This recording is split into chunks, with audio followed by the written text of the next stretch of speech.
Before the Lotus Podium, all suffering ends!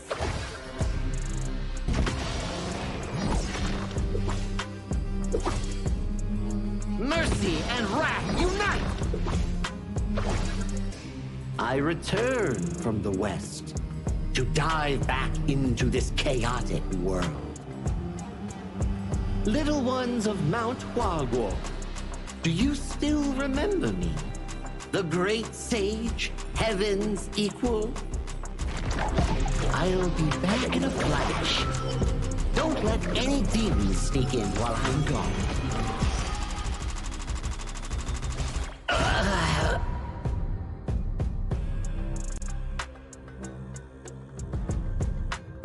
Time to leave the stone behind and see where fate takes me.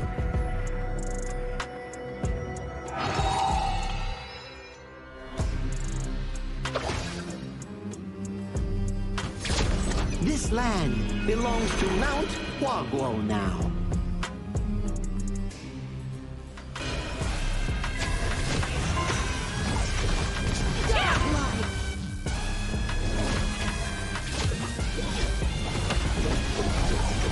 Legendary!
Who will be the next to shine on the Asian Games stage?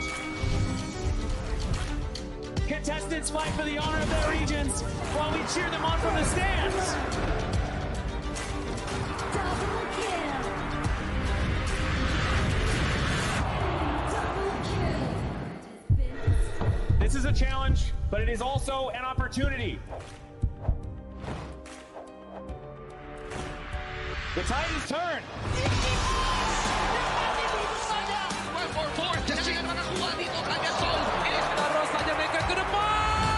Aspas in front. They're going to use it. Golden Tide close out Tatsumi. Victory! And we pulled it off together. We share the same voice, the same radiance. This moment of brilliance belongs to all of us. Together, we shine.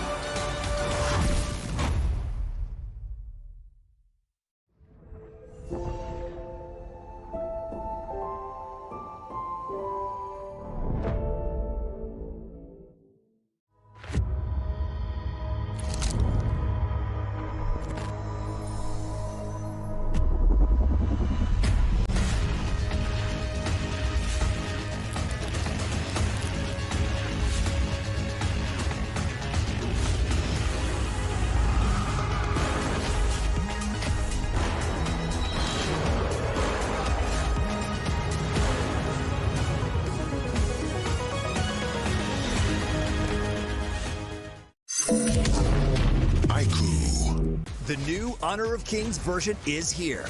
Let's take a look at the two major areas of updates: hero control adjustments and battlefield balancing improvements. Basic attack targeting rules have been updated. If a player is crowd controlled for too long while using a basic attack, the attack command will now automatically be cancelled, preventing heroes from continuing to chase enemies after the crowd control ends. The movement wheel's dead zone has also been adjusted. After the improvements, there's no longer a dead zone in the center, helping prevent input interruption issues. After improving basic attack and skill targeting logic, even if base attack target priority is set to lowest absolute health, you still prioritize nearby epic monsters, and targeting will feel more intuitive. Next up is an overview of the battlefield balance updates. In the new version, the true damage value of the Crimson Golem buff has been adjusted, with the minimum value slightly reduced. The tower destruction slow effect has also been improved. When a tower is destroyed, nearby enemies will now be slowed. The teleportation portal cooldown has been reduced from 45 seconds to 30 seconds, allowing for more flexible tactical choices. A new lizard platform return mechanic has also been added. When a lizard leaves the platform's area, it will automatically climb back onto the platform. There are even more battlefield improvements waiting for you to experience in-game. See you in the Gorge.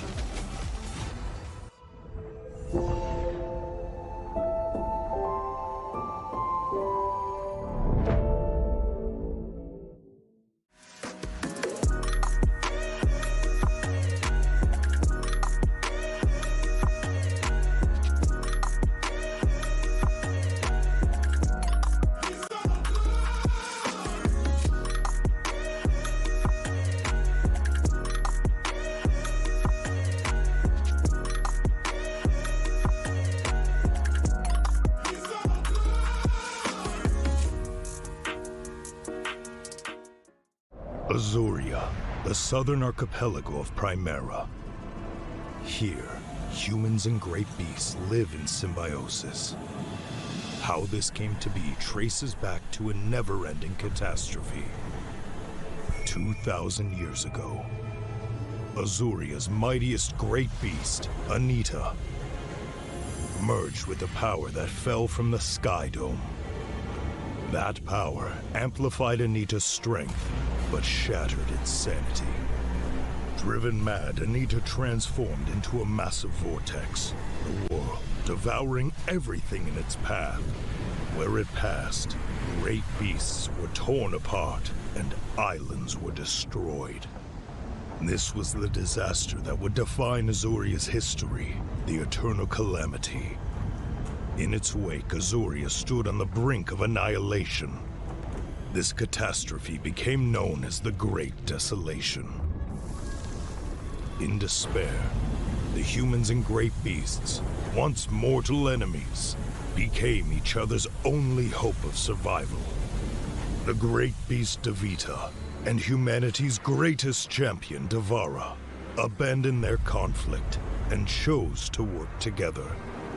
The great beasts sheathed their fangs, and the humans let go of their hatred. All surviving life grasped at one final power, the churning. Deep beneath the sea lay Amrita, a force brimming with boundless vitality. Through the combined efforts of humans and great beasts, it was awakened, restraining the calamity at the center of Azuria and restoring life to the world. But the calamity was not destroyed, merely sealed within Azuria's center. It erupts from time to time, bringing countless disasters to the land. Devara collected his knowledge and power and passed them down through the generations, hoping that one day the calamity could be ended for good. And so, this has continued for 2,000 years. Chief Elder Devara! The calamity has erupted again! It seems trouble has returned. The secret to life is to just take every punch and keep going.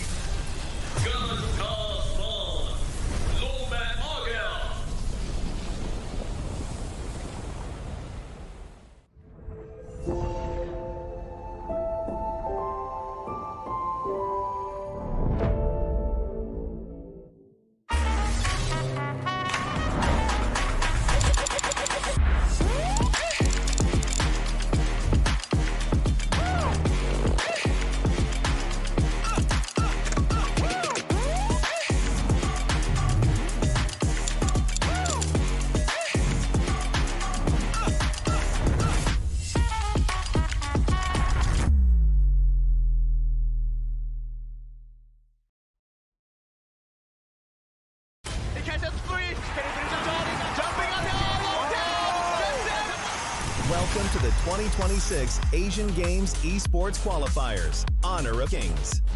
20 regions, one stage, and only the strongest 9 teams will earn the right to shine above the rest. Taking place in Malaysia, June 13th to 21st, 2026. Coming to Malaysia, this is the battleground where teams fight for the right to qualify for the Asian Games. 20 teams enter, but only 9 teams will move on. Apart from the 20 regions, there are 3 regions that have direct qualification.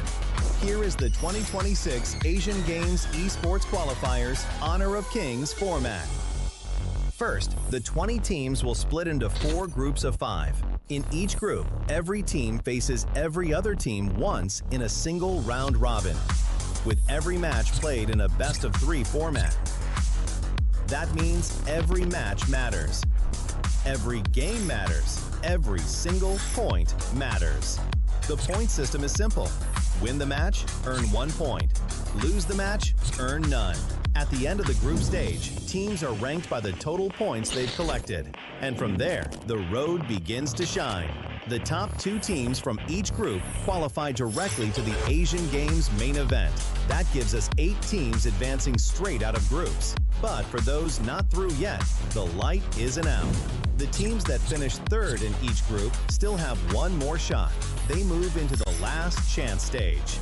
There, they battle through one final BO3 single elimination bracket until 2 teams remain. The 2 teams will then face off in a BO3 match to claim the one final qualification slot. So in total, 9 teams will make it through, 8 from the group stage and 1 through the last chance stage. That is the rule. Now it is time to see who can rise through it.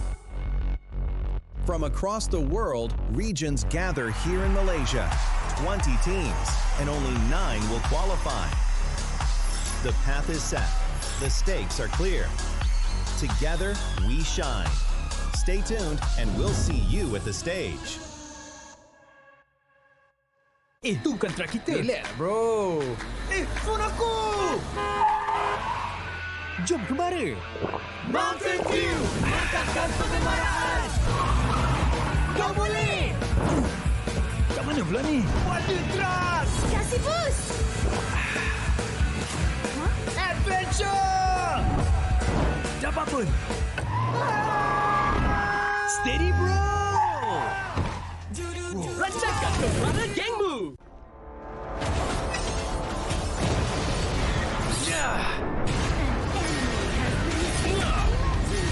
Double kill! Shall I compare thee to a summer's day? Slain. Don't engage. Slain. Don't crush us like insects. Slain an enemy. Defend our base. Our high ground tower is under attack. Amazing! Unbelievable! Triple kill. Ah, the fragrance of romance. An ally has been slain. Rampage. Double kill.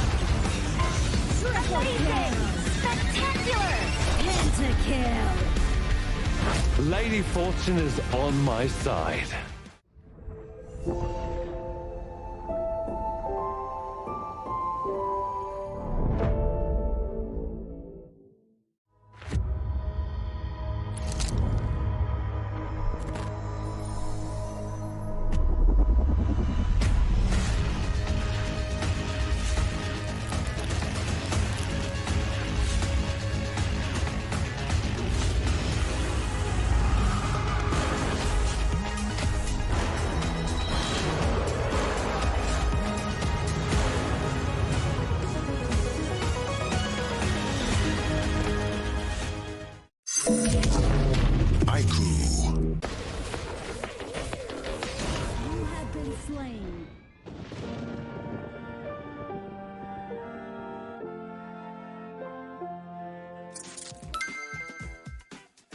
With the new consignment market feature, both new and veteran players can earn consignment items just by staying active.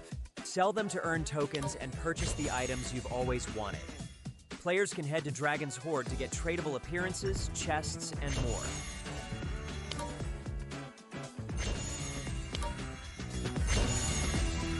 Players can list tradable items on the consignment market to earn curio tokens. During the initial launch period of this feature, all item listings will have their listing charge waived. Use your curio tokens to trade on the consignment market, or purchase skins that were available before June 17th directly from the shop. With the new consignment items, players can complete events to earn tradable chests. Choose to open them yourself or list them on the consignment market for sale. Tradable skins can be obtained by opening tradable chests or by redeeming them in Dragon's Hoard. Tradable spritlings can be obtained by opening tradable chests. Tradable cards can be obtained by opening tradable card chests. If you bought an item but did not use it yet, you can still relist it on the consignment market.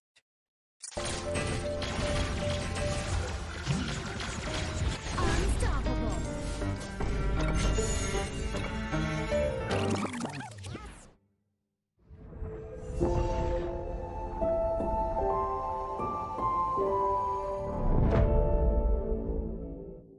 Itu bukan track kita. Relax, bro. Phone aku! Jom kembara. Mountain Dew, mantapkan pengembaraan. Kau boleh.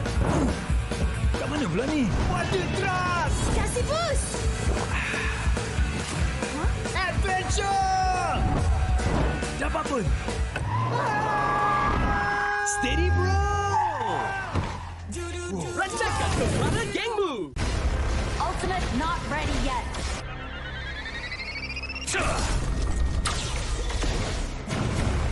You have slain an enemy. My magic murmurs in ecstasy.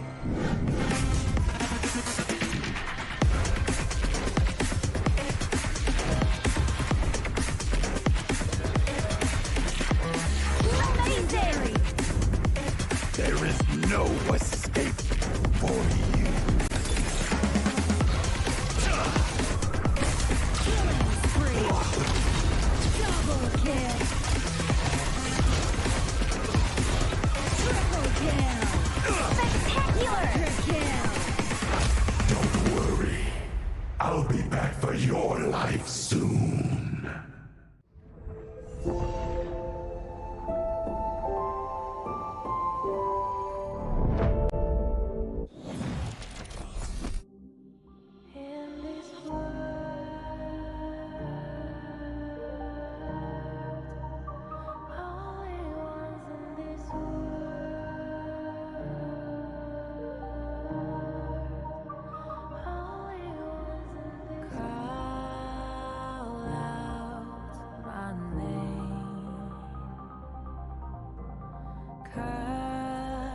Sound of the rain. No matter how I feed the flame, you know I feel the darkness and the pain. All of the ways we tried to break free from the night. You know we made it out, we found the light. I fly so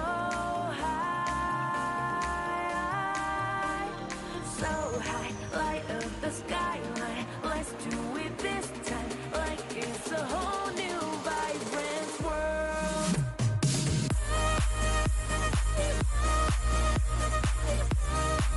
Like we're the only ones in this world. Like we're the only ones in this world. Now I see that I got everything I need.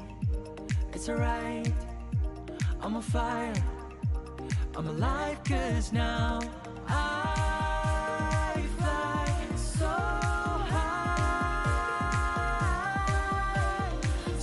high, light up the skyline. Let's do it this time, like it's a whole new colorful world.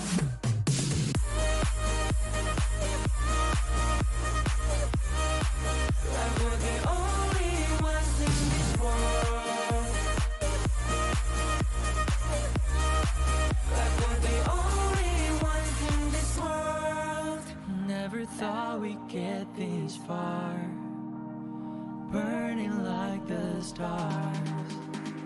How we get this far, like we're the only ones in this world.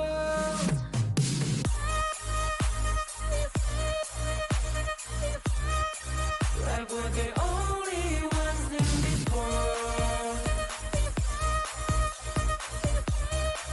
Like we're the only ones in this world.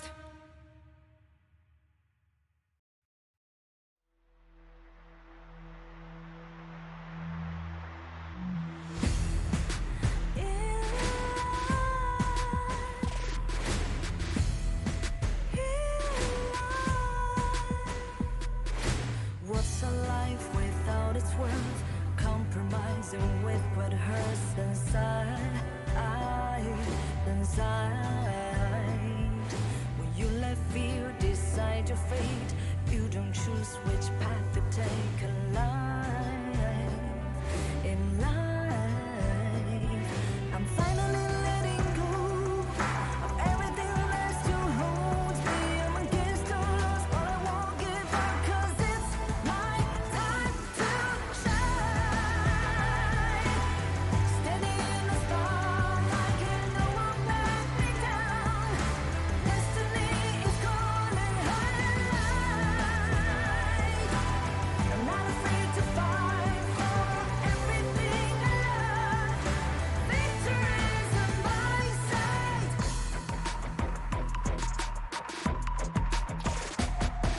The more we lose, the more we gain. The more that nothing stays the same in time.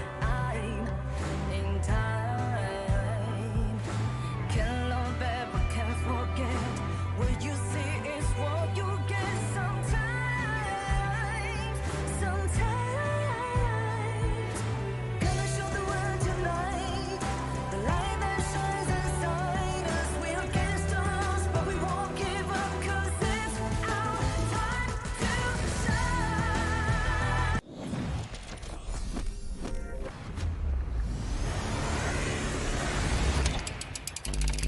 Day 2 of the Honor of Kings Asian Games Qualifier brought a fresh group of contenders onto the stage, each looking to take their first step towards qualification. Republic of Korea opened the day against Singapore, remained composed under pressure, gradually regaining control before mounting a comeback to secure a 2-0 victory. Myanmar followed with a dominant performance against the United Arab Emirates, with a convincing clean sweep and one of the most commanding performances of the day so far. Philippines delivered one of the most convincing performances of the day, overwhelming Mongolia with relentless pressure and complete control. India and Kazakhstan provided a very different challenge, where momentum constantly shifted between both sides. Neither team was willing to give an inch. Indonesia rounded out the day with confidence and discipline to secure a clean 2-0 victory, finishing day 2 on a strong note. And as more contenders emerge, every victory becomes more valuable, every match more important, and every step closer to representing their nation on one of Asia's biggest stage.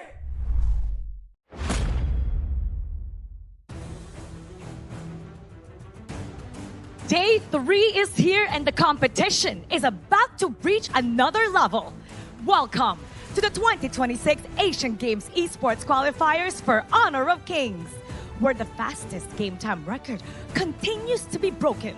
Statements have already been made, but the story of this tournament continues to be written. By the time that we are over, you will be at the edge of your seat. But the competition has not awaited for anybody, as 3 new regions enter this stage: Laos, Jordan, and Saudi Arabia. They make their qualifiers debut.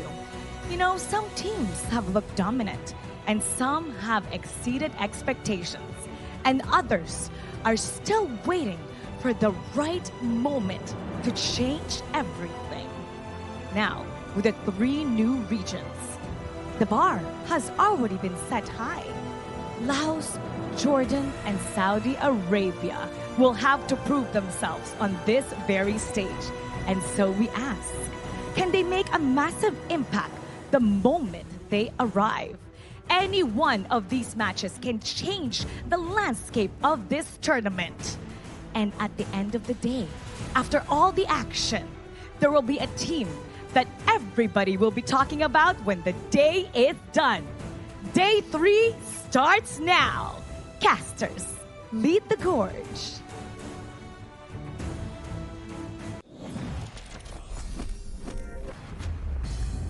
This is day 3 of the 2026 Asian Games Esports Qualifiers for Honor of Kings. I'm your desk host for today, Sagi, and we welcome two same faces coming into the broadcast from yesterday, our casters of the Gorge, Holler, and also Adam. Welcome back to the broadcast. Happy to be here. I mean, excited to continue on with the momentum that we've all kind of built up within the teams itself. They've kind of played very well. And I think going into day 3, I think that there's some surprises because we've never seen these guys play. We've seen a lot of games yesterday, definitely, and all sorts of types. The fastest ones, the most interesting one, with split pushing and such. Oh, yeah. So we're going to be expecting a lot of the same things today, or maybe even better.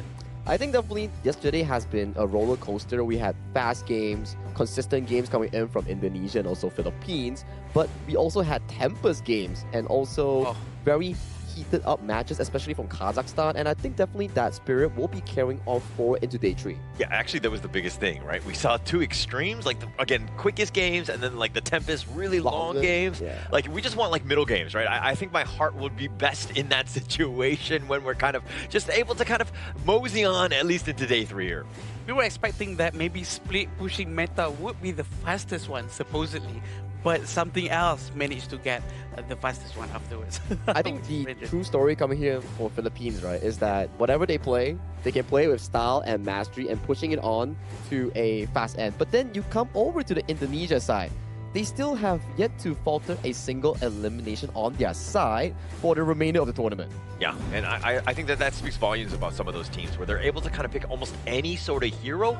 But I mean, here come the standings. I mean, we're seeing a bit of a shake-up and maybe a little bit more solidified positioning, at least in Group A. Oh yeah, check out Group A, right? Indonesia and Philippines, brothers, but also rivals, both sitting comfortably in Group A. And we know for a fact, if you are first and second place, you qualify directly to the main event. But judging from the remainder of Group A, 0-1, 0-1 coming in from Pakistan, Uzbekistan, and Mongolia, sadly, still yet to find that rhythm that they're looking for. And in Group B, Myanmar debuted yesterday and had a fantastic first series, 2-0 against UAE. And Nepal, they played on the first day. So we are still looking to see them more coming into today as well. Group C, Kazakhstan and Vietnam. To be honest, Kazakhstan really shocked me yesterday as they defeated India in one of the longest games in our entire tournament thus far. And to proceed to clean house against India in the second game, they really did really well. And in Group D, Republic of Korea played their first game against Singapore and it went really well for them. It was back-to-back clean games coming in from the Korean squad. And for Syria and Sri Lanka, they both had their series as well. So right now, Hong Kong, China has yet to find their first game coming into the Asian Games qualifiers. Yeah, and I do agree with what you said about Group C just now. The game between India and Kazakhstan seems to be one of the best that we've seen so far, and we're going to be expecting more or less the same for today. Yeah, today I would say that we won't be covering any Group D games.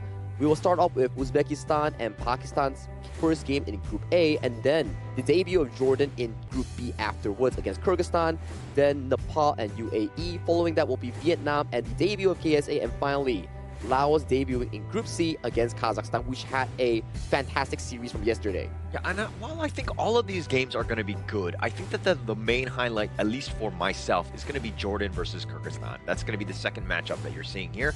I think that, again, Jordan potentially has that, that ability to surprise Kyrgyzstan right now. We're also seeing, they might be of the same level. So if we're talking about a very competitive game, this is probably the best series to watch today. Just like the same surprise that we got from Kazakhstan, between Kazakhstan and India yesterday, I think we might see one of the same things here because we don't know what they're good with right now. So we're going to be seeing a lot of interesting games for sure, and I want to see, are they going to be bringing a totally different heroes or maybe more or less the same, such as what we've seen in the first 2 days? I think so far where we saw the first 2 days, right, a lot of new heroes coming in were mainly the meta picks, right? But then when the Quay comes in, you get extra hype for that Quay, and we have seen some good Quays and some bad Quays, but the good Quay is definitely in our mind.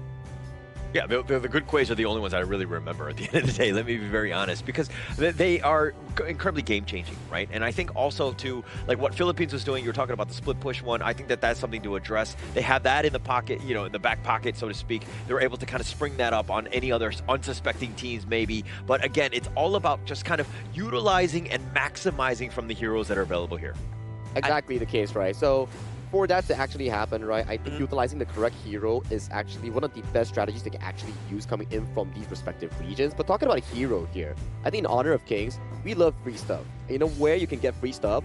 Definitely log into the game itself and get the new Bai Chi skin for free. You just gotta complete some missions here to get this Playground Hunter skin. So log in here and right now and just complete the mission so you can claim it for free. That's all you have to do. Just log in and participate, and you will get it for free. Who doesn't love free stuff, Solar? No one at this table. I think we're all about the free stuff, right? And I think that that's going to be great.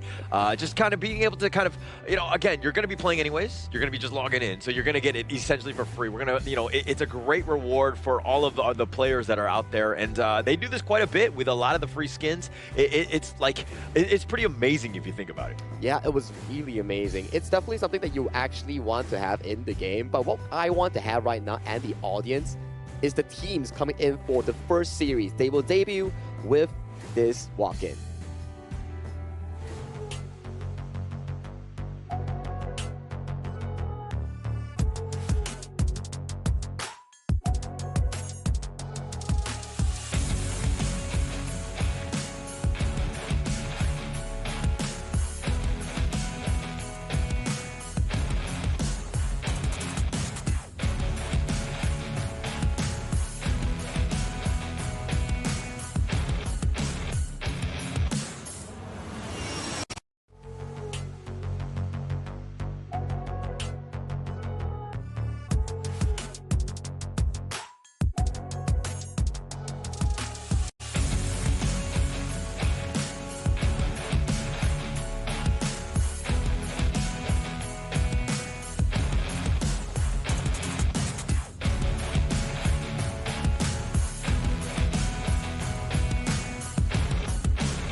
Stepping into the arena, a team that continues to build their story on the international stage. They are here to show the fighting spirit and determination, ready to take another step forward in their journey. Please welcome Uzbekistan!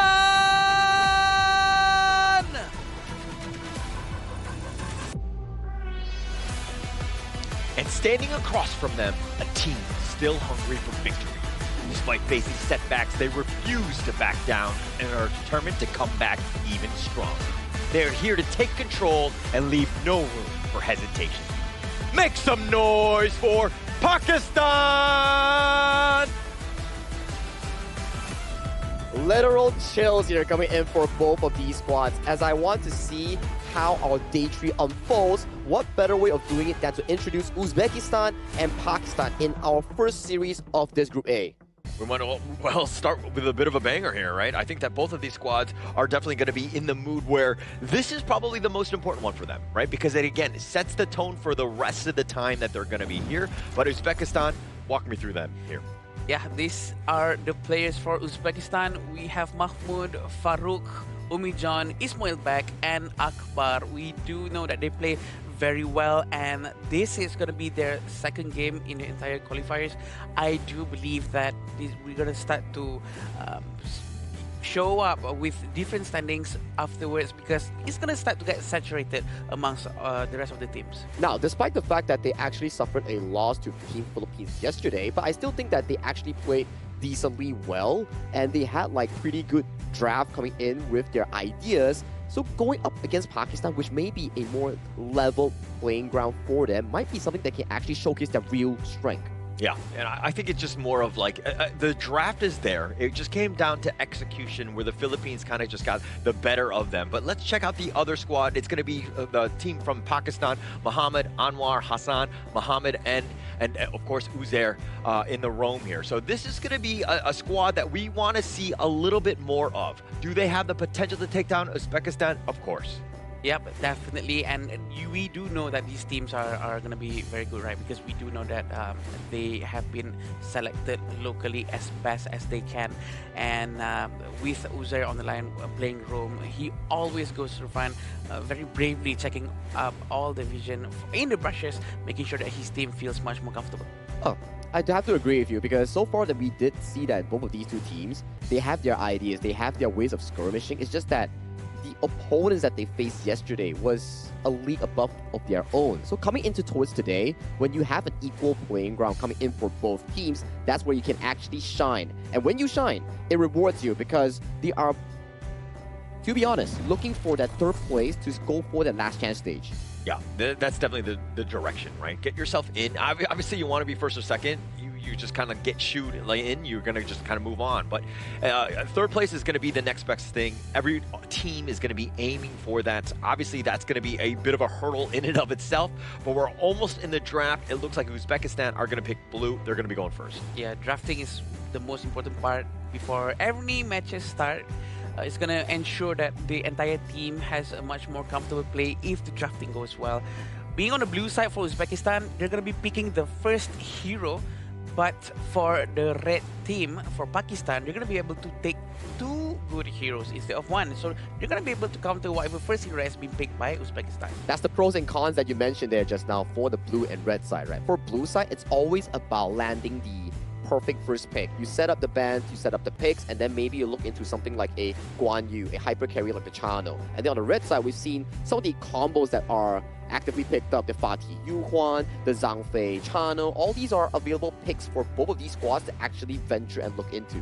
We haven't really seen like a Dolia first pick though. And most teams generally have been, the ones that you've named, plus Yukio is another popular one. Real, yeah. But is that something that, like, if you were the team and you had first pick, what are you picking first? Okay, since we're playing with 85 heroes in the Asian Games version, I think a strong jungle and side lane is really important coming in for teams. Hence, we see a surge in Ukyo Tachibana here. For me, I would definitely put more focus on that Ukyo pick that you just mentioned here. But let's jump right into the draft here coming in for Uzbekistan and Pakistan, both from Group A, looking for their first victory in the first match of Day 3. Actually, that's a very good point, Sagi. In this current patch that we're going to go with, Dolia probably don't have one of the best combos that she can do. But probably the closest one would be Dun, but I'm not sure if that should be the primary focus right now. Ukyo Tachibana definitely is one of the best jungler for sure, with a very fast rotation speed, very fast jungle clearing speed, and I'm not surprised if they're going to go with Ukyo right now, but there's quite a lot of other heroes still open here. Yeah, looks like they're going to go the Yukio. I think they're going to go the tried and true. This is something that they definitely like to prioritize as much as possible. Get Farouk kind of going because in the series against the Philippines, it was very difficult. They didn't have any space. Farouk definitely suffered because of that, because he wasn't able to kind of get going. And you need to kind of balance farming and kind of going for those gank attempts. Farouk never was doing that. He was just farming in that last series. And he wasn't really given a lot of chances, right? Every time you tried something, your other half gets invaded coming in from your opponent here. So it actually puts a lot of pressure coming in from Uzbekistan's jungler here. But I'm liking the response coming in from both teams. We have Ukyo Tachibana being locked in by Team Uzbekistan. And then coming from Pakistan, you lock in the stable picks here. The Chano, the Lapu Lapu, some of the premier picks thus far in this tournament. Oh, having Zhang Fei, Fateh, and Ukyo in one side of the team is going to be very good for Uzbekistan for sure. We do know Zhang Fei's win rate is actually quite up there, and having Lapu Lapu going up against Zhang Fei is going to balance things out, plus an Atta on top of it. But we do have to remember, if Fateh already has his Doomsday, Atta will be melted quite easily. Yeah, and you definitely need to take him down. I think he's going to be very tanky, kind of somebody that you need to prioritize, because once he gets in those fights, yeah, he's just tanking everything up, but he's able to kind of just create so much chaos. And adding him plus the Lapu Lapu, now you have like a way, like so much disruption that you have to kind of answer that. So this is, again, Pakistan, they're looking for that team fight. It's like those two stone walls just looking at you coming from Team Pakistan on the hands of potentially Anwar, Muhammad H, or Uzair, right? Because this Atta, yes, it's a strong pick, but it comes into another strength where you can flex it into the jungle or the clash, and depending on the matchup that you want to be playing with. Yeah, and as of now, they definitely need a very good mid lane, something that has huge amount of burst, or maybe a long-range capability to do lane clearance if they want to be much safer, because we still have Garuda on the line that can be taken, and it seems like Pakistan is focusing more on the farm lane. And I like the fact that they actually banned out the Fang coming in, because Anwar was one of the first few players to actually pick up the Fang and had a decent performance on towards it. Even if they lost, he still actually had a fair performance, I would say. Yeah, definitely had a great time. Definitely was able to kind of control. You don't see it too much from the jungle, but they will plot that one out whenever they need to. But you were kind of talking about, Adam, the Zhang Fei being this high pick rate. It's actually 6-2. It definitely has a great win rate. A lot of the heroes like this, but you know, on the Pakistan side, they actually went with the Lapu Lapu first. Why would they prioritize that over the Zhang Fei? Good question, actually. Probably because Zhang Fei might have a little bit of a problem for not just anyone can use Zhang Fei, right? Because we do know that Zhang Fei has to collect the madness, it's called madness, the stacks, before he can actually use the unbridled outburst. So I do feel that sometimes having a hero that doesn't need any prerequisites, something that you need to have first before you can actually use your ult, releases the problem of, okay, I need to go first. You guys take care of yourself. I need to go to the jungle and collect my passive before I can start the war with you guys. It's funny because I thought you were just going to say he was the Philippine national hero and that was going to be it. But your analysis was much deeper and definitely more I'm sorry. appreciated. I'm sorry. I don't know what you want to I mean, Adam definitely made his marks there. That's why Zhang Fei is such a high and prior pick here. You can use your ultimate, head back to the jungle, pick up some stacks, and then you will have another ultimate ready to go. But let's jump back real quick into the draft for Uzbekistan. They pick a very, I would say, late game centric mid and farm lane where you have the Zillia, the sanctification that you mentioned from yesterday. Once you hit level 15, you can also provide it to one member coming in from your team to break the level cap until level 25. Who would it be? I think likely the Lady Sun, or unless this game is a grand snowball, you can also give it to Farouk, potentially on that Ukyutachibana. Yeah, I think both of them very prime targets, right? Once the Lady Soon gets going, also, it's going to be incredibly scary late game. Why not Zhang Fei? Sorry? Why not Zhang Fei? Because they want to win. Oh, okay. I see nothing wrong with that, though. Because we all know that Zhang Fei has high win rate, right? Because that might be the cause of victories. We have seen some clips where the Zillia player misclicks on a roamer and giving them the sanctification, and it's pretty funny. I've yet to see it in a pro game, but I doubt it would actually happen. All right, why you gotta arrow me out like that, okay? It was just one time. I have really fat fingers. Oh, it was you? Okay. I mean, to be honest, it's because the Sanctify button is on top of the region button. It replaces that part. Yeah, it does replace that part because it's sometimes when your fat finger is really easy to mess it up. But you know who's not going to mess it up? These two teams, they are coming in towards the Gorge in Game 1 of our Day 3 Asian Games Esports Qualifiers for Honor of Kings. Casters, you're live. Thank you so much, Saki. As we go into this one, of course, first game, set the tone, right? I think that both of these squads, the way that they're going to want to play is being aggressive. On the other side, Uzbekistan, Farouk, he needs to step up from what we saw, at least from yesterday. Yes, for sure. And it seems like Pakistan really is going to be very, very aggressive right now, and that they are going to start raiding towards the bottom side. Yeah, they're going to be aggressive. This is what you want to be, especially as Pakistan. This is, like, the counter movements are happening by Uzbekistan because they saw that, hey, Pakistan was looking to evade. Now we're going to do the same thing on the opposite end. Yeah, very smart coming from Uzbekistan. But we do realize that the Lady Sun has been sent towards the clash lane instead of the farm. And Mahmoud is actually going towards the farm lane instead of the clash. And this means that Mahmoud is not going to be able to get the Firehawk because Firehawk is, well, you need a range hero to be able to hit it.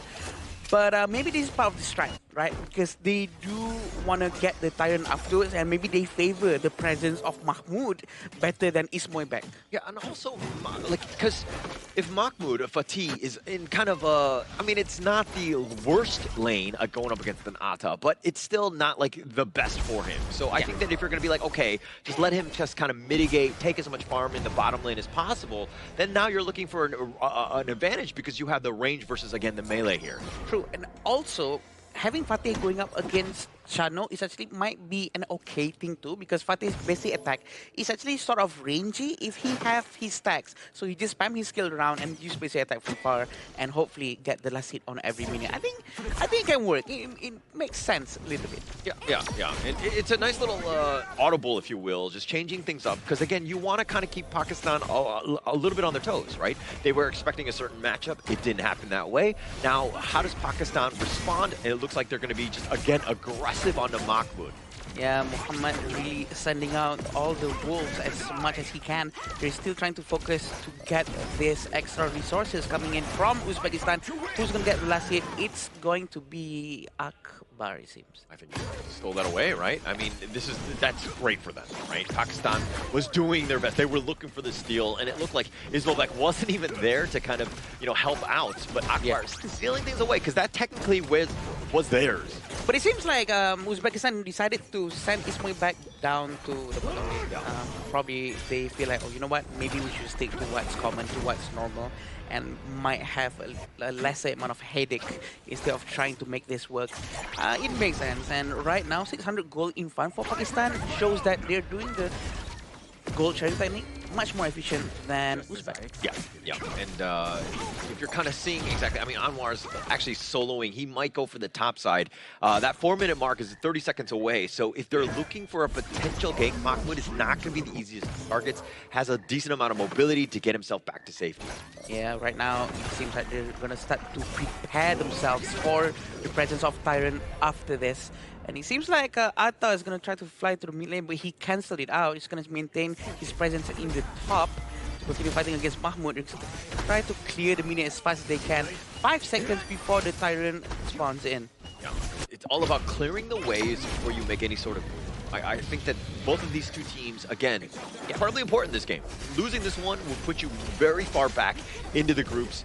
You would definitely struggle from that situation. So this is a moment where you're kind of like, okay, we got to play safe. And now the Tyrant, in about half, he goes right in. He goes to the back line. Muhammad trying to do a little bit of work on this one, but the Tyrant is already being picked up by Farouk.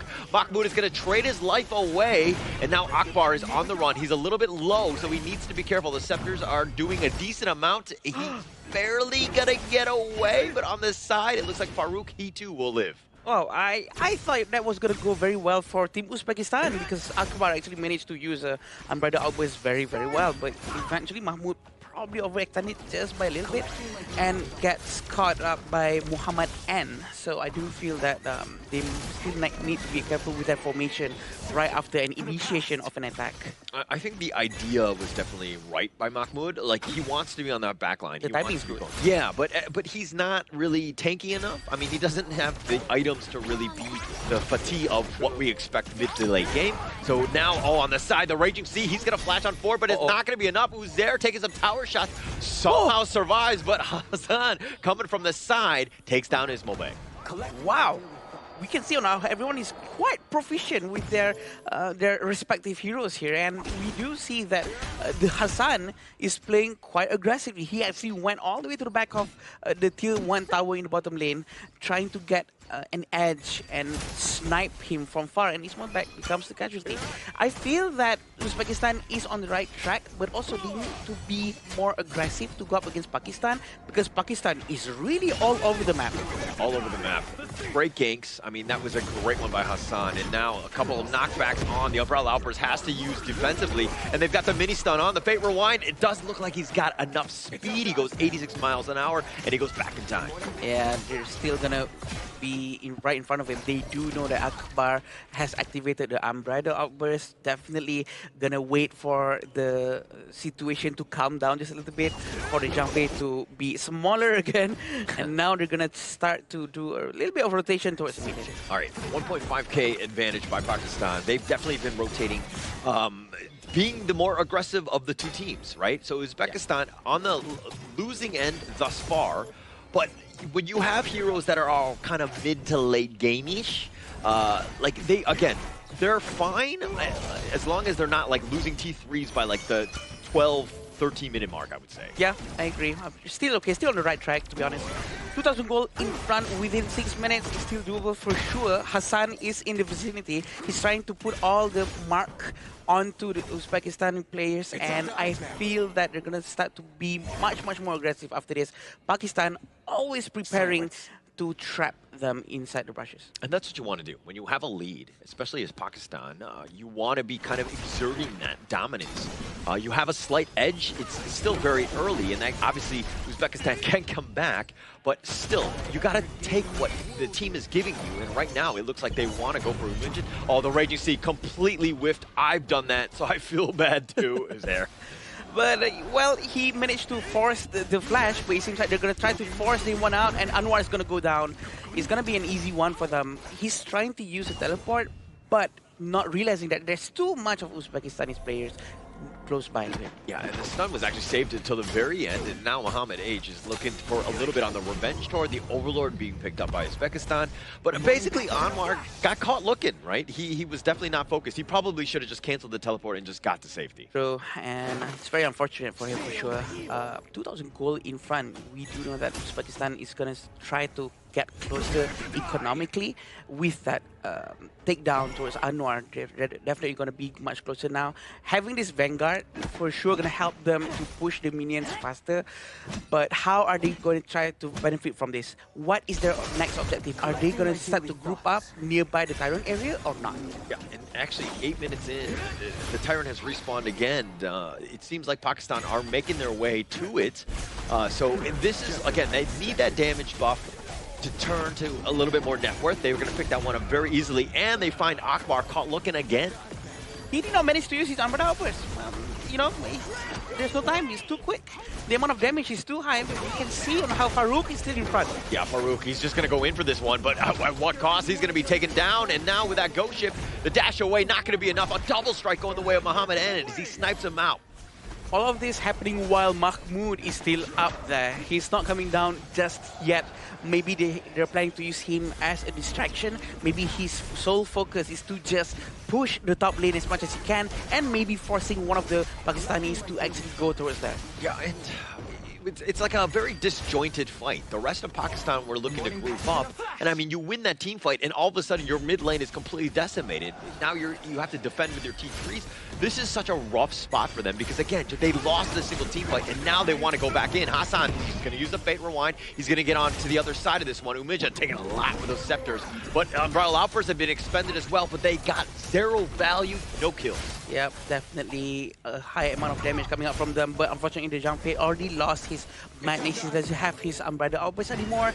I do feel that is a very good chance for Pakistan to force something out of this destruction. Yeah, the Universal Law, but he's been pushed back. The old man is in a bad spot. He's going to be taken down. Hassan will as well, so they did get the revenge on him, but Akbar is going to be taken down. They continue under the crystal. A little too dangerous to flash away. Mohamed N is going to stay alive, but only 2 members left on both sides.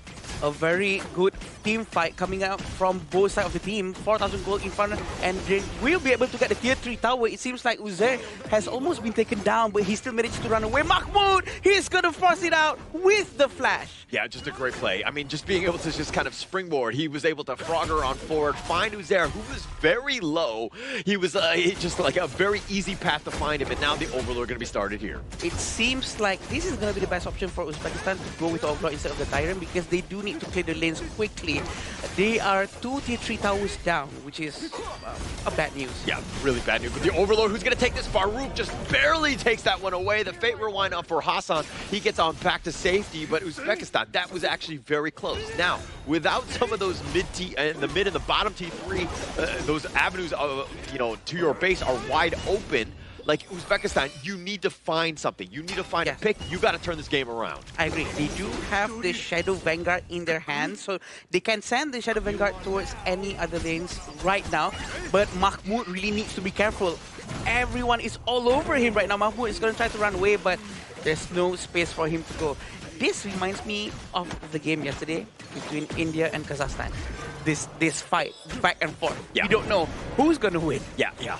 I mean, but Pakistan definitely in the driver's seat in this one. They have a bit of an edge, especially when you don't have those T3s. it makes it very difficult for you to get outside your base because those lanes are constantly pushing, right? Yes, you have the Vanguard. That's going to give you a little bit of breathing space. But we're only talking about 12 minutes in.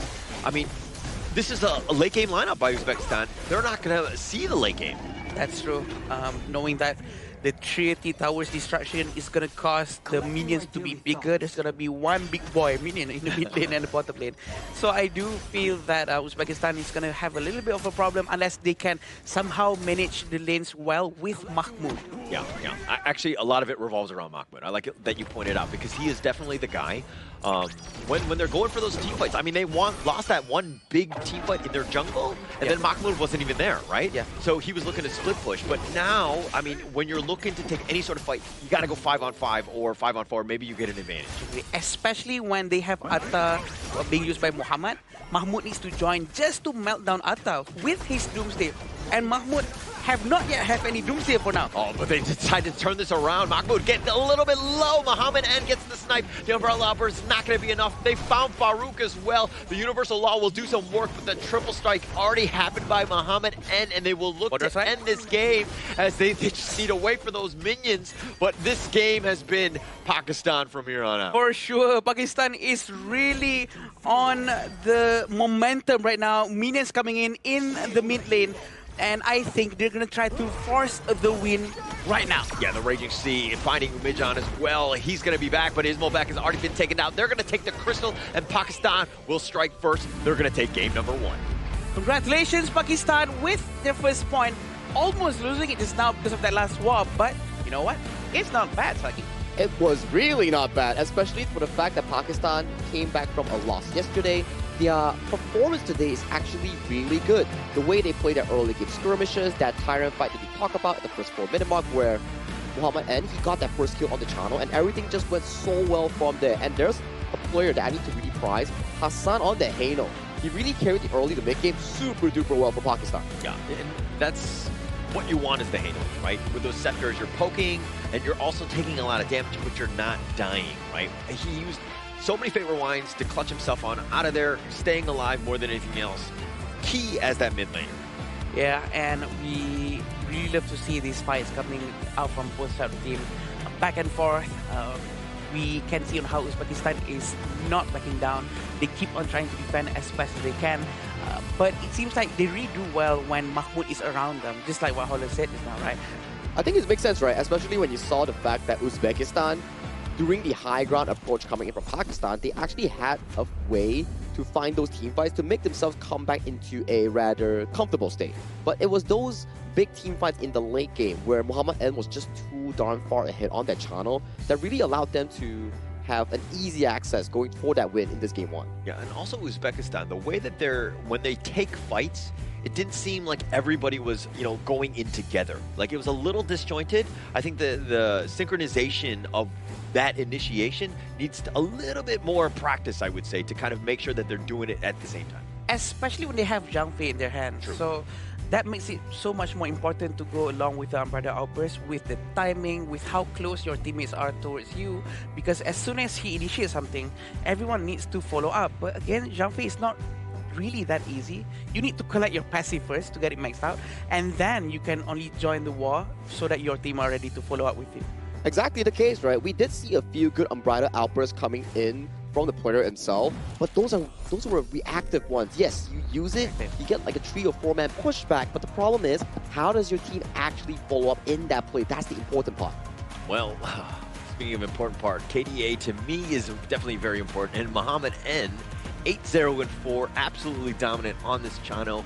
And there's a reason why Chano is like the most picked farm laner in the Asia Game Qualifier here. Yeah, it's a hero that really can clear a lot of minions at the same time. Consider it as a high ground. You can also, rewind back the time for the towers to come back up in case it goes down. There's a lot of things you can do with Hano. Yeah, hey, Chano-Hano combo coming in from Pakistan was really interesting, but I want to give props towards Uzair and also Muhammad H. They were really solid in the front line. Those ghost ships, those raging seas were the, I would say, building stones, stepping stones coming in for the main carries to do damage without any worry. Yeah, and actually it made Muhammad and Hassan, the way that they were able to step it up They did so much and they had such an impact that it made Anwar's life a lot easier because he didn't have the greatest of games. Yeah, he was farming and all that, but he died 3 times. And you know what I mean? When everybody else is stepping up, it makes your life a lot easier. You don't have to have that burden, so to speak, of carrying it every single game. Yeah, that's why it's a team game, right? So it's very important to have everyone in this together, having the same goal. But looking at this itemization, I feel like not everyone is super well aware on how to properly counter heroes like Atta or maybe like something like Baiji, something that has a lot of HP, which is the item, to me, Doomsday, the most important thing to have going up against HP-based heroes. And seems like no one is doing these kind of items right now. I think it makes a lot of sense, right? Like Umejan maybe on the Zilia, you could go for the Massive Agony that can deal percentage health damage, or for Ismolbek, maybe instead of finishing the Shadow Ripper on 3rd item, maybe try to get the item called Daybreaker first to actually get more damage ramping up. But maybe that's something that can revisit back in the players room later on. But let's check out the stats real quick. I do think that the 2 players coming in from Pakistan, Hassan and Muhammad N, look at those damage numbers. That's crazy. That's absolutely crazy. And that's kind of why they were so dominant in this game. They were able to just poke and prod through everybody, right? Who can kind of get on top of that? You're expecting Umejan to, you know, universal law, clear waves and everything, but every single time he would kind of stand out there, Hassan was on top of him. It just made Uzbekistan's lives so difficult in this. Yeah, and at the same time, Muhammad N has that confidence to go to the front and deal this amount of damage. It's also because of the presence of his teammates. He has Hassan, who's always throwing the spears non-stop. He has Uzair, who always opens up the vision, always ready to dive in with his flashes, with his Raging Sea. It does seem like they have this chemistry very, very good. It's good teamwork, right? As we see, everything is lined up one by one. You have Muhammad H and Uzair, the two front lines, setting up the team fights, and then you have Hassan chunking out, softening up the enemies coming in from Uzbekistan, and making sure that the channel gets to pick up the quick and easy takedowns coming in, which leads to this smooth gold chart allowing Pakistan to get this easy W in this game 1. Yeah, I think you rightly termed it smooth, because generally speaking, that was a smooth game by Pakistan. The way that they were able to play this one out, nothing was really catching them off guard. They didn't lose anybody unnecessarily. They were staying within the team, playing and picking good team fights. When they saw that Uzbekistan was out of position, they capitalized on them and punished them. Yeah, and we can see on how they are in complete control from the beginning, although we do see on how Uzbekistan tried their very best to try to defend, and somehow they do have their moments, but maybe it's not enough, or maybe it's just a little bit too late because the tier 3 tower has already gone down, and it makes it so much more difficult for them to defend after the minions are coming out. And to your point as well, I thought this fight was going to go super well for Uzbekistan because of how they found that 2-man Unbridled Outburst and managed to chunk them out. But later on, it was so evident that Pakistan, especially Hassan, the mid lane priority that he acquired allowed them to find more success towards the side lane. And this was a bit of an oopsie coming in from Anwar. He was trying to use a teleport shrine, but he got caught up by 4 members coming in from the side of Team Pakistan. Yeah, I've definitely done that myself. Use the teleport, and people are hitting me, and I'm like, oh, I didn't know, I didn't react in time. And unfortunately for Anwar, he faced the same fate in that sense. But these team fights, just the way that Pakistan, again, they always had the numbers advantage, prioritized the right target, found people that were out of position like Umejan, made him pay, taking it down. Now you've got a numbers advantage, and it's with that power play, it's incredibly easy to continue on with that team fight. I agree with you. The teamwork, the formation, the way they focus fire towards one hero, one after another. But this is when they actually tried to do the same from Uzbekistan. But look how Muhammad N has been free hitting. The positioning from him is just phenomenal. Yeah, and Muhammad Hayes just flashing in, forcing out the flash coming in from Umejan and Smolbek, making sure that they can't really do DPS for their team. So it goes to the same thing. Pakistan moves as one, which allows them to team fight better and gather much resource compared to their opponents. Yeah, and I like that, the whole moving around as one. But Muhammad N, with the MVP 804 dominant performance by him, his positioning was great. If anything, Uzbekistan needs to see exactly where he is. Maybe you go all in on him instead of going for Hassan, who again can kind of just shake off all of that damage. Actually, out of all people who should be looking for Muhammad is actually supposed to be Mahmoud, right? And Mahmoud was trying his very best. But every time he goes in, he gets pounded left, right, and center non-stop. So I do feel that maybe the whole team needs to work around on how do we go in and get Muhammad together at some point. It's the timing that you're referring to, right? Like, make sure that Muhammad N doesn't get that free hit that you were referring to back in the replay, because look at this guy. 36% damage now, but only taking 10% damage in that entire game. He was positioning super duper well and safely and landing all those major damage that you were mentioning about. Yeah, and Adam, you were kind of pointing out, you're like, okay, the team in general has to improve. And it's almost like that with that team project that you have, everybody's at fault here, and there's no direct fingers pointing that we need to do for a specific player. Anybody you want to point out, maybe? No, not anybody in a specific way. No, I didn't say that. But at least if everyone is at fault, you know, they're at fault together. That's the most important thing. Chemistry, right? So they need to go to they need to cinema more. More cinema. Yeah, exactly. I know you're great now. I know. We're on the same wavelength. So what kind of movies do they watch in the cinema here that you actually team bonding? Recommend them to, you know? Like, what kind of movie actually promotes team bonding? I think horror would be nice. Because you need to... horror? Yeah. Okay. I don't know how it makes sense. I'm just throwing out words at this point. Okay. Maybe horror makes sense, you know? It's like, let's say the three of us watch a horror movie together, you know? And I'm scared I might like be like, save me, you know? Like, that's Adam would be like, no. And then we lose the synergy, right? No. And then you get the talking points later on when you're conversing with your teammates, like, that's the guy that was scared in the horror movie film. Okay. No, we just want to find out which one in your group of friends are the one who's gonna go check that room. When you know there's someone like an entity or a ghost inside that room, right? There's always that one person in your group who's gonna be the one who goes in and check, while the rest of the team are gonna go run away. So you're implying that roamers or tank players have to be the first one going into a horror movie film's room to face check for the team, right? Identify their roles. Okay. All right. Yeah. This is getting I'm not far. opening that door. I'm just going to volunteer and just say that I will let somebody else step up to that one. I'm not that brave. We'll be the back lines. Yeah.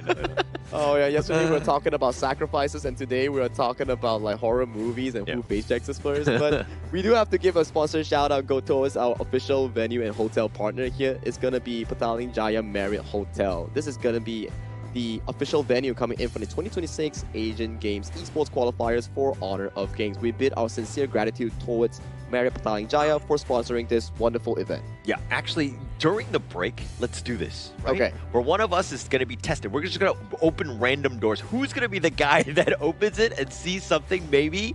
Let's find out exactly. Let's not do that. I don't want... We don't want to get kicked out. I love my heart. I don't want it to spike up out of nowhere. Okay. I really appreciate my longevity of my life. Anything but toilet doors. Yeah. That's a different type of horror. We have boundaries, sir. Different type of horror. Oh my. Now, we are coming back into another minute. Once this countdown is up, we will be heading back into the second game pick and ban between Uzbekistan and Pakistan here. I gotta give props. Uzbekistan's draft is actually pretty amazing. It all makes sense, but the execution is what they actually need to lock in on to potentially force a game tree against Pakistan. I mean, they're going with blue yet again, right? I think at some point you probably want to pivot off of it. I don't know why that they're so honed in on picking first. I think that there's definitely an advantage when you're picking second, especially against the team where you had that one game. You tried it out. That was your strategy, right? Now, are you going to go back to the same one? Probably not a good idea here.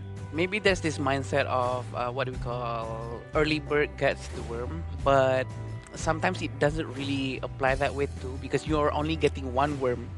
You're not getting two better worms, and while being able to react to the first worm, heroes. Yeah, I do agree with you, and I have a different idea on towards this. Aside from playing meta heroes, I know meta is like the best in slot for some of the heroes provided in this specific patch, but maybe try something that you're comfortable with. Maybe that's what it's able to bring out the confidence coming in from Uzbekistan. Well, there we go. It's our answers for this one is going to be the Dolia. Ooh. It looks like they've got something brewed up for this.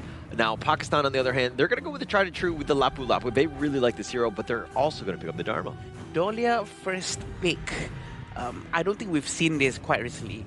This is going to be very interesting because we do know that we're going to be able to expect a hero that's going to be doing a combo with Dolia. It's going to be Kaiser. The invincible warrior is going to be 14 seconds instead of 7.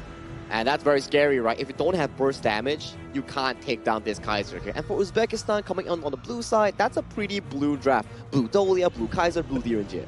Yeah, just based on theme. They're just like picking colors. They don't even know what heroes they are. They're like, that's a blue one. No, you're kidding.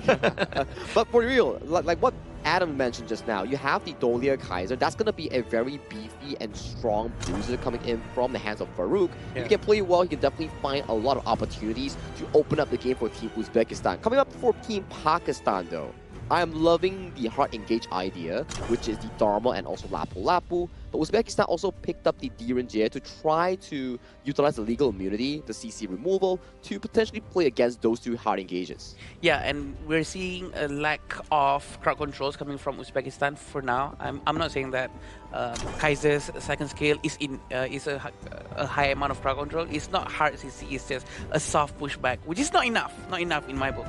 So, assuming that this Kaiser is actually a juggler, we can expect better crowd control heroes on the Clash lane for Uzbekistan, but Guan Yu is already out.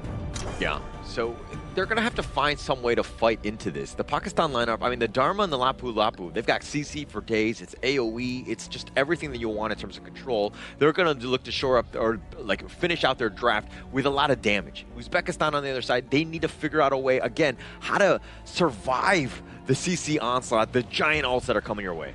And that's a pretty interesting farm pick again, right? We don't know whether this farm pick is going into the hands of Anwar or Muhammad N because it still serves as a flex pick before you go into that fifth pick. But Uzbekistan, though, this is a really strong draft. You have a Garuda in towards the mid lane, one of the fastest mid lane pushers to gain that priority, and that Fuzi that has really good synergy with the Dolia. You get Sage Might ult twice, and that's the end of the team fight.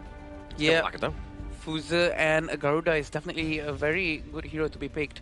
We do know that Fuzi can lock someone in the same position, and we are still seeing a lack of crowd control. Honestly, I do feel that comparing to Pakistan, right? Uzbekistan's CC is just a tad bit small, and I think they're going to have a bit of a problem handling the amount of CCs that is potentially going to be coming from Pakistan. I mean, if it comes down to the team fight and they're grouped up, they're going to have a hard time. But if Uzbekistan is able to kind of get the jump in, Kaiser goes in, Invincible Warrior, tracks the crowd, you have the foods with the Sage's Might, you lock somebody down, and then you're kind of building off of that. That's like best case scenario for you.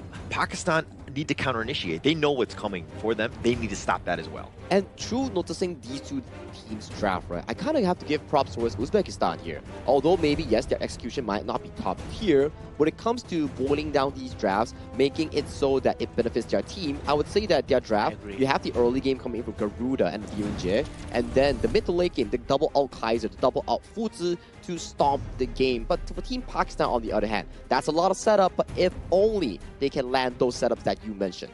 Yeah, we have to remember, they do have two different marksmen inside Pakistan right now. I do think that this is quite risky, to be honest. But you know what? It might work because the amount of crowd control is a lot. Yeah, and I'm going into game two. I mean, you're seeing exactly Anwar. Guys are like everybody's going to be focusing on him as well as Muhammad N. Those are the main two targets. You have Hassan to kind of just to build off of that. I mean, when the big ults are happening by Uzair and Muhammad H, like Hassan, that's like the dream because the Blazing Brilliance is just going to scorch everybody. Yeah, and with the Dolia in hand, we're going to be expecting a lot of Celestial Melody is going to be used towards Farouk. We are quite excited for that for sure because it has been quite a while to see a Dolia and Kaiser combo on any official stage. Yeah, I don't think we've seen one at the Asian Games qualifier thus far. I don't even think we've seen a Kaiser at that, so this is going to be interesting. The Kaiser, always a big bruiser, somebody you have to respect. And yeah, there are actually some juicy targets on the Pakistan side. So if he's able to get his farm and to get to that backline, he is definitely to spell trouble. Right, Anwar, Hassan, Muhammad, and all three of them are, well, we could say that a very long-range hero. We're going to have to stand very far back, needs a lot of protection. So can Uzair and Muhammad H really protect them from the potential onslaught coming from Farouk, Mahmoud, and Akbar resetting them? So it's going to be a big of a problem for them. Yeah, well, I believe, right? I think that seeing what we saw in game one, it seems like everybody understands their role. They do a great job, but now they're just going to dive onto Mahmoud, and then he's going to give up first strike, dive in the tower. Pakistan coming out firing. a very good initiation coming from them. I did not expect coming from Muhammad H just now. He actually committed into the dive. And right now, are they going to try to do the same down at the bottom lane? Because Anwar has just arrived, but it seems like he just wants to go to the Azure Golem. Yeah, that commitment was huge, right, by Muhammad H. Just diving the tower, not playing scared. That's the biggest thing, right? Like, you think that you can go, but it's like, do we want to risk it? It's like, yeah, when we're able to secure a kill like that, we'll take it any day of the week. But here's the thing about Dharma, right? It's a hero that is a one-hit wonder. If he misses his ultimate during mid-game or late game, I think it's going to be quite problematic for them, because once he has no ultimate, and then maybe Uzair misses his skill sets, the Raging Sea, then the rest of his team, Anwar, Hassan, and Muhammad N, is going to have a lot of problems because they cannot protect themselves. There's no more crowd control whatsoever coming from the Pakistan side. Yeah, but, you know, this is a squad that has been nothing but going to the cinema with one another. I think that the trust and the belief that Muhammad H is going to hit every single one of its truths is definitely there. So they're going to make that play 9 times out of 10. I agree. But if it doesn't work, they have to change the genre. They have to take what they want to. Right? New movie. Okay, so having Mahmoud hiding in the brush in the mid lane, probably going to try to capture Hassan. He still has his flash. We have to remember that. Oh no, he doesn't, but they're going to try to force this one out. Wings of Judgment, Muhammad H, he actually went in on this one. That might have been a little bit of too much to handle, and Uzbekistan making him pay. They're like, okay, we'll take that food to go. 3 ultimates, just for one guy, from Mahmoud, Farouk, and Umijan. We do know that the ultimate coming from Futsa is really, really annoying. You cannot move, and the wings coming from Garuda is just going to, you know, enjoy this free food. Yeah, and I think they're going to be very happy with that play, right? A little bit of a misplay by Muhammad H, being a little aggressive, but doing things without vision, right? I think that that's definitely underrated, especially in Honor of Kings. You need to understand where people can potentially be. He thought there might be one person, found out that there was more than one, and he paid with his lives. But the Blazing Brilliance doing a little bit of work, but it's on the wrong side. They're going to still take Akbar anyways. On the other side, Uzair was there to help ensure that they got that crowd control. Again, vision is the topic right here. They're going to go towards the Crimson Golem, trying to force this one out. Muhammad H is very much ready, but he's going to pull back.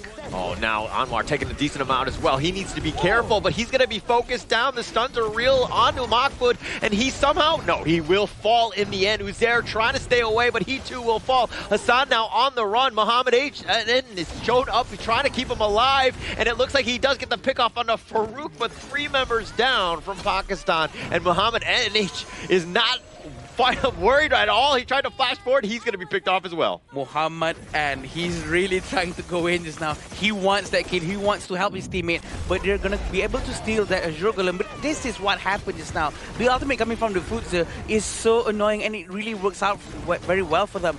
But look at this Kaiser. He can just go all in and just tank all the damage coming from everyone. And this is how Kaiser's passive works. The more projectile the enemy team has, the better it is, because it blocks every single projectile. But unfortunately for Muhammad, and he overextended. I mean, he didn't expect 2 members of Uzbekistan to just be there, right? Waiting for him. I mean, he tried to be aggressive, which is kind of what you want, because he thought he can make the heroic play of just kind of coming in and saving everybody. But unfortunately for him, just didn't realize that, again, two guys are going to mug you in the alley, so to speak. Yeah, we can see on how Anwar is really trying to push Mahmoud away. They're just here at the top lane, just for a while, and he's going to fly down below, and it seems like he's going to try to focus on war right now, because all the resources in their own jungle is already empty. Yeah, taking that away right now. And being aggressive, Pakistan going back to their tried and true of just invading. But Uzbekistan have gotten a bit of the net worth lead. Gotten a couple picks. Anwar needs to be careful. He was sticking around, but he's going to just dash away.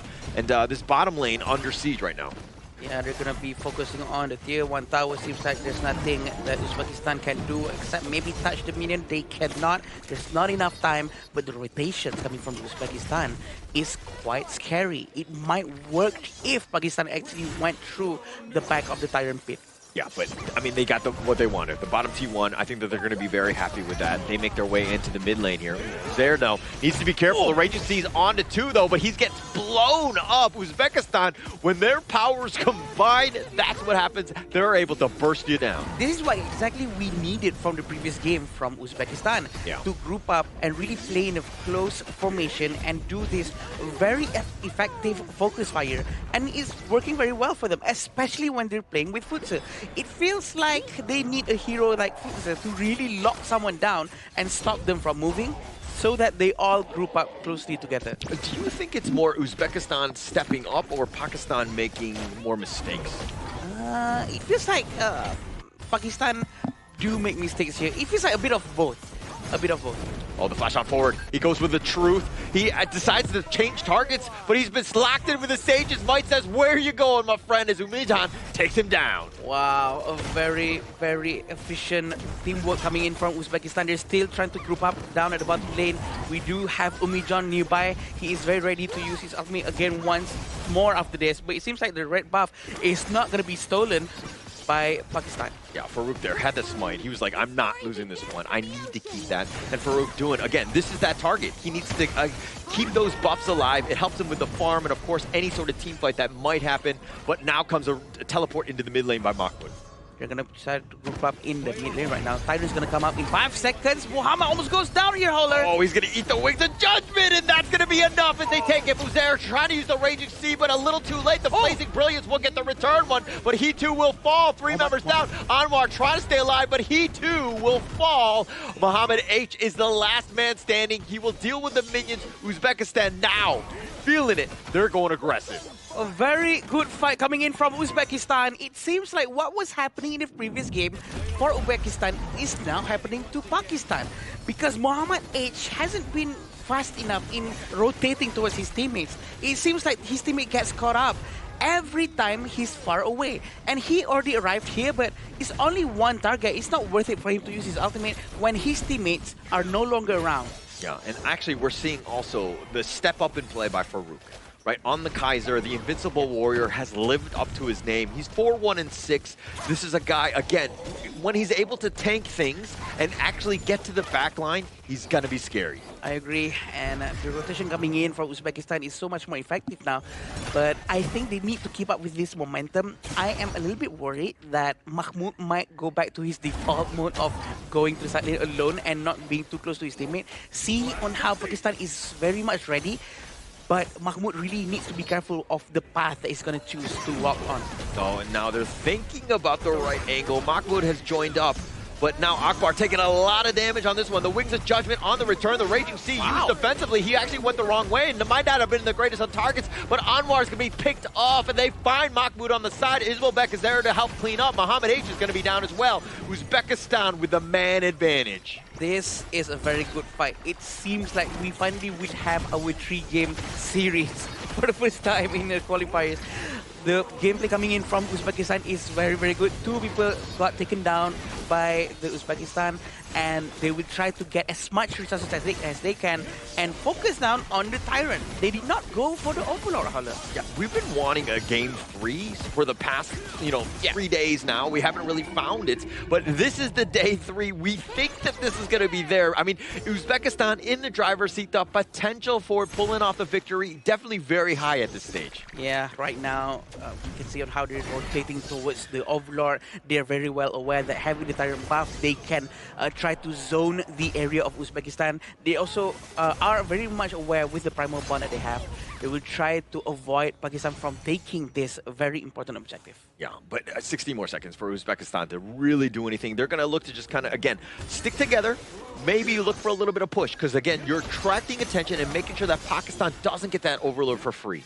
Yeah, and they really have to be aware of the positioning coming in from Muhammad. If Muhammad is suddenly very nearby them, Dharma is almost like Javde. He can really turn the game around even though they're losing 5k behind or 10k gold behind. So they really need to be aware of where Dharma is. Yeah, and actually looking for me, at least the role that I want to kind of go with the head-to-head, Farouk and Anwar. Anwar right now about 2K behind, and it looks like he's going to be out of position as he gets locked down by the Sage's Might. Mahmoud making him pay. A very good flash, and Sage's Might. Overlord is going to be focused down by Pakistan. They do know that Overlord is going to be taken very, very quickly, and the disengage, a very quick disengage coming in from Pakistan.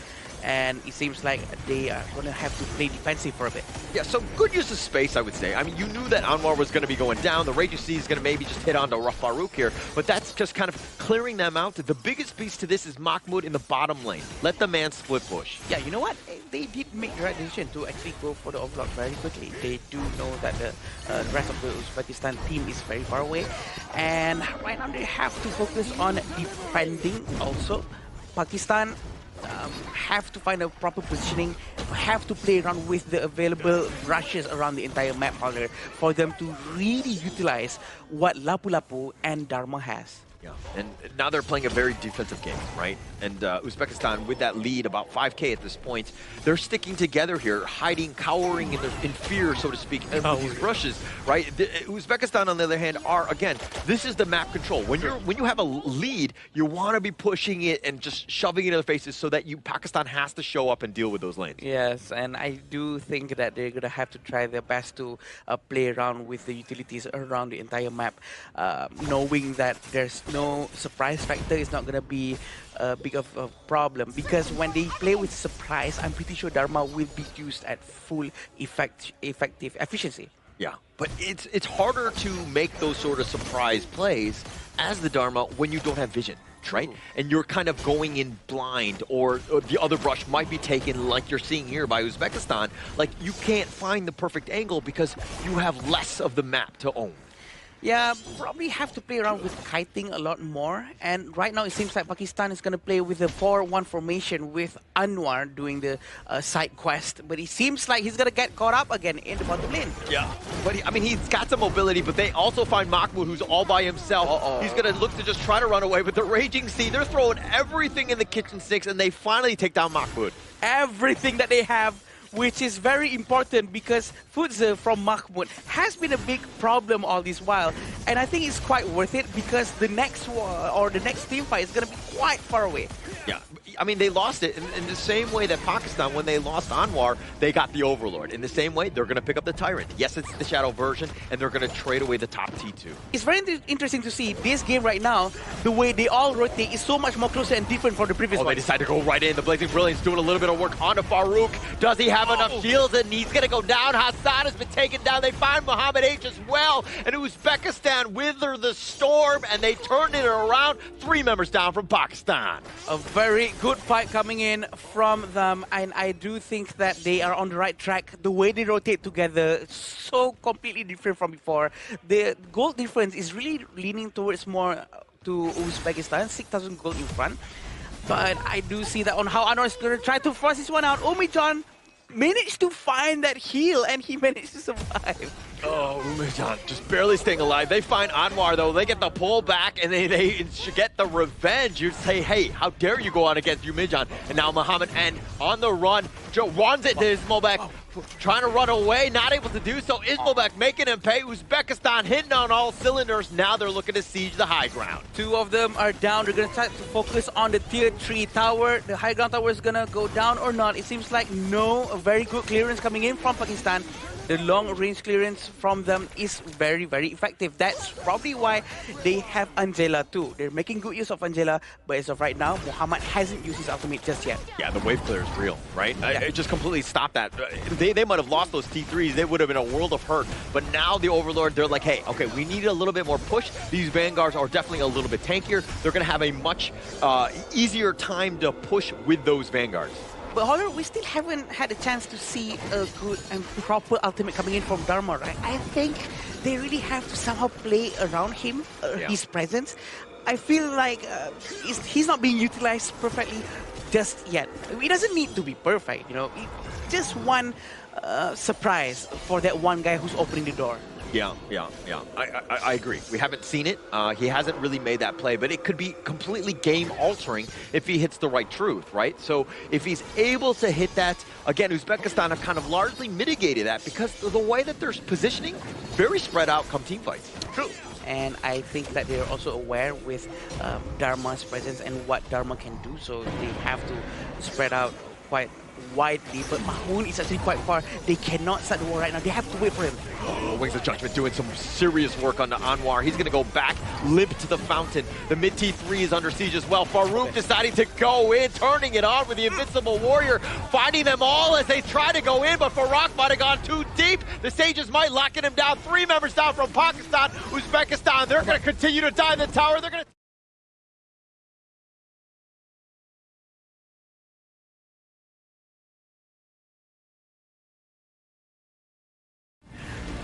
But it has ended now. We'll find out that it has ended. A very good fight coming in from Pakistan. And they tried their very best, but congratulations to Uzbekistan. It took a while for them to actually end, but in the end, they found the equalizer here. And it comes down to what we mentioned before draft. You might not need to play meta, you just need to play towards your comfort here. We never really got to see a Dolia-Kaiser combination, but today when they brought it out, they really served. Farouk was legendary at the end of that game. Yeah, so I think coming in from Dharma, he actually tried to use his ultimate towards the dragon, and that's why the dragon went down. But we did not manage to see a proper Dharma ulti towards heroes, or one hero, or maybe 2 heroes. It's not there just yet. So, you know what? It's a good try. In terms of execution, it's a good try. But finally, we have our 3-game series. We've been waiting for it. We've been waiting for it. And it finally was able to do it in this series here. Uzbekistan finding ways to take over this game.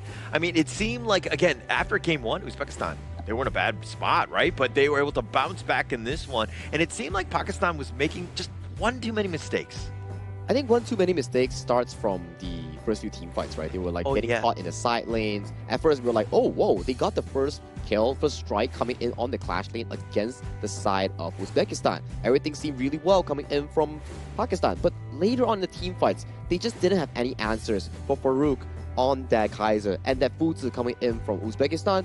Those 2 beefy boys, they had no real answers. I agree. I think that the little bit of mistakes coming in from Pakistan also enabled Uzbekistan to have a good start, and that the fact that they are very much aware of their previous rotation from game 1 and they applied very well in game 2. The quick progress, improvisation and adaptation into the game 2 is so good coming in from Uzbekistan that I think they are on the right track of progressing to be a better team.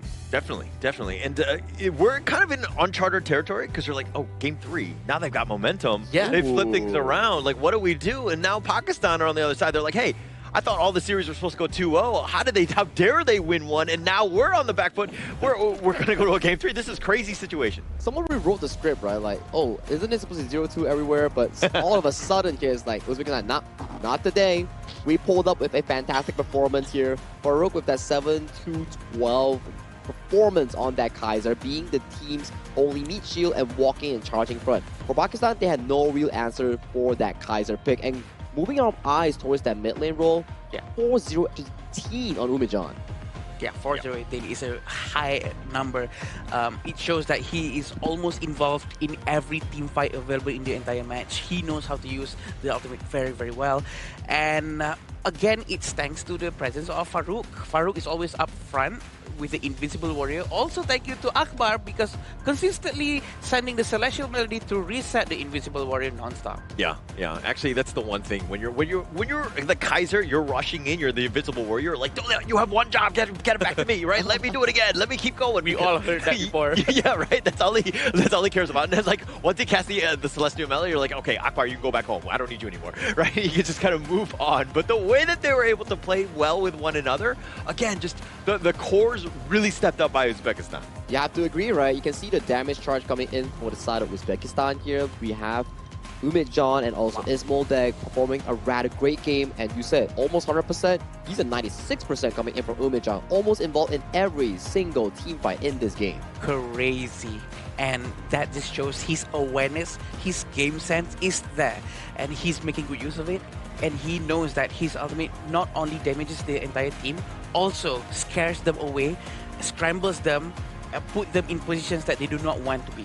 And you kind of notice that these two teams are actually taking turns in terms of their playstyle, where Game 1, Pakistan played as a one-man unit where they are just moving around the map, scavenging for team fights, pressuring against Uzbekistan. But coming to Game 2, Uzbekistan, it's like they woke up. They came in with a solid draft, they came in with proper execution, every single team fight. They were the ones who were first hands-on against Pakistan instead.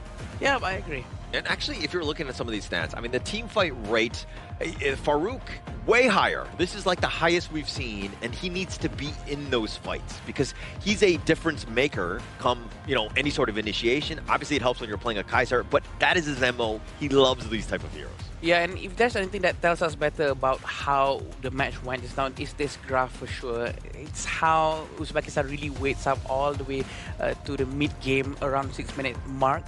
That's when they start to rotate together. 6 minutes is actually a good time because they know that Futzer is already online and they can start to really utilize the Sage Might and make sure that after he puts the Sage Might, everyone else focus fire on that 1%. No matter where or who this guy catches. I think there was also signs of succession coming in from the side of Pakistan where they found a bit of a comeback when Anwar was like on the bottom side and then he was like getting chased by 5 members, and afterwards we had like immediate answer coming from Pakistan to sneak the Shadow Overlord, and later on it's just the team fighting. It's just so darn difficult coming from Pakistan. You can't answer the Futzer, you can't answer the Kaiser, and the damage coming in from Isbolbek on the D-Ranger was just so darn consistent compared to the side of Team Pakistan's. Such a good draft. Yeah. Right? If you think about it, exactly playing this, like, you're thinking, oh, the Lapu Lapu, the Dharma, they got a lot of team fight. How are we going to just, like, navigate those alts, right? But it just seemed that we were able to do it. Is just isolate people and take them down. I think they were walking into their own trap, right? They're like, okay, let's pick up the Lapu Lapu, let's pick up the Dharma, for example, here. But then they forgot. The D-Ranger comes in, and then we pick, like, Beefy Boys, and Garuda is too far for you to actually engage, so what's next? Where's the follow-up damage? Because in some of these highlights, Muhammad H actually got a pretty good flank angle. It's just that there's just no real player coming in from Pakistan to actually follow on those final few moments. That's so true. Even though we can see maybe there has been a little bit of lacking of micro here and there, but in terms of the draft coming in from the coaches, it really makes sense. And they know what they're doing, essentially. Exactly. So, I mean, in these kind of Asian Game qualifiers and such, it's not only the players who are being tested, it's also the coaches, right? So the drafting is actually very, very solid, which enables the players to really do well. Yeah, and you talk about coaching and you talk about drafting, right? You gotta be focusing on to another thing. This is not global ban pick. This is standard pick and bans BO3. 2 bans for each side, and then you make it 4 on the second phase. But once you use one hero and you found success of it, in usual terms of global ban pick, you can't repeat it. But in this case, in Asian Games qualifiers, you can still repeat the success that you found. So for Uzbekistan, maybe, just maybe, they found their real way of playing. Yeah, I need to apologize to Uzbekistan because they picked first here and it was like, oh, what are they going to do? But with this Dolia and the Kaiser, like, I'm sorry, I was not familiar with their game. Like, they figured it out. This is a great composition. And the MVP, Umijan, I mean, 4-0-18, he did so much damage from the back. 37% is not a small amount for sure.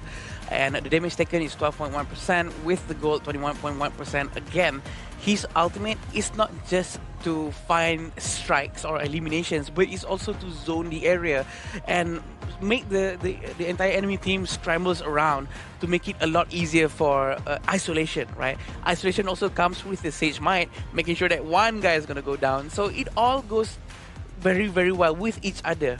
Very well thought out, right? The draft coming in for the side of Uzbekistan, every single hero had a purpose in the game and served really well in achieving this neutralizing lead coming in for this series here. Right now, first 3-game series that we are having in our Asian Games qualifiers for Honor of Kings. And I'm excited to see, out of these two teams, is it either going to be Uzbekistan making a reverse sweep or the Pakistan squad coming back strong after that loss. Yeah, actually looking at the pose from Umejan, he's kind of like, this is something that I want to adopt as well because I don't have an iQOO phone. So it looks like he's trying to be like, hey, trying to manifest the iQOO phone as well. This is a great pose for him to continue on.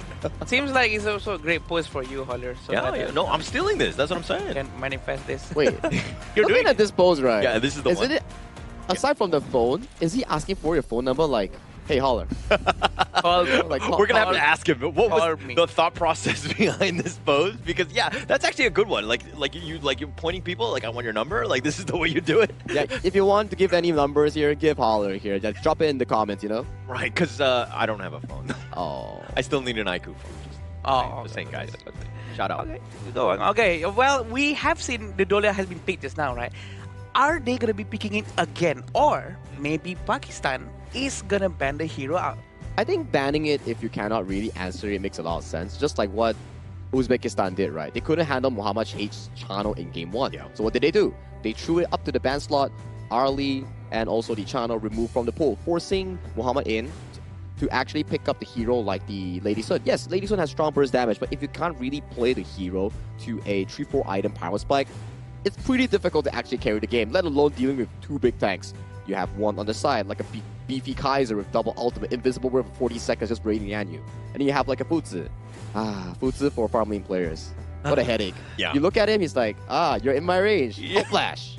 Yeah, he's going to be able to take that. But I think whenever it comes to this, like the standard bans and this type of system, I think that you want to just continue to play what wins. Right? Correct. Let the other team kind of, ban things out or make them, you have to change based on those, but you continue to do what works. Yeah, which comes to the thing where you mentioned just now, Adam. Yeah. It's a very smart approach coming in from the coaching staff of Uzbekistan after game 1. They're like, okay, we couldn't play this draft and we couldn't deal with the channel here. So immediately in game 2, they suck up their ego. They're like, okay, let's ban away the channel, and then they were rewarded with that win. So coming into this final 3rd game between these 2 teams is really important. They are both currently 0-1 in the standings of their respective group. They win, they're closer to qualification. They lose. Oh my, that's going to be terrorizing. Yeah, I'm pretty sure that they will try their very best to probably do more or less the same. And I agree, with a very much simpler draft with simpler heroes, it makes much more sense and also reduce the potential stress coming in from the players on how to maximize what the hero can do. We do know that Kaiser is very much straightforward. For those who don't know, Kaiser's ultimate Invincible Warrior, it has sort of like a passive inside it where each projectile that he receives reduces a fixed amount of number of damage, such as minus 60. Every projectile is minus 60. So that's what makes him very, very strong. So to counter heroes like Kaiser, you need like a burst hero with 1 projectile only. So what they pull off just now is very good. Even Dharma's punches will be reduced, the damage, each of the punch. So it was a very good pick. Arlie as the first pick is not on my list. It's a very confident pick, right, coming in here, Holler. Especially Arlie requires so much mechanical prowess as we've seen. We've seen a lot of picks of Arlie, but yet to find a successful, aside from the one that has been showcased by the Philippines marksman. It looks like the food's going to be picked here with the Kaiser. Again, it ain't broke. Why fix it, right? Continue to go on, and it's going to be a nightmare for Pakistan now. They have to ban Dolia, right? They have to ban Dolia. Or maybe the 3rd pick is going to be Dolia for Uzbekistan, unless if Pakistan steals them right now. Well, they could, but if they do take it away, they can't really pair it up with any single hero here. I would say that Dolia is not the best pairing with Arlie here. So Uzbekistan, they have a choice. Mid lane, farm lane, or pick the Dolia here. If they pick the Dolia here, great. You can really round up your draft, but you'll have a trouble coming into the later stages here. Well, like you say, if it's not broken, why even fix it here? 3 of the same heroes coming in from Uzbekistan's previous game draft as they are bringing it towards this game. Yeah, they're going to stick with it, but not having the Dolia, again, it's great for Farouk. I think it definitely has a lot of value, but it's gone. I mean, they would have picked it already. I think that, the Foots, at the end of the day, you probably could have picked the Dolia and the Kaiser there, and then save the Foods for later. Because, I mean, the chances of it being banned or even being picked, probably very unlikely. Or maybe even the Garuda, right? Because I think that Dolia is the most likely to be banned out, because the only reason why Kaiser works just now is because of the 14 seconds of Invincible Warrior instead of 7 seconds. I feel that missing out on this Dolia is a huge waste. It's gonna be a very big punch towards the Uzbekistan draft, but look at it in the bright side. You don't have a Dolia. You have another potentially Zhangfei or Lapu Lapu that could even beef up your entire team composition, so the early will have an even big trouble in handling those late game team fights here. Who am I gonna hit? There's so many big beefy boys in front of me. Or maybe Yarya to replace the missing Dolia, because Yarya can be played, right? So she can also always follow where Kaiser is going to be going, and I think that might replace what they need to make it tankier. But then again, they're going with Lapu Lapu with much more crowd control. A lot of control. I mean, they have, the Garuda is still there. The last one, obviously, the farm laner. But the Kaiser is the type where... Now, this is a little bit of a different roster because it's not the same thing in terms of just how much burst they're able to do. Pakistan are able to have something that's a little bit tankier themselves. The Hino is a bit of a problem because it shakes things off with a Fate Rewind. So they're kind of, again, out-sustaining the potential punches being thrown by Uzbekistan here. And I'm a bit worried right now because previously, like you mentioned, right, there was no Hino coming in from Team Pakistan to really counter against this. And what does Hino learn? A lot of frontline and middle range heroes here. And you look at Uzbekistan's draft, Sponsor You, Lapu Lapu, Kaiser, and also Fuzi, they're all very mid to early range, like very short range. So the moment they come into the team fight, the Hano's gonna have a field day with those spears. True, I think he's gonna be able to make good use of all of these melee heroes. And we do know that Hano is a very good sort of a bit of a tanky hero. He can sustain with the Insatiable Tome, given that he has enough magical life steal. I think it's going to be an interesting one. It seems like a balanced pick for both sides. Actually, it's definitely more balanced.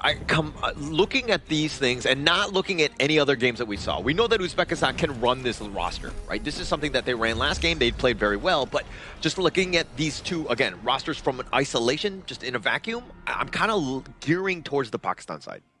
Yep, and here we go, our first ever 3-game series between Pakistan and Uzbekistan. It's going to be very interesting for us to watch for sure, and an early fight between all of them in the center here with the spears being thrown out, hitting all three of them. The stacks are hitting. It's going to stack up on them with a huge amount of damage if they line up in a straight line. So in this one, the Fatih is going to be in the jungle. So this is a little bit of a pivot in that sense, where you have the Byron more classic in the Clash, because they're not, Republic of Korea, who like to run the Byron in the jungle. But this is one, it's a little bit more different in that sense, because Anwar, again, if he's able to get that farm, the Fatih can be a late game monster and just tear up teams. I agree, and what's more important is that the Fatih can always move around the map compared to a Clash Fatih. So he has this freedom to try his best to make good use of the Sacred Tree Blessing, but it seems like they're starting to poke each other just a little bit down here at the farm lane. 300 gold in front, which is not too big. This is very early for us to judge, but this is where we try to see if there's any gold sharing technique that is being used by any of the teams. Yeah, and actually Hassan is kind of just babysitting Anwar, gold sharing, if you will. He's continuing just to kind of stick with him. But Hassan is the type where, in game 2, didn't have the greatest of games. Umijan definitely got the better of him. I think that this is one where we're talking about the mid-game, really setting the tone, right? Hassan needs to step up in this one. I agree, and we do have Farouk trying to rotate towards the Clash lane, trying to get the teleport very, very soon so that he can help the other lanes. There's not going to be too much of a difference in terms of economy right now. This is still very, very early. Both sides of the team have their jungle items and their roam items very, very well. And not much of a difference. Everyone is playing quite passively so far. Yeah, still early. I mean, the roams aren't even level 4, right? Once they hit 4, I think that you're looking to maybe take a fight. You can get a little bit defensive. Both of those roamers like to just kind of start things off. They've got some great ults ahead of them. But if we're looking at the other side, now this is where Uzbekistan are changing things up. They're being a little bit aggressive. Maybe they look for some sort of steal as Makbud has kind of inched his way into the enemy jungle. Yeah, and having Uzair, who's playing Zhangfei right now, he's going to try to use the Umbrella Outburst. This is what we're going to be focusing on probably the entire match, where Are they going to be following out with the Unbridled Outburst quickly in a close formation? If you remember in the game 1 just now, Uzbekistan was using Zhang Fei, but did not be able to utilize it fully and do a proper follow-up with that Zhang Fei. But this time in the hands of Pakistan, I'm pretty sure they're going to try their very best to follow up in a closer formation. If that doesn't happen, it's going to be a problem. All right, okay. I always joke about Zhang Fei and everything because Cloud is actually a Zhang Fei main, but I used to be, right? Like there was a time that people didn't like me, and that's another thing. But when I play the Zhang Fei, the biggest piece was that you never want to be the initial initiator. You always want that counter initiation. You want the fight to happen, and if you're looking at the Pakistan lineup, you have the Byron, you have the Hassan, and even the Anwar. These guys are looking to start things, and then you have that perfect counter initiation. So this draft plays into Zhang Fei's hands much easier here. I see. So that's what goes through a Zhang Fei main. Yeah, right. I used to be. I've moved on. I'm a much better person now. But we want to see that a kiting gameplay is going to be, it has to be done by Muhammad, by Anwar, to pull all the Uzbekistan heroes in a straight line, hopefully, so that Zhang Fei has that one golden moment for to use his ultimate. Yeah, but this is that golden moment. He's only caught on to one on this one, but now with that Wings of Judgment, Farouk is doing a little bit of work. He's the invincible warrior trying to chase after Anwar, not able to find it, but they find Muhammad, and they do get the snipe. 3 members down from Pakistan. The Fate Rewind, he gets on out of there, but now does he want to go back in? The scepters are still going to be there. Hassan needs to be careful. He has no ult. Mahmoud decides to, but Akbar gets picked off as well as Farouk. He gets the double before he goes 6 feet under. Double strike before he goes down is a way to go for sure. And he was confident that he can get all of them just now for a bit, and he still managed to go down probably because of the damage, AoE damage coming in from the Tyrant. He should have not been in that vicinity a bit too early just now, but this is what happened, right? The ultimate coming from the Zhang Fei actually hits only one. He did not manage to fully utilize the kiting that has been done by his friends, but a bit too long for Hassan to try to get them all out. Probably too early, Fate Rewind. Yeah, a bit too early in this. I felt like Anwar wasn't really finding the right targets as well. There was a lot of low members from Uzbekistan, and you could see that Farouk was chasing after Muhammad N. Definitely the great targets. You gotta just, anytime he's prioritized, Muhammad N has to think about running away, survival, as opposed to sticking around and doing that damage. Yep. Right now, Muhammad N is going to try to farm as fast as he can. Pure Sky has been bought by Muhammad H. Futza is going to fly towards the mid lane. The overall, it seems like no one's going to be taking it for now. Muhammad is going to try to poke with the availability of the Parasola. They're going to try to rotate back towards the mid lane. They're not going to force it down right now. And Uzair already has his madness. Yeah, and if you're looking at the net worth, though, I mean, Uzbekistan, 1.5K. This is definitely their game thus far. They've, again, sticking to their tried and true. These are definitely the heroes that they're most comfortable with. And that's what you want, especially in a game 3, when everything is on the line, you're going to play essentially your main. Yep, and this is what where they want to be, right? Because the advantage here is going to be pushing them more towards an aggressive gameplay. And that's what seemingly Uzbekistan is quite comfortable with. If you remember the last game number 2, 6 minute 30 mark is where Uzbekistan starts to stick together. That's why they start to rotate together with the Futzer. Are they going to do the same this time? Oh, they flash forward. The Sage's Might on top with the Wings of Judgment. They're throwing everything at him. Do they have enough? And Muhammad H is going to go down. It works every time. Even though they wasted, or well, not wasted, they used 3 ultimate just for one person, but he still goes down. And no one from Uzbekistan is eliminated for now, so you know what? It's okay. And it seems like they're going to start to try to get the Azure Golem. The stack has been marked by Hassan. Hassan is still going to go in. He's so confident at this point because he has Fate Rewind, but this is a golden moment, but they're going to pull back instead. Yeah, I mean, the Umbrella Upward had been committed, the Fate Rewind as well. Pakistan are going to get away, but, I mean, everything just to stay alive, I don't know if that was the greatest of plays for them.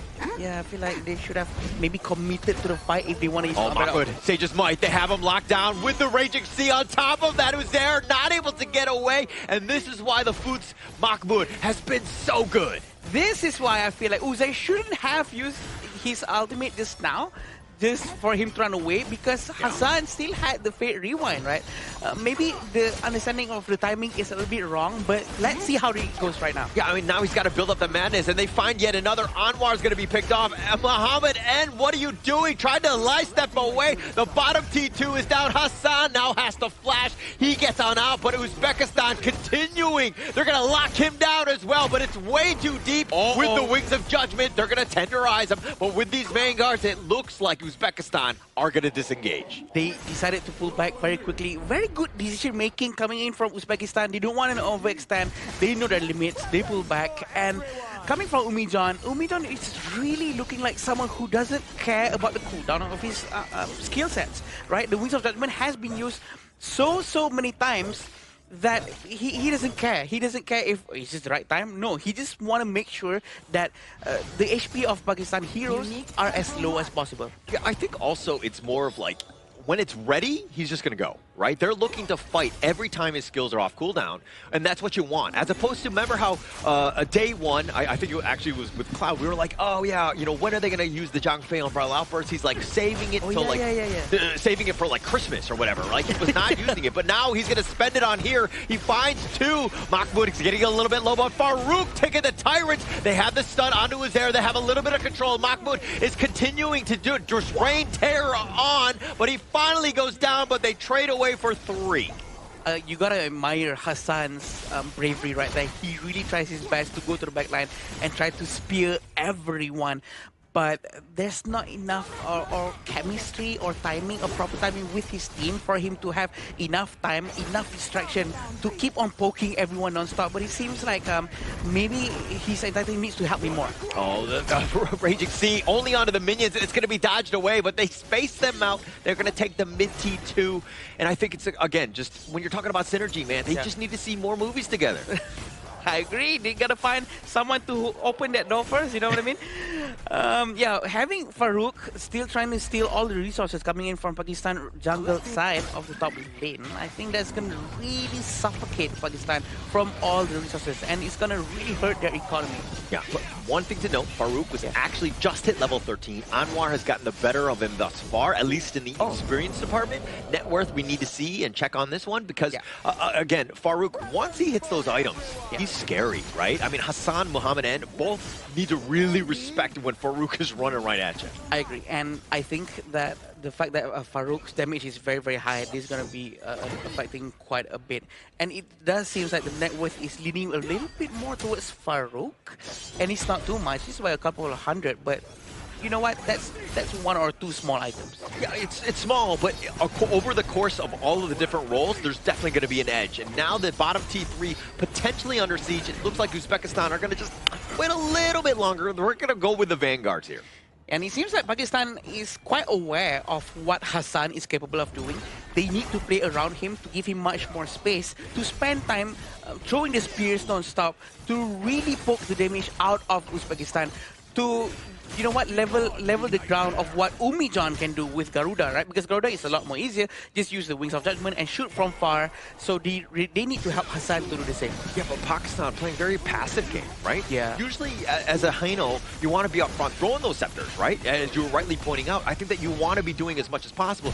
Anytime he's not throwing out those scepters, it's a feels bad, you're losing moment. So True. What makes Haino good is the scepter itself. If you're not really utilizing at max, then it's not really a good Haino. True, yeah. So, I mean, what are you? You're just like a range creep at that point, right? Yeah. I'm not saying that to that point, but it seems like they're going to start to force something out. It all depends on Uzer's ultimate.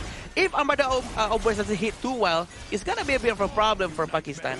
So they need, again, they either initiate. Muhammad H has got to be making that play. Hassan maybe bait something out so that the fight happens, everybody jumps in.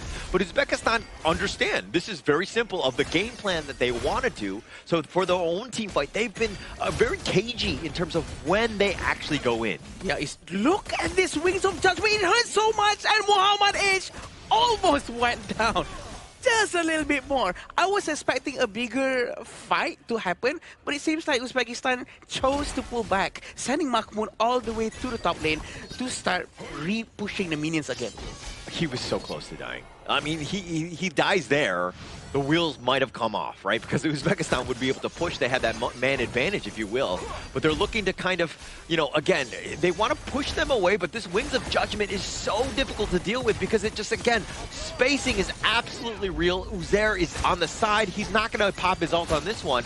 And they're doing a little bit of chip damage on the bottom T3, but Uzbekistan playing a very patient game here. The zoning power and the presence of Garuda itself is just so scary. And again, Umijan doesn't hesitate to keep on using the Wings of Judgment over and over again every time it is available to be used. And just focus on him. I'm sure he's going to be using it once more because the cooldown on this thing is too short. Yeah, way too short. I mean, every single time that it's been available, he's been just, you know, weathering the storm. Like, he's done so much damage. He's 307, didn't die in the last game as well.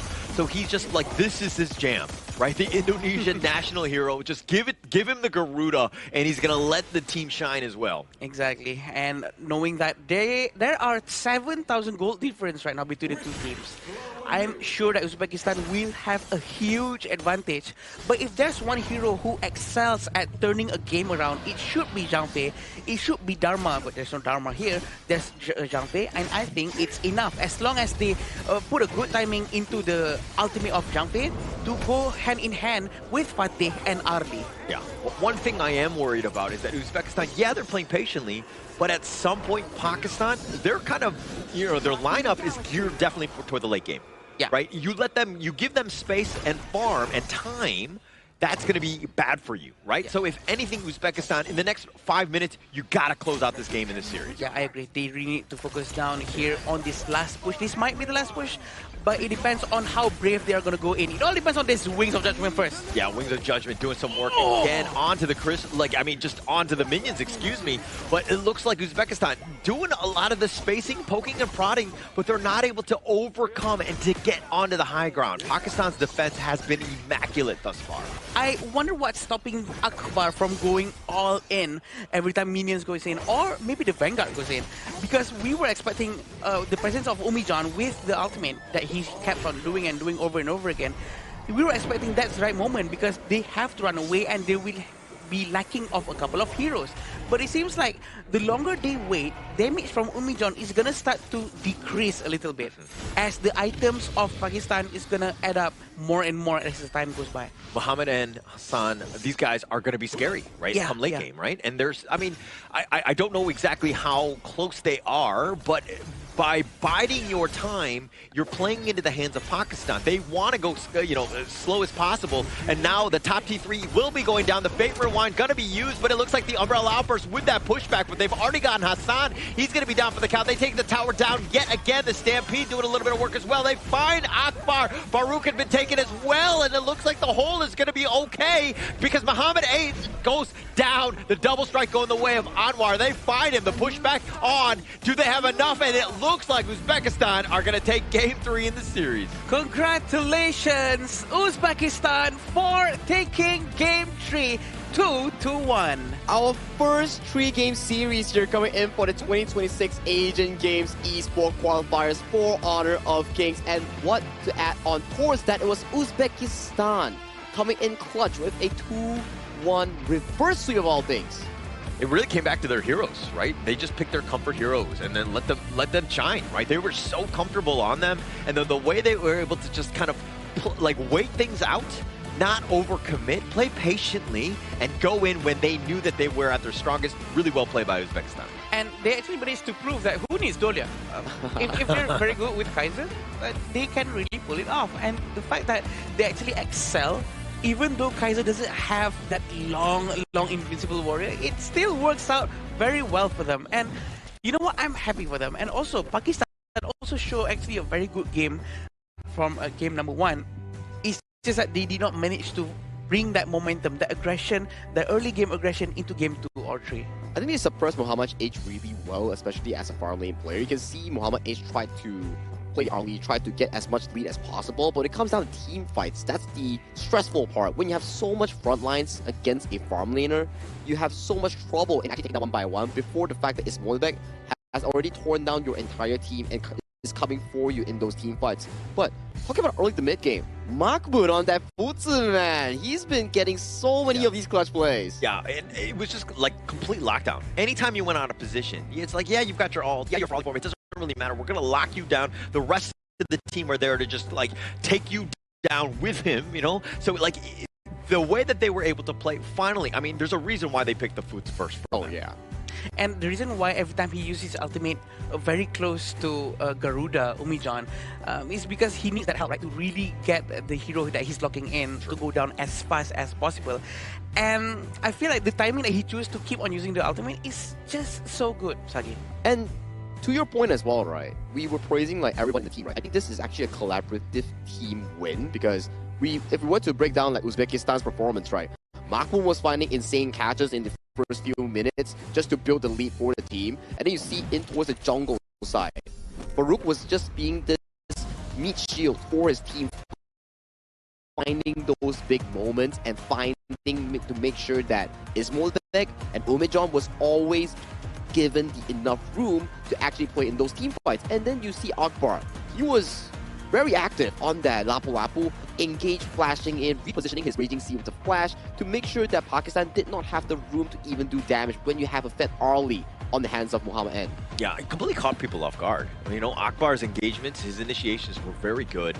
I mean, Umejan was like, he's so, like, you know, he was tried and true. He was very, like, always on the backside, always doing what he needed to have done. But he stayed alive. That's the biggest piece. If you get taken down, all of the damage taken away. I mean, who's going to, like, yeah, you have Ismailbek, but like you're kind of lacking in that department, right? So by him just staying alive and everyone from Pakistan very vulnerable, they had a rough time trying to just get on top of this Uzbekistan lineup. I agree. The damage coming in from Umijan has been unstoppable, and there's no answer to it, right? Because the distance for his ultimate is so far away, and the fact that how he always controls the Garuda's Wings of Judgment very, very well, he predicts the movement of everyone to maximize the damage. And you can also see, yes, Umejan did an insane game from the Garuda, but check out Hassan as well.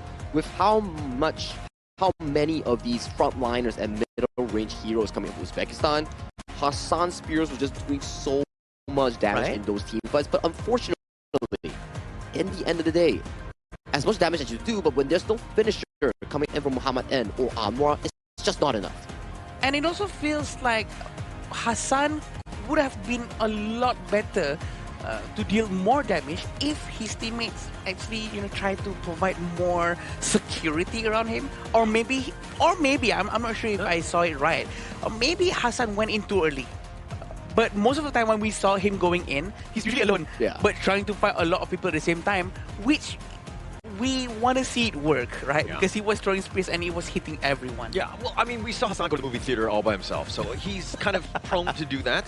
But I think it also plays into what Heino likes to do, which is be that frontliner, throw out those scepters, and then anytime you get jumped, you fate rewind on back. But unfortunately for him, Uzbekistan just had too many answers. They were able to get on top of him and to really kind of, you know, to counter the playstyle of the Tano. And to your point as well, right, the reason why we don't see much of the front lines here playing with Hassan is actually due to the fact that Uzbekistan in the early game, they utilized Mahmoud's Futsu's ultimate, the Sage Might, to penalize Muhammad H for playing too overly aggressive, making sure that this Byra, that's supposed to be the early to mid-game strong force coming in from Pakistan, he was shut down so damn early, making sure that this game was out of his reach.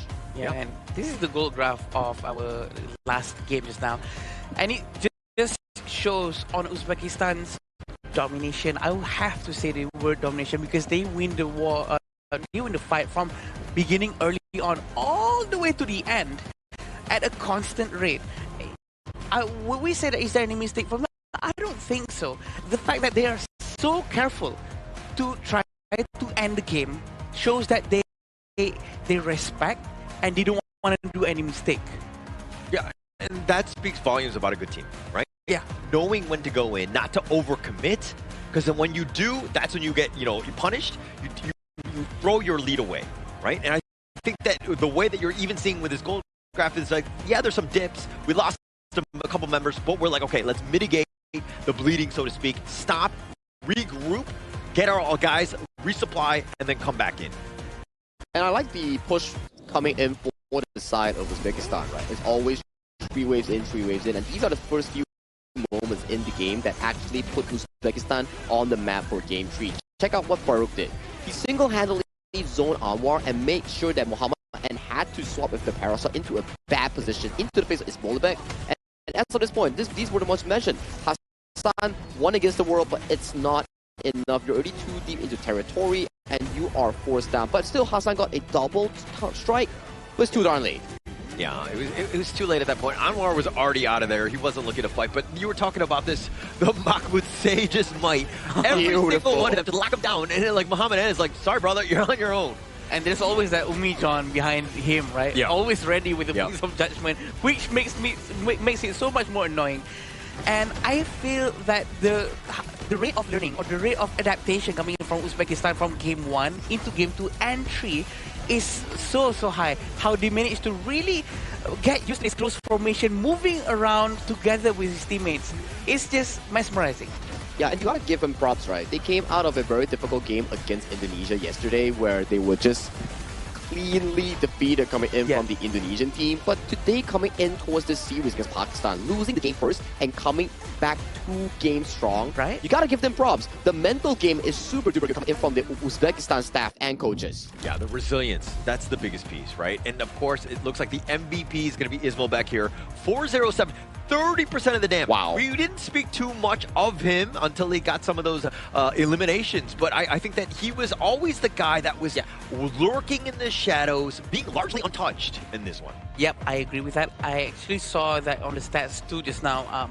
This is why they are using heroes like Garuda, Lapu-Lapu, giving the amount of space to Ismailbek. And Ismailbek keeps on doing all this damage thanks to his teammate, right? Because of the confidence and the comfort that he has to really produce those large amount of damage. Yeah, and how much he just stepped up. Ismailbek really just like the MVP style, the way that he was able to kind of just outclass, like the team. Uzbekistan really stepped up of him. Dare I say, we call him Islargebek from now on. I get what you mean. The door is over there. Okay, come back. I mean, you definitely, aside from the joke itself, it definitely makes sense, right? Because you have to compare from Game 1. He was against the MVP performance coming in from Muhammad H. Chano. And that was a very big difference, right? Compared to that performance that you actually have. But coming to Game 2, his DRNG was solid. Game 3 is Ismailbek on the console you in the final few moments when Umit John was taken down by the enemy team. He stood up. Yeah. He took down every single enemy member and forced down the game end. That's how you consider MVP performance. Yeah, you gotta step up at the right moments, right? Yeah. And they were like, when a team needs you, Game 3, everything on the line, now's the time. He showed up in spades. Again, the how fast they actually adapt from Game 1 into Game 2 into Game 3 almost makes me feel like a proud dad, even though I have no connections with them. It feels like the way they improve in such short period of time is just too good. And I wish this to happen to all of the rest of the team, because the whole point of playing the first game and try to learn as much as possible is to try to apply it to the next few games. Makes sense, right? And especially we did talk about meta this, meta that. Some teams like to pick the Ukyo Tachibana, but they can't really execute it compared to some of the stronger teams like Philippines, Indonesia, Korea. They did really well. But when it comes down to teams that have less experience or don't have enough games, when they bring out the comfort heroes like what Uzbekistan did, it really warms my heart. It's like they can play the game and in their own level, and it shows just now in Game 2 and Game 3. Yeah, and actually just being able to overcome the jitters that was Game 1, because it didn't look great, right? And you're thinking, the wheels completely fall off. Are we able to, do we just lose all momentum, any sort of motivation going into that one? But the way that they were able to bounce back, again, you were like a proud dad. I too will join that train into the proud dad moment, because again, I think it was incredible on that one. Okay, the proud dad moments definitely have to hear what the Suns have to say, right? So let's check out Mara on the stage to see who she has on the stage to actually interview and let us know more about that amazing comeback. So Mara, your time to lead the gorge.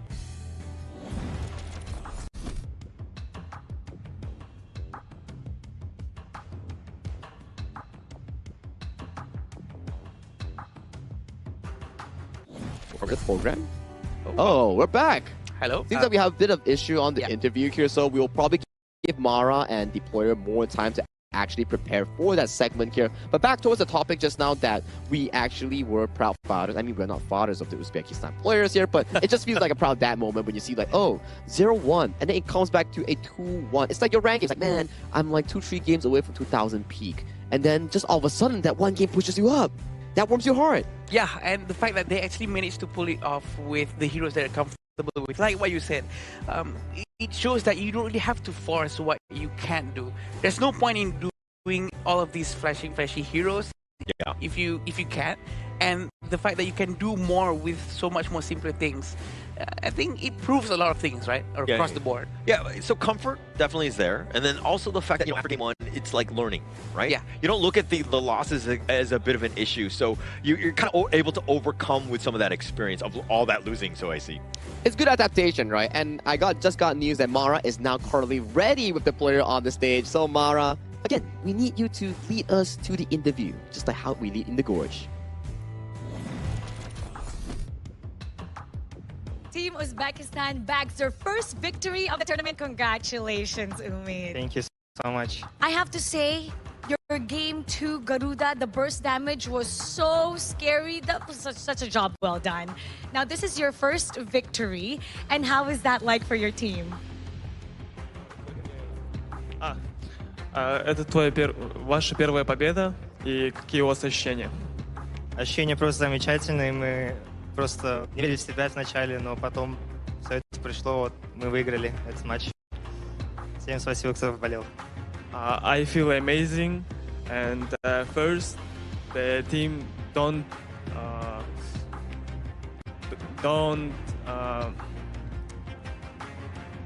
trust themselves, so after that they come back. So in the beginning, the team was still looking for that trust within each other. And then now they've achieved it. And we can see that as we saw in game number 1, your opponent, Team Pakistan, was firmly in control. But then you got game number 2 in a dominant fashion and ultimately taking the series. What made the difference? Первую победу пакистанцы, они взяли верх. И после этого, что у вас поменялось, что вы взяли камбэк? В первом матче мы просто боялись, ничего не делали, просто боялись заруинить игру и проиграть. И это повлияло на то, что мы не смогли как прежде сыграться.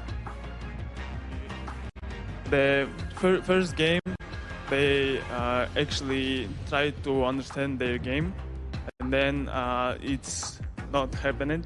After that, they scan them and then take the win.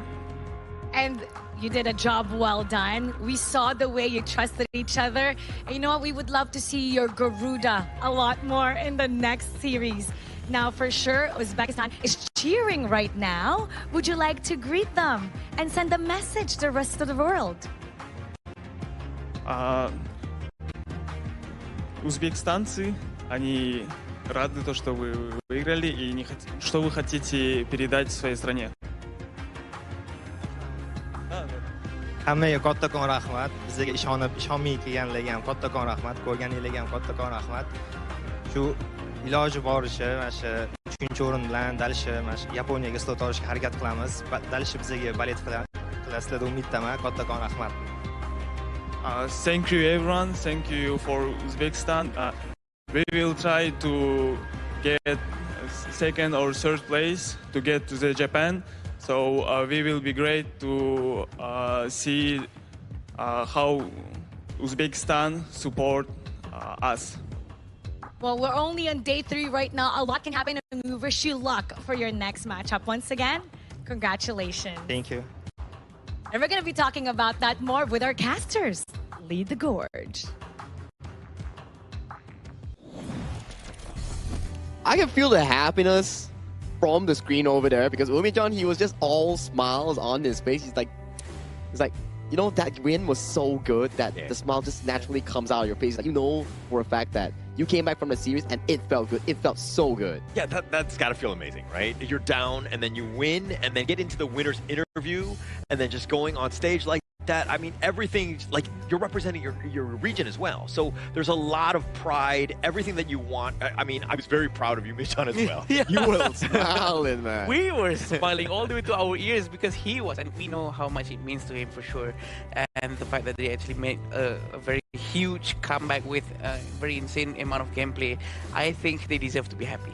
Yeah, it's definitely something that you want to be cheering on, especially when you come back from a game such as that. 0-1 down, and then you come in 2-1 swoop, and you are now putting yourself one step closer to potentially the main event or the last chance qualifiers. Yeah, and actually it took us a while, 3 days to finally get to a game 3, but I think it was worth the wait at the end of the day because that was pretty epic at the end of the day. That's true, and I do feel that they are on the right track. If they continue this momentum, they continue with this kind of mindset, it's going to be very, very helpful for them. But you know what's going to be helpful for everyone is that if you guys all have iQOO 15R, official gaming phone for 2026 Asian Games Esports events, Honor of Kings Qualifier. These are the devices that has been being used by all of the professional athletes that's up on the stage. Yeah, I'm trying to locate my finger to where I can point it better. Like, there we go. In the middle. I'm like trying to grab it. That's okay. No, they'll eventually call it if they're interested. yeah. Well, of course, if you're interested in a good gaming phone, do check out iQOO 15R. But lads, that was an amazing series. I think one of the best ones that we actually had story-wise. Like yesterday, we had like Tempest Dragons, but out of the series story, right? I think this was the best one because it involved three-game series, our first one ever in 2026. Asian Games Esports Qualifier Honor of Kings, and then it came into a 2-1 fashion, reverse sweep style. Yeah, the comeback, that to me is the biggest one, right? Being able to come back, it's one thing to be like 1-1-1 and then kind of trade it and go around, but I think that the momentum, it shifted, right? Pakistan was kind of reeling after that game 2, and they thought that things were going to be very easy, but let's be very honest, nothing is easy here. Yeah, I was expecting that Pakistan's going to be steamrolling in the game 2. Yeah. Because they were actually being able to end that game 1 in such a style that it seems like, you know what, Pakistan is very solid. They know how to end the game very, very well, and they know how to really utilize their benefits. But eventually, somehow, Uzbekistan's mindset resetted so quick, and they improved. We come talking about this days and days, but it's just so good. Because it feels good coming in from an esports side that you see teams strive and they look for success and they actually won. But coming into the next series, we'll be having Jordan going up against Kyrgyzstan for the match 2 of the day. But we'll need to go for a short break before we bring you more Honor of Kings action.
Contestants fight for the honor of their regions while we cheer them on from the stands.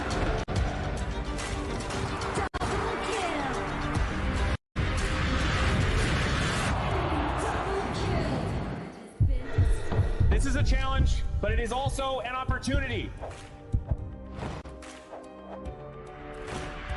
The tide is turned.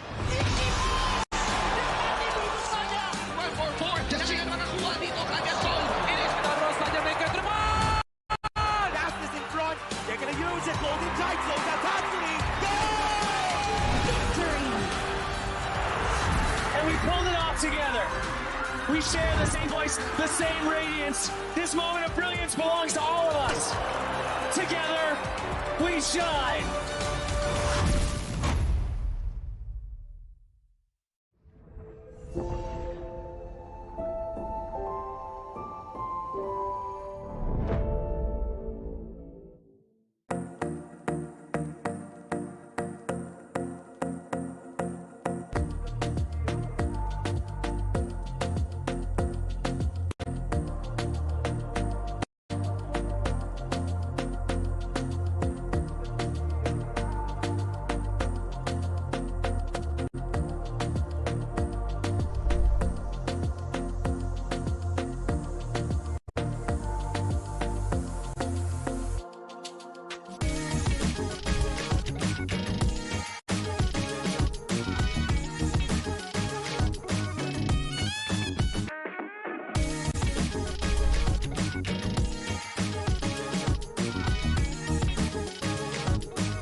Welcome to the 2026 Asian Games Esports Qualifiers, Honor of Kings.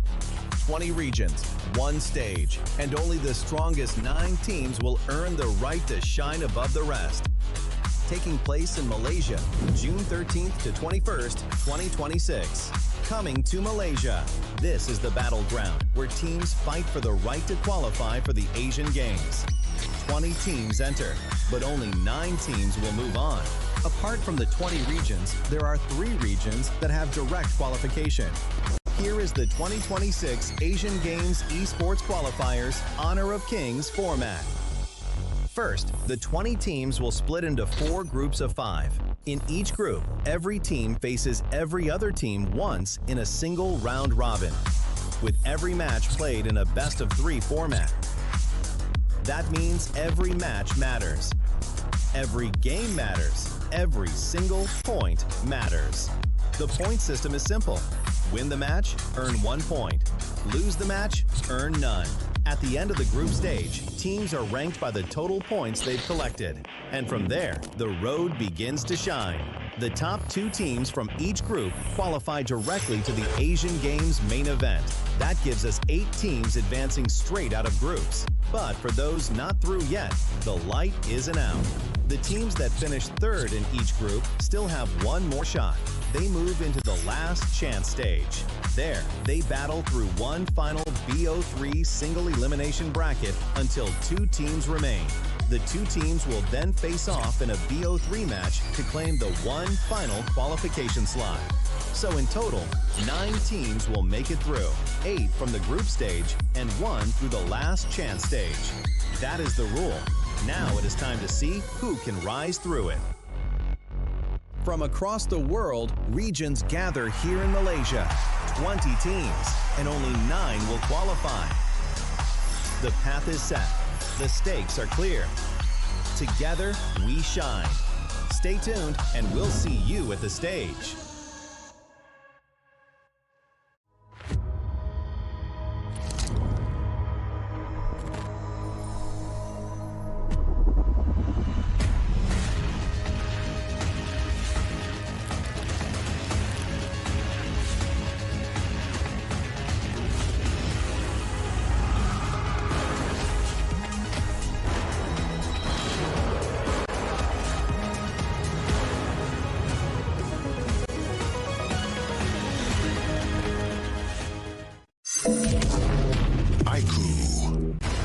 Ultimate not ready yet.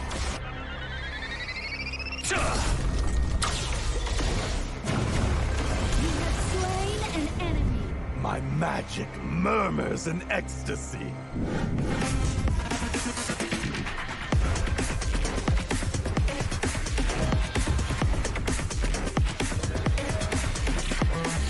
Amazing! There is no escape for you.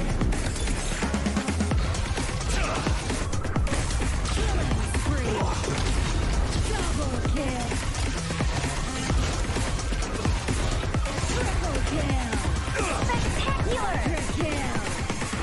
Don't worry.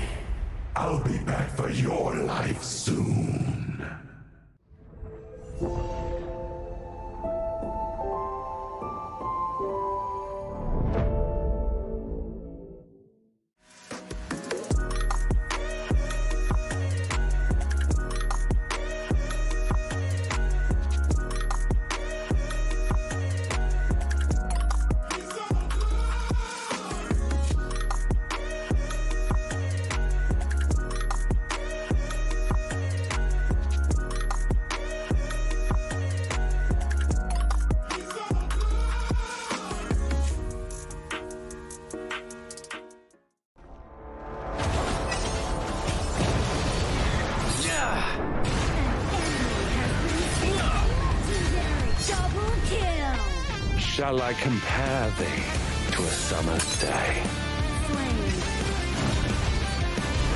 Don't engage. Don't crush us like insects. Defend our base. Our high ground tower under attack. Amazing! Unbelievable! Ah, the fragrance of romance. Ally has been slain. Rampage. Double kill.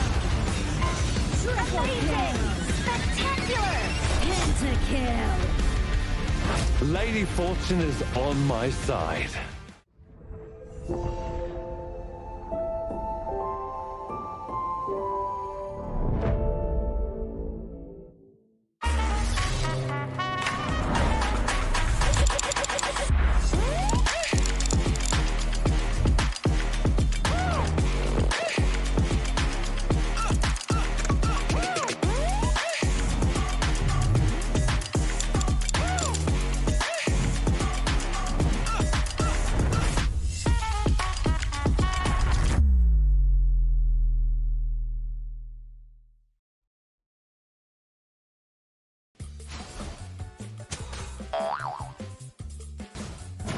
They tried.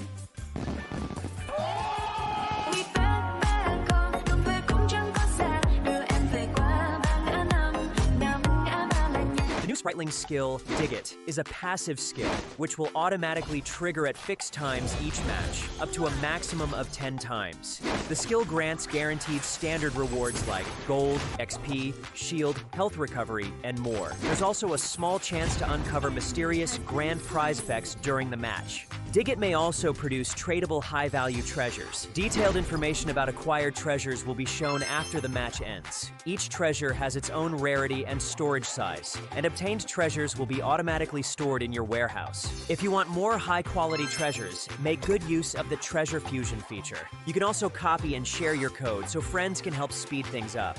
Treasures in your warehouse can be sold for event currency, which can be used to redeem skins, items, and other rewards on the event page.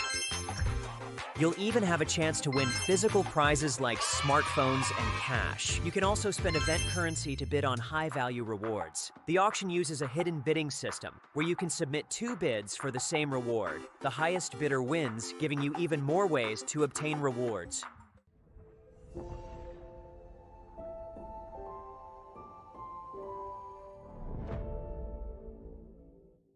Itu bukan track kita. Relax, bro. Phone aku! Jom ke mana? Mountain View!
it's alright. I'm on fire, I'm alive, cause now I fly so high, so high. Light up the skyline, let's do it this time, like it's a whole new colorful world.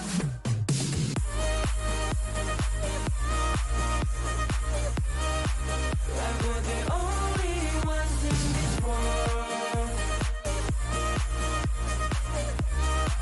Like we're the only ones in this world. Never thought we'd get this far, burning like the stars. How we get this far? Like we're the only ones in this world.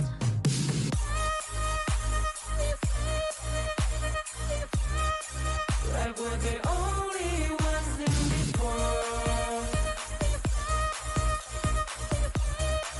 Like we're the only ones in this world.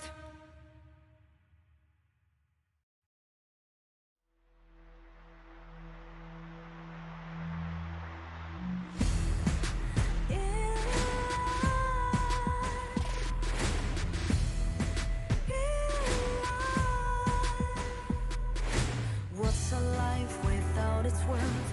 Compromising with what hurts inside. When you let fear decide your fate, you don't choose which path to take alive. In life, I'm finally letting go of everything that still holds me. I'm against the odds, but I won't give up, 'cause it's my time to shine.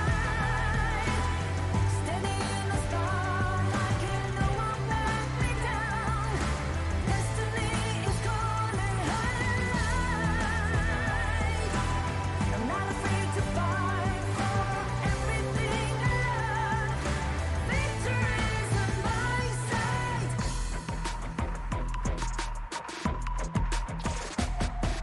The more we lose, the more we gain. The more that nothing stays the same in time.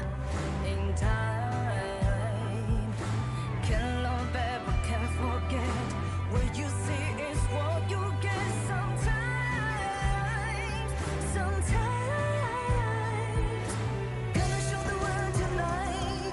The light that shines inside us. We're against us, but we won't give up, 'cause it's our time to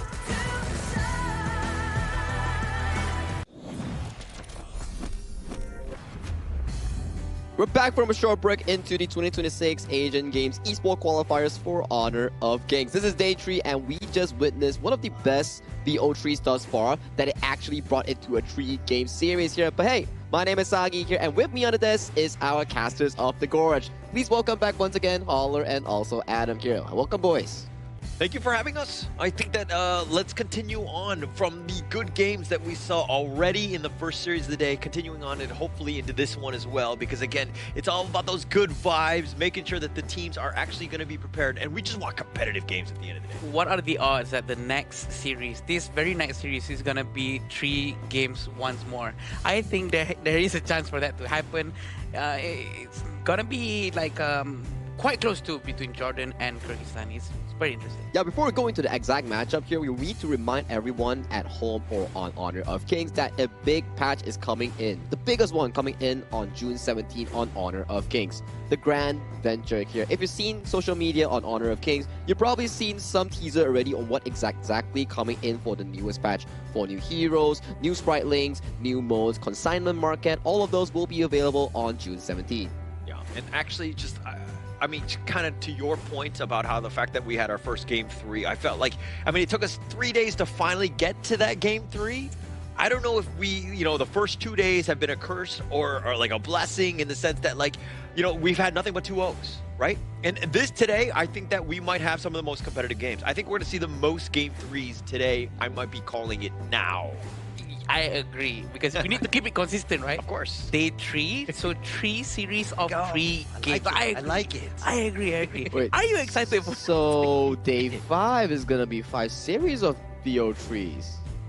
15 games. I think it only works for It doesn't rhyme. It third doesn't. day. It needs to be best of 5. That needs to be best of 5 for day 5. Yeah, I think that makes sense too, you know? But without further ado, let's welcome our first 2 teams coming in for this exact tournament. Jordan's first experience and Kyrgyzstan looking for their first win with this video teaser here. Let's welcome the teams.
Known for their ability to adapt and think on their feet, their unpredictability makes them dangerous, and their composure could be the key to unlocking victory. Ready to turn uncertainty into opportunity? Please welcome Jordan!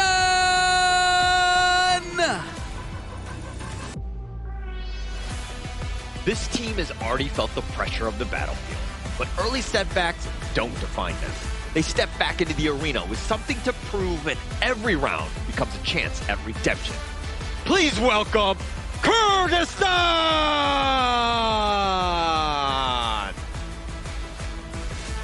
This will be the first game that Jordan will ever have on this tournament here.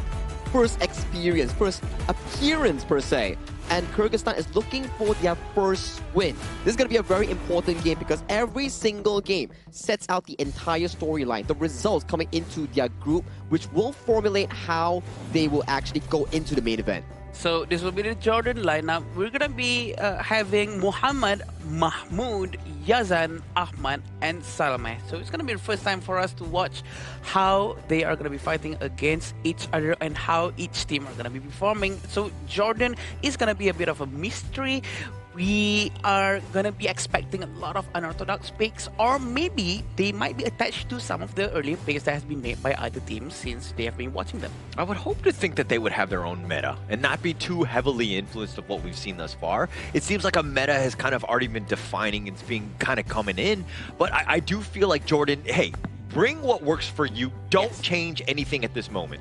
I think that's the case that we've seen since the previous series, right? Like, meta defines the game, but if you can't play the meta well, sometimes defaulting into an easier execution heroes or team compositions actually favor you more if you don't have that experience. But for Kyrgyzstan, do you think they have that shot? Yeah, well, let's just introduce them here. It's going to be Kyrgyzstan here. Jamalbek, Dastan, Kunovic, Azat, and Marlon, and they're going to be a team that we kind of saw. We haven't seen them, you know, again, able to kind of define the meta themselves, but this is a team that's still kind of finding their footing, if you will. Yeah, we have a very good example from Uzbekistan just now. Maybe sticking to what you're comfortable with and what you're very good at is probably the best than trying to match up your energy with other better performing teams that maybe you've seen a lot of very good Ukyo Tachibanas, so maybe we should practice that too within 1 or 2 days. I don't think that could be the best thing to do here. Maybe just go with whatever the best that you know. I think Ukyo Tachibana as a pick, right? It's really amazing. Strong early game damage, invasions, or even the mid-game burst damage, right? But the problem is, execution is really hard and you fall off if you don't find a lead. Hence, teams do pick it up, but once they fail to execute it, it's really punishing in the BO3 setting. Yeah, actually, Ukyo and Chano have been the most picked heroes going into day 3. So knowing that, I think that, you know, almost every single blue side team, when they're looking to pick first, has really kind of leveraged off of that. Those are the two main heroes. So, like, it's one thing to pick your own heroes that you're comfortable with, but understanding the meta of what other teams are looking to do, maybe you look to ban those out early. I agree, and we do know that there's only a couple of heroes that usually needs to be banned, especially heroes like Dolia can really reset some heroes like Kaiser that makes Kaiser a beast. But it has been proven that maybe Dolia is not the biggest problem. Maybe it's understanding your opponent that makes the biggest difference. And the Asian Games Esports Qualifiers is also another type of tournament where it applies the same style. Meta always starts to show in the first few days, but as you inch on towards the last few days or the middle of the tournament, you start to see more patterns, more strategies coming out for different teams in their pick and bans. Yeah, and as we go into day 3, this is the first time Jordan is going to be on stage. Has that helped them where they haven't played the first 2 games and to kind of, you know, let the other teams play and get a little bit more intel on them? Or would you rather them play up front and to kind of just shake things up from the beginning? That's a very good question. For me, for these 2 teams, especially for Kyrgyzstan, right? Like, let's say you're Jordan. If your first opponent is like Philippines or Indonesia from another group, then you might be feeling a bit worried because you've seen how well they play. But considering the fact that Kyrgyzstan has yet to found a win, and they are also striving for that, so both teams are probably at equal grounds and they are mentally prepared for one another. Yeah, I agree with that. I actually agree with you, and definitely the pressure is off, right? Because we do know that they are performing quite well, and look at them, they're very happy, very confident up on stage, and we are not going to be surprised if they don't really have that pressure on them too much, so maybe that could be the edge that they need. It's just about the little things, right? Going into this one, I think that you're seeing both of them, as long as you're kind of, you know, loose, you're able to play your game, right? You don't want to get kind of nervous. You don't want cold hands. You want to just kind of be warmed up and ready to go, do your stretches and all that. Making sure that you guys, you know, watch as many movies together as possible so that synergy is next level. It's all about synergy. I feel that everyone can really relate to this because synergy, bonding is one of the most important things, and maybe some of the players out there don't have enough of that.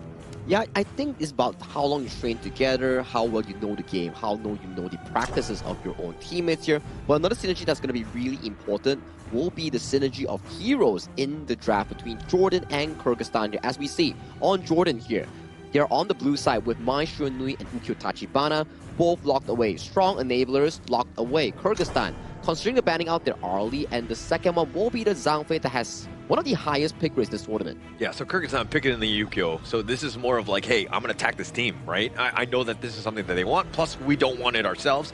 And they're basically making a statement going first here. What is going to be that pick? It's going to be Dolia. Let's go. It seems like they are quite inspired from what has been happening from the previous game. Maybe everyone's starting to realize, hey, wait a minute, maybe it's not just Dune, maybe Kaiser works as well. And then they're going to try to implement it right now. But I'm a little bit worried. If they have never done this before and they are sort of forcing it out right now, it might backfire on them. It may backfire on them because at the end of the day, you still need certain hero mastery and also the teamwork to actually pull off certain compositions, which are rather different in terms of execution here. So for the side of Kyrgyzstan, they took very strong 2 side carries, Xiao Qiao and also the Chano as their 1-2. But I'm liking this from Jordan here. The Yuhuan Dun as well, their 1-2, and then adding on with a Yuhuan as their mid-game carry. Oh, they're so good with the Dolia as well, right? Their ults are amazing. The Dune and Dolia, the combination that we've seen time and time again. But adding the Yuhuan adds another interesting wrinkle. A lot of sustain. So Kyrgyzstan right now, I mean, the Venomous Staff, anything to kind of limit that healing is going to be key. And also, like, you got to understand that the fights are going to go long. Yeah, for sure. And we do know that Chano and Xiao Qiao, Diadia has also been picked out. Usually Diadia is a hero that we use to counter fast-moving assassins. But in this case, they're going up against Dune Jungle. I'm assuming this is going to be Dune Jungle, right? Because sometimes people use Dune at Clash as well. But having Yuhuan and Dune in the same team as Dolia can reset both of them. Anyone is fine.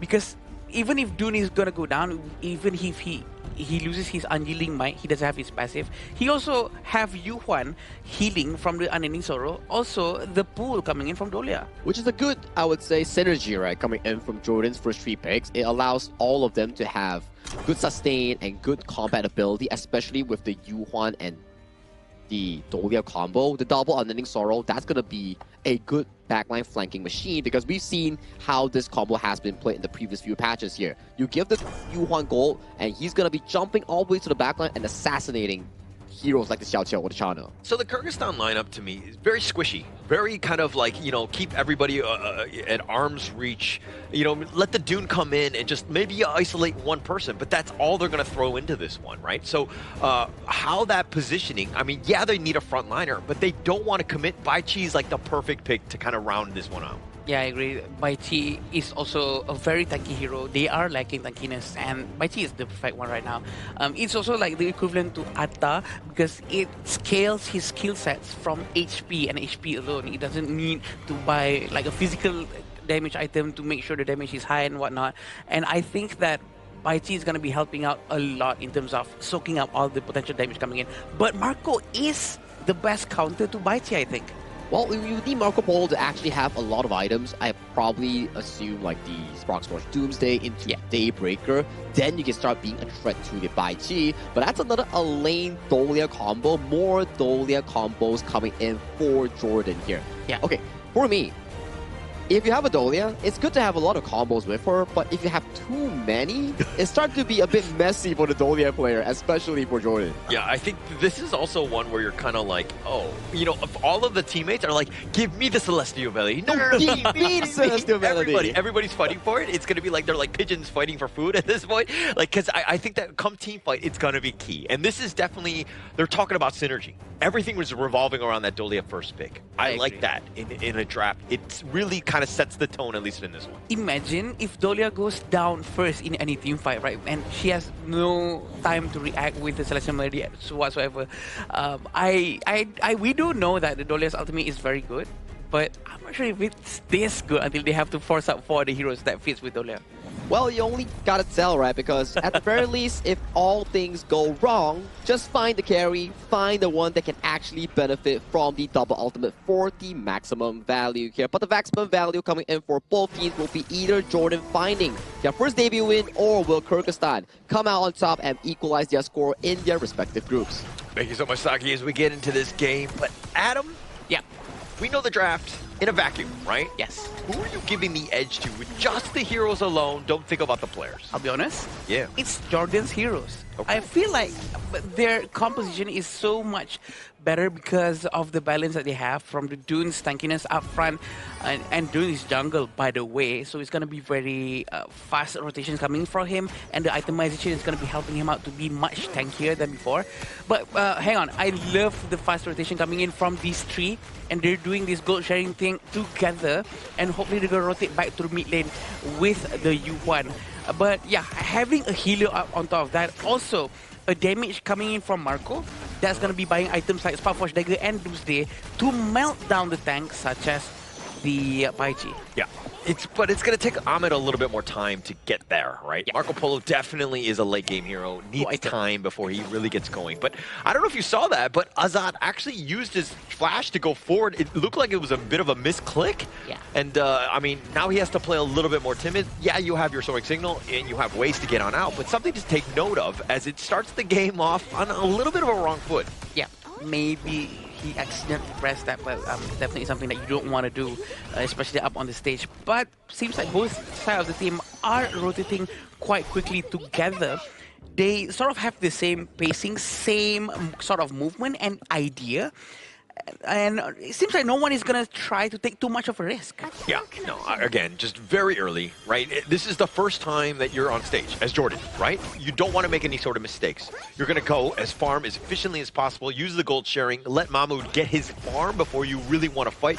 What we've seen from past Dunes in other games is that he falls off or he doesn't do very well when he doesn't have those tanky items. Yes, and we have to remember the combo coming in from Dolia and Dune is so effective because Unruly Blade's cooldown is very short, which means, in turn, Celestial Melody's cooldown is going to be short. Yeah, definitely short. This Spike Tail, like, literally, oh, the four-man taunt!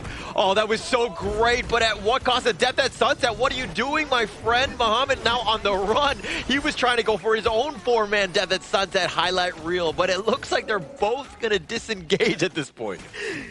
Wow, what a great layways coming in from Jamalback. We would love to see more of that after this, and hopefully Kyrgyzstan is going to be helping him out to deal more damage. That is the perfect timing that he did. It's just that his teammates are not ready for that. Probably there were no communications prior to that movement. And also, it's still really too early, Dick. I mean, you don't really have items. You're not doing so much damage. It's so early in the game. It was an amazing taunt, but it's kind of like, okay, I think it was more of a flex more than anything else. Like, hey, this could happen at any moment. I think he was just testing the waters. Yeah. He want to know what's the perfect distance of the flash plus the layways together. Yeah. So he can do better of this. You know what? There's nothing wrong with that. He's working very well. But he's going to rotate back to the top lane, and we all know that he doesn't have flash, but he still has his ultimate. They have to be ready, prepare in 10 minutes. Tyrant is coming up. Yeah. And when that happens, I mean, nice wind slash onto 2. Mahmoud taking a decent amount himself. This Dune is going to be a problem, assuming he's able to get some of these items. He dodges a Honey Sweet Breeze, and he's all by himself, and here come the cavalry from the side. They're just going to push them away, though. Okay, the objective is going to be the Tyrant. They have to focus down on it right now, but will Nakoruru be able to find that one? He's looking to go. They find it. First strike. Ahmed just going right on into this one. The Bitter Farewell is going to be used on the side, trying to just mitigate, but Salome is going to be taken down. They find Zamelback. He's not tanky enough. The Death at Sunset doing some serious work. The flash away, and a double strike going the way of Azad. He's on the run. Muhammad not going to dive the tower. Wow, what a clean wall coming out from them, and they're going to be focusing down on the Tyrant. It's going to be a good one, but replay of what happened just now, this is where the wind slash almost hit the rest of the team, but they still try to start to force because they know the layways is going to come out from Jamalback, but again, there's no enough burst damage coming in from the entire team after Jamalback actually went in with a Baichi. Yeah, so Ahmed actually had the Fever Barrage. He did a decent amount, but then he was getting focused. He got the Celestial Melody off of Salome, Fever Barrage on over the ledge just to go to safety, but then he got caught around because he was sticking around a little too close to the sun, so to speak, and he got burned. Yeah, I feel like maybe they need to help waste more skills from Kyrgyzstan's before Ahmed goes in, because Marco Polo is a very a hit or miss. If he goes in, it either works very, very well or it doesn't work at all. So they need to make sure that all the skill sets coming in from Kyrgyzstan has been used up first. It's just that it's just so early, right? He's kind of pillow-fisted at this moment. His shots are really not going to do as much as you want. I mean, definitely late game, right? Yeah. But this is also one where you're like, okay, you need to balance a little bit of the aggression, trying to take things away, but at the same time, you kind of need to just farm here. But this is the aggressive play from Mahmoud. This is going to be great. This is what you want from a Dune. He smites it away and chases them on all the way back. The Unruly Blade almost getting the pick off. The two-man stun with that Honey Sweet Breeze, so at least they got a little bit of damage on their way out. Mahmoud, he really wants to go in non-stop. We have to remember that Salama always has been helping him, playing around his presence non-stop also to make sure that he can also exit the wall in case he needs to. But we want to see more itemization coming in first. They need to focus down more on stealing resources. Sure, he can try to steal the Azure Golem over and over again, but the objectives ultimately all lies down to whether or not they can destroy the enemy crystal or not. Yeah, and I mean, you're rightly pointing out the Dune Dolia combination. These two have just been such a good pairing throughout the Honor of Kings esports, or any Honor of Kings ecosystem, right? Yeah. I mean, they've been so good together because they provide so much. The Unruly Blade is usually it's a one-way ticket, right? Yeah, but now that you have the return one, it really adds a lot of value to the team. And maybe people don't know this. Celestial Melody's cooldown really depends on that skill that she is resetting. If it's a very long cooldown skill, her Celestial Melody is going to be a very long cooldown. But if it's short, hers is going to be short. So that's how they're going to rotate it. Oh, the Meteor kill. And the Death that Sunset, he has to use that defensively. Muhammad doesn't want to get pulled back, and he does just barely get raked out, but he gets under the tower. That was a little bit precarious for Muhammad. Oh, this is very interesting. Actually, Muhammad is actually going for Blazing Cape. So it's going to be a very tanky line. Yeah, look at how Mahmoud is so aggressive, just stomping on those wolves as well. But he wants the Azure Golem. I love the way Jordan is playing right now. Oh, it seems like Dasta managed to get the blue buff, but he's going in. He's going to go all out or not. He's going to pull back because he knows that Ahmad is not in the vicinity anymore to give him a helping hand. Yeah, but he still stole some of the jungle neutrals right there. So I think that he'll be happy with this. But again, contest everything. Like, look at how aggressive he is. Space created, if you will. Wind slash just to zone them away. But Ahmad gets picked off on the bottom side. That's not what you want to see, especially. But now the Honeysweet Breeze onto 2. Muhammad is going to be taken down. And Mahmoud, he's trying to fight all the way, even diving the tower, but a triple strike going the way of Dastan. Kyrgyzstan managed to punish all of them. There's only Yazan left in the Jordan team. Now let's see what Kyrgyzstan is going to do, which objective they're going to go for. Is it the Overlord? Is it the tower? This is a crucial moment for them to really try to gain something out of this win of this team fight. Okay, I was saying that I like the way Jordan were playing, and I would like to retract that because they're being a little too aggressive. Mahmoud, you're kind of putting your team out in a bad spot. You're being way more aggressive than you should be. I like a little aggression. That's a little too much. But the rake back, they find Muhammad.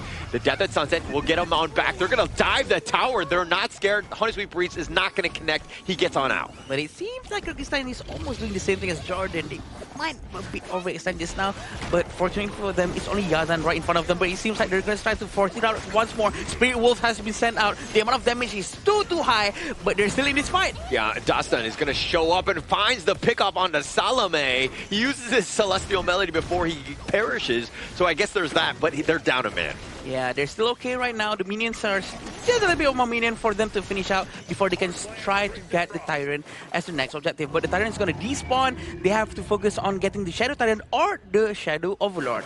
Yeah, so now look at how Muhammad is playing, right? Yeah. He wants to be, you know, just like harrying them, using the Death at Sunset to get him out to safety. Obviously, if you have the Celestial Melody, even Gravy, you can be even more aggressive. But, you know, as Sagi was saying in the pregame, you're kind of spoiled for choice. There's like way too many heroes that need that spell. Yep, it seems like Muhammad is going for just one defensive item, but the rest are going to be damage item, which is very good because they are lacking damage for the entirety team of Jordan. The rotation coming in from Kyrgyzstan. Are they going to try to force it out on Muhammad? Yeah, Dastan not scared. Death at Sunset, though, will keep him alive. But again, ult for ult on this one. And now that space is created, Shadow Tyrant begins. Yes, both of them are getting one objective each. So there's the differences of Tyrant and Overlord, right? Overlord really specializes in pushing the waves without having to bring the heroes there to waste their resources and skills to try to push the minions. Having a very good Overlord will help you with the Vanguard. AoE damage for the dragons will clear the wave very quickly on each wave without the presence of any heroes. Tyrants give you movement speed and damage for the heroes of the team that takes the Tyrant. Yeah, but which version, Adam, do you like better? The 10-minute mark happens, which one are you going for? Well, it's very hard to say. Both are actually good for two different things. You have to choose one. It's like vanilla or chocolate. You can't say both, okay? You gotta go with one. If you like to go to war, or if you like to go to have a very good team fight. I said pick one. Go with Tyrant. Go with Tyrant. Fine, I'll go with Tyrant. Good. All right. We got you on one. Get off that fence. All right, let's go. But now Kyrgyzstan. It looks like it's been split here. They both have their own version of it. And now they get the little bit of lane waste on the Honeysweet Breeze on top. But the pull back! They've got Salome. That's a hot streak. They take Mahmoud down as well. 2 members down. Can they get anything else? They're looking to potentially dive. And they get the rake back, but they're not able to get more. But here comes Dastan on the flank. He's trying to go on the Fever Bronze doing some work. He shuts him down. He says, where are you going, my friend? I love how they're playing. They really try to dive in non-stop. Try to make sure that they get all these targets that they have. And it seems like they're fearless, right? They don't care if they're going to go down as long as they get what they're trying to get. And it's very effective whatever they're doing. And Nakururu also has been one of the casualty or the collateral in this situation. But this is what happened. Look at how Mahmoud actually went in, tried to tank as much as he can, but there's no follow-up from his teammates. Yeah, no follow-up, but Azan gets picked off. He barely gets traded out. Yazan ensures he gets it. But, you know, that last fight where you kind of saw that, you know, Kyrgyzstan had a great chance. Yeah. But then Dastan going back in, that didn't seem to be the right play at the end.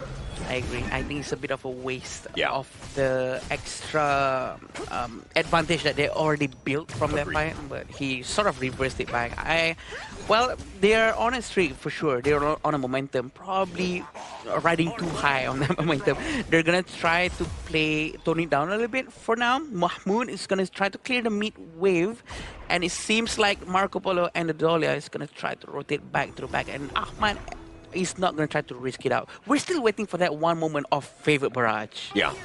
I mean, he's had a couple here and there. He's done a little bit of damage, but he just hasn't had the items to really kind of be the difference maker, if you will. I think the rest of the team has so much. Like this Jordan lineup, when they jump on top of you, it's scary, right? The Dune is on there, then you have the lane with the Death at Sunset, and it really comes back to Kyrgyzstan of just like weathering the storm. They have their own stuns as well. They need to figure out how to counterplay. A bit of a waste coming in from Jamal back.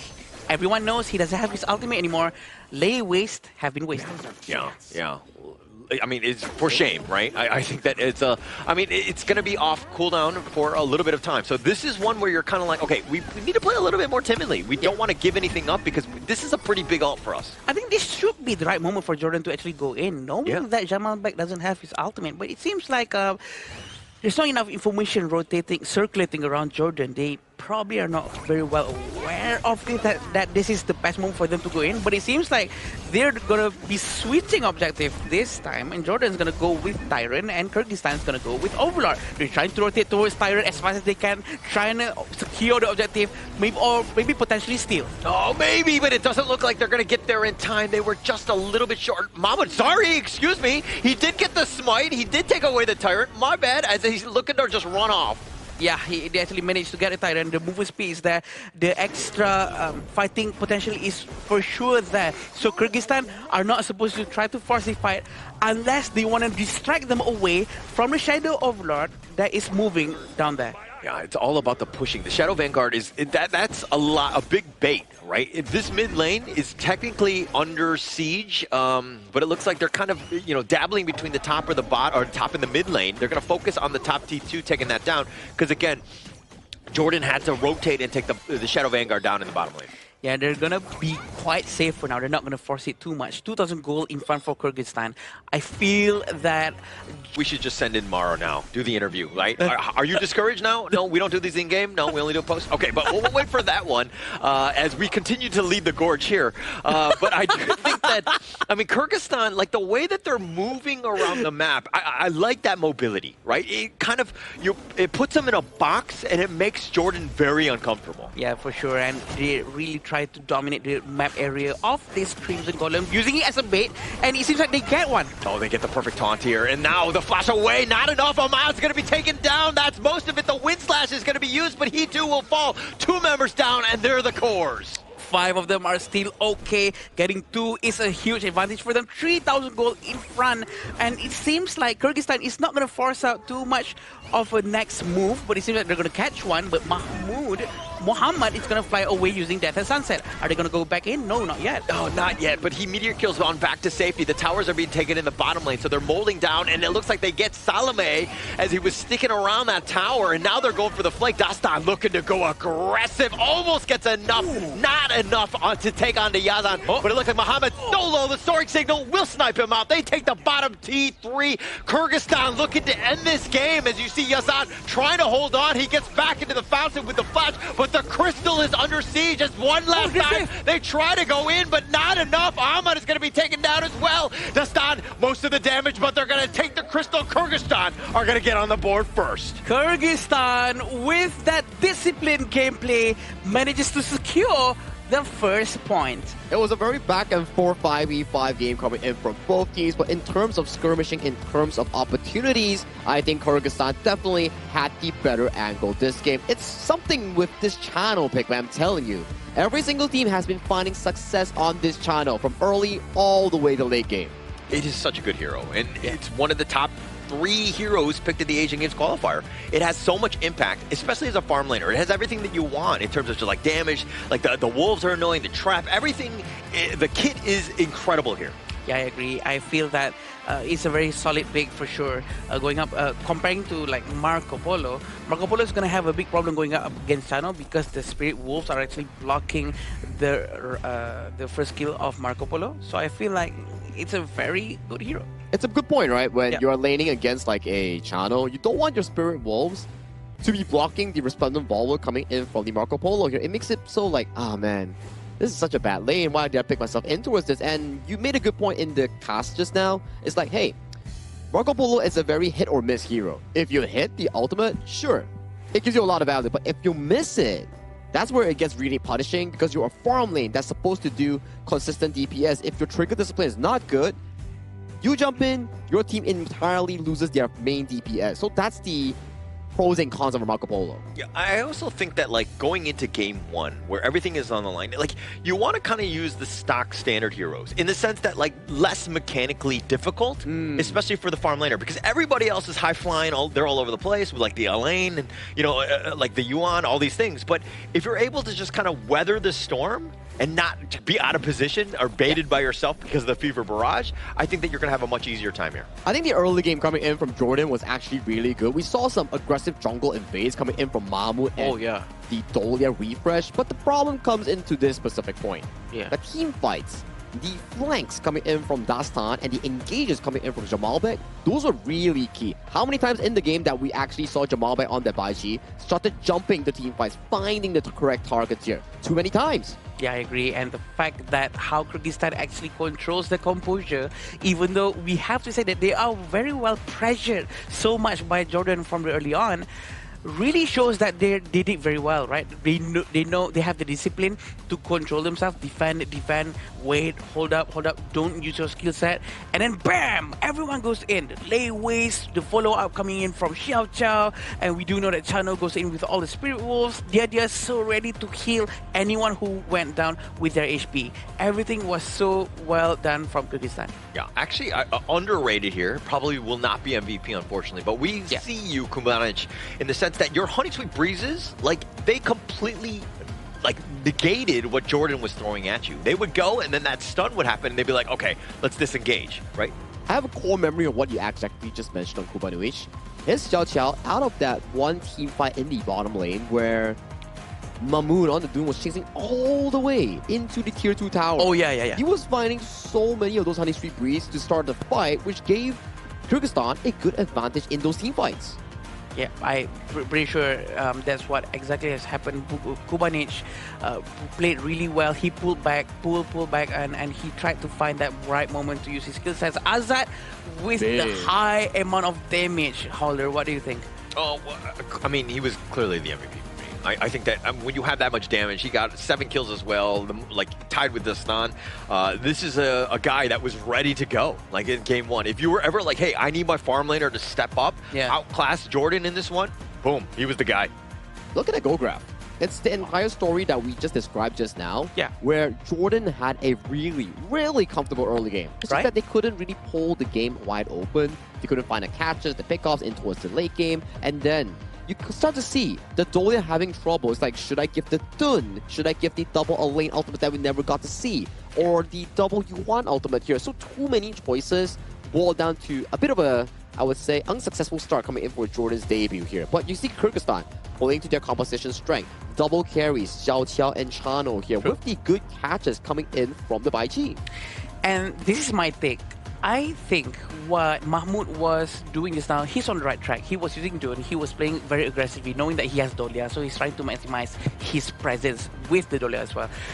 But I think if only he could get his teammates to follow his spacing, his aggression to go forward and try to make good use of Dun's sustainability and strength and, you know, his HP, maybe they could actually get a lot of takedowns, a lot of strikes. So this is the fight that we talk about, right? Yeah, very good stuff coming in from the early game, the double-edged sword of the Marco Polo, where you jump in, Yeah, you take a lot of damage if you only isolate out one target. So he traded himself for this, but so far this is still looking really good for Jordan here. But you can start to see Azad. Now, this is the one that I want you guys to see here. Yeah. Good dive coming in from Kyrgyzstan here, but this upcoming 100 Sweet Breeze, boom, double into the ultimate flash coming in from Jamalbek, sealing the deal for Jordan in this mid game. This is the moment where there was the aggression was just like they got punished for it, right? I think that you need balance. Mahmoud was going, I mean, you have to fight for something, right? And it's not about the kills. It's about objectives. You take the Azure Golem away, great. Then you get yourself on out. They were diving the bottom T1 and fighting in no man's land for what? Just a couple of kills? Not a great spot. You need, again, you need an objective you fighting over. Yeah, maybe the idea that they had in mind was to actually focus on trying to steal as much resources as they can, but you know, chasing all of them down all the way to the back of Tower Tier 2 when Tier 1 hasn't been even destroyed yet was a bit over the top. It's a very limited combat space they can actually have, right? And these are the few moments that Ahmad went in with the Marco Polo Fever Barrage trying to savor the game, but it's a little too late because the MVP player coming in from this series is Azad. Posing for that picture here. Give me the pose, baby. That's the best pose we've seen thus far. Easily. And definitely a clear MVP, not only in game, but also with the profile picks. I think the 7, 1, and 8, but the 42% damage, absolutely insane by Azad. Sagi, correct me if I'm wrong, but I think this is the first 40+% damage to have ever been dealt by an MVP. That is a huge amount of damage. That is a huge amount of damage. I'm trying to recall whether day one we also had 40%. Was it on the mid lane player here coming in from Vietnam? I think it was like 9% or something. Yeah, I'm not. We're gonna have to check. We're gonna check that out. Yeah, right. It was definitely close, but I think this is pretty high. This is a lot. Yeah, when you're seeing that number, you're like, hey, what about the rest of the guys? What are they doing? No. You can't put it in like that, right? He's like posing for the picture. It's like, hey guys, eyes on me. I'm the carry here. But Kyrgyzstan, you know, it's a team effort here. Without the engages coming from the Baichi, the flanks coming from Dastan, the good setups coming from Kudanuich. All of this wouldn't be able to happen here. So for this MVP to happen, he definitely deserves it as he's the most outstanding out of a wonderful bunch. Yeah, I still feel the presence of the Baichi really turns the game around. I honestly thought that, okay, this is going to be Jordan's game. The way that they're playing, so aggressive all the time. I feel like there's nothing that they can do anymore. But then the Baichi went in with the lay waste. The first lay waste, of course, it was just a singular lay waste without any follow-up.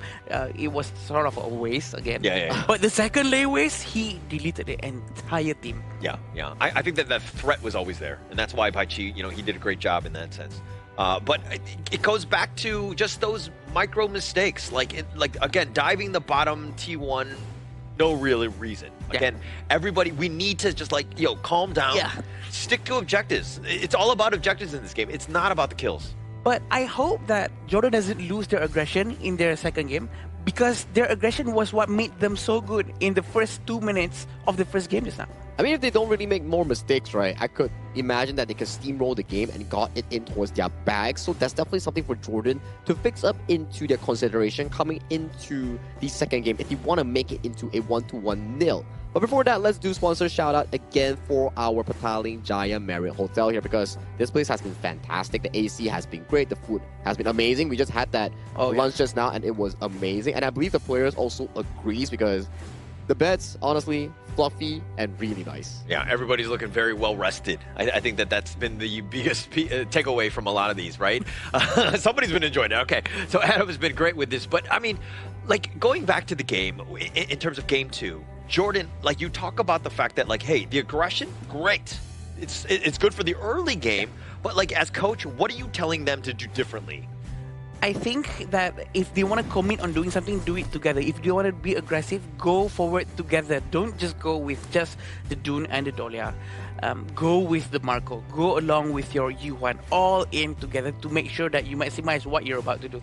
If you are being aggressive, just the 2 of you or just the 3 of you, and then you get punished from the rest of the entire of the enemy team, that's not going to go well. Which is a good point, right? That we saw the fight that happened for Jordan in the middle of 2 towers. Yeah. Their mid lane wasn't there.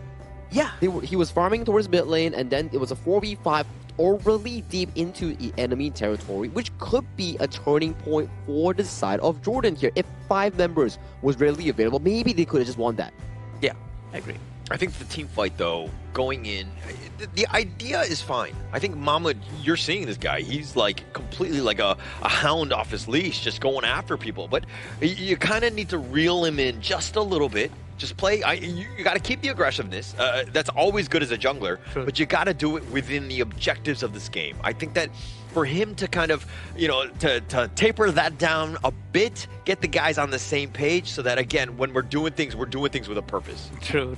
But also, we also have to remember that if you don't let him go out there too much. Like, you know what? Stay at your side. Don't go out there. It's almost like you're keeping a lion in the cage, right? You're not letting him go out too aggressively. But I do have to agree with Holler. Don't go overboard. Don't go overboard way too much, because the tier 1 tower hasn't even been touched yet. I know their objective was actually to try to steal the Azure Golem, but then again, the heroes' HP are actually quite low, so why not we just dive in? But they dive in all the way in to the tier 2 tower. A good word to describe this situation is tunnel vision or overcommitting. Oh yeah, tunnel vision. So for that to happen, it's sometimes normal. Even the best of the best teams out there, tunnel vision when they all get really hyped up. Because you got to consider, it's Jordan's first game on this stage itself. But coming to the second game, they will need to definitely plan their drafts better as they march towards this really, really important game. I know I keep nagging on this, I keep reminding on this. It's a BO1, it's a BO3, single round robin. You lose this, the hopes of going to the main event is further away from you. And that is the scary part, right? I mean, you might just play 4 matches and get on mosey on home, right? It's not a great spot to be in. So even more pressure to perform in every single match, right? And if you're looking at this one, you're thinking, I mean, both of these squads are probably looking, hey, I could definitely beat the other squad. I think that they're both very winnable, but now it's up to Jordan to somehow bounce back in this. This is very good picks coming from Kyrgyzstan, honestly, because yeah, Jordan actually took Chano. Chano is a very versatile hero, but knowing that Chano has Spirit Wolves, they're not going to go with Marco Polo anymore. They're going to go with Direnje and make sure that all the skill sets from Direnje to burst down any Spirit Wolves and also the Chano itself, and supposedly any forward tanks. But look at this. Finally a Kui for today. Yeah, you've been loving the Kui since you've seen that yesterday here, but Kyrgyzstan actually drafting really well. Yeah. One way to counter out Kui, CC immunity, which Lianpo has in all of his spells, and also Ata on his skill 1. Yeah, and also if you do happen to catch him when he doesn't have that CC immunity up, he's got his Tremor Smash. Like, you're pulling him into your team, which might not be great for him. So I think that going in, like, you're seeing the rest of Kyrgyzstan, you had the Ata, another way to kind of create that ghost ship, but like, it's about getting to that backline and on top of that Chano. I agree, and Chano has to be aimed from the beginning, from the get-go, or else he will have his automation very quickly. Again, I do feel like the Direnji is a much more mid to mid game, early game and mid game farm lane compared to Chano. Chano is a very super late game marksman because of the critical build, the damage that he's about to be doing. But with Direnji, he should be able to push the lanes much more quicker. It's more of a 50-50 lane trade, right? You gotta see whether the Direnji can get a full commit in, or you can start to see the Chano throwing those Spirit Wolves, which will act as a big counter into the lane against the Direnji. But that's for the farm lane here. Let's check out some of the bans here that has been committed by both teams. Kyrgyzstan banning out the Fang and Lubu, and Jordan removing the Garuda and also the Nakoruru from the pool. Kyrgyzstan still needs a mid jungle or clash lane, depending on where the attack goes. And for Jordan, they still need a jungle and clash lane. Great bans. I think that the Lubu makes a lot of sense. It definitely kind of, you know, the Lianpo and the Ata, both ways to kind of, the shields are, yeah, on point. Wow. Now you've picked up the Guan Yu and you're like, hey, we are going to use, I mean, it's not the complete caveman strat where it's just like melee guys just like running at you, but you have the Direnje. But the Guan Yu is going to change things up because Jordan's lineup right now, they kind of want to stay on the outskirts, right? And yeah, being able to shepherd them in with the Razor Cavalry, it could really just, you know, take over that team fight. And it's really scary, right? Yeah, we prize Chano as a pick that you can go ultra late game, start having so much consistent DPS. But here's the thing coming in from Kyrgyzstan's lineup. You see the Guan Yu, you see the Lianpo. That's a lot of engage that's been covering from both the front end and the flanking end. And we have to remember, okay, Atta's going to be playing jungle, right? So Guan Yu is going to be going at the Clash lane. But I'm a bit worried, are they able to use Guan Yu as good as we hope him to be? Going up against Fuzi is going to be a big of a problem. But Fuzi has to land his Sage Might. Because we have to remember, the skill has an animation channeling time. If Fuzi misses his ultimate, Guan Yu is going to be rampaging around. Yeah, and actually, I mean, it's a nice, I mean, we've seen it, you know, excel in the first series of the day, right? And I think that's, it can potentially lock down the Guan Yu as well. You know that those guys are going to get to the potential backline, but this Kyrgyzstan lineup, they have control for days, but do you have enough to knock them down? You need damage. Xiao is just even more control. This is like a protect the president in terms of this D-Ren-J lineup. I'm scared at the same time because, again, Azad, he gets out of position. Yes, he was the MVP, but this D-Ren-J is a lot harder to maneuver around with. Okay, Saki, from both sides of the team, we've seen all the heroes that have been picked. Which team do you think has a more solid composition? Just like what Hodor said to me, choose one. I would say it's Kyrgyzstan. I am loving Kyrgyzstan's lineup here. You have so many front lines, especially on the engaging end. You have Marlon on the Liam pole covering the front engage, Jamalbek coming in for the Guan Yu to really threaten against Ahmad on that channel here. But if you want to give it over to the side of Jordan here, if this Quay can land some good hooks, then maybe, just maybe, they can pull this back into an even 1-1. And Adam loves a good hooker, right? So I think that having the Quay here is going to definitely set things up. If he's able to get those repositions, I think that they're going to have a great time. But at the same time, Jamalbek, he's got to be somebody you got to be scared of because he too can reposition your entire lineup. Yeah, I agree. Compared to Quay being able to only hook one person, but it seems like they're really trying to raid the buff as soon as they can. This is an aggression coming in from Kyrgyzstan, which is what we're not expecting. We were expecting Jordan to be doing this instead. Yeah, not even 1 minute in. Smite battle, Mahmoud just barely taking that one away because Kyrgyzstan, they actually spent a lot of resources trying to take that one away. Unfortunately for them, not able to do so. The question is he going to be my favorite hooker? I don't know. I mean, it seems like you have many. Many? Yeah, you like the Sungun yesterday, Quay, right? Whoever used Quay. Yeah, whoever used Quay. Okay, you have zero standards then. You just like anybody with a Quay. Got it. All right, my bad. I didn't know. But yeah, he's trying to play safe and not really trying to hook it from far. He goes up front and trying to take the safe ones first, but we need that presence control coming in from Quay. When the accuracy is high, the fear from enemies in front of him will be very real. That the fact that they will try to avoid it, try to move around, maybe unnecessarily sometimes. Yeah. That's gonna it's gonna keep you timid, right? You're not gonna play the traditional way because you could get potentially hooked at a moment's notice. So you want to play very safe. So vision on where Salome is at all times gotta be key. He misses his first one. Not a great start to start this one off. Still quite early at this point. 500 gold for Jordan. They're gonna try their best to farm as much as they can. I'm expecting Kyrgyzstan to be doing something more or less the same as it's now, trying to steal the blue buff once more. But is Jordan gonna try to defend the Azure Golem this time, or are they gonna let it go? Oh, they'll take Azad. This is a great start for them. Probably got that hook by Salome, and it looks like they're gonna put some pressure on this bottom T1. They're gonna chip it away. The armors are there, but this is a great start. You know that anytime somebody gets an MVP against you, you gotta focus him in the next one. I agree. I'm quite sad I didn't manage to witness that hook. The first one is very important, right? Because we want to see on how he actually managed to deal with the first one. But yeah. No, I know you like to watch. So unfortunately for them, we didn't get the camera vision on him. But Salome, I mean, hopefully in the next one we're able to get that. Yeah, we're still with Salome right now. Give space to Hodor. Hodor really needs to let it go of all of his thoughts. Very problematic. Yeah. It's fine, no problem. PG, don't worry. We're still here. 1,000 gold in front for Jordan. But Mohammed in the top lane. I mean, Jamalbek, these two are going to be going at it, right? I think that as the Foots, you want to constantly just like, you want to stay in the lane as much as possible because, again, because Jamalbek wants to rotate. He wants to use his, Razor Cavalry on team fights. I'm very focused on Salome right now. Yeah. I'm seeing he's swinging his hook. He wants that hook. He wants to pull him away. But we have to remember, Azad does have that Purify. But Salome is going to go down, it seems. Yeah, the Tremor Smash is going to be right on top, but the Blazing Brilliance is on point. The flash away, Marlon. Oh, with the shields, the outplay. He completely dodges Yazan because the Blazing Brilliance was facing the wrong way, and Marlon somehow survives. If only Yazan flashes to the back to reposition the Blazing Brilliance, he might have been able to take him down. In fact, actually one basic attack earlier on might have taken him down, but just because of the shield coming in from Liampo, saved him.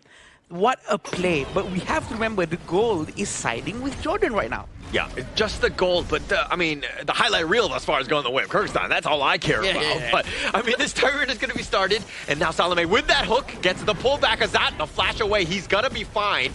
And now Kyrgyzstan, without really your farm laner, how much can you do? And now they found Marlon, he's not able to get away. And continuing on with Mahmoud, he's doing a little bit of work on the back line, but he too will fall. The Tyrant is getting a little bit low, and Jamovek's going to be picked up. The Honey Sweet Breeze will be used. They found Salome as well. It's a 2-for-3 double strike going the way of Ahmed. What a turnaround coming in from Jordan. They're going to try to get the Tyrant right now. Futsa is not going to continue the Tyrant for some reason. They're going to be focusing down on the tier 1 tower at the bottom lane. Seems like Azaz is going to be focusing on the tower in the top lane as well. But this is what happened in the war just now, where they actually managed to get a couple of heroes actually, but the turnaround coming in from Jordan, they really went back and tried to push them back to make sure that they can still secure the Tyrant. Yeah, they weren't on the same page. Kyrgyzstan that one. Azat was actually making his way through the jungle to the top side. He wasn't even in the fight, and we were kind of talking about him being the only damage dealer, but you're fighting on, I mean, everybody's still early enough where everyone is able to do their damage. Nobody's so tanky that you can't fight. But taking a fight 4 versus 5, that's pretty much a losing composition. True, and they're going to be focusing down Muhammad getting Azad very easily, and it seems like Muhammad is going to go down as well if he manages to run away. A good flash coming in from him. Where's the knockout coming in from Chow Chow? He doesn't miss it. All he has to do is just use the ultimate. They're all going to be rotating all the way back to the top with that 1,500 gold in front. Yeah, but I think if you take down Azat, and he's been heavily focused this one, I think that's a winning combination. Muhammad, unfortunately for the Meteor Strike, but now nice little Razor Cavalry, and Jamalbek looking for that speed to go back in, but he's a little bit on the low side. Samalame with enough damage to take him down. Nice little 3-man stun by Dastan, but now they're on the run. Jordan looking and hunting. They're not able to find some sort of catch as they get under tower. Kyrgyzstan has to pull back by a bit. 2,000 gold is quite a big amount right now, but we're still waiting for that hook that he hasn't been doing for now. But the red buff has been taken by Kyrgyzstan quite easily. Yeah, taking that away. And with the zoning, right? Marlon on the side, this is a big piece for him because he's tanky enough. He knows the limits of his hero. He's able to kind of push people away, get that burst ram right when you need to, when that Crimson Golem is getting a little bit low. Yeah, and Overlord is still there. No one's going to touch the Overlord because everyone tries to avoid the sub 10 minutes Overlord. It's not really that good. Oh, nice little hook into the void. He goes, and with that Blazing Brilliance, down goes Jamalbek. This is exactly what happened with the game 2 days ago, I believe. This is very effective and it works. And they're going to try to do it again. It all depends on whether the hook hits or not. The accuracy is the utmost importance from Jordan. I mean, you turn the game on its head because you get a man advantage if you're assuming you're able to get that pick off. And now this little Blazing Brilliance. Marlon's going to feel that one. He's sunburned, if you will. He's under half in terms of HP. Kyrgyzstan, though, still holding on in this top lane. Muhammad is going to be focusing down on the tower in the bottom lane. And it seems like he's going to be forcing Jamal back to do counter rotation. He's going to try to stop the attack, and that's going to create some space for Jordan at least. It all depends on whether or not Jamal Bek is going to be able to flank from the back and push everyone. Yeah, and I like the way that Muhammad is playing. On the Foots, he's tanky enough. He has his own ways to survive where he can be a threat in terms of the split push, and you're forcing Kyrgyzstan to react to what he's doing. He's pushing the bottom lane. It looks like Jamal Bek can't team fight. He's got to go in the bottom lane to fix it. Yeah, 3,000 gold difference now. now, stretching it even wider apart, but he's gonna be forced to use his Triumph Smash. Yeah, but he's gonna find one all the way on the side, but Jamalbek is gonna be picked off. Muhammad trying to do a little bit of work on the side, but he too will fall. Azat with just enough. Marlon, nice burst ram onto 2. The control is real. 3 members down from Jordan. Dustin really did a lot of work over there. They're gonna try to defend their tower, but they did not manage to do so. It's too quick coming in from Jordan. They're gonna try to run away to the back, and they managed to run away quite quickly. 2,000 gold difference right now. They managed to closing up the difference. Yeah, and with that space created, that team fight, they were able to take the mid T1. Not the worst trade, because again, we talk about the importance of it, but the flash forward, oh, they find Marlon, they have a little bit of control on, but it looks like Muhammad not enough to stay alive. The old man is down. Marlon never goes down, right? Even though he has his HP all the way to the last hit, he still managed to run away in the nick of time, which is very good. 1,500 right now is getting closer, and Kyrgyzstan is showing up with this disciplinary gameplay, right? They want to make sure that they're playing it safe, they're not trying to forcing out too much, and make sure that no one gets picked out by Kui way too often. And you can like see exactly how good of a player Marlon is when you're able to kind of get those stuns plus stay alive, right? He's been baiting out a lot of spells, but yet he's been like taken down maybe once or so this game, but he's stayed alive. That's the biggest piece. Marlon has had a great game. And at the same time, Marlon has been providing vision, which is very important for his entire team, to know where is Kui, where is Fuza, so that they know whether or not the Sage Mine is coming from the left, from right. So the positioning comes better from the entire team because of Marlon alone. So it all depends whether or not Marlon is opening the vision, and the war or the team fight will revolve around Marlon for sure. And, I mean, Jamalbek is trying to do what he can as well, but he's died 4 times. He's actually starting to fall really behind. Yeah. And you never really want to fall behind a Mohamed Boots, because he's able to kind of be super tanky, and now it looks like Marlon looking to go on this one. Tremor Smash with the Razor Cavalry. The Wombo combo. Ahmed is down. Jamalbek doing a little bit of work with that, and they find Salome as well. The double strike, but Mohamed taken down. 3 members down. Make it 4. Mahmoud is the only man standing from Jordan. Azad actually managing to find the right positioning, trying to take down one by one, and he managed to do so thanks to his friends, Marlon and Jamalbek, opening up a huge amount of space for the entire team to at least steamroll, trying to get this one more. Mahmoud might go down. Yeah, he might go down, but he was able to navigate that ghost ship, just barely dashing away. That was very, very scary. Now, Kyrgyzstan, and they're definitely in the driver's seat, looking to siege this high ground here. They're going to be focusing down on the high ground tower for now? Or no, they're going to be pulling back. Doing it much more safe. Damage dealt ranking is the highest for Chano. This is quite surprising. Ahmad is actually leading in terms of the damage. But this is what happened, right? Tremor Smash goes in, the ultimate comes from Guan Yu, but the Angela tries to melt down anyone in front of her. Look at Azad though.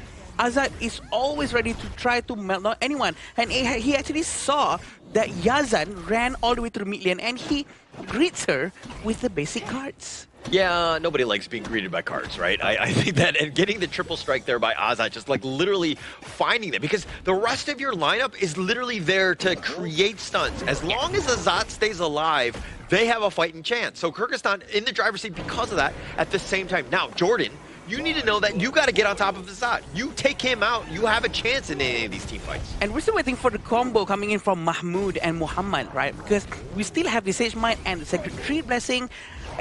Try to follow up with the Into the Void from Salameh if the hook hits. So that's theoretically the combo that's supposed to happen from Jordan.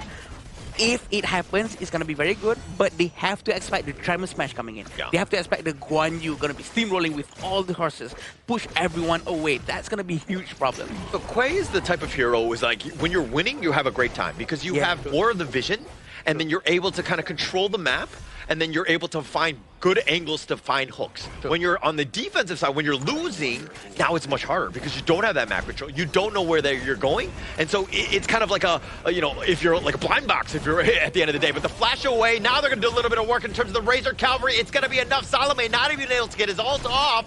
And they're going to take the top T3 in a bit of a hurry. Marlon just gets the safety yet again, just playing that Lian pole like a maestro he is. And they're going to continue. Dastan doing a little bit of work, gets a little bit low himself. They get the nice little knockback with that Honey Sweet Breeze. They're just tearing it up, but Dastan does fall. They find Muhammad on the side. Marlon still sticking around with that Vanguard. The flash out forward. Azad wants to go aggressive. The Crystal, though, but the backdoor protection turns on, and now they need to run. Azad was free, hitting everyone the entire time, and no one was hitting him. No one can do anything to him. In fact, he even flashed into the Crystal, trying to find someone, but they managed to run away just in the nick of time. And they managed to get 2 high ground towers, which is extremely valuable for Kyrgyzstan. They're going to try to get the tile right now with no problem whatsoever. 4,000 gold in front for sure. But every team fight always starts with Marlon. Marlon and the Tremor Smash is unforgiving. He always goes in steamrolling. He knows Jamalbek will always have his back. Yeah, no, that's the biggest thing. Nice pun there. But I think that on these ones, like you also have Dastan with that ghost ship, right? These 3 heroes have been setting up so much of the chaos that you will. Kubanich as well with the Honey Sweet Breeze. They've been lining it up. I mean, there are definitely some holes in this roster. Again, Azad, he's the guy. You take him down. They don't. Yeah, they can control you for days, but they don't really have the damage. So you got Jordan as a team. Need to find him. Oh boy, the attention coming from Azad. He has Spark Forge Dagger, Doomsday, Daybreaker. He also has Sun Chaser. Everything that he needs to make sure that he can hit people safely from far back with the extreme amount of damage coming in from him. Because there's current HP percentage based items such as Doomsday, there's Daybreaker to really pierce through that thick armor coming in from the thick boys like Muhammad, like Mahmoud. I feel that Azad is going to be able to carry this right now. But if he gets hooked, that might turn the game around, right? Yeah. But we're still waiting for that that game-winning moment when he's able to find that hook. Salome right now, it seems like, again, when you're losing, tougher, right? Yeah. To find that play, but we have not seen the traditional Quay plays that we've seen with a highlight reel, if you will, in the Asian Games qualifier thus far. Exactly like what you explained, Holler. When they're losing, they don't have the vision. So it's very hard for Quay to actually go through and find more chances because the chances is darker. The map is darker. It's not. There's not much he can do. Muhammad is going to be trying to do some split pushing, maybe to buy some extra space, breathing space for his entire team. But let's see if it works or not. Yeah. Well, things are definitely getting darker for Jordan here as they're down a game already, and now they have to somehow hold. These elite minions will be pushing in. The Shadow Vanguard is going to be in the top lane as well. Kyrgyzstan almost playing this one to the T. Nice hook, but it might not have been the right one. Into the void. The Honey Sweet Breeze just countering all of that. Says, hey, you want to bring me forward? Thank you very much. Marlon with his control. He has to be careful. Marlon is not the right target because he might backfire exactly like this. But fortunately, only Salamek goes down, but the Vanguard is here, Holler. Yeah, they're looking to go. The Sword Green Dragon Jamalbek looking for that flank, not able to do so. The Blazing Brilliance is on the side, but they find Muhammad. The Crystal is under siege, and they will take it. And Kyrgyzstan gets the sweep. Amazing game coming in from Kyrgyzstan. The discipline, the skill set that they have to always avoid the hooks is crazy. 2-0. Marlon, my hero. This guy, man. So many times in the early to mid game, he's been sustaining those damage, finding those fancy steps to get his team more room to do damage. And in the end, that one hook, he blocked it for Azad, he got in, he took the Quay out, and then he forced it to be a 4v5. And at that point, when the Overlords were marching in, it was only Doomsday coming in for the side of Nepal. I'm not sure if he blocks it for Azad.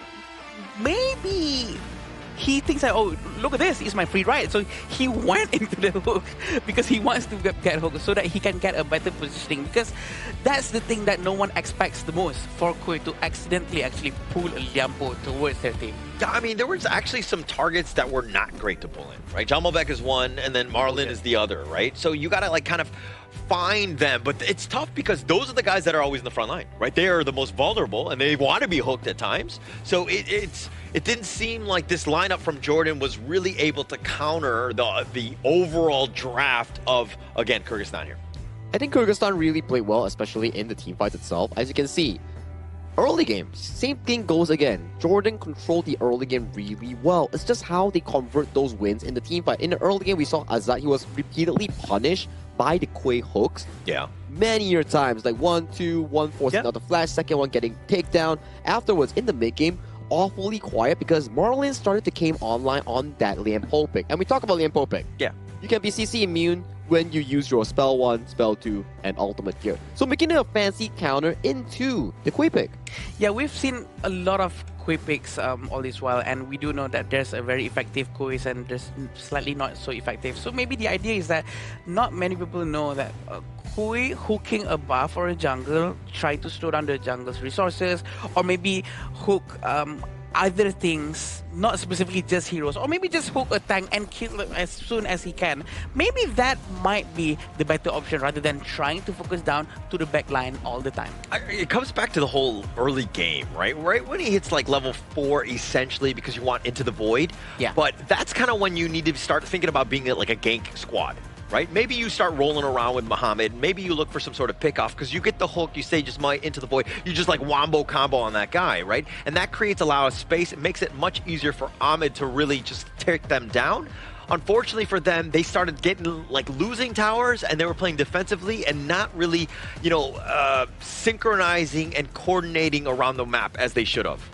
I think it makes sense, right? Like, in this sense, where we saw early game beautiful stuff coming in from Jordan. At one point, they were leading the game by 2,000-3,000 gold in the mid game. Yeah. But when the full-fledged teamfight comes over, that's where you start to see Ahmad, although he was really, really fed on the channel, it's super difficult, right? You have Marlon jumping in with the Tremor Smashers, and then you have the stun always in your face, and coming from the back, Jamal back with the Guan Yu. It was just so much pressure coming in from the farm lane player. Yeah, but Azad with 727, and it looks like Kumanich, he was 607, 67, huh? Oh, we're gonna let that one go? No one's gonna say anything about that. Oh, come on, guys. And he did 76,000 damage. Oh, no, Wait. And 76% team fight rate. Keep it going, keep it going. You're in this. I'm certain. Oh, but actually, Yazan with actually 67% team fight rate. So we actually have a legit 6-7 there. We got one in the broadcast. Thank you very much. Sagi, I was staring at you asking for your help to please stop this, but then you jumped in. Hey man, you cannot stop this train. It gets worse by the minute. He has to do it later on in front of the camera when the viewers can actually see his face and his 6-7 action here. But save that one for now as we go through this specific stats here. I like the point that you actually brought up Kubanich because aside from that meme that we just brought up on his KDA, the man is just untouched the entire game. We saw Azad, yes, he had a lot of flashy moments in the late game where he kept finding those aggressive trade-offs, pickoffs, and flashing in for damage. But Kubanuish, he was consistent. Yeah. Very, very well done on this Xiao Xiao pick as well in this game too. Yeah, the positioning is great, and of course, thanks to his teammates for sure, allowing not just Kubanuic but also Azad to do whatever they need to do. And essentially, we can say that Kyrgyzstan actually has 3 frontliners, 3 tanks, Liampo, Atta, and also Guan Yu, and it works so well. And I feel that they can keep on going with this kind of composition even for their next matches in the future because it works well for them. It is a very good early game composition, and it seems like Kyrgyzstan know how exactly to play early game composition. I think so too. Like, Kyrgyzstan, if we were to look back into their overall gameplay in Game 1 and Game 2, their style is more towards to this fact that once it reaches mid-game, they teamfight well. Yeah. But for Jordan, back-to-back early games, the way that they strategize their trades, strategize their invades, it has been really, really good coming in, especially with Salame and Yazan and Muhammad finding those opportunities. But just those 5v5s, how they structure those team fights, Kyrgyzstan is just way better. Yeah, again, you look at the scoreline, 2-0, it didn't look good for Jordan, but I think when you actually dissect the game itself, to your point, early game, Jordan is fine. Right? That is hard to do, right? As a team, you got to ensure that you have a good start. I mean, look at this goal graph. They were doing fine up until that one mark, probably like the 9-minute mark or so, but that's what you want in a team. That's a good foundation. You just got to, again, fix that mid-game because Kyrgyzstan, you can't let them get back into this. This is exactly what happened in Game 1 as well, because they were actually leading in the first few minutes and then everything went down south. I feel that if they could just polish down their mid-game and late-game rotation, and maybe start focusing more on doing things together is already good, right? They keep on doing things together, but focus more on just getting objectives, like such as destroying towers, getting the Tyrant Overlords together. Maybe that will give them even a long-term sort of an investment towards winning the game.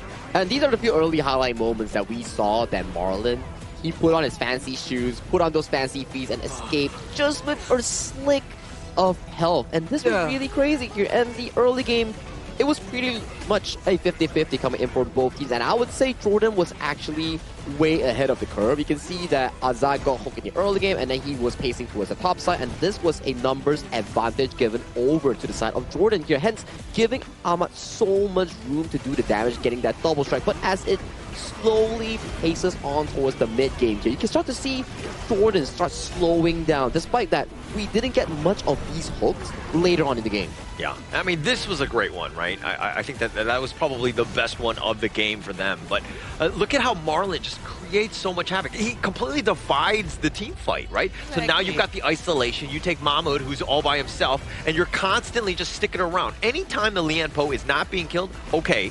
But then now he's cycling his spells. He's creating so much havoc. He had such an impact in this one. This and the play before, where Marlon successfully caught the position of Ahmad, really just allowed the goalie coming in from Kyrgyzstan to pile over Jordan here. Previously, it was all about Jordan, but once Marlon found the key targets, it spells OVER, over for Jordan. Yeah, I agree. It's one of the best show of discipline coming from Kyrgyzstan. They know how to handle their emotion well. And it's him again! It's Azad, Holler's favorite poser. Yeah, this is, I have to replicate that. I don't know if my tongue can go that way, but I think that with his 727, 35% damage, not as much as the last game where he got 40+%, but still a great game. Again, he was the president in this one. He goes down, this team crumbles, but he did stay alive and he just tore him down. If your tongue goes the other way, it's also fine, by the way. No. I'll practice that. I think I have a homework assignment tonight. I get it. Okay. It's okay. We have a very good mirror at the at the hotel. It's a very great venue, right? So don't worry. You can practice it back at your room later. You practice it, you bring it over to the broadcast when Azad gets another MVP, and then you compare yourself and ask the viewers to rate how good is your impression. Yeah. Okay. All right. Challenge accepted. Next time Azad gets an MVP, yeah, I will do that. I will do the post. Yeah. Nice. I think that's good. Yeah. But with this win, right, we do see Kyrgyzstan equalizing their position coming in their respective group. If I'm not mistaken, they're in Group B, so they're one step closer. And currently, I would say they are second place in their group, with Nepal currently being the first in Group B. I think it's going to be good. It is showing a very good demonstration of where they will be inside their group. And I know that this is not the end for Kyrgyzstan and also Jordan, right? This is just Jordan's first game. And again, we've seen on how Uzbekistan played earlier. We remember on how fast they progress. So who's to say that other teams are not going to be doing the same? And us being proud dads while watching. Yeah, I think that's the biggest takeaway, right, from today, is that how, the teams were able to rise to the occasion, right? And Kyrgyzstan right there, they didn't have a great Asia Games qualifier thus far, but this one, I think that they're going to feel great. I mean, when we do have that interview, I'm sure we'll see some smiling from ear to ear because, again, I think it's a great, happy moment for all of these teams. I think it's also a good thing coming from Jordan, right? Sometimes we see opening games from some of these teams not being the greatest, being like a one-sided game. But for Jordan, they were actually in control. Like all the early games from Game 1 and Game 2, they were playing really, really well. Maybe go back to the drawing board, have some scrim games, and then when their second game comes, that's where maybe Jordan can really flourish even better. At the very least, the first few minutes of the game for Jordan, each game, by the way, is very, very good. So I do think that they can try to polish it down more. I don't think it's going to take too much of effort compared to maybe some other teams who almost have no hope of improving whatsoever. But at least Jordan is at this point right now. Actually, that's the brilliance of Honor of Kings, right? You can always improve something. Right? I mean, as much as I love to report my teammates for losing, but I know at the end of the day, it's probably because I'm making the mistake. It's not us, right? So we should report you instead. No, let's not do that. My reputation is spotless. But yeah, because, anyways. But I do think that these are things that, again, when you're playing these games, especially as a team, like, are we coordinating properly? Are we communicating? Are we on the same page when we go in together? Right? Like, there are even the moments. Azad, MVP, had a great game, right? I don't want to undersell what he did, but there was a team fight where he actually went elsewhere while the rest of the team was fighting. It wasn't a perfect game by him, but he's still good enough. And you could always find mistakes. That's what I'm trying to say. I think mistakes are what makes players better. If you can accept a mistake, you can definitely improve as a player when it's going for a long-term sort of planning, right? Because in esports, everybody makes mistakes. There's no real perfect players. There are good players, and there are also like lesser good players. But how you improve is through those mistakes, and you know how to improve your gameplay as well. Check out IQ15R, the official tournament phone for the Honor of Kings event, which is the Asian Games Esports Qualifiers here. Players are playing on that phone, good cooling, good FPS, 120 if I'm not mistaken, and also a very high hertz that actually helps your eyes improve better. Yeah, it's a mistake to play Honor of Kings not on an IQ device. See what I did there? Huh? Come at me, IQ. I'm helping you out. He's been trying for 3 days. He's been trying really hard for that phone. What are you talking about? Manifesting. It's fine. Have you checked your DMs? Have you checked your DMs whether Aiko actually like messaged you? Like, have you been checking those? I don't have a phone. When I get it, they have to come out to me, right? What if you buy an Aiku phone and then they DM you with another Aiku phone? We'll have to think about it. We'll have to figure out. But first, let's pass it over to Mara on the desk to actually get into the interview with Kyrgyzstan.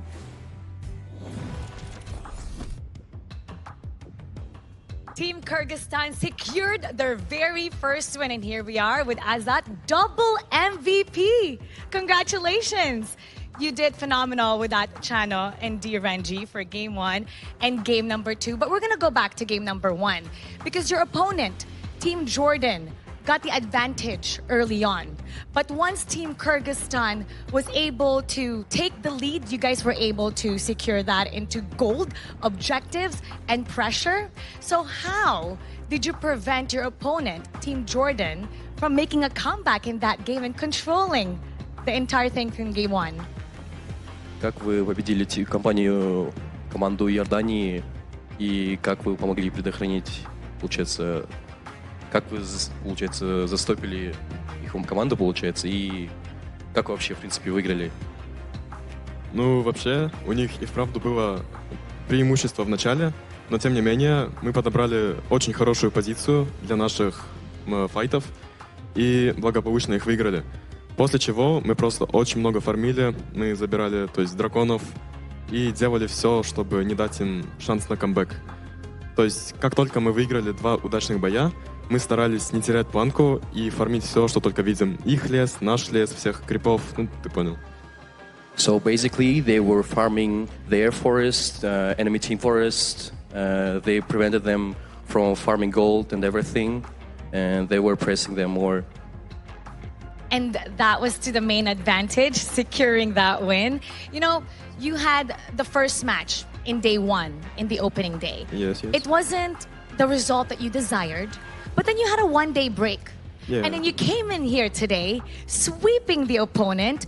What changed from day 1 to now to secure this successful game? В первом матче вы проиграли, и у вас был 1 день отдыха. Как вы, получается, победили в этом сегодня, получается, и как вы вообще подготовились к сегодняшнему дню? Ну, во-первых, мы вчера играли очень много, особенно ночью. Думаю, больше 12 игр мы тренировались, пробовали разные тактики. Еще мы постарались поработать над нашими взаимоотношениями в команде. Мы постарались меньше агрессировать на друг друга, понимать, почему так произошло. То есть мы постарались, чтобы мы могли понять каждого, и в случае чего мы могли помочь любую секунду тем людям, тем игрокам, которых очень сильно зажимают и которых очень сильно душат.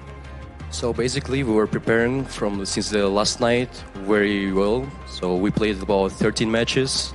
We were looking into 12 matches. Sorry. Still a lot. Yeah.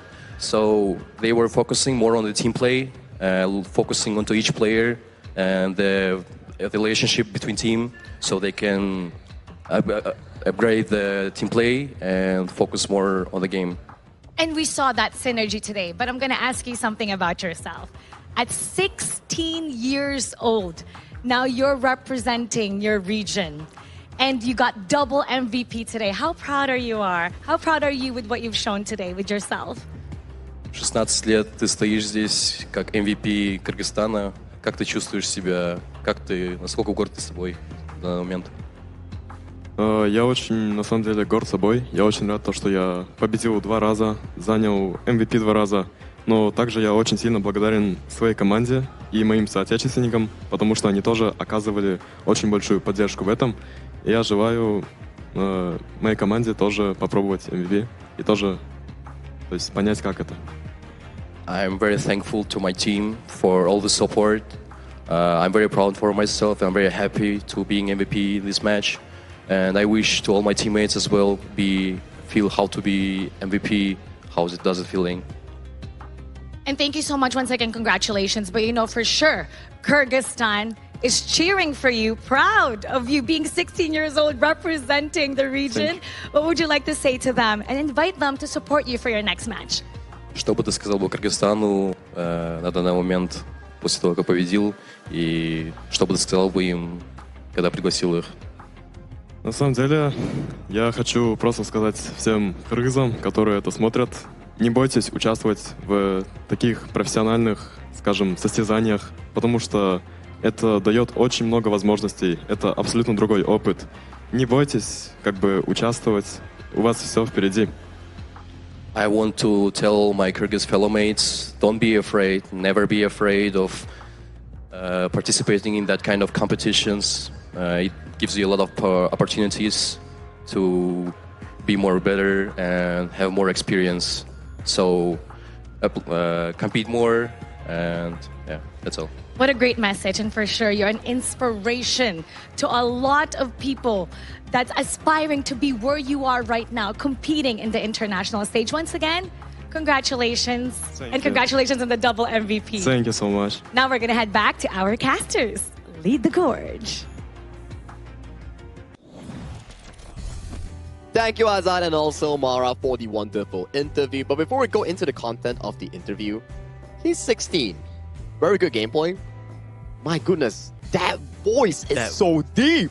Oh, it's so deep, right? It's very amazing, and so I thought I would... No, I can't be outclassed by someone who's 16 years old. Okay, His voice is incredible, right? It's fine. It's fine to not be the best at everything. Because I want to be very low as well, so I too will follow in that footstep. Oh my gosh. Oh. As I was saying, even Holler will feel insecure hearing his voice. Oh my god, that voice. What a great voice. What a great voice. What a great voice. Like, great gameplay, great voice, and you can see for the fact that when he's 16 years old and he's like actually very, I would say, proactive in joining a tournament all the way from Kyrgyzstan to our venue here in Malaysia, and he's been doing pretty well. Like 0-1 in start of the tournament, but then he fought back well and he brought the team into a 1-1 now right in Group B. If it goes even better, maybe he makes it to the main event. Who knows? Yeah, who knows? I mean, especially like all of the lessons that you're learning, even at 16, right?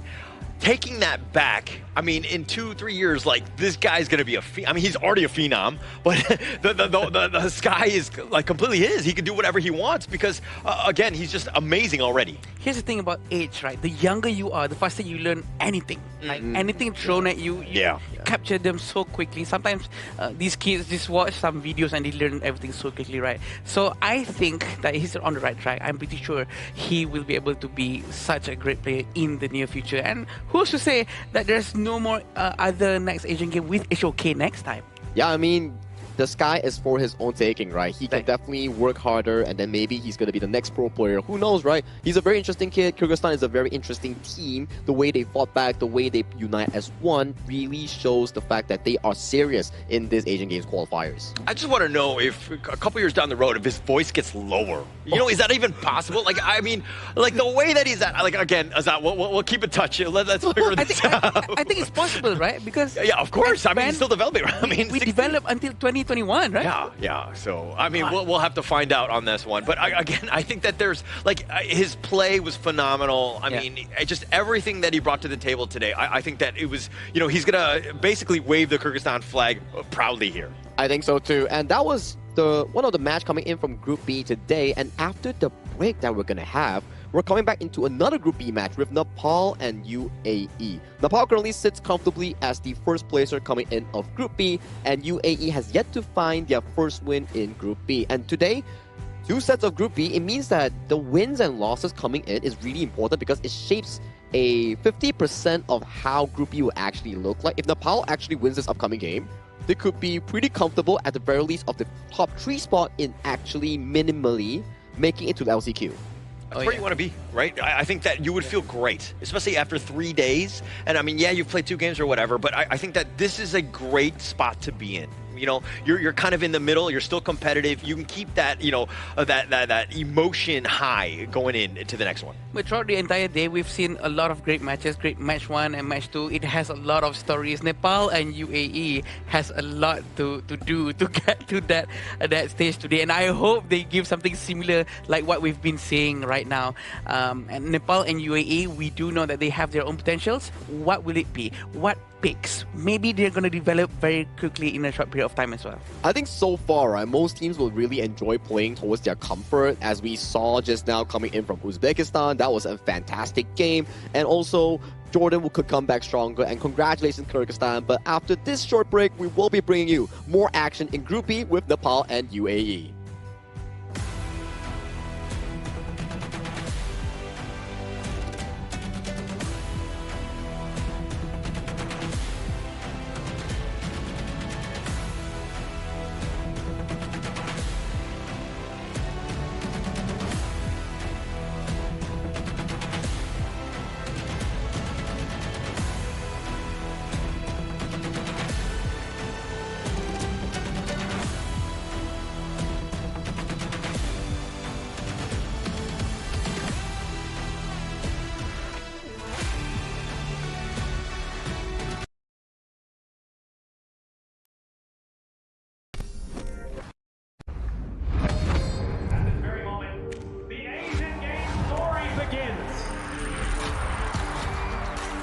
Who will be the next to shine on the Asian Games stage? Contestants fight for the honor of their regions while we cheer them on from the stands. Double kill.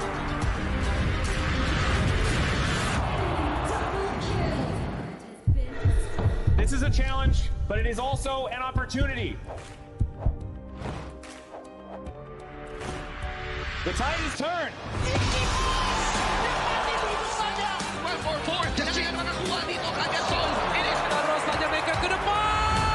Aspas in front. They're going to use it. Golden title. That's Anthony. Go! Victory! And we pulled it off together. We share the same voice, the same radiance. This moment of brilliance belongs to all of us. Together, we shine.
Welcome to the 2026 Asian Games Esports Qualifiers, Honor of Kings.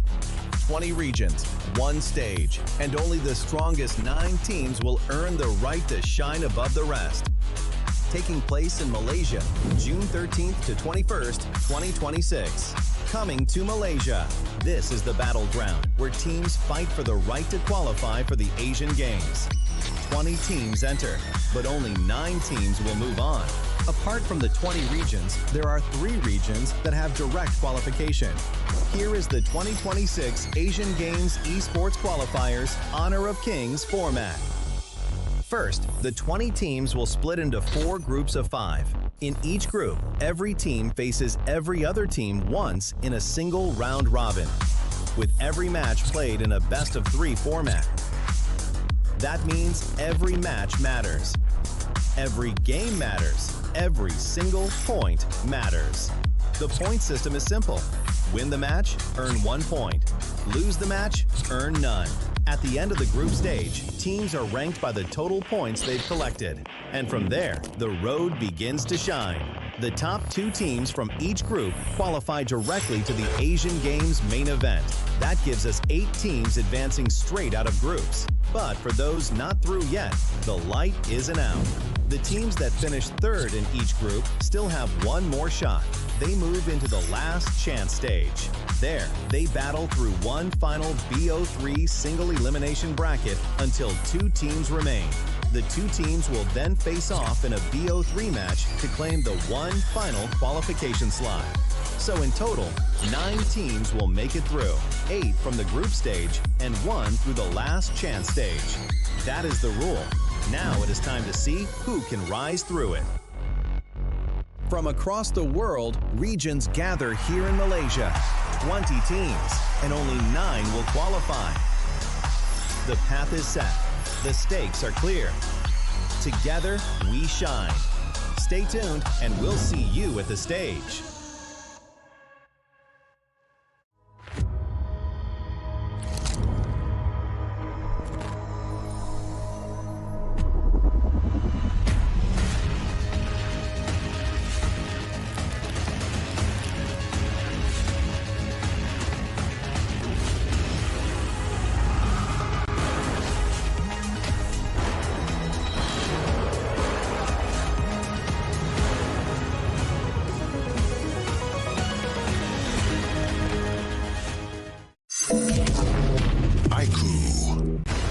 Ultimate not ready yet.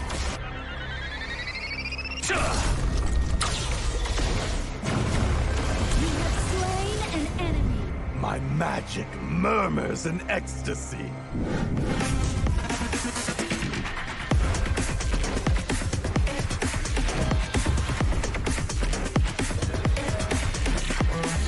Amazing! There is no escape for you. Killing spree. Double kill. Triple kill. Spectacular kill. Don't worry. I'll be back for your life soon.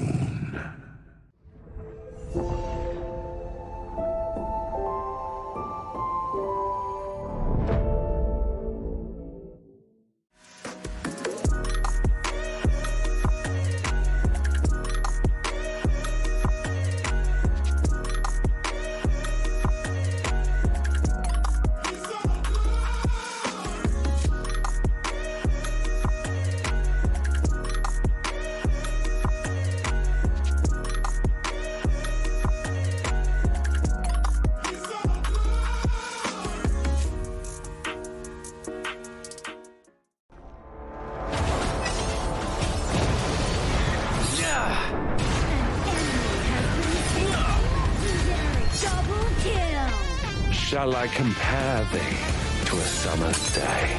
Slain. Don't engage. Slain. Don't crush us like insects. Slain an enemy. Defend our base. Our high ground tower is under attack. Amazing. Unbelievable. Ah, the fragrance of romance. An ally has been slain. Rampage. Double kill. Triple kill. Spectacular. Pentakill. Lady Fortune is on my side.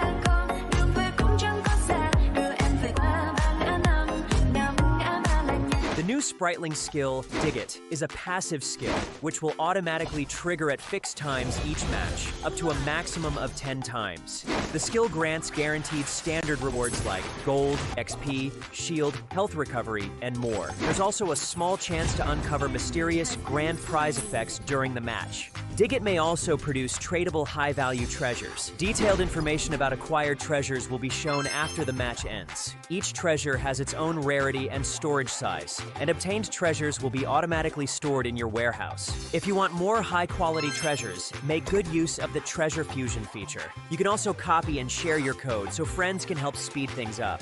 Treasures in your warehouse can be sold for event currency, which can be used to redeem skins, items, and other rewards on the event page. You'll even have a chance to win physical prizes like smartphones and cash. You can also spend event currency to bid on high-value rewards. The auction uses a hidden bidding system, where you can submit 2 bids for the same reward. The highest bidder wins, giving you even more ways to obtain rewards.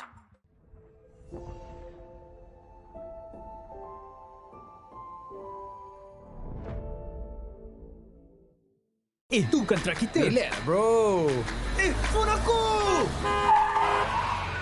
Jom ke mana? Mountain Dew!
Now I see that I got everything I need. It's alright, I'm on fire, I'm alive, 'cause now I fly so high, so high, light up the skyline. Let's do it this time, like it's a whole new colorful world.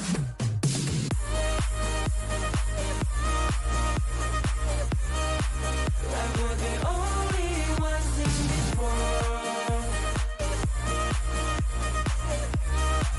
Like we're the only ones in this world. Never thought we'd get this far, burning like the stars.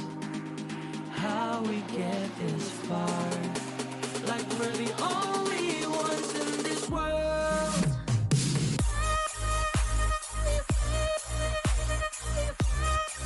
Like we're the only ones in this world. Like we're the only ones in this world.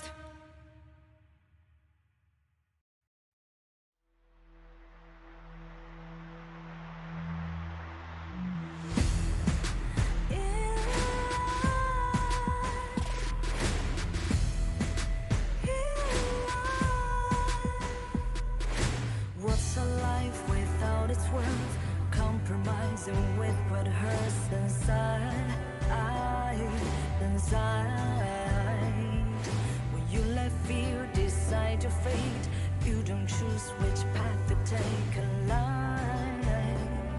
In life, I'm finally letting go of everything that still holds me. I'm against all odds, but I won't give up, 'cause it's my time to shine. Standing in the spotlight, can no one let me down. Destiny is calling high and light. I'm not afraid to fight for everything I love. Victory's on my side.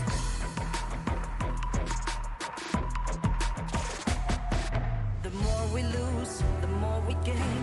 The more that nothing stays the same. In time, can love ever, can't forget. What you see is what you get. Sometimes,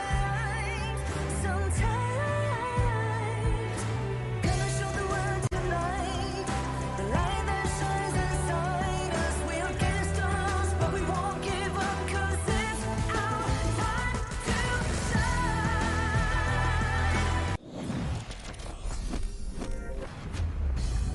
That was a quick break, and we are back at it once again at the 2026 Asian Games Esports Qualifiers for Honor of Kings. This is day 3, and we have already been playing 2 games, and we're coming into the 3rd match of the day. My name is Sagi, and alongside of me is our casters of the Gorge. We subtitle out, and we welcome Sir Cloud and also Adam. Welcome to the desk. Yeah, I know. You guys are done with his 6-7 jokes and all that, right? So yeah, he needs a break there. He needs a break. Yeah. I'm putting it in timeout, you know, in the triangle in the corner. Yeah, he's in the naughty boys corner. But Holler has been telling us that he misses you a lot yesterday. Aw. He said that a couple of times on broadcast. Yeah, he I'm not did, sure he if we did anything wrong towards him. I think quite a lot. Let's not Yeah. talk about it too much. Okay, you know? okay. Like, but then we also had a lot of Zhangfei and Quiz yesterday, which, you know, like Sir Cloud, he is a roamer main himself. So today maybe we can expect more exciting picks. And Sir Cloud, we have back-to-back Dolia first picks here. Yeah, I know. Where's It had coffee? to happen when I was on break yesterday. Ah. Yeah, and But I was you're like, not here, right? Yeah, so I wasn't So the here. coffee is That's still where? Coffee is on. Okay, I will. I'll make it happen. He'll make it happen eventually here. He's definitely a man of his words. But if you're also into something new in towards Honor of Kings, you need to check out the June 17 patch update. I've been hyping this on my personal channel. I've been hyping this on the official channel. Zavara, Lorian, Annette, and Florentino will be joining the Gorge on June 17. If you're already tired of all the old heroes, check out these 4 new ones. Sagi, if you don't mind explaining to me, because people have been coming to my stream, right? They've been telling me, Adam, since you've been playing a lot of Charlotte, you will love Florentino. Why so? Okay, first things first, Florentino, if you've been seeing the skill preview, right? This hero, he's super duper mechanical. I think if you are familiar with the official server, some of the more difficult heroes, he's up there. He's definitely up there. Wow, okay. It's either you are really good at him or you are like okay. horrible at him because he's so difficult to play. And he's one of those heroes where he relies on, I think it's a saber or fencing equipment, you know, to actually deal damage. So you rely a lot on skill resets like Diao Chan, So more but or you need less to like pick up Charlotte the too. flower on the ground. Oh. So Charlotte is more on like utilizing your next spell. This hero is more on picking up the flowers on the ground and going for a infinite reset? combo chain. Exactly, yeah. Oh. Will we hear a new song? Oh, maybe. With a new hero? Calm down. Oh, whoa, I have whoa. to practice first. I have to be good at something first before I make it into a song. Oh, and also the MTV together with it. Yeah, probably right. Yeah. But hey, our next upcoming match will be between Nepal and UAE. So from yesterday and day one is where Nepal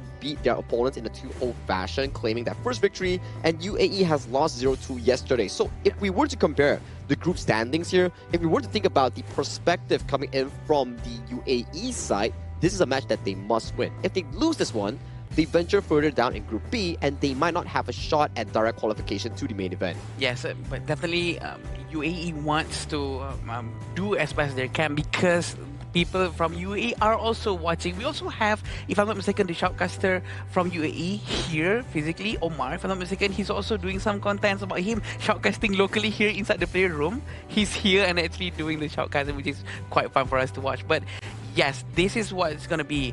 Nepal and UAE, an interesting match to watch. Definitely interesting match to watch, right? And always good to see more teams coming into the Honor of Kings global esports scene. But without further ado, let's introduce both Nepal and United Arab Emirates to the stage with this teaser video.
Forged through competition and built on teamwork, ready to let their experience do the talking, bringing discipline and sharp execution into every fight. Please welcome Nepal!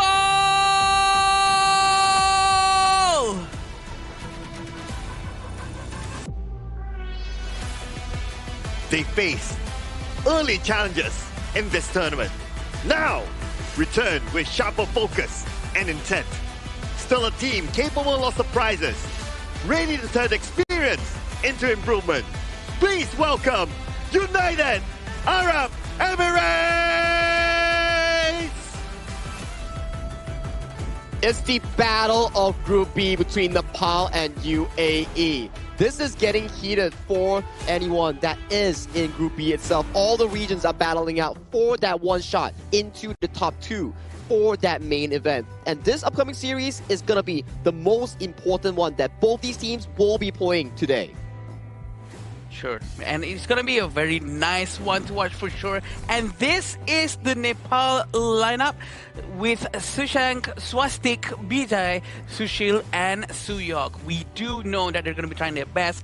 They have won their previous match, and what's gonna happen in the next one is what we will be witnessing, Cloud. Yeah, and Suyok's the man here because he brought the pride to Zhangfei users. Oh, Zhangfei MVP, Suyok, he will be the man to watch here. Right. His unbridled outbursts were on point, so I guess if UAE were to try to focus on something, it could be the Zhangfei. So he's going to be the biggest contributor towards Zhangfei's win rate then, because he has been playing very well with the hero. It seems like everyone else has been following him, inspired by his Zhangfei to keep on performing very well. Oh yeah, and these will be the players that we're facing up against them. It will be Abdulaziz, Ahmed, Mohammed, Rashid, and Abdullah representing the UAE. I think there's definitely a bit of a strength coming in from UAE from what we've seen them yesterday. It's just that how they unite as one in finding those big opportunities in getting those leads, finding those objective fights, enforcing that win game condition here. But for now, my coin, I'll put it on towards Nepal because they have been far more consistent, at the very least, in their first day. Yeah, this is going to be very interesting to watch for sure, because Nepal has already proven to everyone that they are able to be up top in their group. So we want to see on how they fare up on the stage right now. And we do know that UAE is going to be trying their very, very best with whatever they have. They have been watching all the matches for sure. Are they going to be inspired with one of the metas at least? Yeah, I also want to give a small shout out to Sang, who is one of the management team from Nepal. Ooh. Like, he was very proud of his players. He kind of texted me over it, and he said that some of these players were from his club, DRS, which is a very popular club in Nepal. So yeah, so far they're doing the people of Nepal proud with their performance. I think it's definitely worth to be celebrating, right? Because you've traveled all the way here participating in the Asian Games qualifiers. You definitely want to make your region or nation proud. And for them, it's part of the job. Right now, they're 1-0 in the group. And if they win one more, it's soft secured for top 3. Soft secure. Yeah, they want to make sure that they get at least top 3, right? Because the top 2 will for sure go to the qualifiers, to the main event, sorry. But the third position, it's quite difficult because you have to play a lot more extra matches to get to that point. Yeah, you have to play a last chance qualifiers, and it's a single elimination. Correct. So it will be interesting to see what happens there towards the later stages of the week. Yeah. But for today, they have to take it step by step. Both Nepal and UAE, they have to put their best footing forward.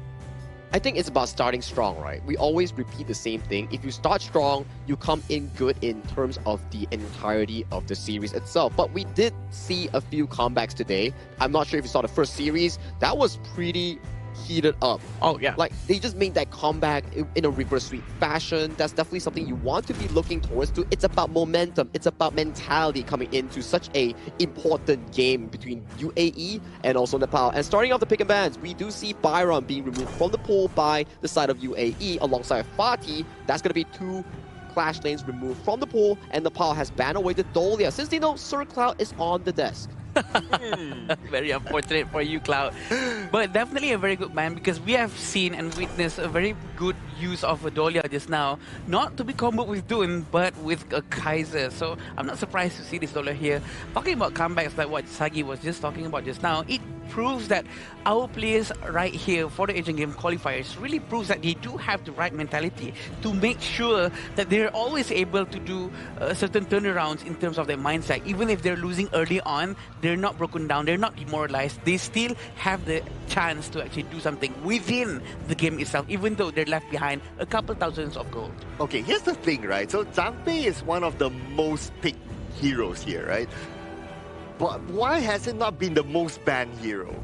Like now, even Zhang Fei is given the chance, knowing that Suyok was the MVP with the Zhang Fei before. Why? It's like I think, right, there's just so much heroes to ban with so limited slots here. Like, the meta has been forever changing. Like, we have teams that prioritize the Zhang Fei, the Ukitachibana, Atta, Dolia, or even the likes of the Channel first pick that we are seeing from UAE. So it's down to how or what you don't want to be facing for your specific team composition. Maybe they're like, okay, Zhang Fei may be able to handle, but maybe not a Liang that we don't want to face against, or a potentially Dolia that's going to be refreshing some spells and allowing certain combos coming out. But we've also seen that even though Dolia has been banned just now, someone has proven that even without Dolia, we can win with just Kaiser. So maybe Zhang Fei might be a bigger problem, to be honest. Also, Ukyo have been picked quite a while now, and honestly, maybe the winner is not as high as Zhang Fei's. Still, probably one of the most viable bans to be done as well. Again, there's nothing wrong with whatever bans or picks that you're doing, as long as you know who you're up against, maybe, Cloud.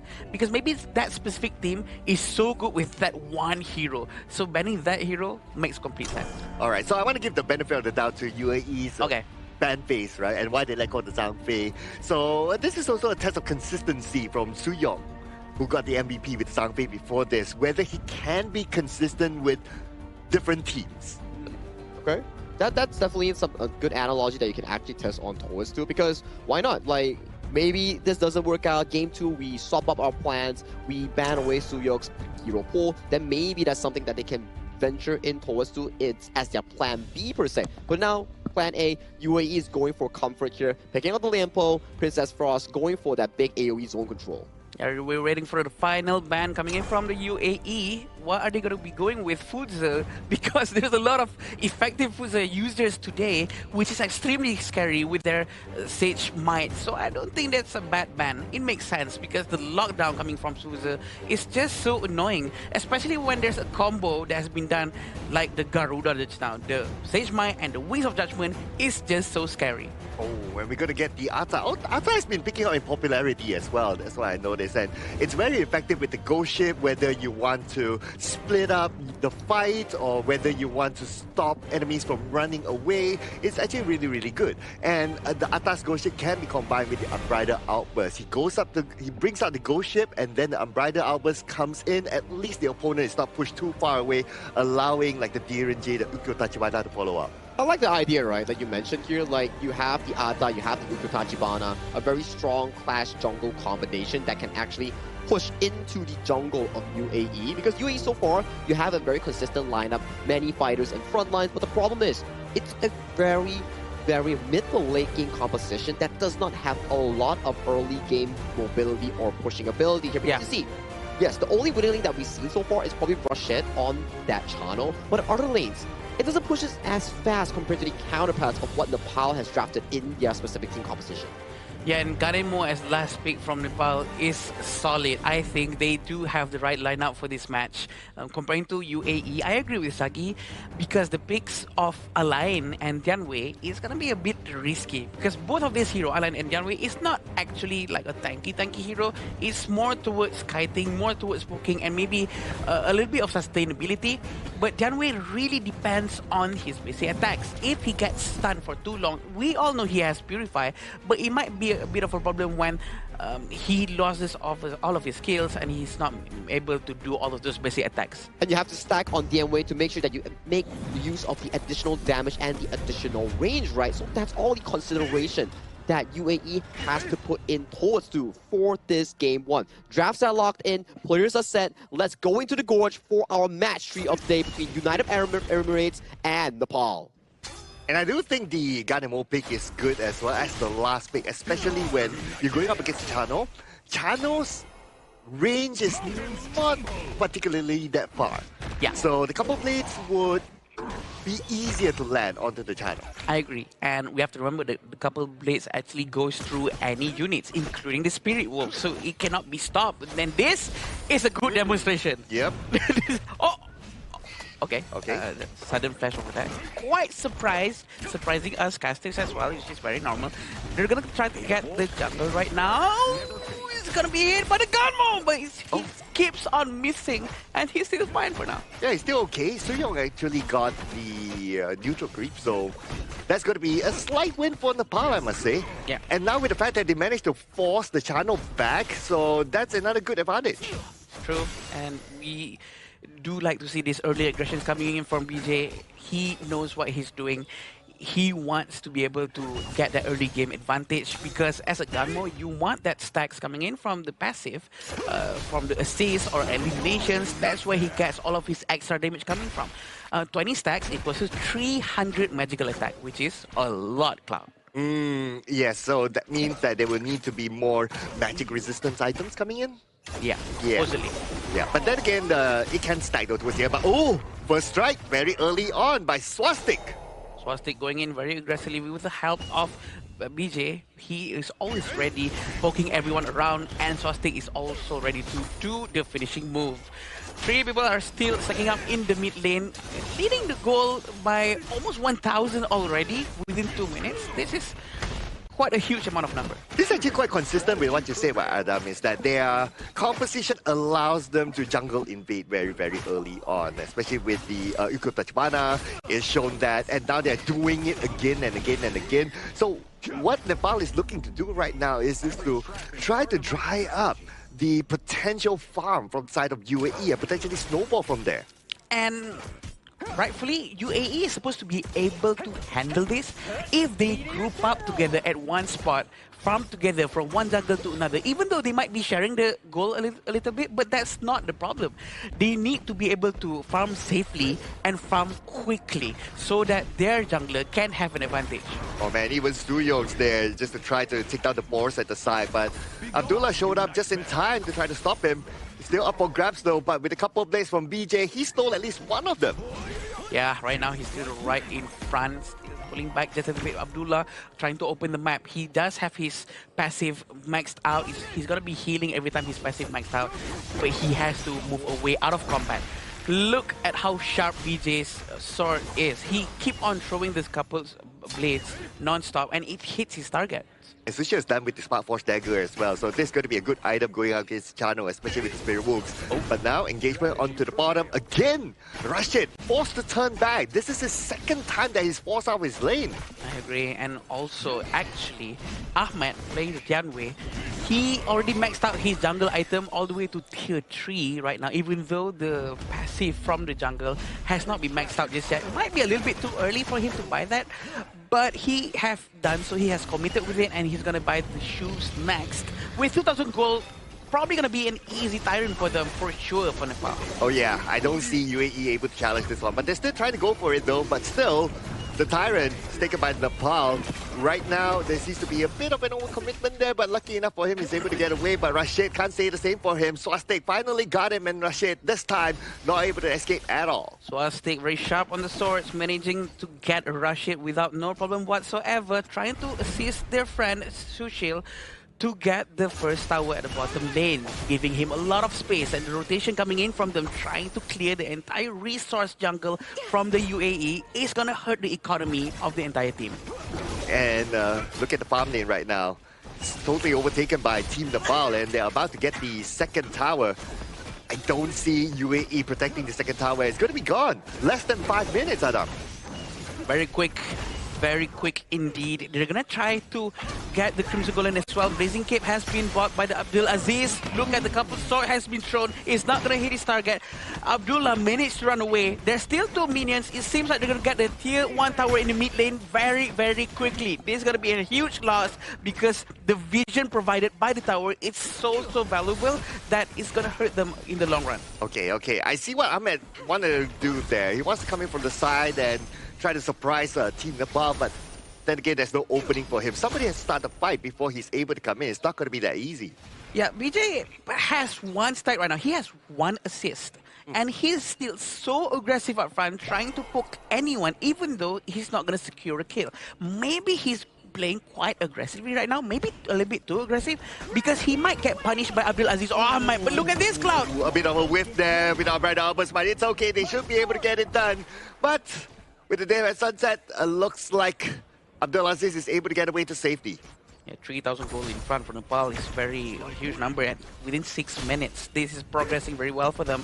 But Abdulaziz has to move away from the tower. He has to let it go to make sure that he doesn't lose his hero just to save this 1 tower. But the bottom lane has not been managed by anyone.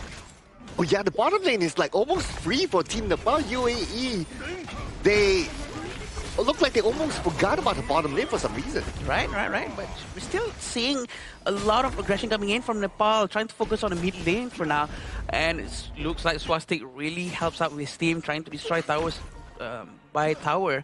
It looks like they're going to be focusing down towards the high ground tower in the top lane very early on.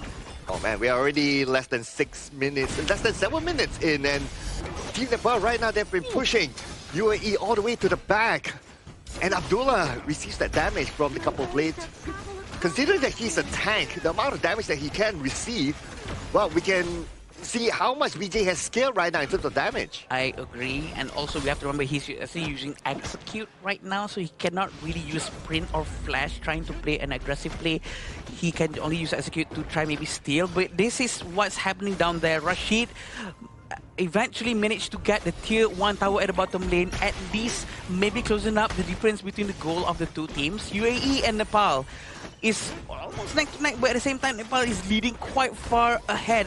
Both of the Vision Sprite Link has not been activated yet at the top and the bottom lane on the side of UAE. Yeah, that means it's kind of dark for them, especially at the bottom right now. But Abdul Aziz showing up. He sees Suyong right in front of him, so he's not going to engage for now. But again, both sides, they're getting ready to try to contest the Tyrant. But if we look at the goal difference right now, it's quite big. UAE is behind by about 5k gold. Yeah, and this is the most important thing, right? Suyong has always been in front, hiding in the brush, and opening the vision for the entire team. So the Nepalian team, for sure, will feel very comfortable. They know everyone. They know everyone's position. And look at this. Look at what's happening here, Cloud. They're trying to get Overlord, and the high ground tower has been destroyed. Defend, guys, defend. Your base needs you. Look at the minion. Oh, man. Okay. They got the Overlord. Okay, so that's going to be a bit of a prize for them. But they will lose all their towers. Even the middle one will be taken by Nepal. And speaking about Nepal, now they're going all in. All towers down. Nepal, time for them to move in. But Abdul Aziz fights back. And they will get Swastik down. But Team Nepal, they're not letting this one go. Abdul Aziz will pay for it. Abdulaziz goes down, but so does the 2 high ground towers. A very great move by Nepal. So the question is, was it that worth it for them to leave their base wide open for Nepal to take this now for 1 Overlord? And mind you, this is not enhanced Overlord. This is sub 10 minutes. Yeah, so it's not really worth it yet. In fact, if you ask me, Adam, I don't think it's worth it for them to let go the entire farm lane for most of the game, and that allowed access to Team Nepal to just push all the way down. And now with all the towers down, this Tyrant is an easy pickup for Team Nepal. 4,000 gold, honestly, is a huge amount right now. I'm pretty sure they're gonna feel the economy difference in terms of the damage coming in from the side of Nepal afterwards. The minions are going out. Look at Swastik. He's very ready to go in with the help of Sushang. A very good Umbrella outburst cloud. 3 of them caught together with the ghost ship. Sushang comes in. Rashid goes down. Rashid does not have the amount of damage to fight back up to Andis. Tries to get away to safety. But then again, right now, the crystal is exposed. And Team Nepal will bring home the win for Game 1. And that was a clean game coming in from Team Nepal from start to finish. And for UAE, what has happened in that farm lane? Why was no one attending towards that? That was a big hole that they need to fill because Nepal drilled a big one towards that. Probably they were quite desperate and struggling to get at least one objective, any objective whatsoever. And maybe in their eyes, they were tunnel vision towards the Overlord, and all of them did the same thing. But fortunately for them, they managed to go back early on. And we have to remember, I think it's also thank you to the tower's destruction, debuffing movement speed thing on the minion. Or else the minion would have rushed forward and they would have destroyed the crystal very quickly. Oh man, a lot of missed opportunities here, especially at the farm lane area. Yes, Team Nepal put a lot of pressure towards the farm lane, which is credit to them, right? But UAE, they need to try to balance out the lanes a bit more. Rashid was not having a great time here because Nepal's Ganemo kept repeatedly visiting his lane, throwing those blades down, making sure that every time his flash is up, it's used. Yeah, I agree. It's going to be a big problem every time if that keeps on happening. And I think instead of letting go of the farm lane every time, I think it's better if his teammates comes together with him and help him out, trying to secure all the minions, because each wave that comes in and they're losing each wave, it's a huge loss for the entire team. I know the gold gets converted into Rome's coin that drops on the ground, but that's just 50% of the actual minions' gold value. Yeah, so doing the math is not really worth it, right? Yeah. But it's not only about the farm lane as well. Like the jungle buff, the Crimson Golem at the bottom, multiple times been stolen away by Team Nepal. So it almost feels like the bottom half of the map is almost invisible to them. It's a bit stressful, right? When you have a losing lane already coming to the bottom side and it keeps getting punched down, bullied down, especially on Rashid on that channel here, you gotta be wondering, like, hey, Rashid, I know it's not gonna be too good here, but he's really rushed to a Succubus Cloak because that's just how much pressure BJ is putting on that Ganemo. Oh, I would feel the fear as well as he did, because Ganemo was playing very well and he was all over the place. And even though there's no one tanky in front of Ganemo, BJ still goes up to the front and make sure that everyone knows, I'm here, I'm gonna throw all of these a couple of blades towards you right now. Very scary. Yeah, and Ganmo, he actually rushed the venomous staff, which is a good item to counter against all of them. And most importantly for him, I'm sure what's on top of his mind is that, okay, as long as I get as many stacks as possible early on, when it comes to the mid-game, I can boss around. Oh yeah, like Ganemo's passive, the more enemies you take down or you get an assist on, you get more magical power, which funds into your entire skill set, which also simultaneously funds that 7's Wrath value on that passive that gives you extra 35% on that magical attack. Sagi, I have a question. I need your opinion on this. In situations where our team gets trampled a little bit too early and there's 1,000, 2,000 gold difference between our team and the enemy team, right?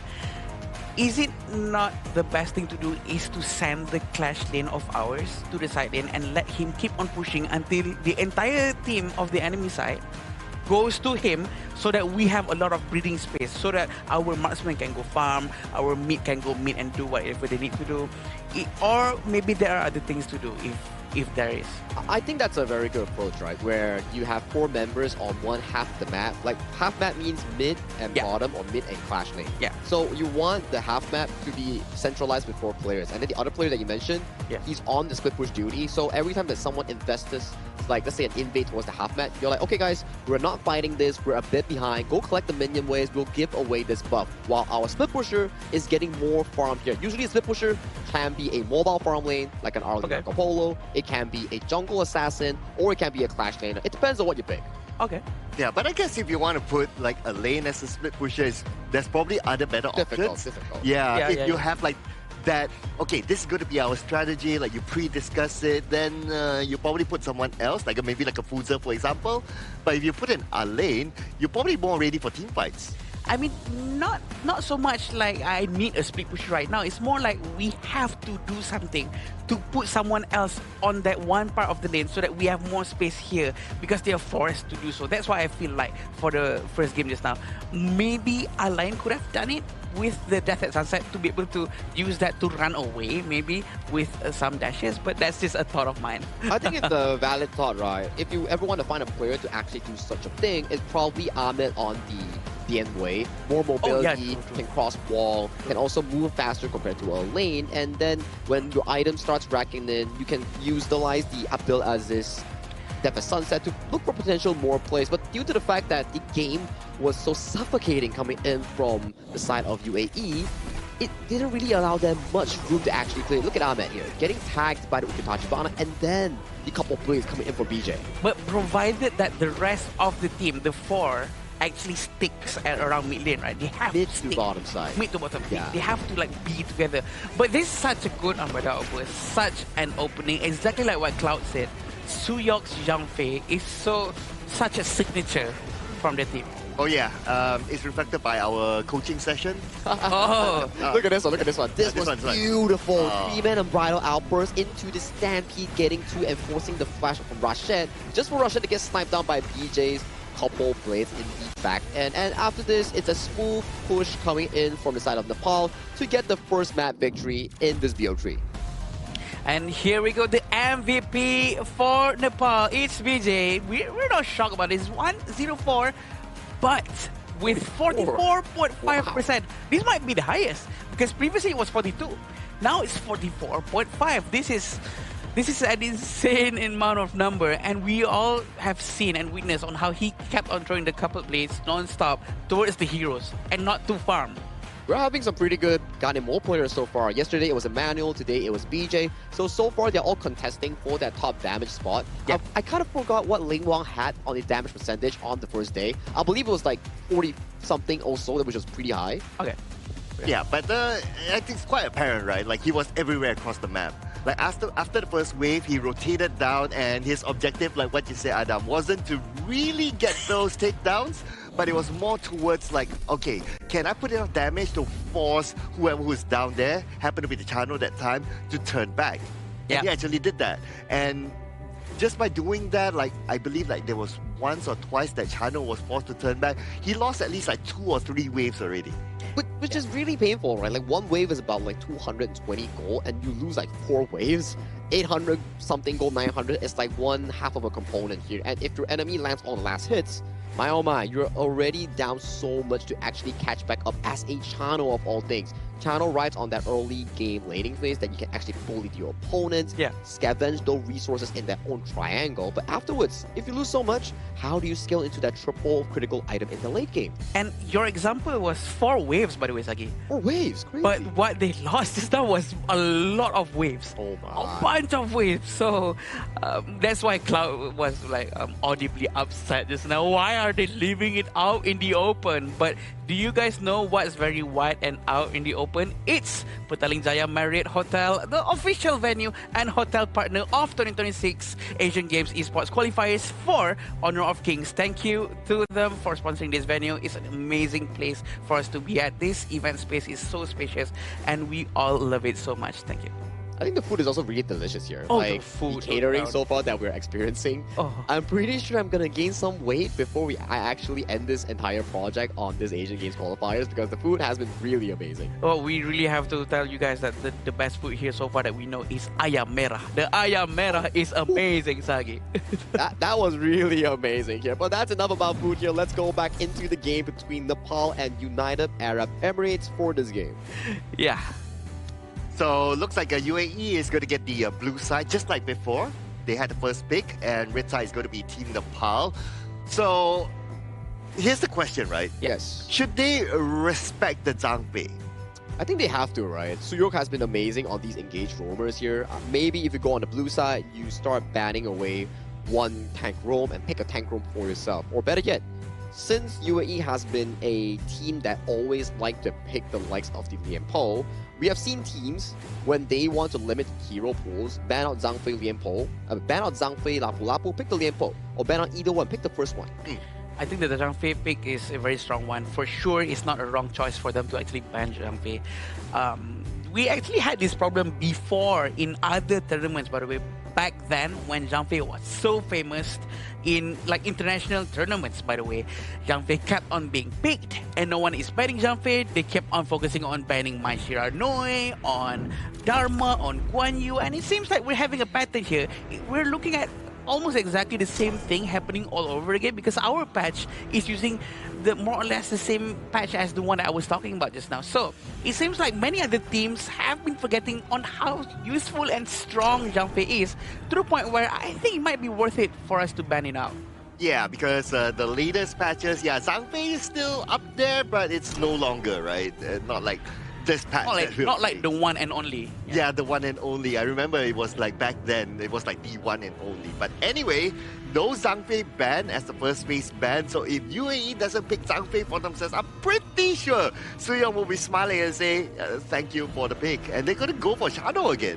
Putting trust on towards Rashid, right? Like, Chano is still one of the premier picks coming in from the tournament here. Super high in terms of that priority. Strong early game laning phase, strong late game damage output on a single hyper carry here. But Nepal, I'm pretty sure they're going to revisit back the pick just now that you mentioned on the Zhang Fei, because looking at this, banning Dolia, banning the Liang, you're welcoming yourself into different options here for the side of Nepal. And that's the Mai Shiranui. We have seen some fantastic performance on this pick. And the second one will be Ata. This is a very strong 1-2 with very strong compatibility coming in from Team Nepal. I wouldn't be surprised if UAE actually steals the Zhang Fei away from them right now. But this is probably also because Nepal has a bigger hero pools, maybe. That's why they're quite comfortable and confident to just leave him out there for now. But I like what we've been talking about all this while. If it works, why not just stick with it? Moza and Garuda as a second and third hero for UAE. What do you think, Cloud? Well, I think right now then they will be forced into a situation where their jungle has to be one of those more tanky sort of jungles. If not, they won't have any other option. But speaking about options, looks like a Team Nepal, they're going to flex their hero capabilities. They're not like, you think I'm only Zhang Fei right now. I'm going to show you I can play the Lapu Lapu as well, which is a good substitution for Zhang Fei, I must say. The skills are pretty much the same, so I think it will be a good one. If you were to say that Zhang Fei is one of those protectors in the early game before the level 4, Lapu Lapu is more on the engaging side. When both of them are level 4, they are quite similar in a sense where you can engage from afar. But for Lapu Lapu this game, it looks pretty good. You want to be more active in the early game to supplement that Mai Shiranui. That's going to be looking for a lot of early game rotations, especially towards Rashid in that bottom lane, because that's a channel which doesn't have a lot of mobility like the Arlie or Marco Polo. Very interesting to see Fuze and Musashi has been taken out. Nakoruru also has been taken out by the UAE. They are aware that this hero assassin types are very much Nepal's gameplay, so they chose to take it out very quickly. UAE is going to go with their fourth ban right now. You know what? Why not just ban another jungler in the process? No problem whatsoever. Fateh is a good option, but we all don't know if Atta is actually going to be the jungle. Which is a good point, right? That's the beauty of Red Side. You can always save these flex picks into the final moments to really play some mind tricks against your opponents here. So right now they ban a lot of junglers and clash lanes, Byron, Ukyo, Nakoruru, and also Fatih, which are what Nepal actually needs to fix their draft in one of the picks here. But for farm lane, there's still a lot of options here coming in for Sushil. Maybe he wants to go for the Direnjie, maybe he wants to go for the Fang instead. Yeah, I like the Fang pick as well. Looking at, they already had like 2 tanky heroes. It's good that they pick a hero that can come out with a little bit more damage. That is the Fang. Lubu will be selected by UAE. Okay, so this is going to be more of a damage kind of hero, but they need a hero that can really tag the forefront. You can argue that the Moses can kind of set up with the thing inside the box, like you flash forward thing inside the box. For but Levi. Okay. Okay. I personally am not a fan because you don't have enough durability in UAE. Correct. I believe that they needed something like you mentioned here, like a Dun Jungle or Kaiser that we saw that was pretty successful coming in from the Kazakhstan or Uzbekistan game, where this exact Levi pick, it's a bit alarming towards me because I feel like Nepal's idea is to go for those early game invades in towards UAE's jungle, just like what they did just now in game 1. So this is going to be interesting. Nepal's going to go with Fang jungle, and the Atta is going to be the clash lane. But we do have Levi and Lubu. Lubu is usually a hero that we pick to counter off heroes with shield. But the counter hero for Lubu is Atta. Anyone who with a lot of HP is the direct counter to a true damage. So this is going to be very interesting after they took Lubu, even though there's an Atta on the other side of the team. And you need so much gold on the side of UAE's double side lane. The Lubu, the Chano. Yeah. They need a lot of time to scale into fruition here. But the early game still stands. The Garuda in the mid lane that has been drafted by UAE alongside the Mozi will be pretty good guardians of the jungle if they can actually protect it well. Guardians of the jungle. I like the ring to it. That's a ring to it. That's a ring to it. But anyway, what we learned from game 1 is that BJ and his rotation is on point. It's fast. So considering that he is using a Mai Shiranui right now, Mai has good mobility, and as we can see here, after the first wave, he's already moving towards the bottom. They are recreating the same formula like how they did in game 1. Yep, this is exactly what's happening. They're going to the jungle, and the jungle is actually able to be secured by Abdullah. Even though there were actually 3 heroes from the Nepal side, we can also see on how both sides of the jungle are trying to clear as fast as they can. It seems like Ahmed is facing a little bit of a problem.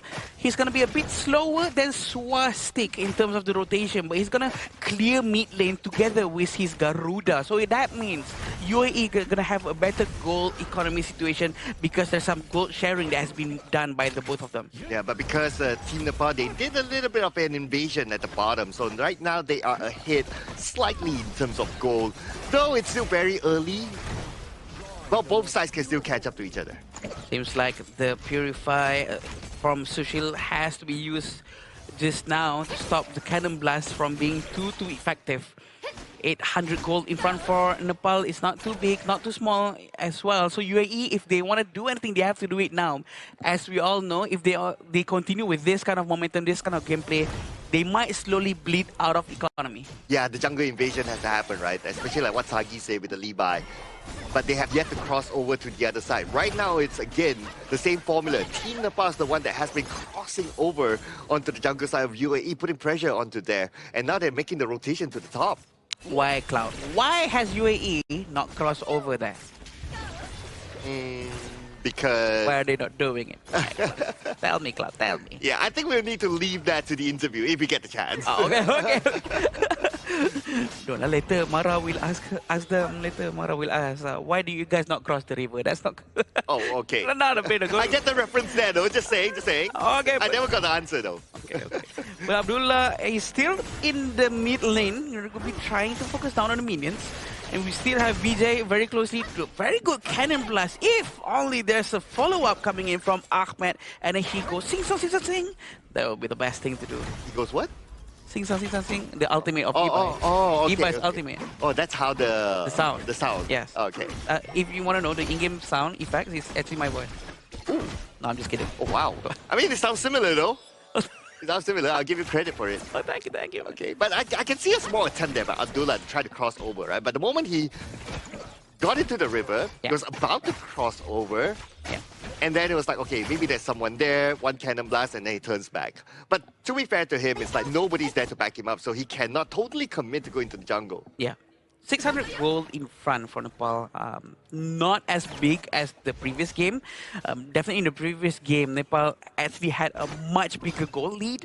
But this time, they're playing quite conservatively, quite safely because look at how Abdulaziz, even he is not trying to go out too much. He is respecting the entire team of Nepal right now. But please don't be too respectful. He might lose a lot of chances and opportunity to get more economies advantage. Yeah, I think Abdulaziz will be the main playmaker for this round, right? Yeah. But here comes the Tyrant fight. Who will get it at the end of the day? It's going to be Ahmed securing the Tyrant. First Tyrant towards UAE. Decent start for them. That's the right way to use Levi. Honestly, that's probably why they took it. And they know that they might not be able to fully commit into trying to get any objectives. So, you know what? Why not we just use Levi and just use the first skill, dash, use Might, and then come back. It works. It works and it's proven. And they're going to get an advantage from the Tyrant buff. And they can try to do something now. I'm just hoping that UAE will be able to group up and try to catch someone off guard, or at least try to move together between the mid lane and the roamer and the jungle. Rotate together top to bottom. Oh yeah, I mean, objective gameplay, right? At the end of the day, so if you're able to secure these objectives, then at the later stages of the game, you can snowball, you can scale from there. But now Team Nepal, they're making this big rotation at the bottom, committing 4 players, and for Team UAE, Rashid especially, he has no space to farm no more. His tower will be taken down. The Katosen is so painful. It hits, it connects to Rashid. Rashid has to back away just a little bit, but look at how Garuda are forced to use Wings of Judgment, trying to run away now. But he got the red buff. He stole red buff for his own team. He tried to help, but no. I mean, it's one thing to not let your opponent get the buff. It's another thing to not let your own teammate get the buff. True, that's true. We can also see that very good Tremble Mortal trying to scare them all away with his ultimate. But for the first time, we see Ahmed trying to go in and deal some damage, but he pulls back to safety. Yeah, so here's the thing about the Tremble Mortal, right? Because there's an animation time to it that will allow your opponents to run away. So Swastik can jump away, BJ can jump away easily, so it's not going to be the most effective against them. The best is that if the Moser can land a Cannon Blast and then the Tremble Mortal comes in, then it'll be much better. Yes, they need to time this very well. They need communication, but look at how the Raging Sea has been used. It hits Rashid, but no one does any follow-up from Nepal. They're still playing very safely because they can see Ahmed is on the side, trying to be prepared to get Sushank. Yep, Wings of Judgment this time. Hopefully he doesn't steal away the buff from his teammate. Now Tremble Mortar comes in, gets Swastik, but Swastik again as usual. Easily swats away, but Swastik's down in trouble. His teammate's coming in. Abdulaziz was first, get the first strike. Swastik will go down, but countered by getting Ahmed instead. And looks like Team Nepal gets 2 of them from UAE. It's a win from Team Nepal.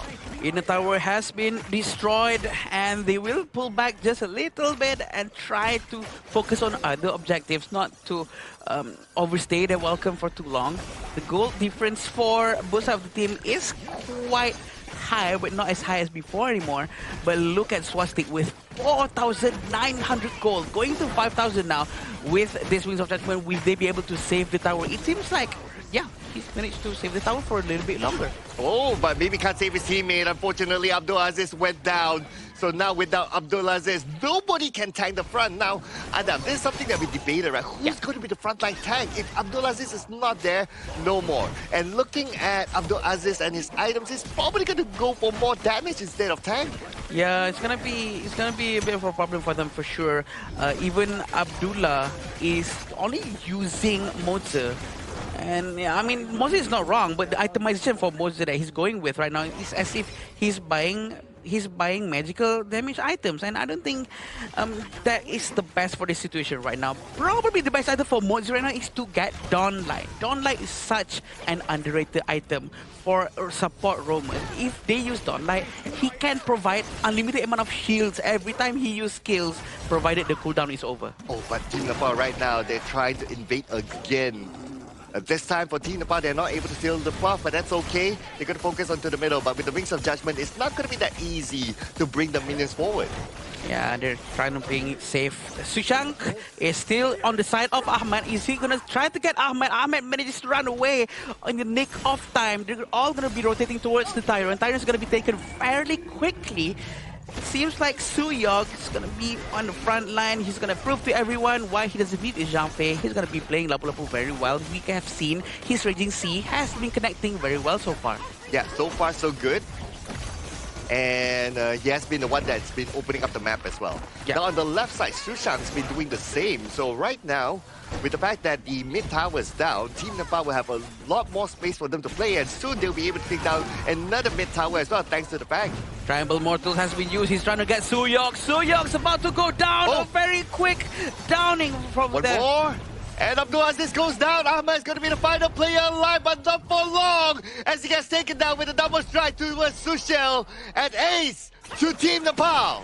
It seems like a very good start. Might end this right now if they have the time, but it seems like Abdullah will come out first just before they start to go and touch the crystal.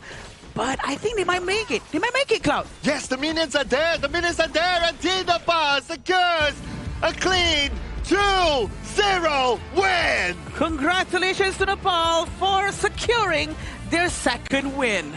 They're currently looking clean in Group B, currently sitting tight at 2 overall match wins and 4-0 in their overall match win-lose. Very clean stuff so far coming from Team Nepal, and good job in their gameplay here. I would say that even if, let's say, that UAE did lose this game, but enjoying the stage and enjoying the competition is also part of this qualifiers. You saw the Levi, he almost made it work. He was getting all those first strikes, getting all the damage in. It's a valiant effort coming in from UAE.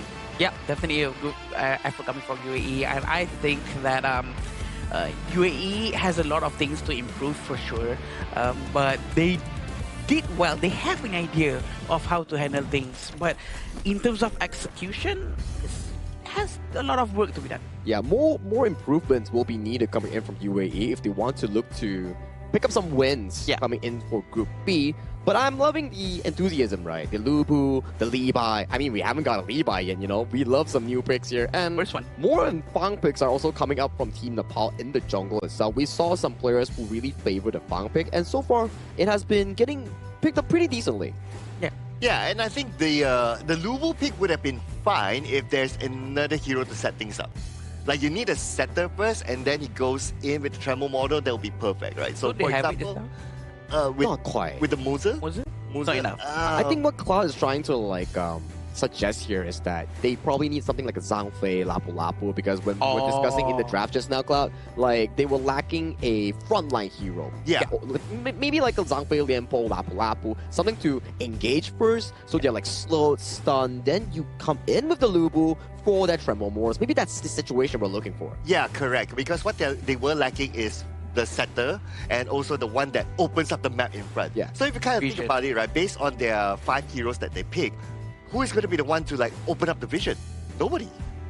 It's difficult, right? Like the Moza idea was splendid. I would say that Moza is actually one of the most annoying roamer you can actually deal with in the laning phase in the mid lane 3v3 scenario. But maybe if the jungler wasn't a Levi, I mean, we love the Levi pick. It was pretty interesting. But if let's say the jungler was something like an Ata, or something like a tank jungler Dun, Kaiser, maybe it could have provided UAE more chances in those team fights in the river. Yeah, that would balance things out for sure. This is why in any draft, what I would personally do is that I would try to find, okay, do we have someone who is tanky enough? Do we have a burst damage? Do we have DPS? Do we have sort of a clash lane who can sustain in front with some sort of a lifesteal or some sort of a recovery mechanics? And do we have a support if we don't have a tank roam?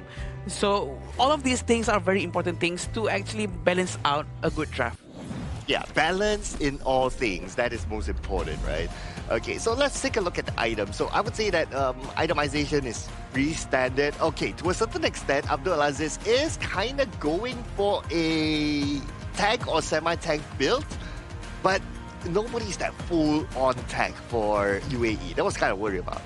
It's also in a conversation also. You have the Rashid on the channel, you have Ahmed on the Levi, and also Abdulaziz on the Lubu. Resources are finite. You can't really share everything to the team when you have so much mid to late game heroes in your team. It will make like Nepal have like an easier team fight because Nepal's composition has no late game.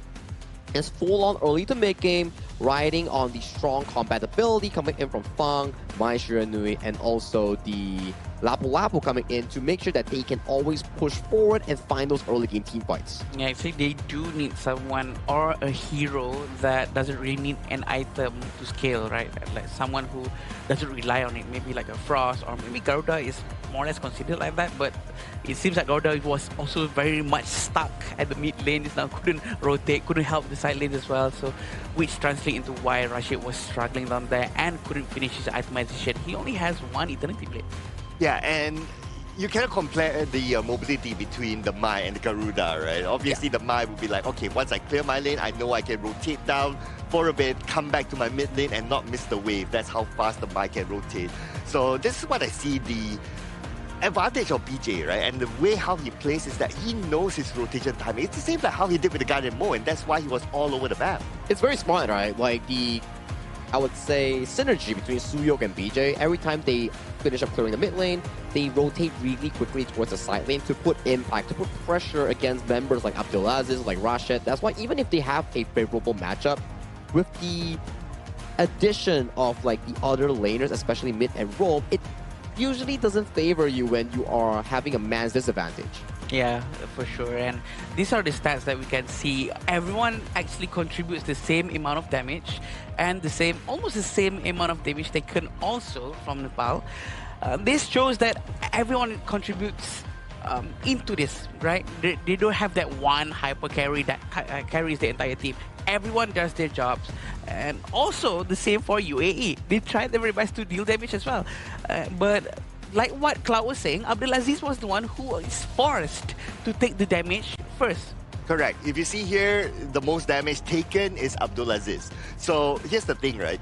For Lubu to be successful in the game, he has to farm his item. Correct. And then he has to go to somewhat late game, right? For him to get the true damage out. But if he is forced to really tank it, and every time he tanks, he has to go back, he has to heal up, and then come back to the game and also farm, then when is he going to achieve the items that he needs to come out with the true damage, right? It's going to be continuously delayed, right? Because you're always missing out on certain team fights. You're forced to fight before your power spike, which puts you into a very uncomfortable position here, which is what Nepal successfully did. With so many strong early to mid-game picks, they were consistently forcing fights which are in favor of Nepal, but not in the advantage of UAE, which led to this gold grab. Only a 9-minute 41-second game before the Shadow objective spawn, but there's already a 7.5k gold lead slowly but steadily towards the endgame mark.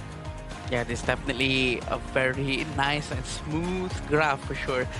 Nepal focuses on all the objectives, but kudos to UAE for them actually managing to steal that one Tyrant. This is because of the Lee buy that actually dashed early on, and they sort of managed to do it.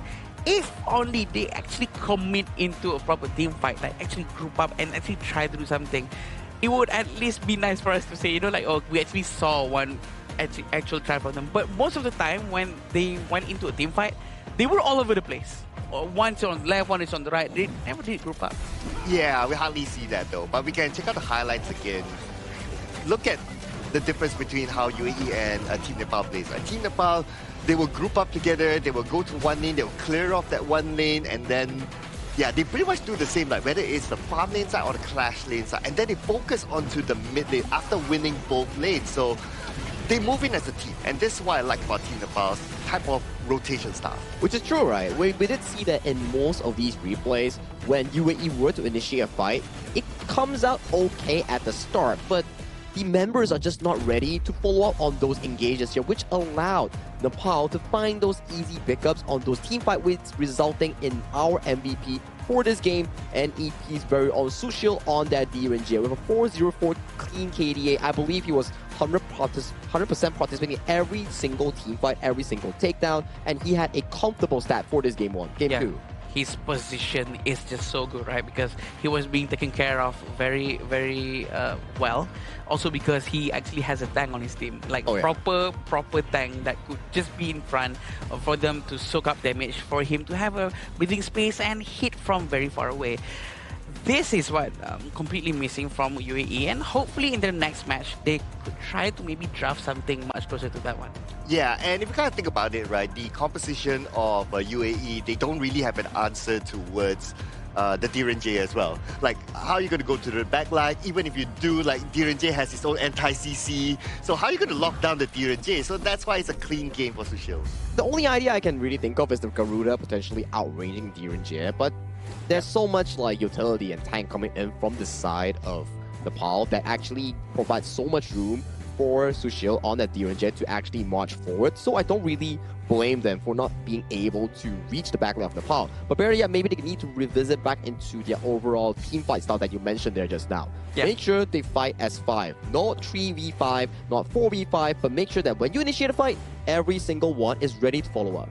Yeah, also the fact that they were a little bit all over the place and they weren't sure. I can see that they're sort of hesitating. Do I go in right now? Do I go out right now? But eventually they did manage to do the team fight very, very well at the end with the Lubu up top, but did not manage to commit completely because they were so left behind in terms of gold. And they were going up against a lot of dashers as well. Oh, yeah. Yeah, the Mai, the Fang. Oh, yeah. Yeah, the dashers. So the Lubu. To be fair, he didn't really have like, hey, I want to use the tremble model, but then again, they keep dashing around. Like, he has to really time it. He has to wait for them to use the dash first and then come in with the tremble model. Even that is a 50-50 because well, you don't know what position they are by that time, right? Yeah. And you probably have to bank in the fact that can they react? Can I react? Do I need to use Flash to follow up on the second tremble models to actually reach the backline? So it's a bit of a, I would say, inconsistent pick. You need more setups coming in from the Lubu, especially something like a Zhangfei, Lapu Lapu that we discussed just now, that could really engage the fight first, allow the teammates to come in later, especially Abdul Aziz on that Lubu here. Maybe you find like one beautiful Unbridled Outburst into the Lubu, then maybe that's the perfect scenario for Abdul Aziz just now. Yeah, for sure, and we would love to see more of that. But we do know that the gameplay that has been shown by them can be improved quite a lot. I am pretty confident that they can improve within this short period of time because Kazakhstan has showed the same thing just now. Yeah, Kazakhstan's growth was just so beautiful. I mean, Uzbekistan's growth was really nice just now. And Kazakhstan, they won yesterday. Those are amazing experiences and samples that we can refer to. But let's jump into a short interview with Mara and also Team Nepal.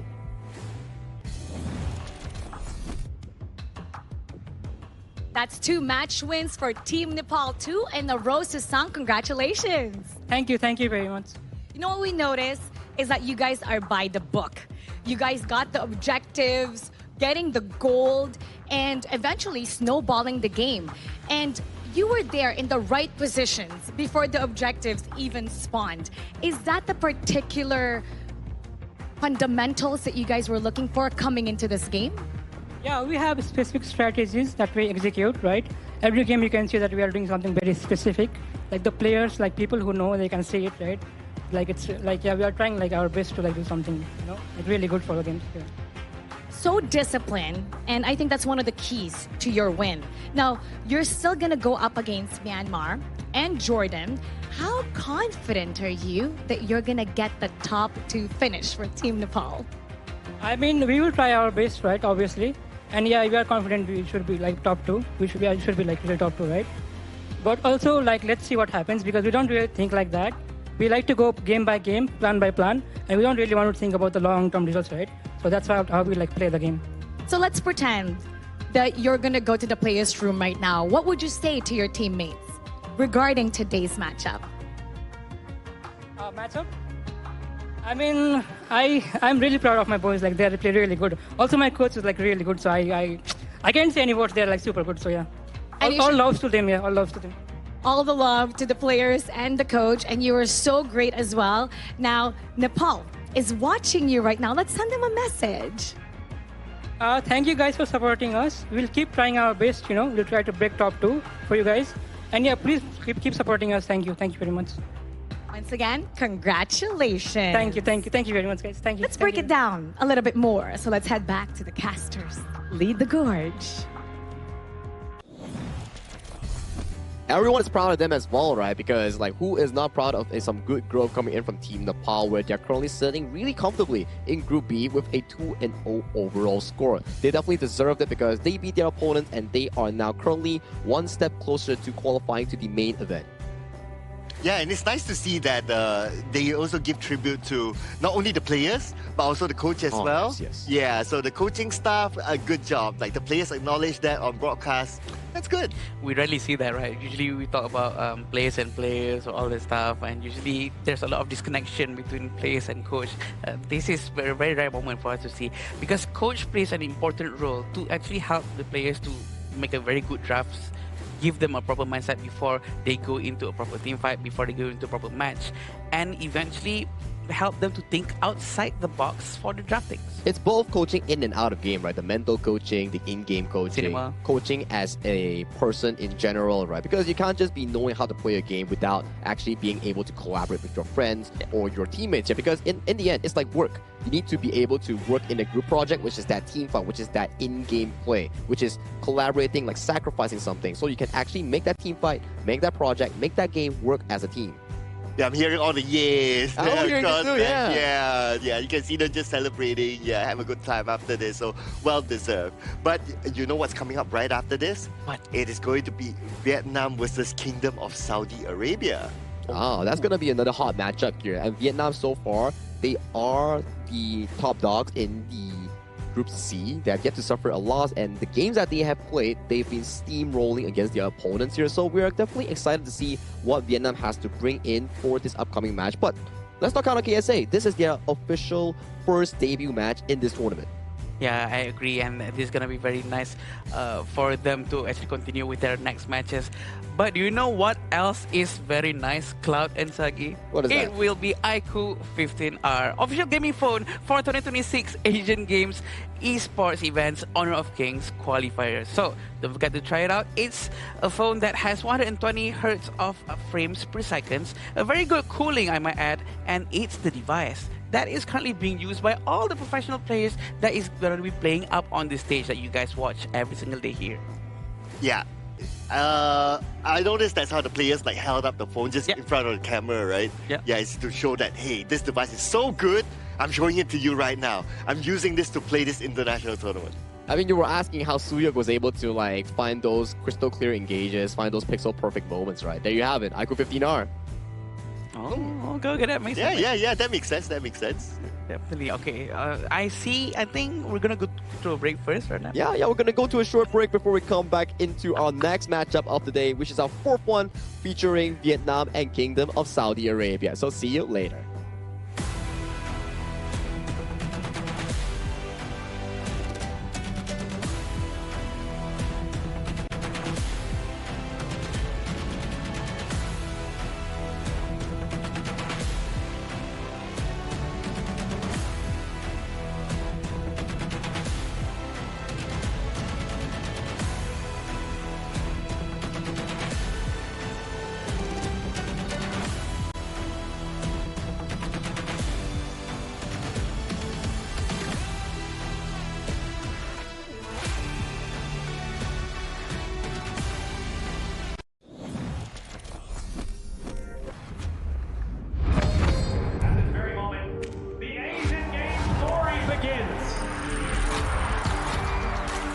Who will be the next to shine on the Asian Games stage? Contestants fight for the honor of their regions while we cheer them on from the stands.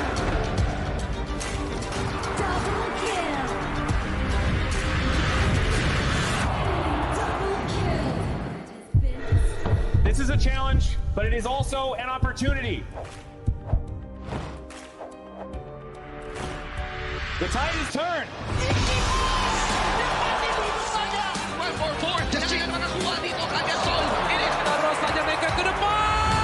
Fastest in front. They're going to use it. Golden titles. Anthony. And we pulled it off together. We share the same voice, the same radiance. This moment of brilliance belongs to all of us. Together, we shine.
Welcome to the 2026 Asian Games Esports Qualifiers, Honor of Kings.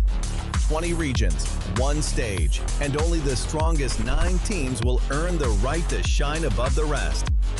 Taking place in Malaysia, June 13th to 21st, 2026. Coming to Malaysia, this is the battleground where teams fight for the right to qualify for the Asian Games. 20 teams enter, but only 9 teams will move on. Apart from the 20 regions, there are 3 regions that have direct qualification. Here is the 2026 Asian Games Esports Qualifiers Honor of Kings format. First, the 20 teams will split into 4 groups of 5. In each group, every team faces every other team once in a single round robin, with every match played in a best-of-3 format. That means every match matters. Every game matters. Every single point matters. The point system is simple. Win the match, earn 1 point. Lose the match, earn none. At the end of the group stage, teams are ranked by the total points they've collected. And from there, the road begins to shine. The top 2 teams from each group qualify directly to the Asian Games main event. That gives us 8 teams advancing straight out of groups. But for those not through yet, the light isn't out. The teams that finish 3rd in each group still have 1 more shot. They move into the last chance stage. There, they battle through one final BO3 single elimination bracket until 2 teams remain. The 2 teams will then face off in a BO3 match to claim the one final qualification slot. So in total, 9 teams will make it through, 8 from the group stage and 1 through the last chance stage. That is the rule. Now it is time to see who can rise through it. From across the world, regions gather here in Malaysia. 20 teams, and only 9 will qualify. The path is set. The stakes are clear. Together, we shine. Stay tuned, and we'll see you at the stage.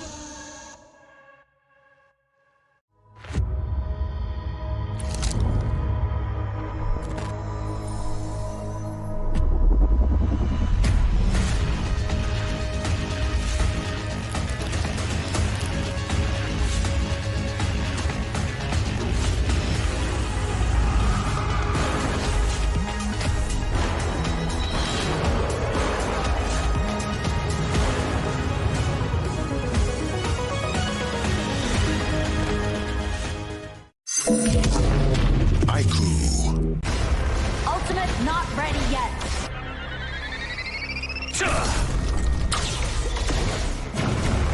You have slain an enemy.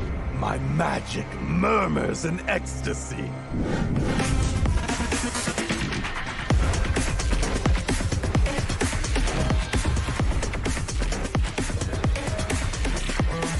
Amazing! There is no escape for you. Killing spree. Double kill. Triple kill.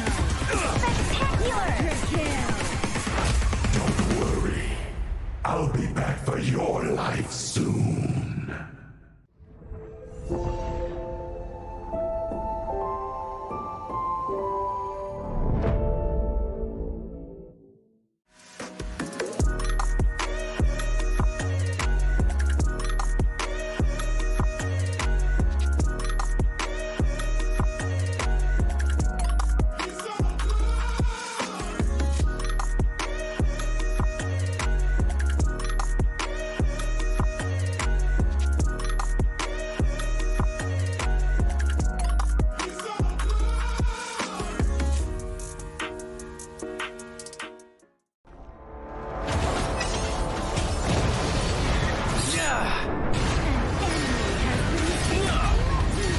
Double kill. Shall I compare thee to a summer's day? Slain. Don't engage. Slain. Don't crush us like insects. Slain an enemy. Defend our base. Our high ground tower under attack. Amazing. Unbelievable. Triple kill. Ah, the fragrance of romance.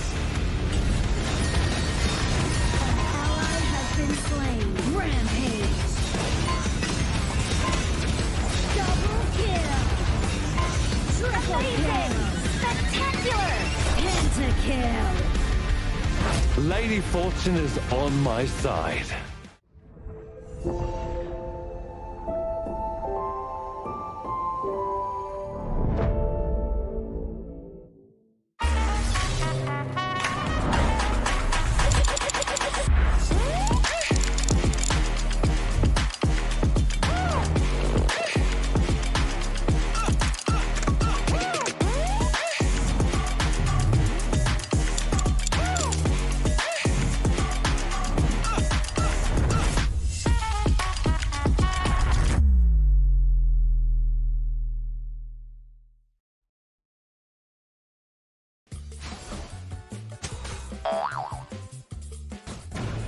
They tried.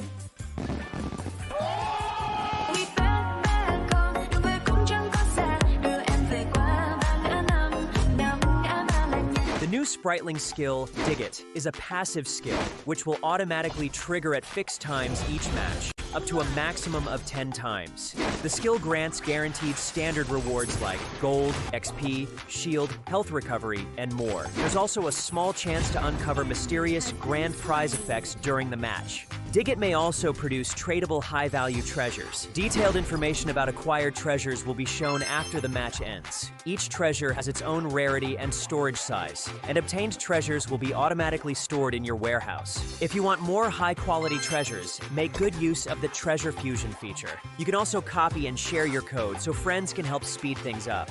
Treasures in your warehouse can be sold for event currency, which can be used to redeem skins, items, and other rewards on the event page.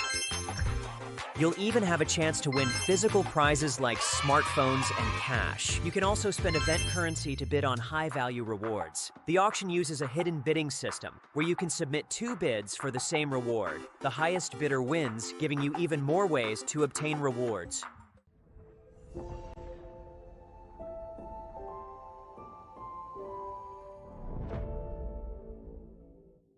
Itu kontra kita. Relax, bro. Phone aku! Jom kemara. Mountain View!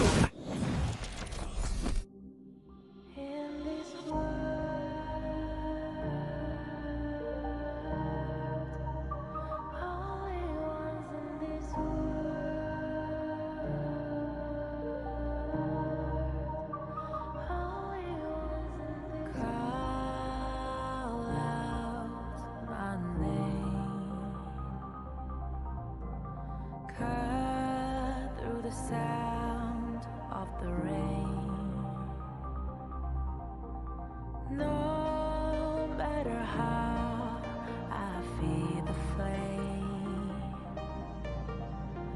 you know I feel the darkness and the pain. All of the ways we tried to break free from the night. You know we made it out, we found the light. I fly so high, light up the skyline. Let's do it this time, like it's a whole new vibrant world.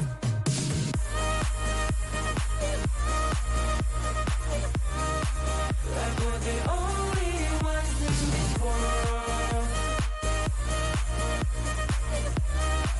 Like we're the only ones in this world. Now I see that I got everything I need. It's alright, I'm on fire, I'm alive, 'cause now I fly so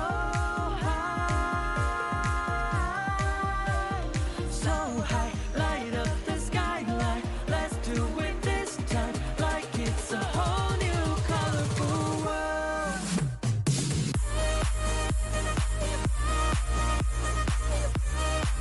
Like we're the only ones in this world. Like Never thought we'd get this far, burning like the stars. How we get this far, like we're the only ones in this world.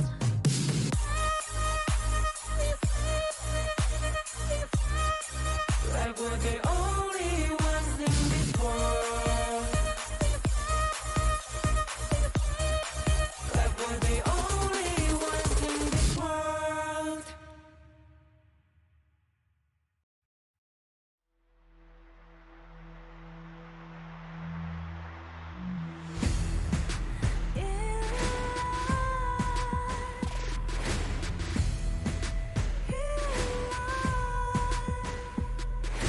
What's a life without its worth? Compromising with what hurts inside, inside. When you let fear decide your fate, you don't choose which path to take in life. In life, I'm finally letting go of everything that still holds me. I'm against the odds, but I won't give up, 'cause it's my time to shine. Standing in the spotlight, can no one let me down. Destiny is calling high and light. I'm not afraid to fight for everything I love. Victory's on my side.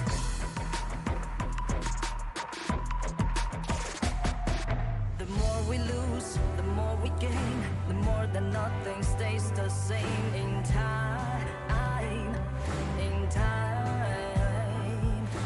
Can't love ever, can't forget. What you see is what you get. Sometimes, sometimes. Gonna show the world tonight. The light that shines inside us. We're against the odds, but we won't give up, 'cause it's our time to shine. Standing in the spotlight, can no one back us down. Destiny is calling high and light. We're not afraid to fight for everything we love. Victory's on our side. Takiki takiki takita. Takiki takiki takita. Takiki takiki takita. Takiki takiki takita.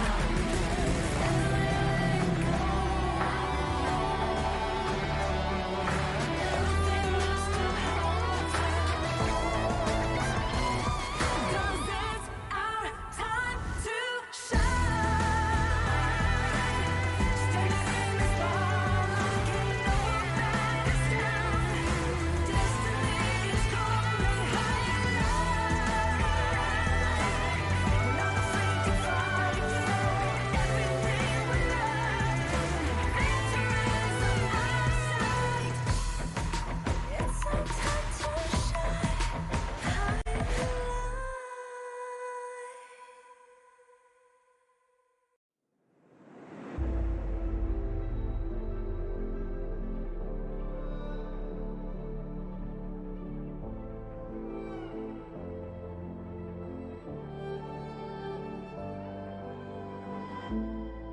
We're no strangers to the fallout.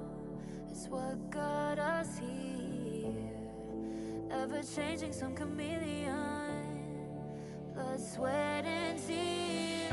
We'll never make it if we fall to everything that brings us down. But the comeback is now. Blood, sweat, and tears. Fight for what we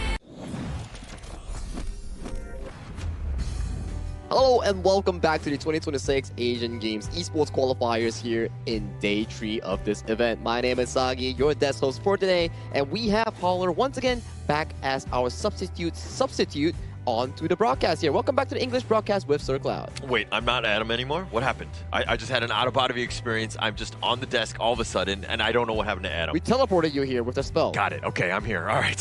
Whew. Okay, but am I Holler or am I Adam? You're Holler. Okay. All right, cool. I know exactly where I am. Of course, it's going to be the Marriott Patalang Jaya. I'm actually excited to be back with Cloud here again. We did miss you yesterday, brother. Oh, yes. I heard all the commentary. Oh. But then again, I'm always here in spirit every time you see a Zhangfei.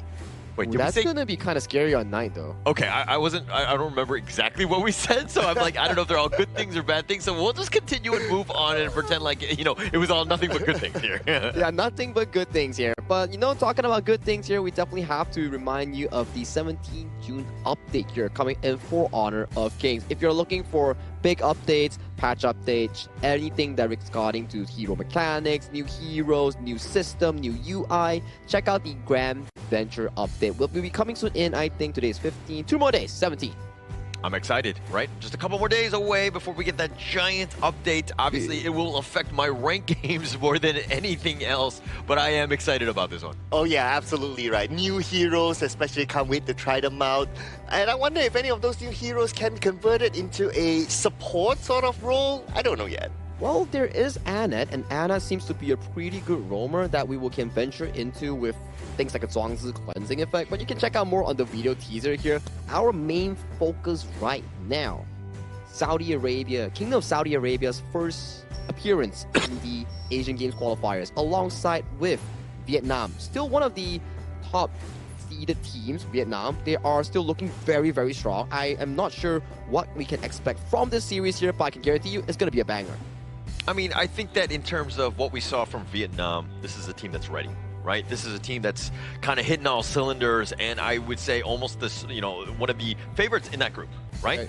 The other side, of course, we don't know as much. Saudi Arabia, this is, again, a bit of a dark horse, but, Cloud, any sort of thoughts on this one? I mean, we have seen teams that we probably don't have as much data as some of the other teams, but they're able to perform well as well. So who knows that Saudi Arabia could be one of those teams. Whereas for Team Vietnam, well, they have played in this tournament, and they have international experience as well. They probably already have that data out there. So I'm pretty sure that's been studied by Saudi Arabia.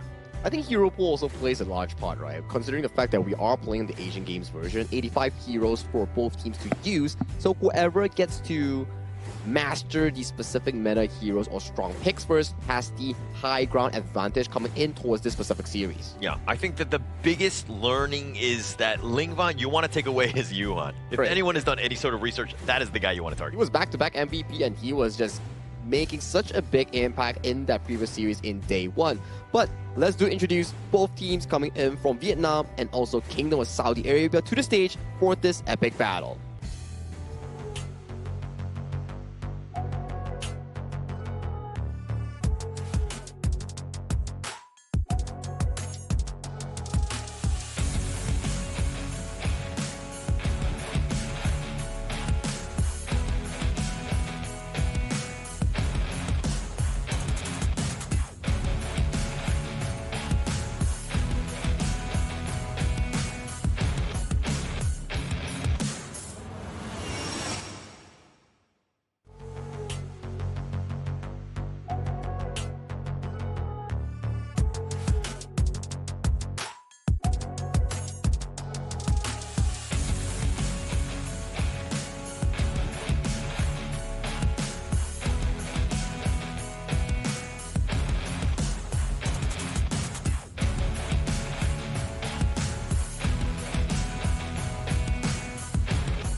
They arrive with deep preparation and confidence. One of the true powerhouses of the scene steps into the arena, built on discipline, speed, and precision in every fight. Please welcome Vietnam!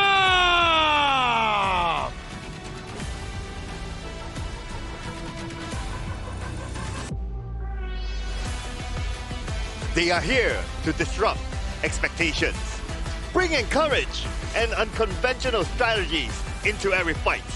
Ready to step into the spotlight. Please welcome Saudi Arabia!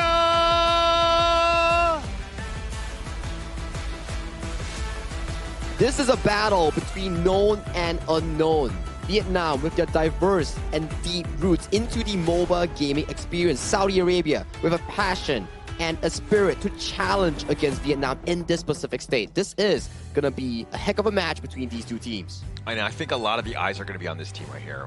The Vietnam squad, there's a lot of expectation in terms of what they're going to be bringing, what they're going to be looking to draft, and it, of course, going to be made up of Hayduk, Bao Hang, Ling Van, Hui Thon, and of course Nam Phong here in that Rome. But this is a squad that has kind of found their groove, but it really sets off by Ling Van's play in that mid. Totally agreed, right? We've seen from time to time that Ling Van, when he gets his hands on the carry mages here, he always manages to step up and harness all the resources to become that late game carry that we're looking for. And only playing 2 games, so not a lot of data has been displayed here coming in from Team Vietnam in actually being able to deep dive and dissect their pick and bans. Yeah, but because they started the tournament really hard, right? So we can kind of see that, okay, the gameplay is really fast and they know their drafts, they know how to execute as well. So it does look like Team Vietnam is a solid team, but of course, their competitors, well, we don't have much data out there, but who knows what might come out, right? So this is the lineup of Saudi Arabia, represented by Faris, Anas, Yosef, Ahmed, and Mohammed. Yeah, and this is, again, you were talking about the fact that we don't know as much.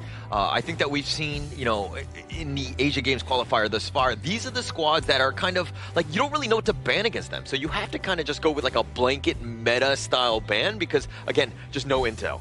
No intel, and maybe they come up with, like, a secret pocket pick and a sucker punches you. Maybe these things sort of actually work when you can catch your opponents off guard.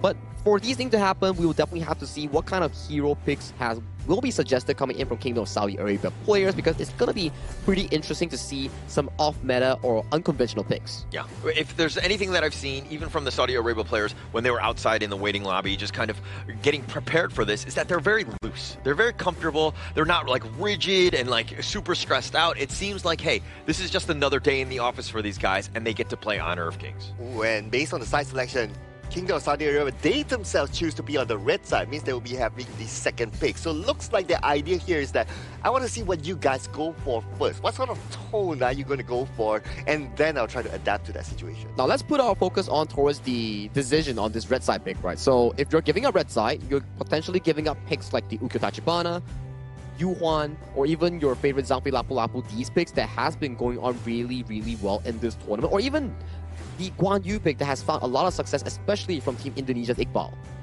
The number one thing, Yuhuan, right? It just adds too much flexibility to the side of Vietnam, right? If they're going to pick first, they're going to pick all of the other, or ban all the other heroes so that they're going to be potentially taking that one, but they got to lock it down. That is a number one prio ban for them.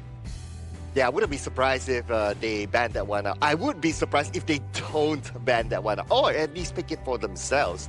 But with the fact that they are having the second phase pick, right? So the ban is probably a must. You have to ban. Yeah, it's gonna be a lot of things missing from the ban pool here. Maybe the KSA's side, their decision on this is to, hey, let's say like meta picks, we're gonna be opening everything. We're gonna be targeting specifically on certain heroes like the Yuhuan and Ukyo Tachibana. Then we venture into an open and available pool out of the remaining ones. And that's been funny. Like, going into this one, if you told me the number one picked hero or like a hotly contested top 3 Ukyo, I would not have, called that one at all. But Chano, obviously, that's another top pick. That is an interesting one. Obviously, a lot of eyes on that hero because it's still very strong. But Ukyo, to me, that was not going to be a top 3. Yeah, it's not going to be on top 3, but once we start going into the fundamentals of this hero pick, strong early game, strong dueling, invasive as well, that's where this pick comes into such a strong position in this specific Asian Games version here. But we jump into the first game of the pick and bans between Team Vietnam and Team KSA. Mai Xuanui and also Haino has been locked away from KSA's pool, and KSA has been targeting heavily into Ling Van's mid pool on that Xiao Qiao and also the Yuhuan. Yeah, and then now the Chano first pick by Team Vietnam, right? So the Chano needs a bit of help to win the early game, especially because the range of Chano is not really that far. It's quite dependent on the Spirit Wolf just to give that a bit more space in front, so he needs a bit more backup. So I would expect that Team Vietnam to pick a type of roamer that's a little bit more tanky on the front. Yeah, and now they're going to go with a Guan Yu. This is also a hotly contested hero. Just the repositioning has been great. Also, the Kaiser. It seems like day 3 has kind of risen up for the rise of the Kaiser because he's been dominant throughout today. Yeah, Uzbekistan played it really well in getting that 2-1 victory comeback against their opponents. And then, with the addition of the Guan Yu, that's going to be 2 big beefy boys that's going to be trying to handle Hui Tan on that channel pick itself. And Vietnam, they're going back to the bread and butter here. This will be the Ukyo Tachibana jungle with the Ata Clash lane locked in for a strong Clash jungle synergy. Okay, so you already have the Ata with the Team Vietnam, so having the Zhang Fei would make a lot of sense because the Ghost Ship and the Umbrella Outburst makes a good combination.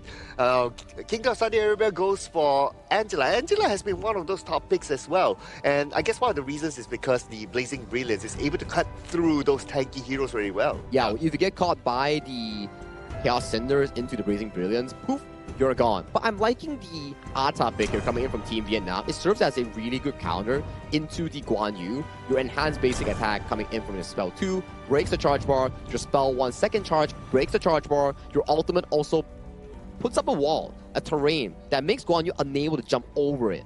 Yeah, he just adds so much as a Clash laner. He provides everything that you want. You're the tanky frontliner, as you rightly mentioned. The Ghost Ship, it just disrupts everything, dividing the table into 2, the Gorge into 2, if you will. And, I mean, it kind of locks out a lot of the different guys, especially when you're looking to kind of keep yourself defensive. Because, again, Chano, he only excels when he has that meat shield.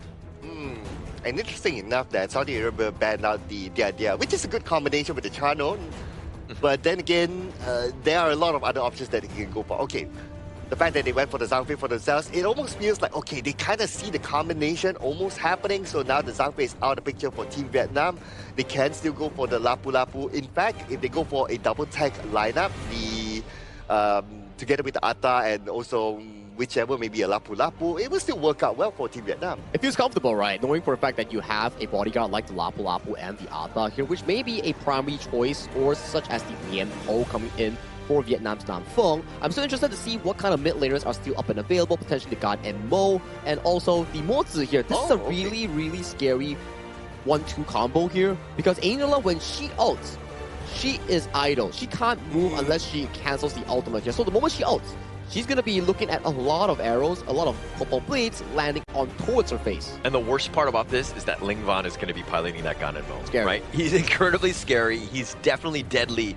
And especially with Gan and Mo, with that burst potential. The Angela, #1 target. You take that guy out. Now you're kind of mitigating a lot of the damage from Saudi Arabia. And now they're going to pick up the Aaron. Those are the main 2. But, you know, I'm very worried if the Angela gets bursted early. Yeah, and I like having the Monza in this draft at this time as compared to the Monza before this. It's because that you have the Ghost Ship, right? You can lock in people and you can force them towards a wall, and then the Cannon Blast comes in, or the Cannon Blast comes in first and then you up the wall. It depends on what kind of situation they're in. So there's a lot of good options here besides the projectile option, like what you mentioned, Zagi. Yeah, it's more of a proper compatibility that you actually mentioned just now. It's like Gan and Mo Mozi, that's an immediate burst. And then you have the front line coming in from the Ata on the hands of Huida. That actually is the missing piece that you're looking for, the front line to actually aggressively push out Vision here. But this is Vietnam going up against KSA in the first game for the debut, coming in from Kingdom of Saudi Arabia. And why I went O is because the Ata went for a smite. So you have a Clash Lane smite as well. So you have a double smite on the side of Team Vietnam. Yeah, so just kind of doubling up on this one. I mean, when it comes to those big neutrals, it's going to be a bit of a fight there, right? And I think that having 2 just kind of will help you out. I mean, that's kind of like the, I guess, the ideal place. But that's taking away from, you know, his other common skill. Like, I mean, maybe he wanted to flash. Maybe he wanted to do that, have other ways to kind of, you know, dictate some of this team fight. But again, I think Vietnam, this is a smart play by them. Yeah, and I like how Saudi Arabia is making their rotation, right? After they cleared off the first wave, they went towards the Clash Lane to support, to try to shoot off Huiduk, and that went really well. So they're showing that, okay, about timing, about rotation, they're there. So, if anything, like you're kind of seeing a like worst case scenario for Saudi Arabia, right? We're not even 2 minutes in, about a 700 goal lead by Vietnam. Like they're just incredibly efficient in the early game, and that's where they're able to kind of snowball out of control. So Saudi Arabia on the other side, they need to understand that hey, they are behind. We need to be aggressive. We need to find some way to again stop the growth of this Vietnamese squad. Oh yeah,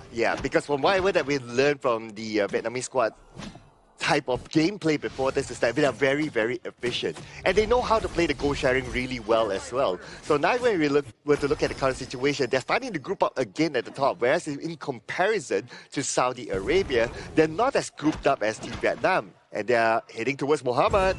Yeah, they're going to find him on the wrong spot. But the Soaring Green Dragon, he's on out, and it looked like Bao Han was going for the ambush. They find it with Lingvan there as well. They're going to take first strike. And that's the rotation shown there by Team Vietnam. Now, Kingdom of Saudi Arabia, yes, they group up at this moment, but it's more towards like, okay, we clear off the lanes, we try to win as much goal as possible. But then again, because of that first strike, now Team Vietnam is ahead by almost 2K goal. So it's one thing to get the kill, but then it's another thing to then turn it into some sort of advantage across the map. They were able to steal some boars, and they got value. So every single time you do some sort of gank, you gotta get something. Like, there has to be a reason, an objective, if you will. And at this moment, a bit of a jungle invasion here attempted by the Kingdom of Saudi Arabia, which is great. It just shows that they're willing to take the fight forward, but at the top, yeah, Mohammed just going to get run down. He's under the tower, and it looks like Haydog does not care as he will take yet another. This is looking awfully rough for the Saudi Arabia sky. Yeah, and while all that was happening, there was another takedown that happened on another lane. I believe it was in the middle lane, so it was a 2 takedown back-to-back for Team Vietnam. Yeah, Umbrella Outburst just to kind of potentially defend the Stampede on top, the flash away, and Namfong does get on out of this one. Anas is so low, but it looks like that's going to be the end. They had to smite to ensure that they secured it, and Saudi Arabia coming out with that blue buff. Yeah, and this, of course, in that scenario, you're going up against a single smite. When it comes to like either the Tyrant or the Overlord, KSA, they're probably going to go up in double spike. Yeah. So that's something that they need to be aware of on how they're going to play the zoning game when the big objectives come. Yeah, and actually, you know, as a Zhangfei player, sometimes you will pick Smite as well. Usually, like in some of your, even in your rank games, right? We know that it happens on the pro scene, so I would have assumed that they would have had double and they would have been able to do the same thing. But Vietnam right now with the 1-up because they've got that extra Smite now. Yeah, I do like the Zhangfei stun. Yeah, I personally go for more of a Zhangfei stun sort of thing. But then again, because I play rank and a lot of my teammates are undependable. With a smite, then nobody follows up and all that. But of course, these are the pros that we're talking about. But nevertheless, speaking about the objective, the first objective will be easily taken by Team Vietnam. And again, that is without the second smite around. Yeah, they don't really need that. They can secure that for another piece, right? And it'll help him farm. I mean, Haydog is going to just use that to kind of just take advantage of the laning phase. I mean, it's one thing to have that come mid to late when we were talking about big neutrals, but oh my god, those blades. Lingvan, the flash forward, he tried to go aggressive, and it looks like Faris just going to survive with the teeth on his very, very, very low life there. Yeah, that was really, really close. He just needed one more blade to land and he would have secured that takedown. But it's okay. Most importantly is that he's able to shoot away his opponent Faris back to the base and allow him to reset, not being part of the game for a while. That's good enough for now. But they're now looking at Muhammad with the ghost ship up. Yeah, and I mean, they're going to ride around on this one. I mean, he's just saying, okay, you're going to go for me? Now I got reinforcements right next to me. So the rest of the team there, but Ahmed getting a little bit low himself. He's going to just barely survive. And you were talking about how, yeah, you didn't get the kill, but you're still getting value because they have to waste time walking back, doing the walk of shame, if you will, just to heal back up in the fountain. Shame, shame, shame. Okay, okay. I wasn't going to go that far, okay? It is a little embarrassing, though. but anyway, yeah.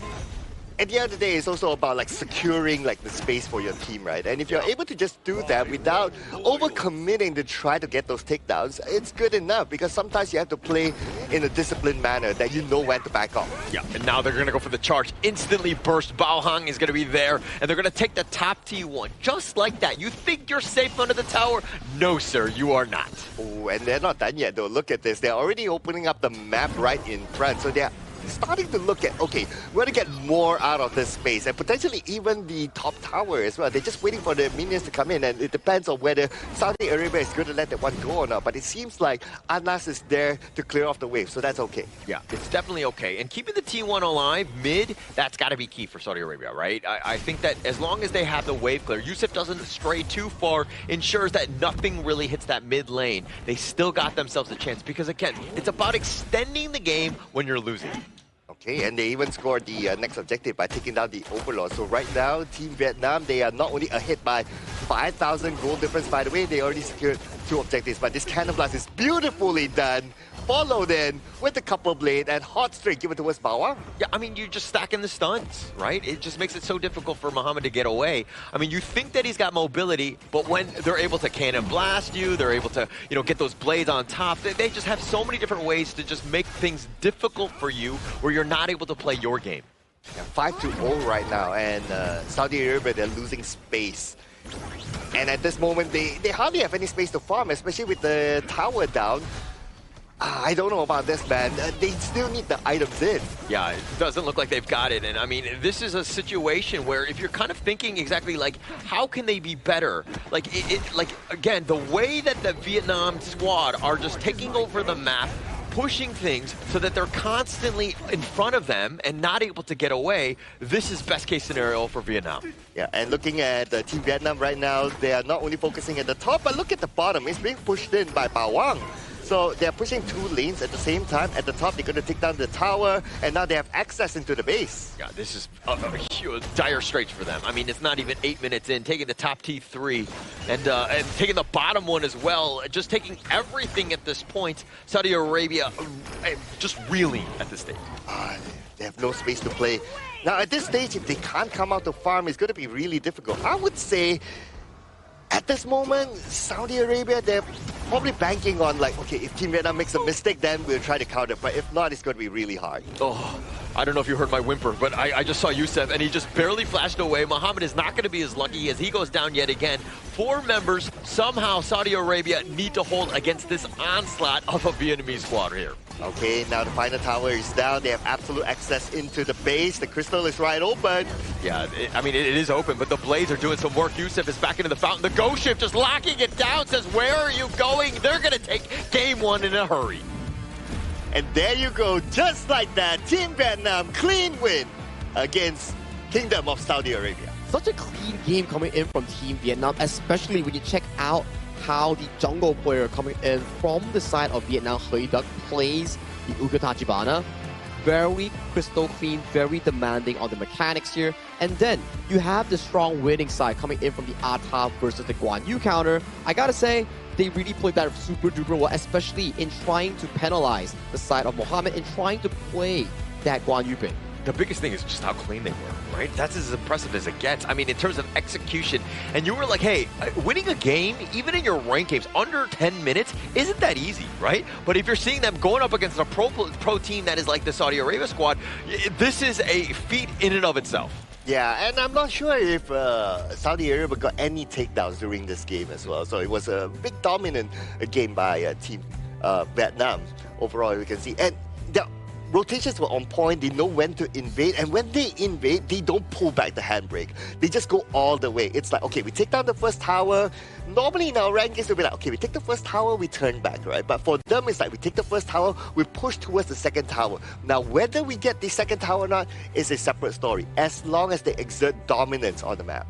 Exert dominance, stealing away camps, taking away towers, and making sure that, you know, the walk-off chain that you guys mentioned just now, it's not always about taking down the enemy. You chunk them down, you make sure that they have to take the recall, and the minion waves get sacrificed into the tower here. So that's still gold wasted from the enemy team. So for the side of Vietnam, they played really well, winning lanes, invading the jungle, making sure that the side of KSA didn't get much to breathe. And the Angela and the Mozi into the Ganemo Mozi, that was just devastating to watch. And that's kind of why when we're like analyzing game, we always talk about the early game, because these things, the wheels can completely come off if you're not, you know, doing well in that early game. Because some teams like Vietnam are going to completely shut you down, not give you any sort of space to get going in this one. Oh, and look at this. In terms of KDA, right? The Guan Yu 0-6-0. So Team Vietnam, they know that, okay, Guan Yu is going to be the playmaker. So if you don't allow the Guan Yu to scale, get his items, and we can see his items are, in fact, his goal is lower than Zhang Fei.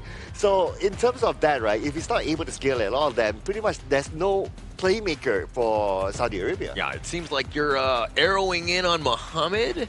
And Mohammed, where can they find you, Sir Cloud, online? They can find me at Sagi HOK.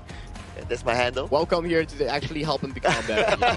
But jokes aside, I think if we were to watch this game, right, we can see how well Ata can actually counter Mohammed later in the replay, right? Every time we see Heiduk jumping in 1v1ing Mohammed, there's always Bao Huang or Ling Wan coming into the rescue, making sure that this horse doesn't get to rotate towards team fights or get any advantage in that laning phase. Can you just say, like, just how scary of a team Vietnam are? Like, the way that they're playing, it's just, like, okay, we know about Indonesia, we know about Philippines, and the way that they're going to be able to control games. But Vietnam completely showed up. Yes, we knew that they were the favorites going in, especially in this group, but the way that they've been able to execute has just been so clean throughout. I perfectly have to agree with you. The way they play, it's like aggression. If we have Philippines having strong 5v5 team fights and Indonesia having clean games, in the sense of Vietnam's gameplay style, they are the embodiment of the aggression, which is controlled as well. Everything they come in with, boom, side lane takedowns, boom, jungle invasion, boom, towers, rotations. They make it clean and effortlessly, at the very least in this game 1 against KSA. And they didn't die. That's like the biggest piece, right? Like, that's got to be so demoralizing. Getting that first kill is going to feel amazing for Saudi Arabia, but I mean, the way things are going, dare I say they might not even get one in the second game? I mean, maybe this could be like some data collection for them and they'll do even better next, right? We don't know, right? But if you kind of look at the composition of Team Vietnam, right, you have a Garden mode. So if you have a Garden mode, you have to play this aggressively. Whether this game ends early or ends later, you still need to play aggressively because the Garden mode needs to stack. Which is true. That's why you see the 12,000 goalie all the way at 8 minutes 42 seconds here. They really played everything well from start to finish here. 3v3 towards the mid lane at level 1. They got the advantage here. They slowed down the jungle Kaiser coming in from KSA, making sure that at the minute of 1 minute 20 seconds, he still hasn't full clear yet and get this level 4. Meanwhile, on the side of the Vietnamese jungle, Heiduk, he's already well done, well cleared, already going for the subsequent play. Okay, so you're the coach of Saudi Arabia. You have the Men in Black red pen. You've kind of erased game 1, okay? What are you telling the team to bounce back in game 2? But you can't erase everything, right? No, I'm erasing. You got to remember, like, okay, this is the play style. We've moved on. I think that for the mental state of this game, because it's demoralizing, right? So I think that, what would you tell them, Sir Cloud?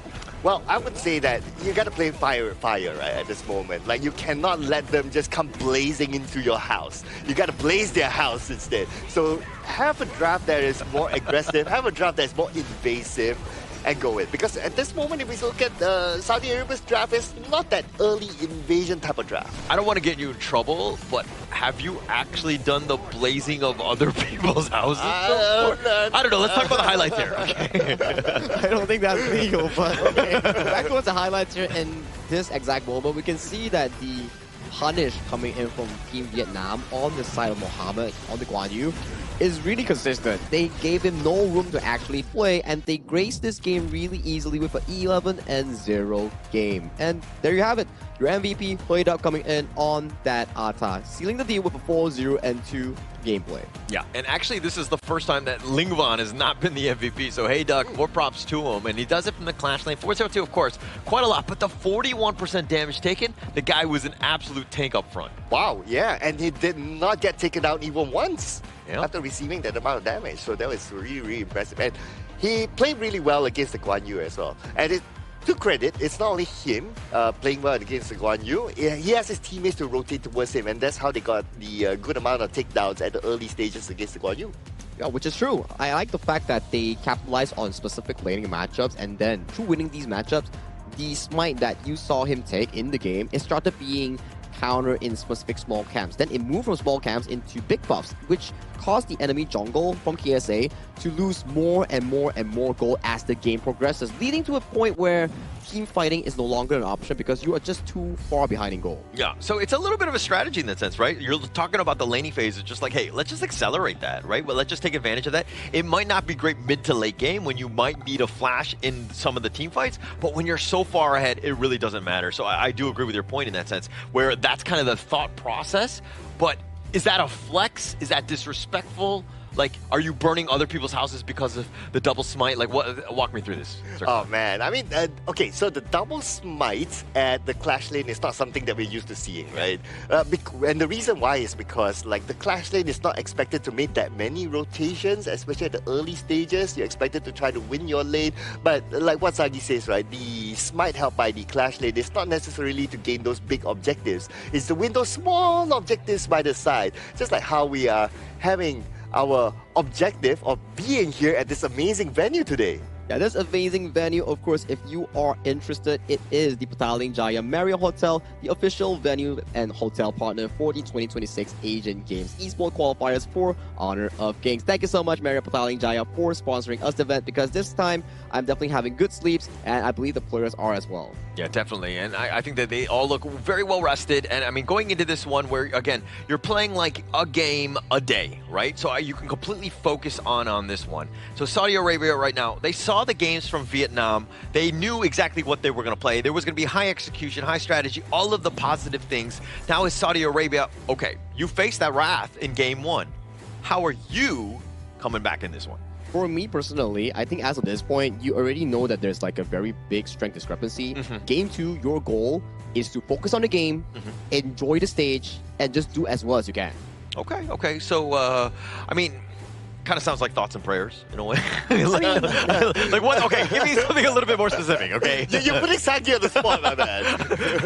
I mean, you don't get a lot of chances when you are competing to play on an offline venue. So if I was the coach coming in from KSA, and I know that there's this unbridgeable or currently unbridgeable gap between two teams, the best way you can actually comfort the players is not to worry. Just play whatever you want, just play whatever you can, and just enjoy the moment. Okay. So kind of stick to your guns of best heroes. Let's not worry so much about the compositions of things. Let's just play what we're most comfortable with, would you say? Okay. So I'm totally on board with that.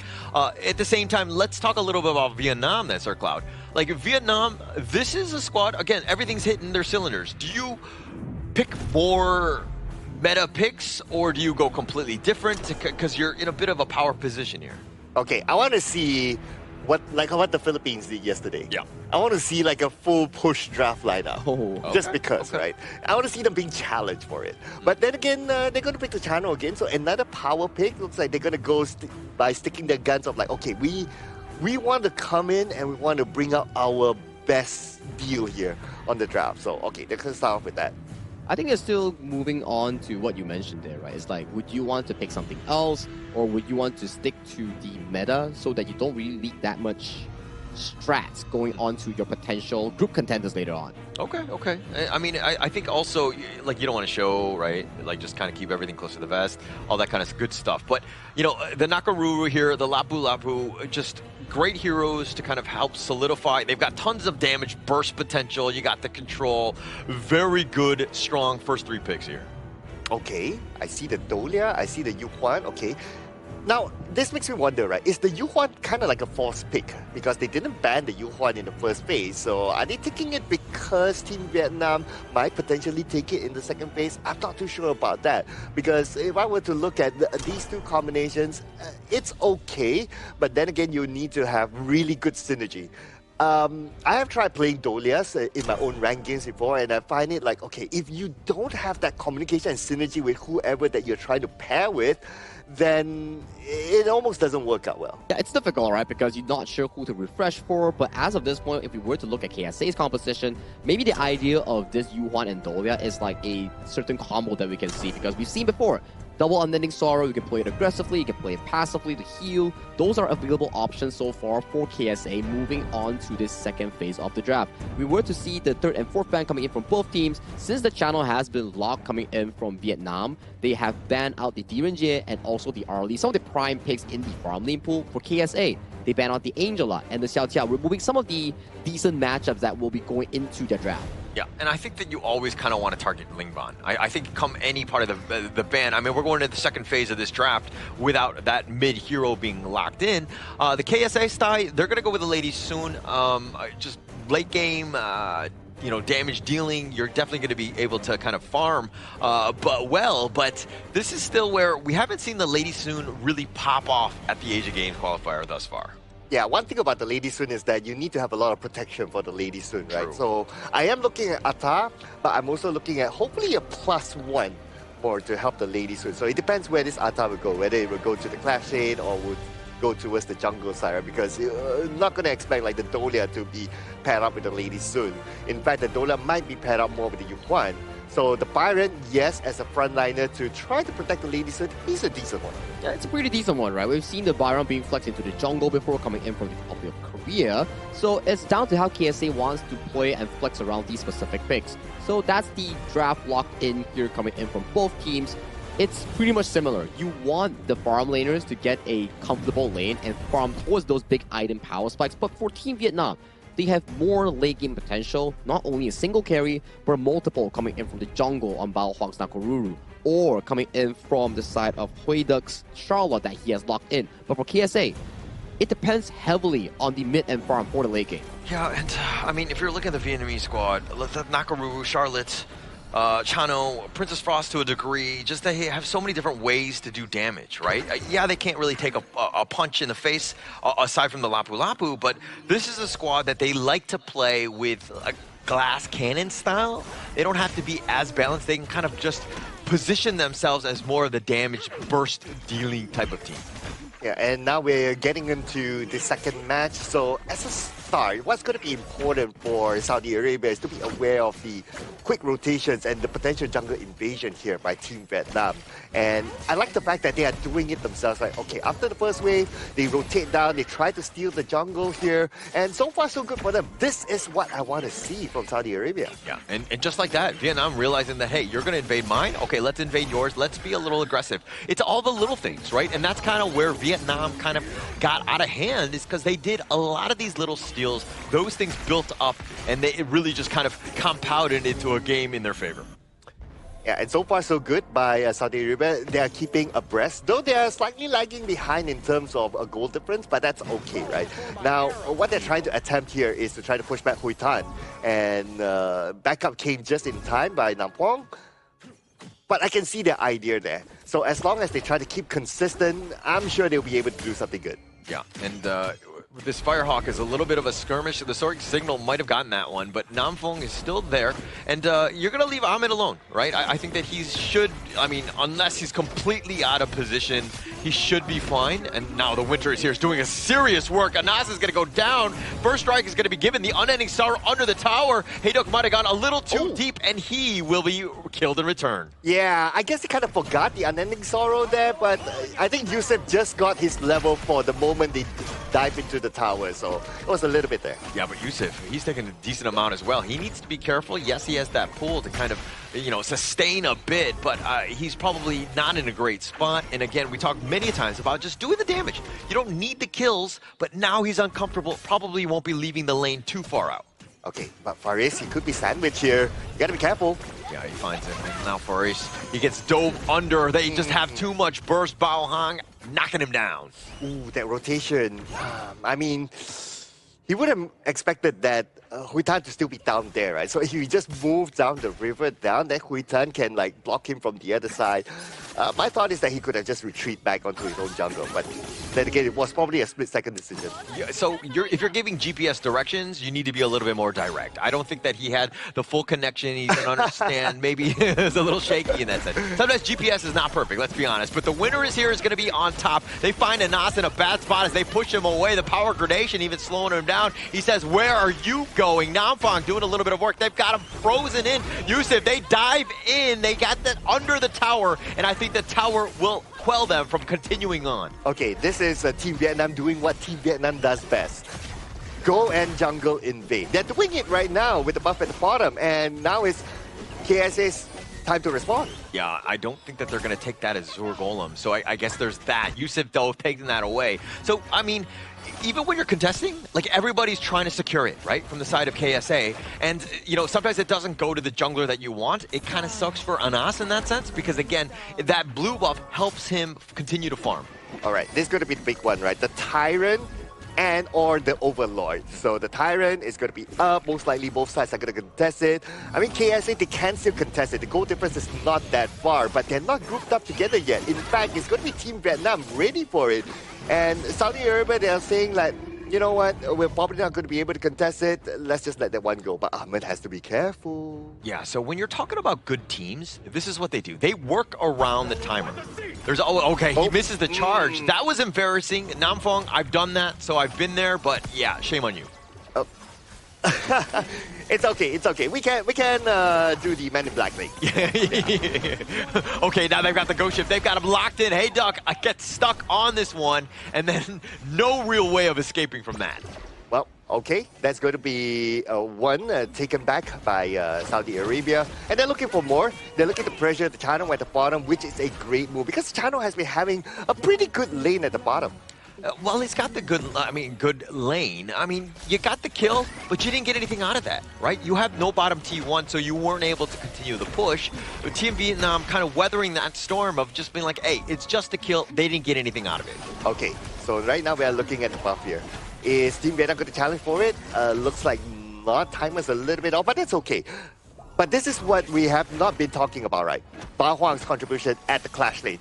He's been having the time of his life up there. Yeah, he's just, I mean, like the Vanguard is already there, right? And it took what? KSA, like a village to just secure their own Azure Golem. They flashed on forward. They tried to go on to Bao Hong, who has been a bit of an annoying guy. I mean, he's able to just fly on out. And now Namfong is there. The Winter is here just kind of dividing this one. The Unending Sorrow doing a little bit of work in terms of that sustain. They're going to flash on back. They get under the tower. And now, do they want to continue? They're turning us around. Nice three-man stun. And Yusuf got knocked up. And he gets knocked down. Oh, beautiful U-turn there by Team Vietnam. They just waited. They waited for Yusuf. They waited for Yusuf to end all his spells on the cooldown, and that's where they made the U-turn back.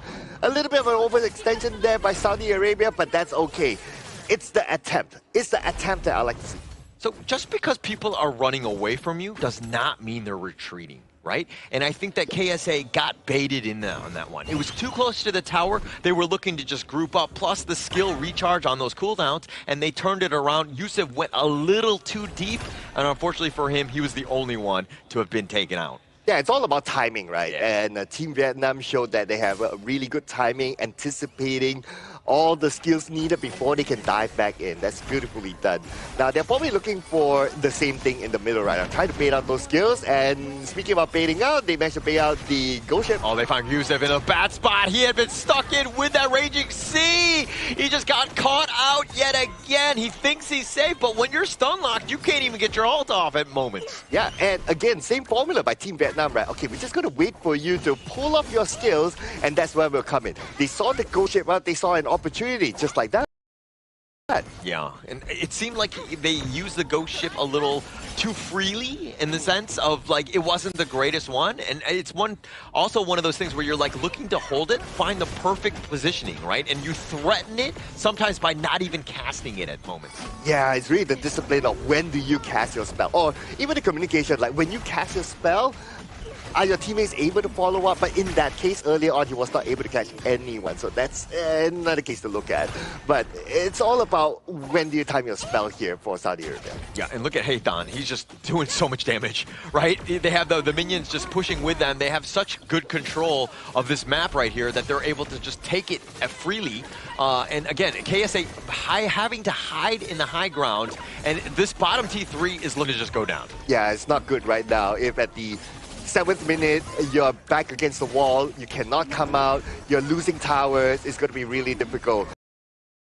Now, with the fact that Team Vietnam took the bottom tower, the pressure is going to be onto there, and they can put focus onto the other lanes. Again, Holler, look at this. The Ghost Ship being used just like that. Yeah, just used again. I mean, this is like... Okay, I understand you want to use it, you think that you're just going to lock things down, but it kind of limits you because the team fight is never going to be good because you need it for that moment. I mean, yeah, you have the Celestial Melody, but do you want to use it on the Ata for another ghost ship? Yeah, when you can use 2 ghost ships, right? Yeah, I mean... Yeah, and plus it happened just right before the Overlord came out. So without that, then it's going to be a bit difficult for them to catch the Overlord. But okay, to be fair, now the ghost ship is already back up again. Whether they can challenge for the Overlord, I'm not too sure, because now we're talking about the difference of goal. Yeah, and look at Namfeng, right? And you're talking about all this stats. This is not recorded anywhere, right?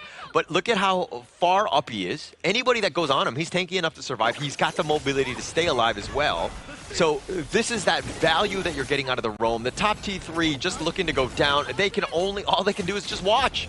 Even with the ultimate shell, maybe on the minions, but he's not able to find it. Now they're thinking about going, but with the winter is here, has already been committed. The Raging Sea on to 3 now. Focus an absolute sniper. Anas was trying to make the play on the side, tried to go into the ghost ship, but Ahmed is going to be taken down as well. Yusuf is just running for the hills. They have to run away, but the minions are not there for Vietnam to secure it just yet. Okay, that ghost ship had it, but then again, his teammates were just too far. But Yusuf went down, unfortunately, and that's going to be an ace towards Saudi Arabia.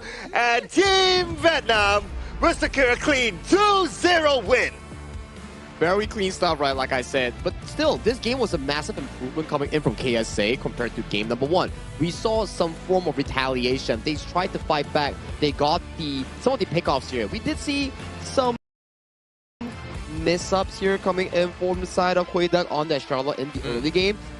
But the Princess Frost coming in from Ling Wan, his spell to accuracy was just so darn high, finding so much of the freeze here. And let's not get me started on the side of the roamer, Nanfeng. That final Raging Sea redirected with the flash, that was beautiful. Absolutely beautiful. And they thought that, oh, it was going to go the wrong way or whatever. But again, the flash was just enough to redirect it at the right moment. But, I mean, if we're going to talk a little bit about this one, you know, Charlotte died twice. Right, I think that to kind of criticize somebody in a flawless game, I don't know what to say, right? How can I, you know, make Vietnam better, because they almost played like a flawless game on this one. Yeah, it was really good, right? They kept the same tempo, right? Yeah. I would say that honestly, I would give credit to Saudi Arabia. Yeah, I really love like the fact that, okay, we don't shy away from a no takedown game. In the second game, we're like, okay, guys, we didn't get any takedowns at all in the first game. Let's try to get something out of this. And I really like the fact that they took that, they tried to play aggressively, they tried to do a few jungle invasions here and there, they tried to win lane. So this was actually a better game for Saudi Arabia, like what Sagi says. It's more back and forth, right? Like, at least in the early game, yes, maybe in terms of like rotations, like 5v5, like a fight, team fights, or like planning for objectives, maybe Saudi Arabia is not the better team compared to Vietnam. But it's the improvements that counts, because when we compared to game 1, it was just a one-sided smackdown. In game 2, we saw signs of retaliation coming in from KSA. The double Yuhan Dolia ultimate, they were going aggressive instead of running away. Yeah, I mean, they definitely stepped up. I think that they definitely learned their lesson. They made it a little bit more difficult for Vietnam, but as we check out some of these the items as well as the KDAs, I mean, you're still looking at, I mean, who? Bao Hong making some serious plays. Hayduk, how dare he die twice, right? He was going for aggressive tower dives against the Yuan at level 4. He was going in for the splash gradation flash, trying to redirect the damage on towards the side of Yusuf on the Yuan. But the timing just wasn't too right, because Yusuf unlocked the ultimate and just make it out alive. Yeah, and I guess the other thing is that when it comes to execution for Saudi Arabia, it has to be a lot more cleaner. Yeah. I like the aggressiveness. I like the okay, let's do it, guys. Let's get into the fight. But when the ghost ship comes up, yeah, for the most part, it did not really connect. There was one pretty good ghost ship towards the end, but when the ghost ship came up and when Anas was all the way in front, his teammates were split up behind, thanks to the winter is here. So, but it was already too late by then anyway. Yeah, I mean, this is a game where they're going to go back and they can watch the tape and see what they did wrong. And there's a lot to learn from here. I mean, if we're just looking at like laning, you know, head to head, that's the thing where you're kind of like, Muhammad versus Hayduk. Like, this is one where I would have given the edge to a Byron, right? I generally stronger against the Charlotte, especially in the laning phase. But to be outclassed where it's almost like 3K gold, it seems like there are definitely some mistakes that are happening, especially in that clash lane. It's just difficult, right? Because once you start losing as a clash laner, you have to start thinking like, okay, that's limited gold, finite resource in the map. Yeah. Then we have to push it more towards Ahmed and Yusuf, who has a better late game curve. So he's on more of a sacrificial role. He tried, so props to him as well, you know? It's just a very difficult game coming in from KSA. Okay. Yeah, we'll be positive about it. I mean, I think that, again, I'm not trying to like harp in on anybody. I do think that these are learning moments, and Vietnam is definitely one of the strongest teams in the group. So it's about building off of that. Where can we look into in terms of just getting better? I'm just saying, hey, we got to just break it down one lane at a time. All right, I will give, if there's any form of improvement here, right? Based on this stats, it's going to be the Lady Sun. Lowest damage dealt, 0% team fight rate, which I understand because of how the pace of the game was, right? Because Lady Sun is one of those late game heroes that need time and item to scale. But it just shows that they probably need to either think of like, okay, we need to buy more time for Lady Sun, help Lady Sun to win the lane, give more protection to Lady Sun if they were to play this kind of Lady Sun strat again. Are you saying that the 0% team fight rate is not normal for a farm laner? Because in my ranked games, the average is 0. Let me be very honest. Is your account not reported yet? It's not me. By the way, I'm not the farm laner. Okay, I just want to be very clear. Just checking. Well, you definitely need items, right? That's why I do think that what Circle say actually makes sense. You need more time, more room to farm. So avoiding fights before you hit those big item markers here is pretty important for Ahmed, especially on a Lady Sun. And you can see Youssef has a pretty good improvement on that goal as well. So making it decent, I would say, coming in from KSA. But for Team Vietnam, we do celebrate the victors as well. It's yet another very clean game coming in from them. Yeah, very clean game. Dare I say, you know, I think Vietnam is making it very easy for production because this is the same gold graph we saw in game 1. But flip over. Yeah, no, I actually, was it not the same? I don't even remember, but it looks the same to me. It was just constant growth almost the entire time. I mean, I think the game length was a little bit longer, so I think that they had to change, 8 minutes to 9 minutes and 41 seconds here. Yeah, I'm trying to imagine 8 minutes, 9 minutes, the length. Okay, yeah, probably thereabouts. But then again, yeah, if we look at even the stats here, right, I gotta give credit to Saudi Arabia as well for their improvement, right? They got one Overlord. Yeah, so that means that, hey, they're able to challenge for objectives. It's not like, oh, we just stay like defensive and we just stay back all the time, wait for our map to be taken over. No, that's not going to be the case for them. And this stats just shows that, yeah, with this sort of improvement, who knows what might come out from Saudi Arabia in the next match. Yeah, it's only their first game. Maybe they bring this positive improvement going up against relatively similar opponents in their own group, and that maybe will bring them into the top 3 that every team will want to be aiming for in this Asian Games qualifiers. But that's the early game that you talk about coming in from Ada, going overly aggressive into the tower and got taken down. But some of the fancy engages coming in from the side of Bao from Nanfong was just really splendid coming in this game. He just had a lot of good Raging Seas. The setups have been perfect. I mean, just getting that kill in that one. So he was always there at the right time. And this is a great go ship, right? Anas just setting it up, just locking it down. That's what you want to do. You don't want to do it so early where, they can just literally walk out of this one. But again, a nice setup by Nanfong yet again. Yeah, this was so clutch coming in from the South Lane Wong, just capitalizing on Youssef. And this was the play of the game. Whew. That was a split-second decision coming in from Nanfong. He saw like, okay, I'm charging my Raging Sea. Oh, you flash there? That's a freebie, triple for me. Yeah, and actually Anas had gotten the green light. He was going to the back line. He was expecting his teammates to help follow, but when they all got stunned by the Nanfong Raging Sea, it was pretty much all she wrote at that point. Yeah, so the idea was there. That's why I kind of felt like, okay, it was there, like the ghost ship was on point and so on and so forth, but the rest was history.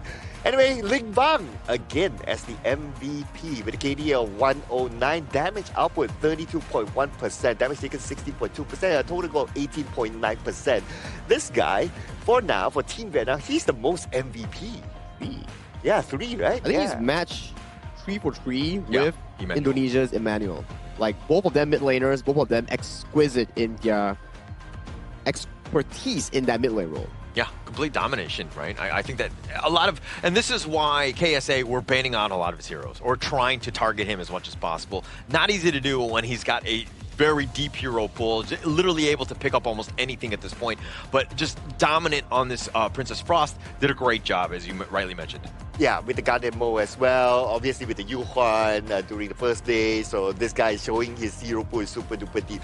I'll be looking forward to see if we can bring more, maybe unconventional mid laners to the game.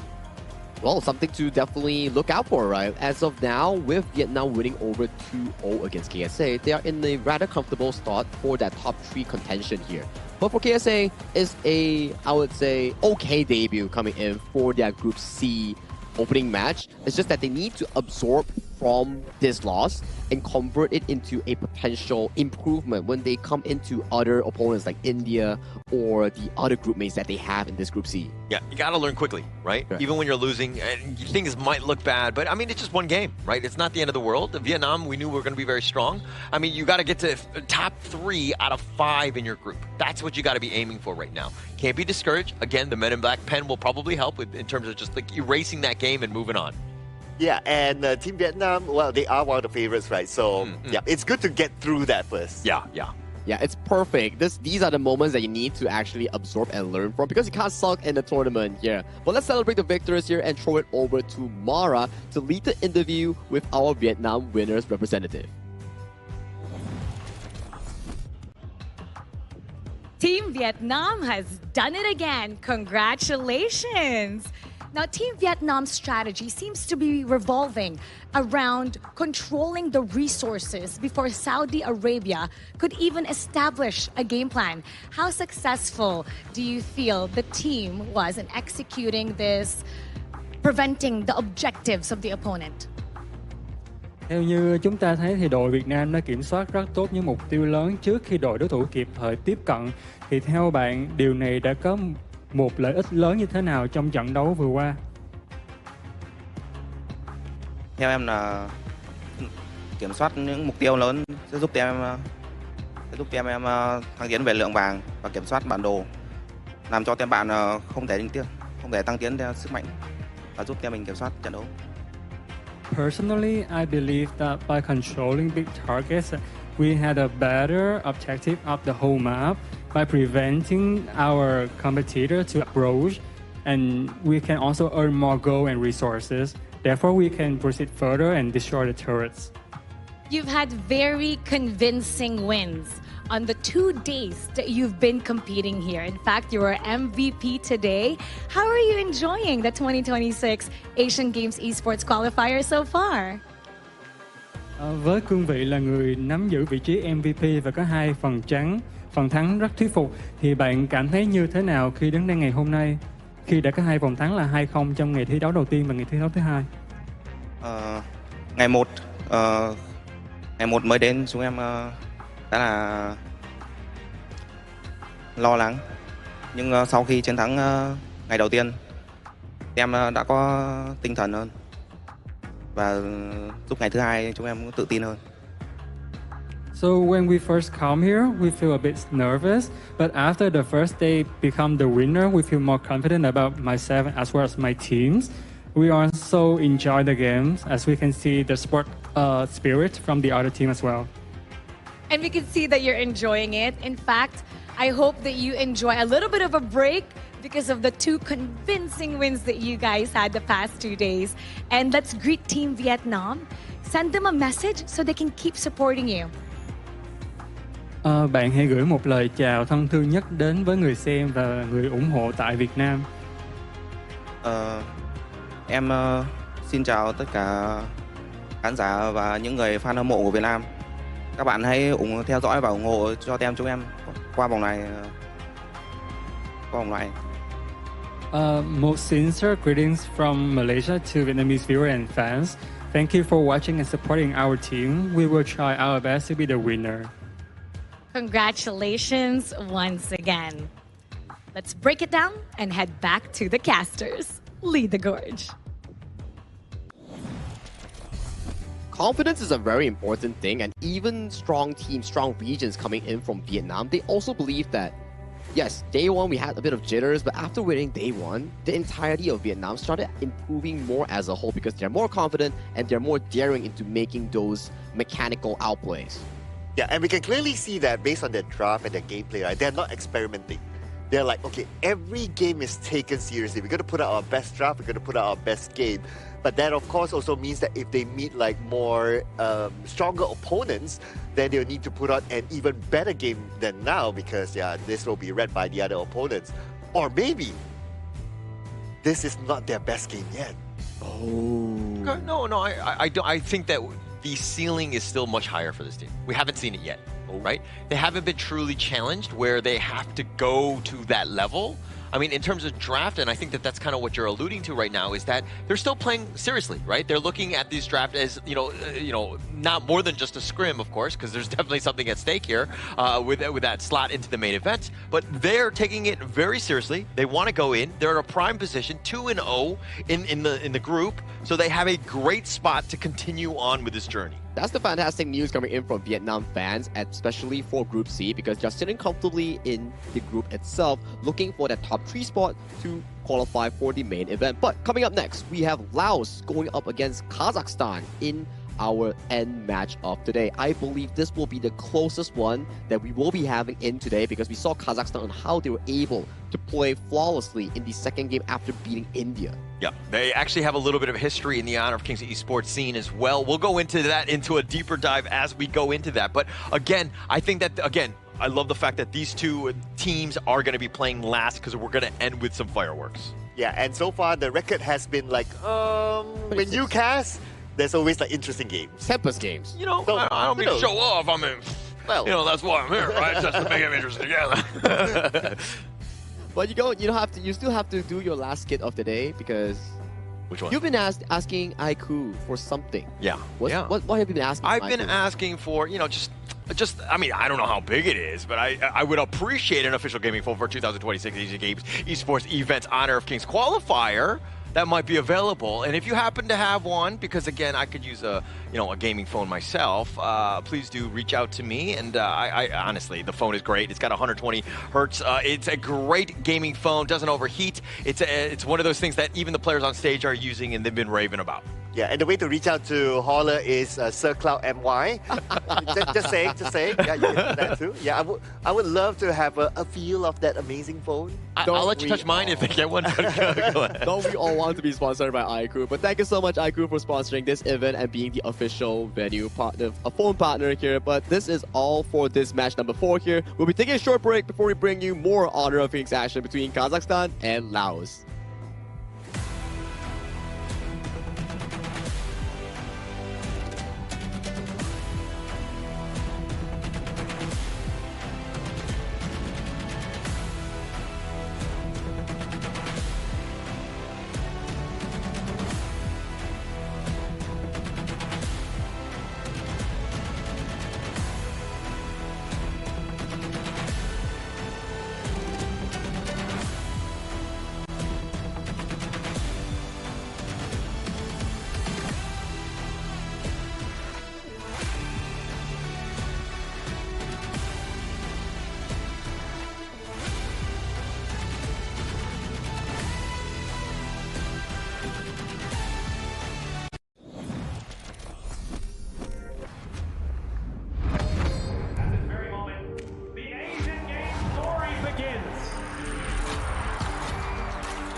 Who will be the next to shine on the Asian Games stage?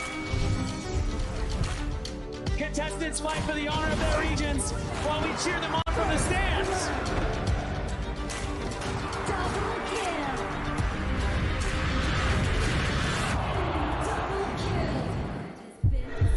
This is a challenge, but it is also an opportunity. The tide is turned.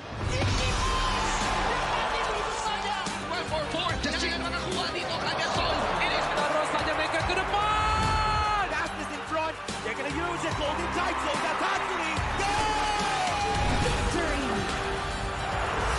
And we pulled it off together.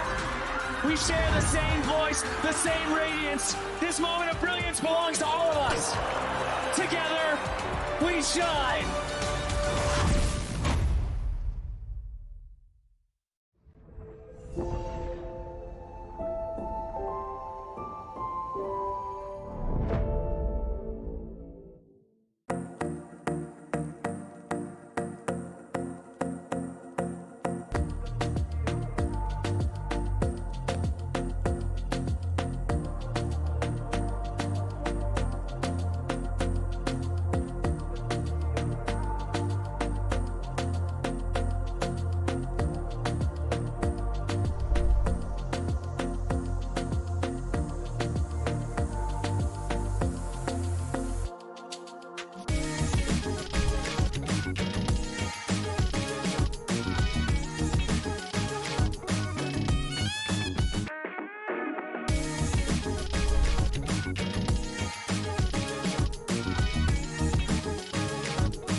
2026 Asian Games Esports Qualifiers, Honor of Kings. 20 regions, one stage, and only the strongest 9 teams will earn the right to shine above the rest. Taking place in Malaysia, June 13th to 21st, 2026. Coming to Malaysia, this is the battleground where teams fight for the right to qualify for the Asian Games. 20 teams enter, but only 9 teams will move on. Apart from the 20 regions, there are 3 regions that have direct qualification. Here is the 2026 Asian Games Esports Qualifiers Honor of Kings format. First, the 20 teams will split into 4 groups of 5. In each group, every team faces every other team once in a single round robin, with every match played in a best-of-3 format. That means every match matters. Every game matters. Every single point matters. The point system is simple. Win the match, earn 1 point. Lose the match, earn none. At the end of the group stage, teams are ranked by the total points they've collected. And from there, the road begins to shine. The top 2 teams from each group qualify directly to the Asian Games main event. That gives us 8 teams advancing straight out of groups. But for those not through yet, the light isn't out. The teams that finish 3rd in each group still have 1 more shot. They move into the last chance stage. There, they battle through one final BO3 single elimination bracket until 2 teams remain. The 2 teams will then face off in a BO3 match to claim the one final qualification slot. So in total, 9 teams will make it through, 8 from the group stage and 1 through the last chance stage. That is the rule. Now it is time to see who can rise through it. From across the world, regions gather here in Malaysia. 20 teams, and only 9 will qualify. The path is set. The stakes are clear. Together, we shine. Stay tuned, and we'll see you at the stage.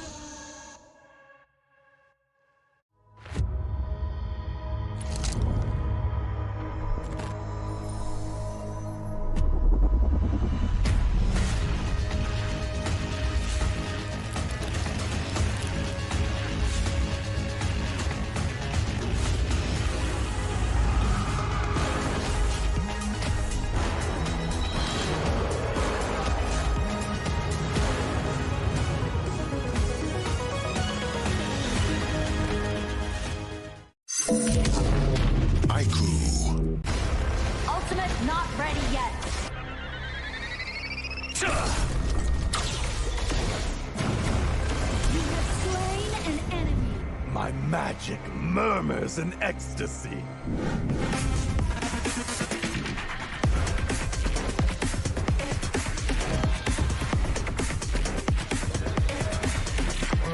Amazing!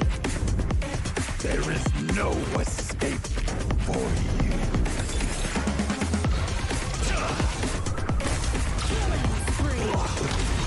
Double kill. Triple kill. Spectacular. Kill. Don't worry. I'll be back for your life soon.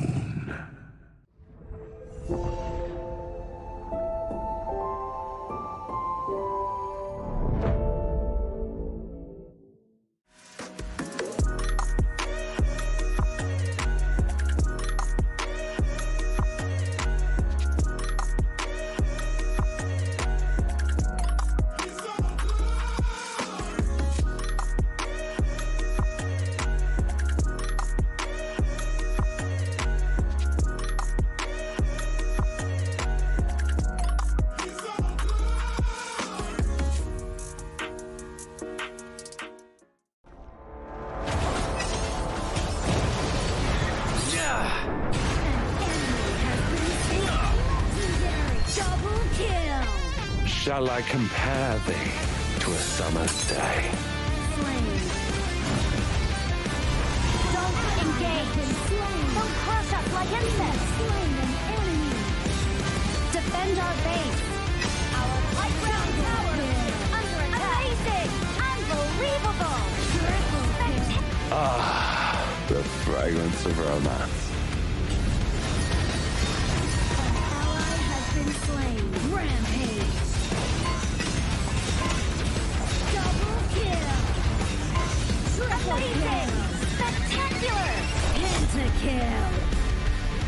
Lady Fortune is on my side.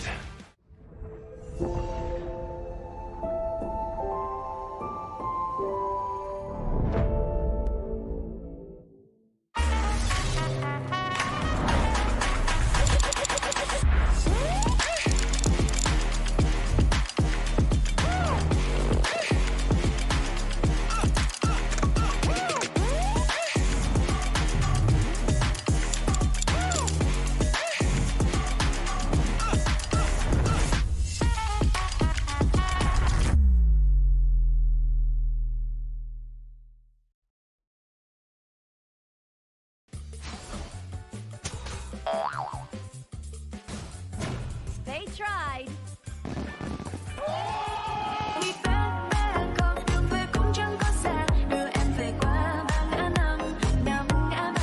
The new Spriteling skill, Dig It, is a passive skill which will automatically trigger at fixed times each match, up to a maximum of 10 times. The skill grants guaranteed standard rewards like gold, XP, shield, health recovery, and more. There's also a small chance to uncover mysterious grand prize effects during the match. Dig It may also produce tradable high-value treasures. Detailed information about acquired treasures will be shown after the match ends. Each treasure has its own rarity and storage size, and obtained treasures will be automatically stored in your warehouse. If you want more high-quality treasures, make good use of the Treasure Fusion feature. You can also copy and share your code so friends can help speed things up.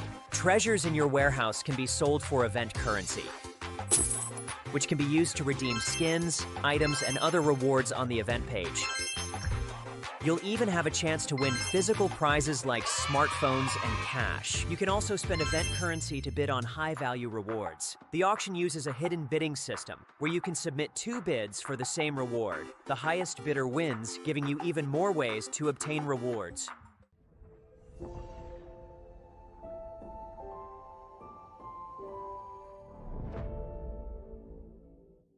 Itu kan track kita. Relax, bro. Phone aku! Jom ke bara. Mountain View!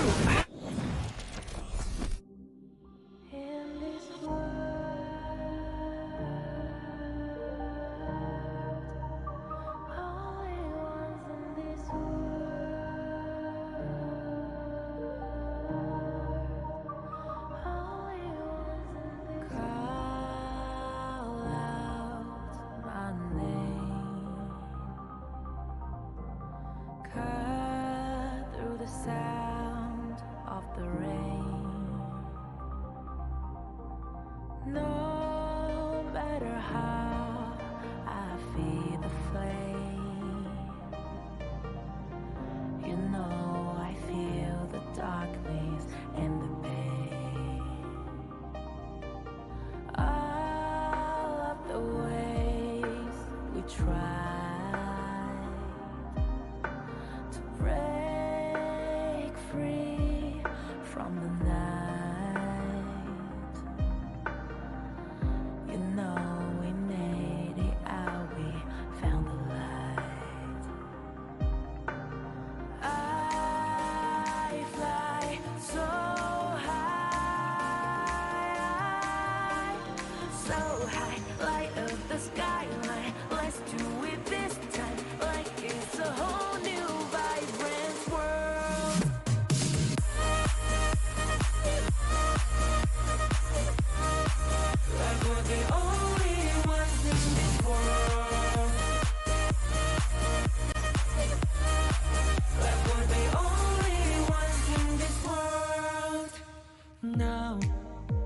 Now I see that I got everything I need. It's alright, I'm on fire, I'm alive, 'cause now I fly so high, so high, light up the skyline. Let's do it this time, like it's a whole new colorful world.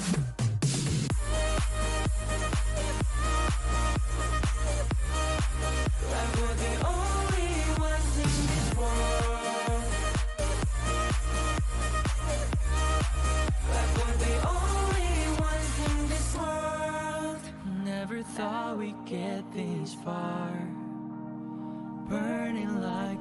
stars.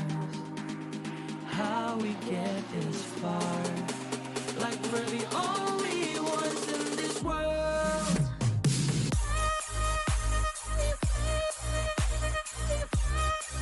Like we're the only ones in this world. Like we're the only ones in this world.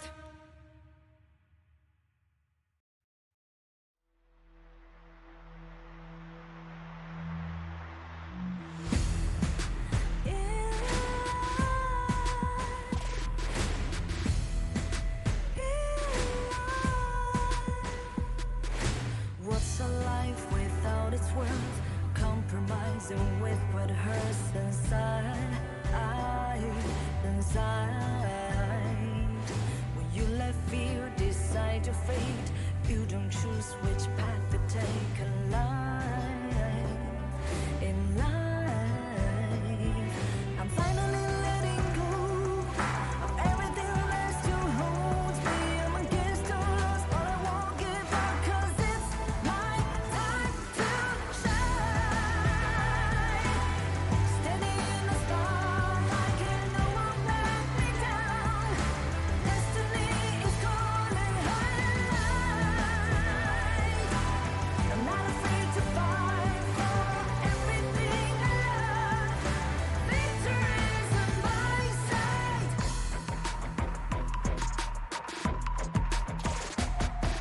The more we lose, the more we gain. The more that nothing stays the same. In time, can love ever, can forget. What you see is what you get. Sometimes,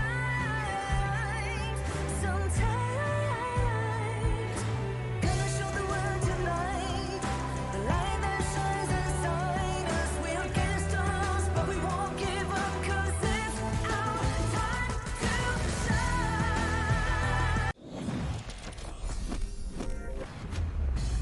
Welcome back to the 2026 Asian Games Esports Qualifiers for the Honor of Kings. My name is Sagi, and this has been, I think, 4 back-to-back BO3s. Some were one-sided games, and we had a very interesting reverse sweep coming in our first series of the day, and so far it has been a splendid day. But talk about splendid day, we must always include our casters of the Gorge, Sir Cloud, and also Holler. Welcome back to the English broadcast. Yeah, excited. Again, I love the word splendid. I think that today has been nothing but splendid, and I think that I'm super excited again to be casting with Cloud on this desk for this final series.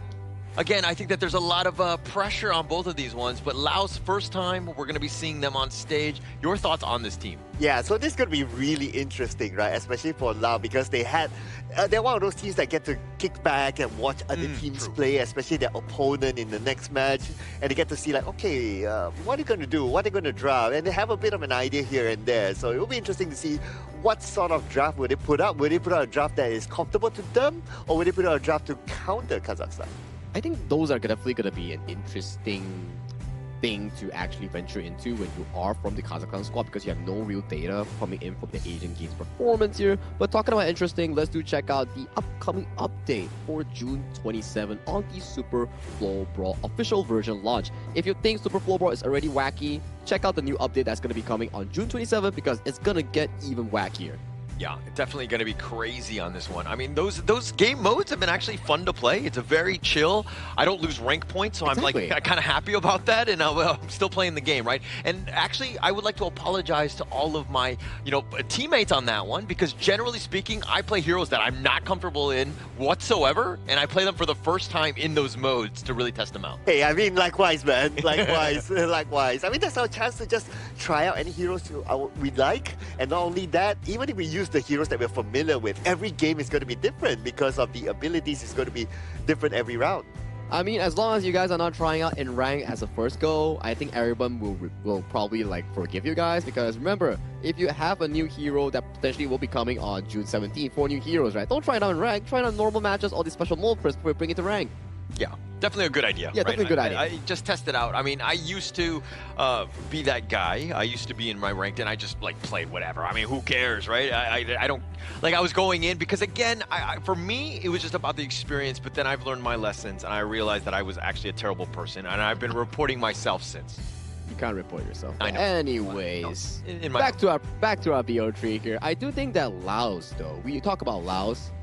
Yes, we haven't seen them play in the official stage of this exact tournament, but they do have competitive experience coming in as one of the, I think, WKS or KML team back then, which represents Paradise Esports. Yeah, so they were actually second place in the open qualifiers. Unfortunately, they didn't get in because Team Max was there, which ended up getting in 5th place. So that speaks volumes about how good they were at the KML. But it's one of those things where you're the bridesmaid, never the bride, unfortunately for them. But again, I think it's more of just like fuel for this team, right? They've kind of like understand like, hey, we didn't get in this time, but now we're here at the AG Games qualifier. Hey, and this could be their opportunity to showcase what they are really capable of doing, right? So I look forward to see them transferring that experience from that to the stage now. And Kazakhstan was amazing as well, coming in from yesterday as they defeated India in a campus game into a comeback clean sweep. But standing on towards them, it will be Laos here. So let's invite both of the teams to the stage with this teaser video.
They arrive eager to make their mark on the competition, ready to prove they belong among the region's rising talents. And the moment to rise under pressure begins now. Please welcome Laos!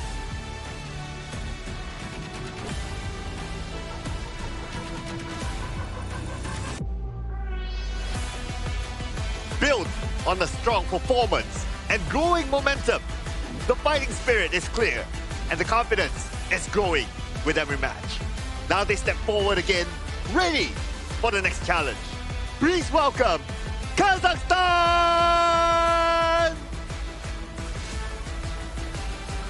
Laos versus Kazakhstan. This is definitely going to be the highlight of the day. I believe these two teams are neck and neck close with each other as the new guard. This will be the new clash between Laos versus Kazakhstan. This is going to be one of the most highlighted ones today. Yeah, actually, for both of these squads, we knew that there was going to be a lot going in for this one, but it's going to be the Laos side first. Kampeng, Velakon, Sutizai, Poham, Salad, to kind of round out this lineup. And again, we were talking about how they're from Paradise Esports. They have a lot of competitive experience, and now they're bringing it to the Asia Games stage here. Yeah, that's definitely going to be a valuable experience, right, that they have playing competitively. And coming into this kind of stage is going to be something of a next level for them, not only because they're representing their region, but they are also playing in an offline setting. So the pressure is going to be a little bit different this time. Especially playing in an offline setting, right? It's so different compared to playing in your gaming house or your usual setup. But walk me through, who are they facing against from Kazakhstan? Yep, so Kazakhstan is represented by Ali Khan, Marapat, Arshin, Bakzol, and also Sunkar. Yeah, and Alahan, for me, he's the guy that sticks out. She's gay. Previously from Virtus Pro, 3rd place in KMW, Spring 2025, has that pro experience. The other guys, I mean, this is one where you're like taking the experience of one player, now you're spreading it across the team. And we saw Kazakhstan do some serious good work thus far in the Asia Games qualifier here. When they went against India back in their respective group, that game was really eye-opening here. One game went to Tempest Dragon, it went to the full extent. The second game, when Kazakhstan built up that momentum, built up that confidence, they bulldozed through India in a clean 12-0 fashion. Yeah, no doubt it was the most entertaining game that we have seen, especially at that point of time. And I was watching the game from my home when I was having that break, right? And I saw even the comments like went wild because of that game. It was really good. Yeah, it was one of the best games, right? And that's kind of what we hope to see, at least in this one, continuing on with a very competitive game. But, you know, look, I just actually was walking by and I happened to walk into Maripet and I was like, Maripet, are you going to win? And he gave me the thumbs up. He gave me not just one, but two. Oh, so I know that he's serious. No words needed, right? Yeah, Only no words. actions here. You can feel the aura already coming in from this guy. You know, like what Justy used to say, aura farming, right? Definitely. I was going to like him, yeah. I definitely give him that.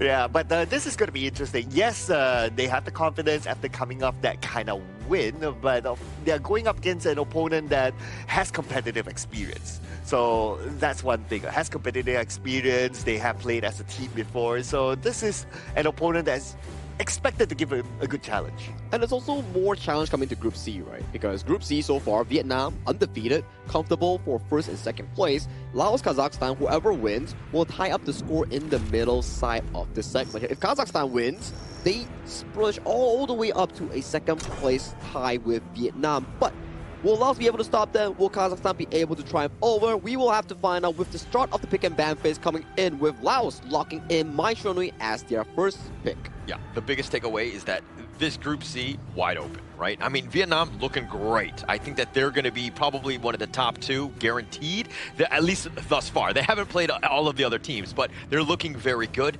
The other ones, this could be, you know, fighting for second place. It could really come back to this match going into those tiebreakers. And the fact that Laos, they pick up the Mai as their first pick, right? This is a highly mechanical type of hero, right? So to be able to pick this as your first pick, you have the confidence to play this one. So I'll be interested to see what happens there. And then you have enough protection at the front with the Dune, and of course the favorite at this moment, which is the Chano, that can give continuous damage.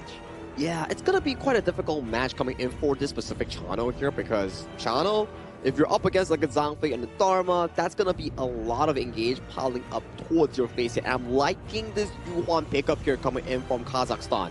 Very good mid lane 1v1 matchup, especially going up against the Mai Shunui, because the Yuan is able to use the ultimate to bail out from the full burst potential coming in from Sutasai's Mai Shunui. Yeah, just healing everybody else. Plus the lane push. I mean, it just provides quite a bot. The Yuan, especially in this patch, is a dominant mid. It's going to have a tough time for, you know, Sosuke to kind of make some sort of movement play. Yep, and by looking at the second phase ban, so the Dolia is kind of an obvious ban here for Kazakhstan, because you have the Dune being picked up, so you don't want it to be combo with the Dolia, so that's absolutely fine. But in Laos's mind, now we don't know whether they intend to pick the Dolia anyway or not, or they intend to pick something else. In fact, they can also go for another tank pick as their roam. Yeah, potentially a Lian Po, right? Or even the likes of a Diadia to supplement more healing coming in for the side of the Dun.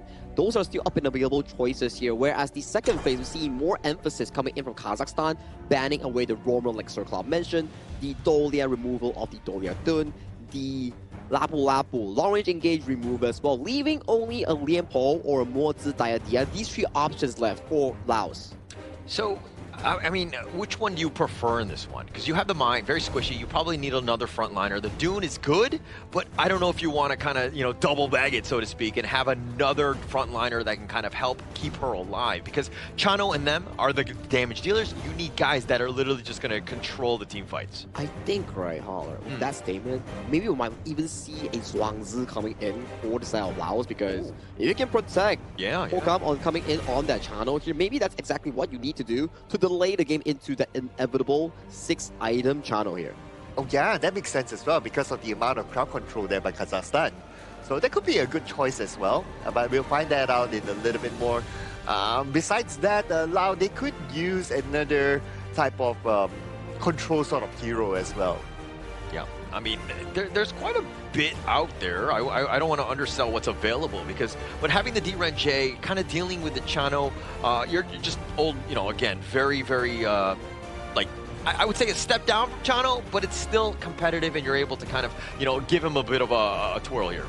Yeah, but still a very safe pick, right? Compared to the side of Chano, yes, Chano has amazing damage, dare I say. One of the best late game carries, but when you're caught by a knockup, DRNG has that one good part about him, the legal immunity in Spell 2, that allows him to cleanse crowd control immediately, which allows him more chances of survivability. Plus, the idea of DRNG, this hero, he can build semi-tank. Yeah, and that will definitely be annoying to deal with. But it looks like the draft has been set up. Both of the teams, they're going to just kind of make sure that they high-five each other as they go across. But again, like, before you take off, Sagi, which of these two teams has an edge here? Oh, I will have to give it over to the side of Laos, man. Laos does seem more proactive, especially in the mid and roam. It really comes down to whether Surisei or Sahala can find those early markers here to bring Laos to a comfortable lead. But it's Kazakhstan. They are prone. They are known to find those comeback moments here. So this is game one between them, and it will commence right now. Oh, Sagi drops the mic before he goes. He was rhyming, and he didn't even, like, he was a poet. He didn't even know it. He'd be, like, busting rhymes before all the time. No, anyways, okay, let's go on. We're going to the final series. It's been a long day, guys. It's the 5th series. Game number 1 as we get on. Who do you like in this one, just based on draft alone? I'm going to put my coffee on the line here against Sagi, right? I'm going to go for Kazakhstan. Okay. Why? All right. Because I love the combination between the Zhang Fei and also the Ata. I love the Ghost Ship and also Unbridled Alpha sort of combination. I think that's pretty nice. And they have a lot of quick follow-ups as well, especially with the Dharma. And you also have the setup with the Yuhuan as well. And if all that can set up, you can tank in the front, you can group people together, then Bakso is going to have a good time just free hitting from the back. Yeah, that would be best case scenario, right? Bakham is the guy. A lot of eyes just making sure that he kind of gets limited as much as possible for both of them. Pocom as well. These two are the main damage dealers, but it looks like Kampong taking a decent amount, and it looks like they want to skirmish early and set the tone. Oh yeah. We can see them playing really actively, just like how they played yesterday, right? So they are showing that they're continuing their momentum, which is great. You gotta, from what we've learned so far in this tournament, right, is that you have to play this actively against your opponent. You cannot allow them to dictate the pace of the game. Yeah, for sure. And you're kind of seeing the space right taken already, the teleport in the mid lane, just being very efficient. Arshin, this is the guy, Yuhan. He's got the sustain. He's going to deal with this wave clear as quickly as possible. He's going to bring up Marpet, making sure that he doesn't steal anything. The gold sharing begins. Again, a lot of value. Yep, and so far, both teams very close to each other. And I think this is something that we kind of expect as well, to see a very close match because of the experience from Team Laos as well.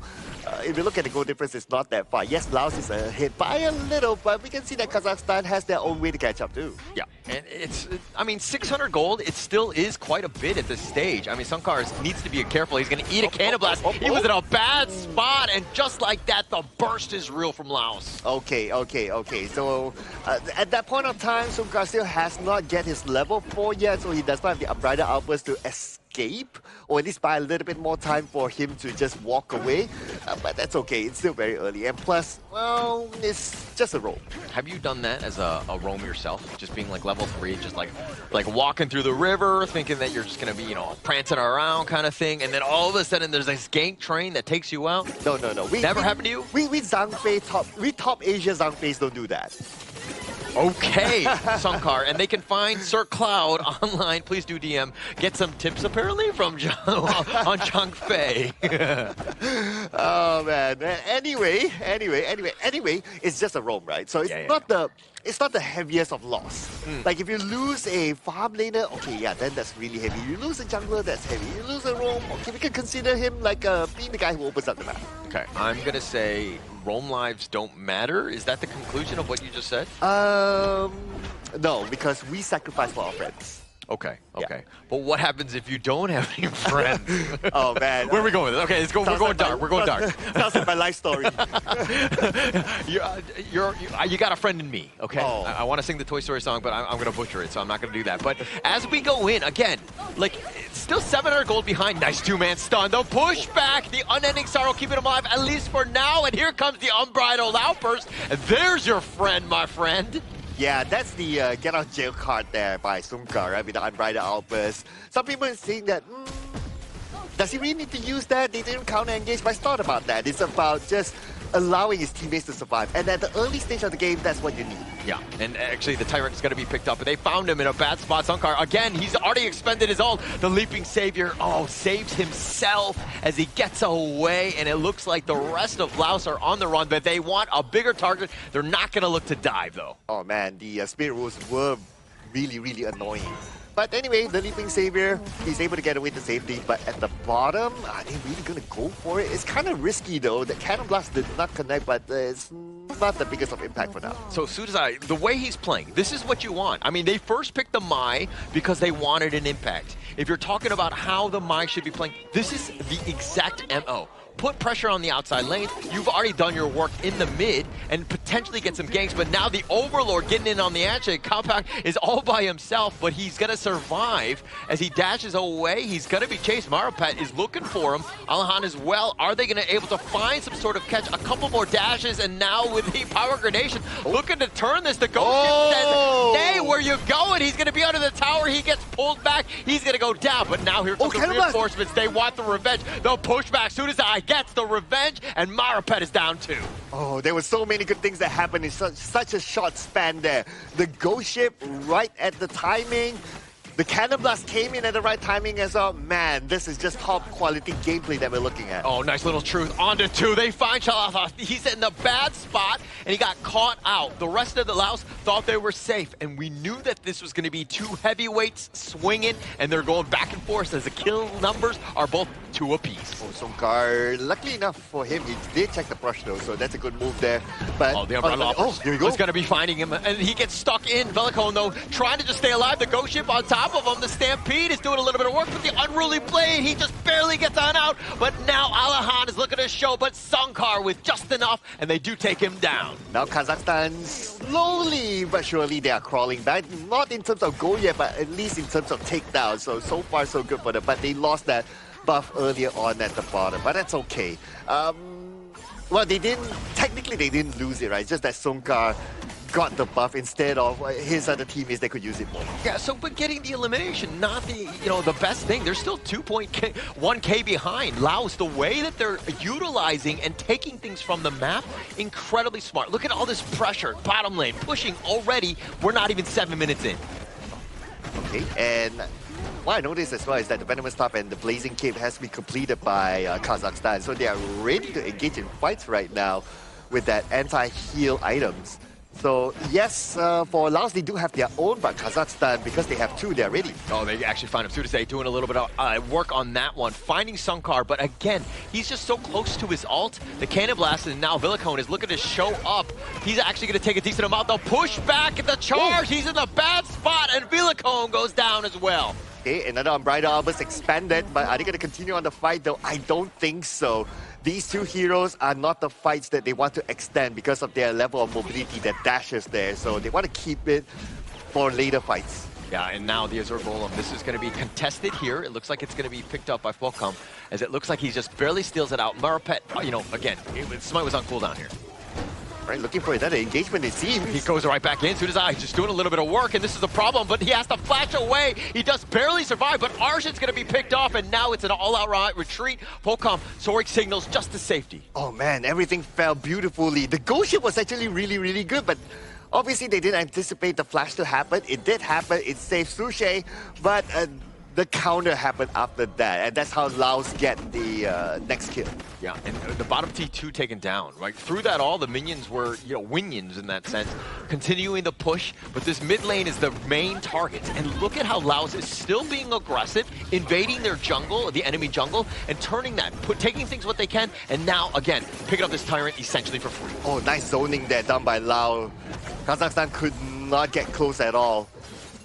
And they're not ready with the Unbridled Outburst. Now they are, but the Unbridled Outburst, it was used at, I wouldn't say the wrong timing, it was just circumstances that forced the Unbridled Outburst to be used at that moment. And it's also like a really feels bad moment, right? When you're forced to use it when you don't want. It's one of those things where when the fight is happening and you want to counter-initiate and put it on top of the team fight, like you're dictating the pace. It's way more valuable then. Okay, I can still see this as a very 50-50 They got the Velicone in a bad spot, the Unruly Blade. Blade. He's going to look to retreat, but the Ghost Ship locking him down. The Wind Slash, he's going to look to turn this around. He's going to fight on the side, but now they need to be a little bit careful. Compact doing some serious work with his own damage. The Power Gradation is going to be real, but they found Sudazai. He's going to be picked off. He's very squishy and not able to flash away. Balcom, he's going to be taken down as well. Kazakhstan rolling, taking him down piece by piece. Oh, and now they're on the chase. They're not done yet, though. Can they get another one? But then again, the tower is still there, so objective gameplay. They're just waiting for the minions to push in. The minion is one last tick left, but Laos is not ready to take down that minion, and unfortunately, they will lose the tower. Yeah, Villicone, I mean, yeah, he's very tanky. He's got a lot of control, but he doesn't have the damage, and you need the backup. With 3 members down, really, you can't team fight, and that was a bit of a disaster for them, because again, they took the mid T1 away from him. But good engagement earlier on by Kazakhstan. At first, I was kind of worried of the Unbridled Outburst being used on the Dune. I was like, yeah. I was kind of cringing there, but the rest of it fell to place, right? His teammates know who to target, especially on the backlines, and that's where they got 3 takedowns from Laos. Yeah, and it kind of sets things up, because you have also the Truth from Alahan. You have the Ghost Ship when you need to from Maripet. So you have other big ults that can kind of go in, but this turret gonna be a little bit low. There's another good Unbridled Outburst. Can they get any sort of catch? And they get the Stampede on, but the turret has been picked up by Villicone on the other side. That was a bit of a disaster for them, and now Maripot is on the run. He's gonna be focused. He's gonna go down. The Wind Slash is gonna be real. The Stampede is not enough, but Sudazai will be killed in return. Arshay gets picked off as well. 3 members down from Kazakhstan. Oh, one thing that Kazakhstan failed to do is that they failed to zone out the jungler. That's why. If only they did that, that is going to be another case. But Rampage, it seems, man, it's going back and forth. Yeah, taking that down. Alahan essentially with a solo, ensuring that he gets at least something, but it's just Salahath and now Alahan. He's going to be chased. Villicone is a little bit angry, goes for the Unruly Blade. The Wind Slash is going to be dodged. He decides to turn attention. He goes for the Truth, tries to get it, and he gets Focum. Are you kidding me? And he's going to, not going to get away. Villicone making him pay, so at least he got something, but now the flash on forward. Both of these teams going ham. Oh man, that was a close one there. They almost got a double takedown earlier on. But now, Kazakhstan, they have to win back their jungle. Laos, they're forced to push back. They don't have the manpower at this moment. They're looking at the Overlord, but they don't have the people there. Yeah, but let's talk a little bit about Alahan there. Like, things were not looking good. Villicone was on the chase, but Alahan was like, actually, I can take Focum down before I get killed. So, just setting it up properly on this one. And now with the Ghost Ship, the Overlord getting a little bit low, and Maripet gets the take. The Unruly Blade on back. It looks like they're going to look to disengage. Kazakhstan taking a big neutral here. Oh, he could have gone either way earlier on. That was a really, really close one there.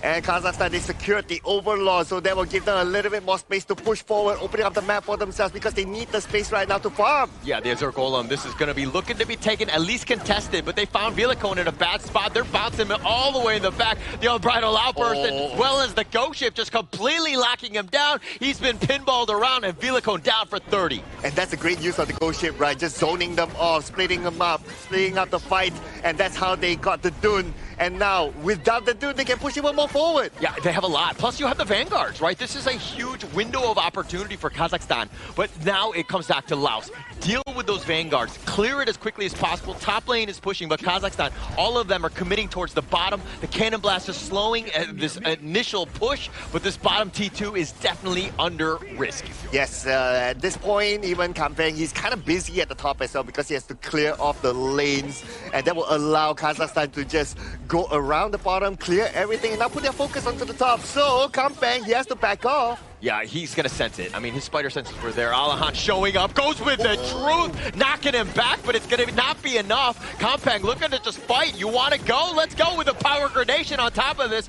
Alahan actually had less life on this one. Now Villicone showing up. They had the Shadow Vanguards on top of this top T2. And with those heals, Arshin, with this Yuan, it's a bit of a problem. Oh, look at the bottom as well. The lane's been pushed up. Now, Laos, they will be distracted. They have to clear off those lanes. But at the same time, they need to focus on to try to win back that part of the map as well. So what they're doing right now is sending 4 players at the forefront, while Campbell does his own thing at the bottom. Yeah, you gotta just fix the lanes, right? You can't look to just team fight elsewhere. You gotta make sure that the lanes are kind of generally at the river so that you kind of are at that 50-50 mark so that it's not constantly pushing. And now Sunkar taking a decent amount. The Wolves are gonna be on point. The Umbrella Outburst has to be committed. That's a giant ult that's used, and now they're looking to run. Can they get any sort of value? The Unruly Blade, the Ghost Ship does not catch anyone. Oh, and the Umbrella Outburst came out, and the Ghost Ship came out as just before the Tyrant. So now they don't have these 2 big ults to try to contest this Tyrant. This Tyrant should be to fall into the hands of Lau. Yeah, they can't fight. There's just like too many ults on cooldown, no chance. I mean, Alahan had the truth, but that's really not enough. You needed to have everything. And Lau's understanding that, hey, those skills are on cooldown. This is a great opportunity. Yeah, I really like how Lau, they kind of like try to bait out those big skills. Yeah. The moment they did that, that's like, hey, guys, Tyrant is ours for the taking. So that was a really good move for them. And they remained disciplined. It's not like, okay, they see those skills, they went on the chase. No. They went for objective gameplay. Secure the Tyrant, and then win back the map. Yeah, and this is why, I mean, the Zhang Fei is great and all, right? But when you're dictating the Umbrella Outburst on your terms, awesome. But when it gets completely, like, forced out, where they have to just use it just to stay alive, now that's like a losing proposition. It's not a great situation, and other teams can take advantage of that. That is the weakness. And again, Sunkar very low again. Yes, and very low. He needs to heal up quickly because the Overlord is going to be up really, really soon.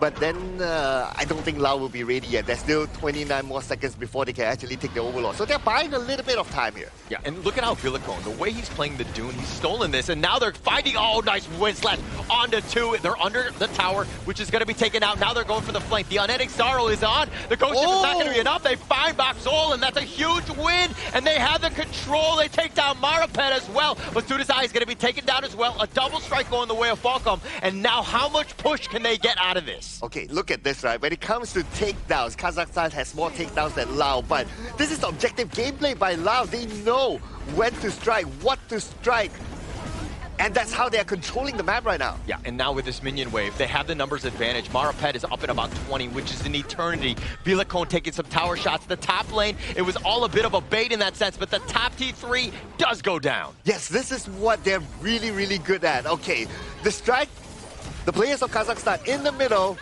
and then you send Fokam onto the top lane to push, and that's how they got that top lane, just like that. They didn't get the middle, but that's fine. They got one lane at the top, especially when the Overlord is up. It is perfect situation for them. Yeah, actually, like incredibly perfect. Definitely the mid and the top at the same time. You just pick your poison. Which one do you want to go? And the top T3 was just enough to go down because again, Fokam, this is the guy. This is why Chano is so strong. I mean, he has so much damage. He's able to just burn through towers. Yes, and he does have the protection by Velacone as well. He's been playing a really good frontliner. He's been opening up the map, and he's doing exactly that right now towards the top left side. But now he's getting together with his teammates. Now they're moving as a 5. Now, if Laos move together as a 5, it's going to be really, really scary. You got heroes that can engage. You got heroes that can do crowd control, can do the damage. So they're really, really scary now. Yeah, and they've got they've got Villicone in a bad spot. He Unruly Blades on back to safety, but a couple soaring signal shots onto the bottom T3. It's all about chipping it away, right? That damage is not going to be healed. It is going to lock in there. And when some of those minions here, they're going to be completely decimated by Laos here. Okay, and here comes.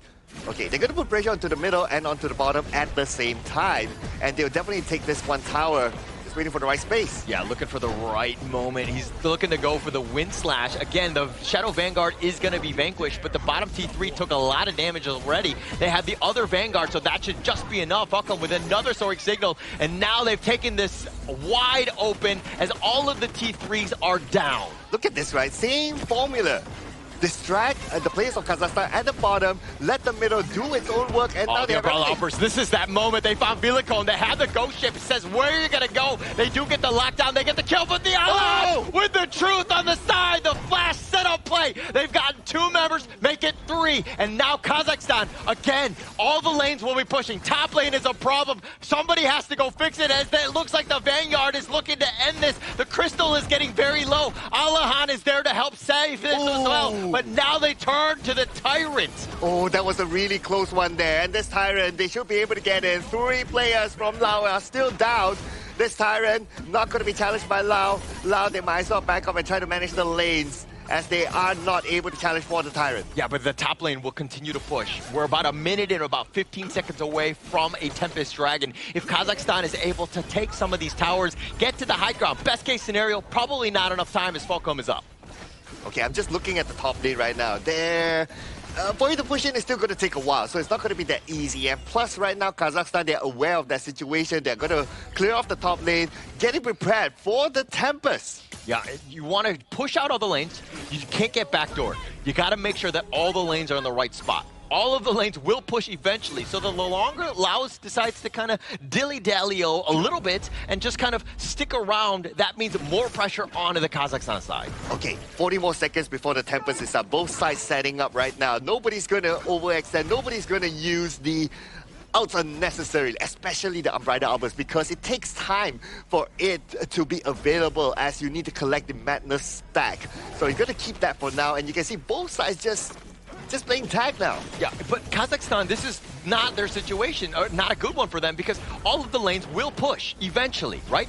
Top lane is already there, and look at how Maripet is already rotating. This is an opportunity for Laos to start the Tempest Dragon. They want to push them back as far as possible. Now I've got vision. Let's start the Tempest Dragon with all the lanes pushing. Okay, so now Tempest Dragon. But then again, Kazakhstan, they did a quick clear at the top. Now they're going towards the Tempest. But look at the bottom. Look at the bottom. Ali Khan, he's going to split push. Yeah. But there's no way he continues on. Like, the Super Elite minion is there. I think that, if anything, this Tempest Dragon, that means you have numbers on the Tempest Dragon. You could go for 5, but they find Alahan. Alahan looking to go. The Umbrella Outburst is going to be used on top. Villicone is going to be there with the front line. Is he able to do it with the Wind Slash? He gets on top of Sakar, but he's not able to do anything else. It looks like Kazakhstan have expended some ults. They're not able to find a pickoff. Okay, they have expended their ults, but then again, they have gained space. But now without outs, Laos, they still have 5 players. Finding them in the brushes. Villicone might be a bad spot for him. The Cannon Blast covering his retreat. They're going to look to back off on this one. Sunkar, again, no madness, not enough to use that Umbrella Outburst. Into the flash away, Bako. He just dodges a bit of a bullet here. Villicone needs to be careful. The Wind Slash is going to need some work. They find Sunkar, and it looks like they're going to have to go golden just to stay alive. But Sasuke, he's going to come back. Sage's Sanctuary looking to turn this around. Are they able to find it? They're trying to go for Maripet, but he's not able to find it. Shalahev is going to be taking down 2 members down from Kazakhstan. Oh, it's not over yet, ladies and gentlemen. It's not over yet. Right now, Kazakhstan, they have to clear off their lanes. The minions are pushing at the top. While now, they need to reset themselves for the Tempest. 20 more seconds before they're back up. This is a window of opportunity for Laos if they want to go. They're actually just looking to clear the brushes, make sure things are safe before they decide to go. Maripet is still there. If you go in, yes, this is a bit risky because Maripet still has that smite. It's a bit of a 50-50, but he's been spotted out. They've had the sentries on top. They're going to start this Tempest. Okay, they're going to start right now. Tempest down to 50% of health. They need Alikan together with them right this moment, but Alikan's just too far away. This Tempest. Oh, Maripet, he's looking to go in, but he gets control. Tuesday making sure that he gets his Sage's Sanctuary. He's going to be popping. Falcon gets the Tempest Dragon. Maripet gets picked off. The buff is just way too much. Boxhole just trying to stay alive, trying to deal with Villicone, who's been on top of him. Falcom is there. He's using his perfect positioning, staying on the outskirts. Oh, nice cannon blast onto 3, slowing them down. But with Maripet down for 30 seconds, it looks like Laos have found a way to end. Oh, it's going to be huge. It's going to be huge. Kazakhstan, they need to defend with all their might right now. But the waves are coming in. They have to put in everything in this final push. Yeah, they need to just deal with the minions more than anything else. The nice 2-man stun the Umbrella is using. And now Boxhole is going to be killed. They've taken him down. The box is going to lock him in. But Studazai gets taken down as well. Alahan, he's going to be gone. Arsha just running for the hills, just trying to stay alive in the fountain. And this is going to open things up for Laos as they will take game number 1. Triple strike to end the game coming in from the Chano himself. That was a 22-minute game. Took the Tempest Dragon. 3 towers had to be burned down coming in from Kazakhstan base. This is an absolute cinema coming in from both teams, fighting back from each single team fight. All right, we knew it was going to be close. But we didn't want it to heart attack level of close. That's at least that was my goal, all right? And we had the theory at the backstage, right? Like, who has been casting with Tempest? It's got to be you, Alan. So now we know it's Hollow, right? Because I love Tempest Dragons, right? Yeah, don't we all, right? We swipe right on each other, right? Dragons I don't know what that means. I don't know what that means. Okay, we're keeping PG here. I swipe right in the game. That's what I'm Tempest Dragon. But I got to tell you, though, that game coming from Kazakhstan, team fighting is just superb. Yeah. Yes, we did see like some moments coming in that they actually falter, but Ali Han as a player, the number of truth mantras that he found in the backline on towards Fulham, that was just splendid in pushing all the way to a very late game scenario. He was so good on Virtus Pro. I know that Virtus Pro didn't have the greatest of time, but Shisuke, he was making so many plays. Alahan, that is. And he was just so good. And I love the fact that he's continued on because you're seeing just how amazing of a clash laner he is. Oh yeah, absolutely, right? I really like, okay, he knows where to dive, who to dive, and so on. And besides that, honestly, both sides, they played really, really well. Yeah. I think this is a top quality game. Of course. Like, if you talk about mistakes, it's hard to point out mistakes. It's just like, who's better than each other? I mean, you can't just be like, oh, that team, you know, they're better than them because they just won this game. That's over, right? But I think that, I want to see like a best of 5, best of 7 because I think that that's the true test between these two teams. Unfortunately, we're only able to play a best of 3 here. I think if you were to really identify like what exactly went down that caused Kazakhstan to be in that particular state, we have to go back to draft, right? Where in the early game, in the draft itself, you can see the channel being prioritized, and you can start to see if the channel doesn't fall coming in from the side of Team Laos, they could always make a comeback because that's just the damage of what you can actually do on that specific pick. Let alone you have a Charlotte, one of the best late game clash days to actually be in the game itself. Now, one more thing. The rotations coming in for the side of Team Laos, way better compared to Kazakhstan. You can say the team fights were 50-50 when it comes to rotations. Laos had every single rotation better over Kazakhstan. Well, is that because they have a lot more mobility, right? Because they have the Charlotte, they have the Mai, so there's mobility there. You can kind of say that the Monza has a dash as well that gives it slight mobility, and that's why their rotations were more quicker. Yeah, and actually, Sudazai, Mai really falls off late game, but he had such an impact as that secondary support of just, again, controlling them, pulling them back, and just having, that secondary stun, essentially, that control, enough for Fulham to kind of just knock them down. I mean, there's a reason why they picked it. First, Laos again, just an absolute monster throughout. I mean, that was a really active pick coming in from the side of Sudasai. Every time he saw an opportunity, he would jump on towards it, gather a lead for Team Laos and making sure that they can continuously get those objective leads. And in the late game, the moment that Bakzol used his legal immunity in front of the members coming in for Laos, immediately Sudasai, spell and flash in, find Sadaka. Yeah, that's the one you want to. I mean, they did such a great job of target prioritization, right? And it's not easy to do, especially because if you're looking at Kazakhstan's lineup, I mean, the Truth, the Ghost Ship, the Umbrella Outburst, you got to navigate these things to find a way to get on top of Boxhole. So it's really about his positioning more than anything else, because you had guys that could be that meat shield, but if you're getting isolated, it's a you problem, not a them problem. Yeah, but I also have to give credit to Velacone, right? Like how he went in to open up the map, and then he starts the engagement for the most part with his Unruly Blade. So he knows what sort of damage he's able to absorb, and that's shown by the stats as well. He has the most damage absorbed here.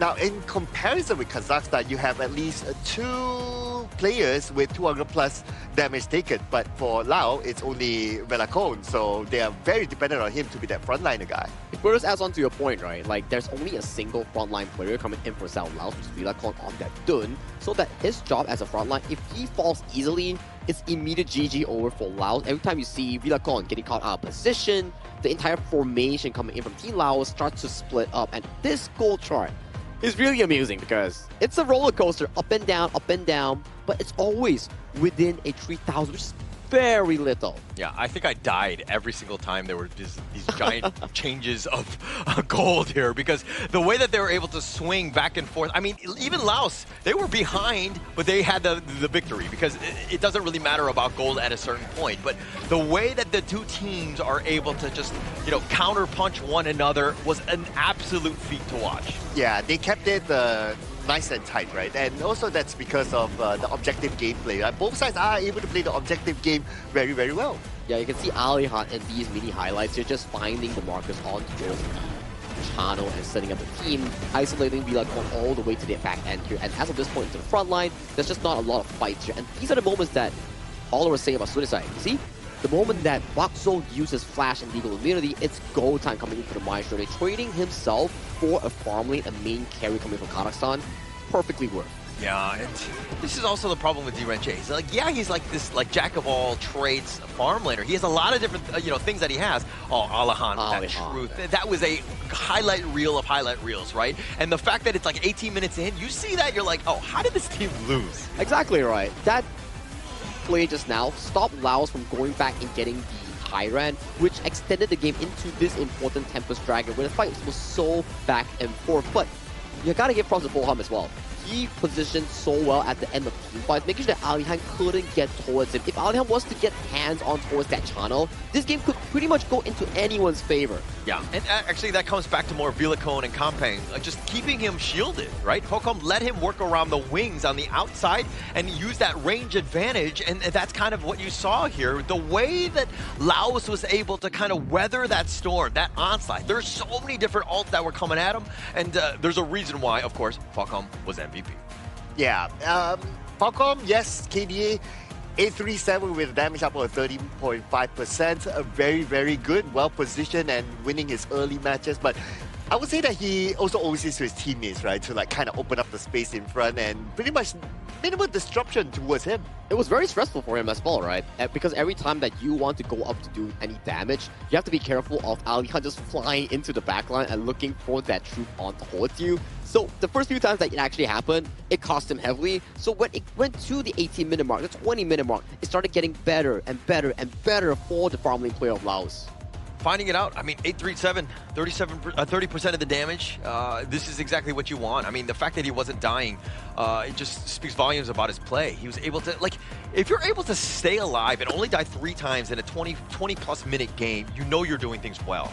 Like, the team relies on you to stay alive, to stick around, and he did such a phenomenal job here. Yeah, sometimes playing farm lane is like a horror game, you know? It's like, you don't know what comes next, and you have to react accordingly. If you fail to react, you're dead. You're back to the respawn base. I thought you were gonna go a different route and be like, yeah, Farm Laner's like a horror game because everybody is against you. Like, yeah, I mean, that's true too. You know, in the late game, everything in the early game that we saw like yesterday from Emmanuel, like he just clears mid and goes back to bottom and just to like pick up some kills. And then like you see on this game itself, every time you play farm lane, there's at least like a party of 8 people just dancing around in bottom lane, going for a team fight when you're like, guys, I just want to farm. Why can't I farm? Obviously, they're not going to let you farm that easy, right? Yeah.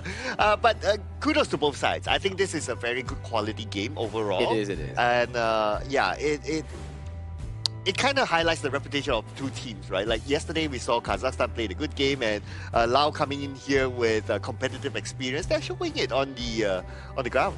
Yeah, and going both ways, right? I think that we wanted to see a competitive game. Both of these two teams, you can see the level very similar, right? It was just really come back to the micro plays, that Tempest Dragon, those like little pieces. I mean, it was just so close at the end of the day. Yeah, this close matchup, this epic finale of the matchup can only be happening at one sweet spot. It's definitely going to be at Petaling Jaya Marriott Hotel, our official venue sponsor and hotel partner sponsoring us for this event. We thank you so much for sponsoring the 2026 Asian Games Esports Qualifiers for Honor of Kings. Please do check out Marriott Petaling Jaya if you're interested in a nice day hotel. Yeah, and not only that, like all the teams have been here and just well rested, and we're able to see this top tier because again, the internet is great. The phones have been, flawless in that sense. It's just been really good because again, we're gonna go into game 2 to see exactly how these teams somehow go back into the drawing board, figure out Laos. I mean, Kazakhstan, what do they need to do here, Sir Cloud? Oh man, I think they already did good,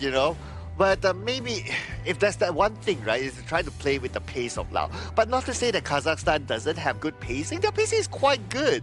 So, I don't know, it's really down to those minor details, right? Could it be like who engages first? Could it be like who baits someone first? Like those minor stuff. What do you think, Sagi? I think it's more on like playing as one, right? Because Kazakhstan, we know that they don't really have much competitive experience compared to the whole team of Laos that plays together as a single team. It's more of the cohesion, the teamwork that we always emphasize for such teams. They just need time, but time is running out because if you lose this game, you're 1-1. Not the best of the world because you're still in the competition for your respective group, but you want to be 2-0 if you're Kazakhstan. 2-0 means that you are soft secured for that top 3 spot. Yeah, if you're able to do that, I think that would, like, I want to see a game 3 more than anything else. So Kazakhstan, like, I will do whatever I can, you know, manifest energy for them to bounce back, because that was so close. They had so, I mean, it wasn't like a winning situation, especially when you're talking about the gold, but they had a great opportunity. And it comes back to the draft here, as it looks like Laos sticking to the Mai. From what I hear from you, Holler, it sounds like you're calling for game 3, basically. Oh, I want the game 3. We want the game 3, man. It has been really exciting, and then it starts to go back to basics here. Like, if it's not broken, why fix it, right? We saw the fact that Alihan had a fantastic game on towards the Dharma, so they locked that in again. Is Laos going to pick that channel up again? What do you think? Why not, right? I think that if it ain't broke, why fix it? I mean, they're going to go with the 2 and now they're going to go with the Dolia to kind of just double up on it. This is going to be way more annoying for Kazakhstan. Okay, yeah, it's going to be really interesting to see how the Dolia will happen here, right? Of course, one thing about having the Dolia is that we did discuss about this. Having the Dolia, your synchronization, your chemistry has to be there. So let's say if the Dolia refreshes the Dune, and then the Dune like backs off, not knowing that his skill is refreshed, then it's not going to be the right plan, right? So we need to have that communication. But like how we know that they do have competitive experience, I'm sure they have that level of understanding. And that looks to be pretty fine here coming in for the South Laos here, especially how they played Dun in the early phase of the game. Very aggressive in sorting out and finding those aggressive picks, aggressive jungle invades here. I can probably be expecting that Laos will be trying to ban out the pick like the Ata coming in on the final ban. So they're going to go with the D-Range. Bakhol played this one just in the last game. I kind of feel like this is, like, I think there are better farm laners here. Like, I don't know about the D-Range. Again, utility kit, all that. But if you ever get out of position, and Bakhol has proven that, hey, sometimes he's not always in the right spot, this doesn't seem like the best case scenario for him. I think it also makes sense in a way where you want a farm lane that is self-sufficient, plus has the ability to counteract against a Maestro jumping on towards you. If he jumps you, okay, let's just press that spell 2 button, get out jail card, and then flash away, or be sufficiently tanky enough with that semi-tank build to really sustain in those team fights, right? And you can see Kazakhstan, it's almost 80% of the same draft. They can't complete the full-on 100% because Yuan is locked away. Yeah, and by having this 80%, I think it's really, really good already, right? Like what we discussed, when you ask me that question, I kind of find it hard to okay, what should they do better? The truck looks fine to me and all that, but then again, it's just some small executions inside the game. So for them to maintain all 4, I think it's all right. I think it is okay too here, but this is a lot of, you know, eggs in one basket. Bakhol is got to be the guy, right? Everybody else is just set up to make sure that you have a good game. If you get caught out, your team just loses. So again, it's like the protect the president's type of strategy here. Well, if you're talking about all the engages has been happening on towards the phase, coming in from full farm, coming in from last game, he's picking up a Marco Polo this game. Much more mobility compared to a channel, but lesser late game damage compared to a critical marksman here. This could be a double-edged sword that Laos has actually drafted for themselves, but I'm excited to see how they actually play this out. Yeah, and also, I mean, the Fever Barrage is like, oh, that's the dream, right? When everybody's grouped up and you're able to get the perfect one. But if you're looking at the Kazakhstan style, I mean, pick your poison. Everybody has some sort of stun, right? So you have to be flawless. Everybody else has to be creating all this disruption so that you're able to, again, just get this Fever Barrage off, you know, flawlessly. Yeah, so the Dune has to kind of bait off those skills first, right? That's the ideal situation. You bait off those big stuns, bait off those big skills, then you come in later. That could be possible as well. If there's a draft that actually favor in this second game of this BO3, I gotta say Kazakhstan's draft is looking super duper consistent. But this absolute banger of this series is coming to a game 2. Laos leading the series 1-0 in score against their opponents Kazakhstan. Will Laos take the series 2-0 clean and end the day, or will Kazakhstan bring us to a game 3? Thank you, Sagi, as we get into game number 2 here, and this Laos has done almost everything right. Kazakhstan really taking the fight to them. It was super close. Again, I expect the same in this one as well. Yeah, expect that too. A few changes here, of course, in terms of the draft, but when it comes to execution, let's see how consistent they can be. That's going to be much more important as we approach this game. And so far, based on the start, Laos seems to be very, very aggressive. And Kazakhstan, now is their move since we're done with the first wave. Yeah, as soon as this is what you want to do, right? The Mai, you want to be on all lanes. You want to constantly be threatening Kazakhstan at a moment's notice and let them play scared. because also it affects their rotations as well, because you're like, where is he? Is he going around? Could he be in that brush? You never really know. Okay. From what we had learned from game number 1, right, Lau becomes really, really active when Velocon starts to jungle invade. Yep. When he starts to jungle invade, he opens up the map, and not only that, he becomes a target man for himself. When he's that confident to be the target man, that's where Kazakhstan would need to be careful to not overly use their skills onto him when they see him, and think of it just as a bait. Yeah. I think that would be best case scenario. Kazakhstan, again, they need to be a little bit aggressive as well, because they have a lot of stuns, ways to kind of get them, and now the flash away. See, this is a good one, right? Because you've threatened, you forced Kampeng to use the flash out early, and it looks like Sunkar has to just leaping savior away as he was teleporting in the heart of the enemy team. Yeah, and all 4 of them, at least 3 of them now gathered in the middle. Yeah. Okay, but I don't think they can really engage right now. If we were to look at the 3 that's gathered in the middle, that's not that much. Oh! Whoa, that happened just like that. Yeah, just you blink and you miss it. Arshan giving up first strike on that one. Just kind of, again, it's about just sticking around. Laos are very fast. They're going to find Sunkar yet again. The Wind Slash controlling him. He's not level 4. And is he able to stay alive? Not enough. Sudase with the Kachusen and the Wind Slash on. They're going to continue this chase. And Bakshol, he's going to get dove under. Sudase just setting it up. They're just bouncing off the tower aggro, and that's going to be enough. They cycle through all, but Alahan looking to start up. But what can he do? He gets under tower. The Wind Slash is going to be used on him, and you wanted to see teams brawl, and they're going at it. Man, they just didn't want to let go of Bakzol at the bottom. They like what? One go in, another one goes out, another one comes in just to try to tag the tower damage so that they deal enough damage to get that takedown. Man, that was just flawless execution by Laos. Yeah, absolutely flawless right here. I mean, this is exactly how, like, Laos are playing fast. They're playing aggressive, and they're playing within themselves, right? This is the discipline that you're talking about, because when they go, everybody's on board. There's no questions whatsoever. Oh, absolutely, right? This just shows the chemistry that they have here. And especially if you're playing like with the Dolia, right? You really need to be on point in terms of your communications and also understanding whether, okay, the Celestial Melody is on to who, when to use it, and all those things need to fall in place for them to come up with a really, really good execution. And they're going to do it again at the bottom, it seems. They're putting so much pressure at the farm lane. It is so much pressure that they have to swap the Dirige to the top. Yeah, that's going to, I mean, you're going to have to take whatever sort of space that's given to you. It's not best case scenario for them. But okay, let's talk a little bit about this whole synergy thing and trust, right? Whenever we talk with Adam, whenever he's on the desk, we're always like, hey, Adam, what do you do if you have an esports team? How do you kind of build that? And he's just saying, oh, we just got to hang out. We got to go to the movies together. What is your thought process? But before, okay, it looks like the tire's going to be taken here, but please answer that question. Well, I guess if it was me, looks like the Kazakhstan players will need to have a good meal together. Yeah, okay. Just starting with food, right? Yeah. I think that just kind of, it builds a bit of a rapport in that sense. But now Laos, it looks like they've done quite a bit, but Sutse misses the Kachusen, finding Bakshol. Nice two-man stun on this one, but he's going to just dodge the ghost ship, if you will, and he gets on out of this. Disciplined gameplay. Velocon is just there to steal away the jungle creeps. That's about it. And once they're done with that, they pull back. And while all that is happening, they are kind of pushing in the middle. But the main key point here is that they managed to steal one jungle creep, and that's about it. Look at how much discipline they have not to overcommit. 2.5k lead for Laos. They're doing everything right at this point. The way that they've been able to kind of even invade your jungle.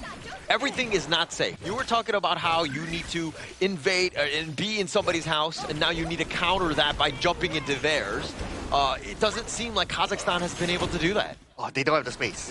They don't have the space. And their type of heroes are not the type that can invade early on. So that's going to be another issue. Whereas you have the Mai on the other side that can clearly invade. Yeah, they got the pushback onto him. Sunkar not even able to get his ult off. Arshan taking a lot. He's going to try to turn this. They have the wheel as well. And Alishan doing a little bit of work on side. He finds Falcom, but he's going to be probably taken down as well. Villicone gets the revenge on him. Kampong is going to be out 2 members down from Kazakhstan, as now they're going to look to just retreat.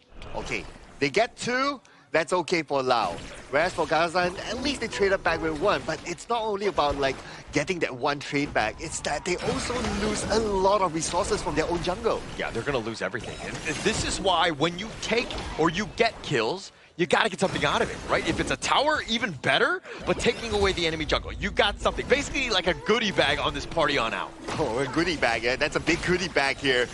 And after clearing off like the bottom side, they got the buff, they rotate back to the middle. Again, this is highlighting what Sagi talked about, like their rotation is really on point. Right? Now they're moving towards the top and they're ready to take another fight. Yeah, and Villicone, again, just with that vision, Sunkar, he's going to get on back, but Villicone just wrapping around. Who's around him? He knows that he's going to be, tanky enough to survive the potential first one. They find Sunkar. He's going to take a lot of damage on this one, but he's not going to commit the ult. Laos, again, just trying to push it out, push those buttons, because again, if he uses that, he doesn't have it for the next big team fight. Yeah, very good call then not to use the Uprider outburst first, because they know that more is to come.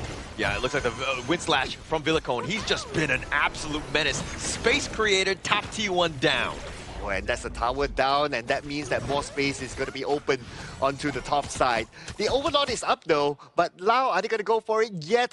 Probably not. Maybe they feel like, okay, it's not 10 minutes yet. So this Overlord to totally commit to it when all 5 players of Kazakhstan is still in the game, it's not worth it yet. Yeah, and you saw the push from Laos in the top T1. They took it down, but you're thinking, okay, Laos is definitely winning, but Alahan is counter-moving.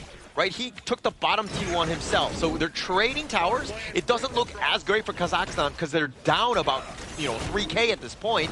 But Laos, the way that they've been aggressive, taking over the enemy jungle, that's been the biggest differentiator. Oh, here comes. On. It looks like they find Marapat. Sunkar has already been taken down. He gets caught out, not able to find any value. Now losing the blue buff. This game has been all Laos here. And now with this mid T1 potentially going to be started on this one, they're just going to wait for the minions. And again, Falcom, he's got so much space. This Marco Polo needs that time and farm, and they're giving him plenty of it. Yeah, Laos is moving as a team right now. Look at this. 5 players not too far apart from each other.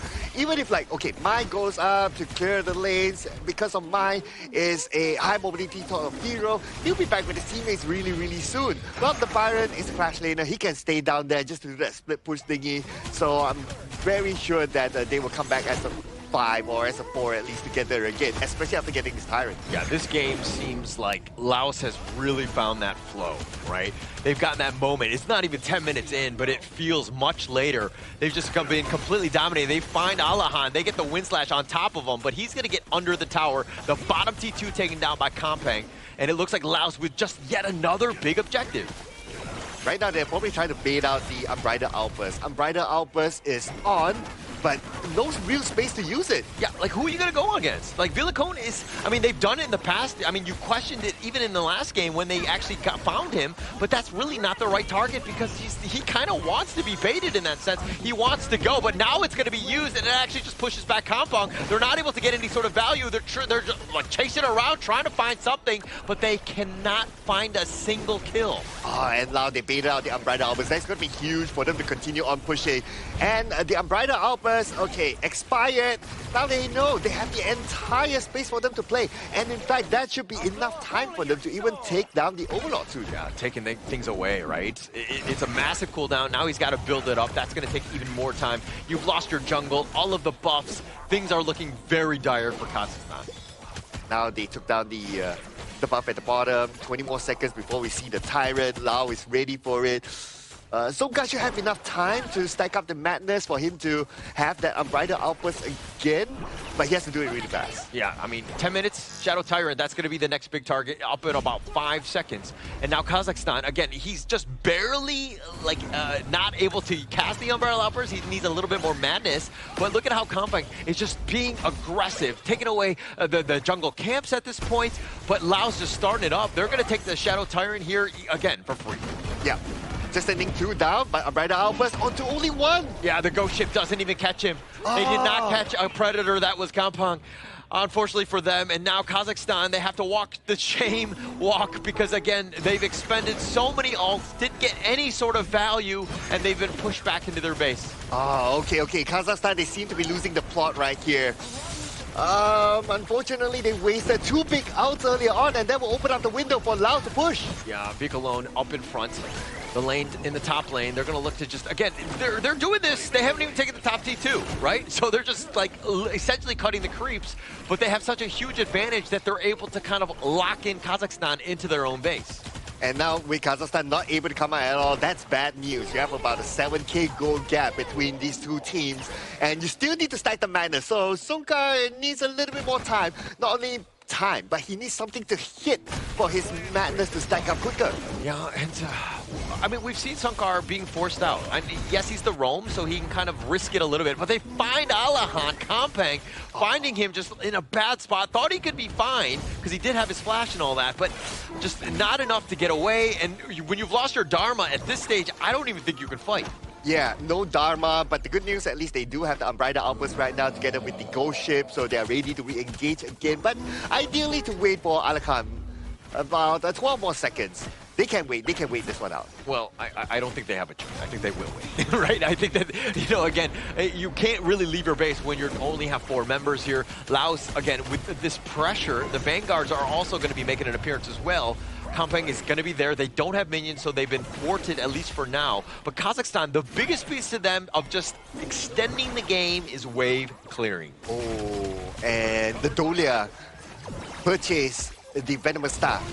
So that's going to be a counter towards Sankar's heal. That's going to be a good crucial item for them in this final push. Yep, and that will definitely help them out. Sankar at about half-life needs to be a bit careful. The minions are slowly going there. The Shadow Vanguard is the top lane. And you're seeing exactly all 3 lanes being pushed, just going slow and steady. We don't need to risk it. We don't need to get out of position. We will continue to just put you in your base. Just keep them in there.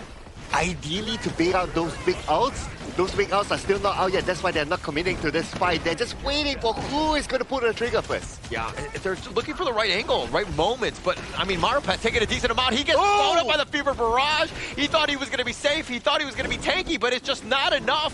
It looks like Falcom has enough to do some serious damage now. Okay, if one Fever Barrage, you're able to take down Atta, that's a message there. That the gap between like damage output and damage able to be received is huge. Yeah, absolutely huge at this point. But the minions, that's the only thing slowing them down. I mean, you still have 4 more players from Kazakhstan, 10 more seconds essentially for Marupet to be on back up. But now this is that moment. Nice 3-man.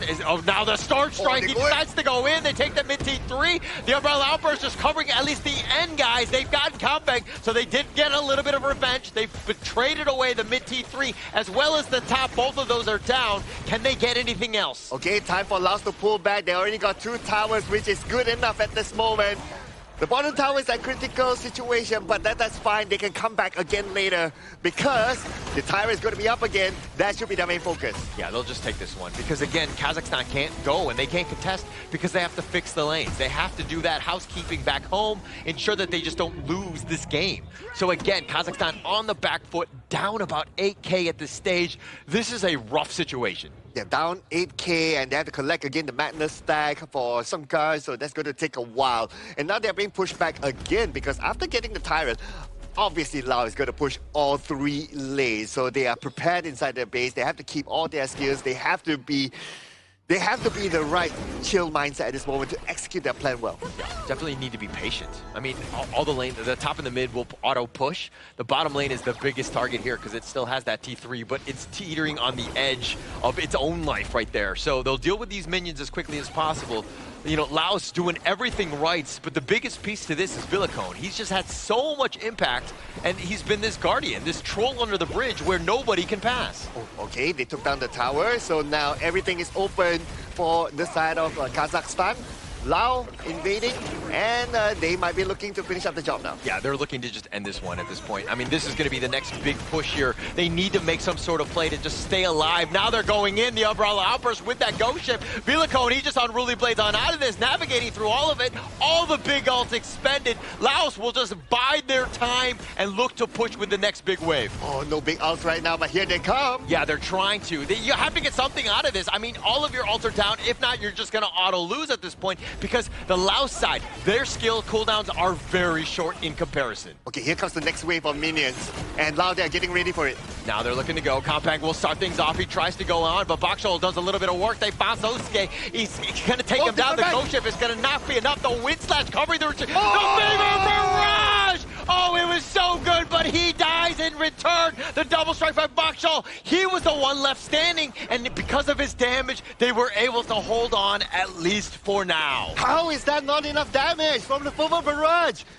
Probably it's because of blood rage from Maxwell that kept him alive. That's one factor. Probably Sungkar with his heal together with his shield combo, and that's what held them together when the Fervor Rush came in. I mean, but they're not out of the woods just yet. Kazakhstan, this is a bit of a lifeline. They have a chance. The Vilacone is still a bit of a problem here. Who on Unruly Blade's on back on this one. But you gotta get some sort of play. They get the truth. They lock him down. The Honey Sweet Breeze, and it looks like Kampang. It doesn't matter how tanky you are when we have all of this damage here. Oh, and they will get the Overlord right now.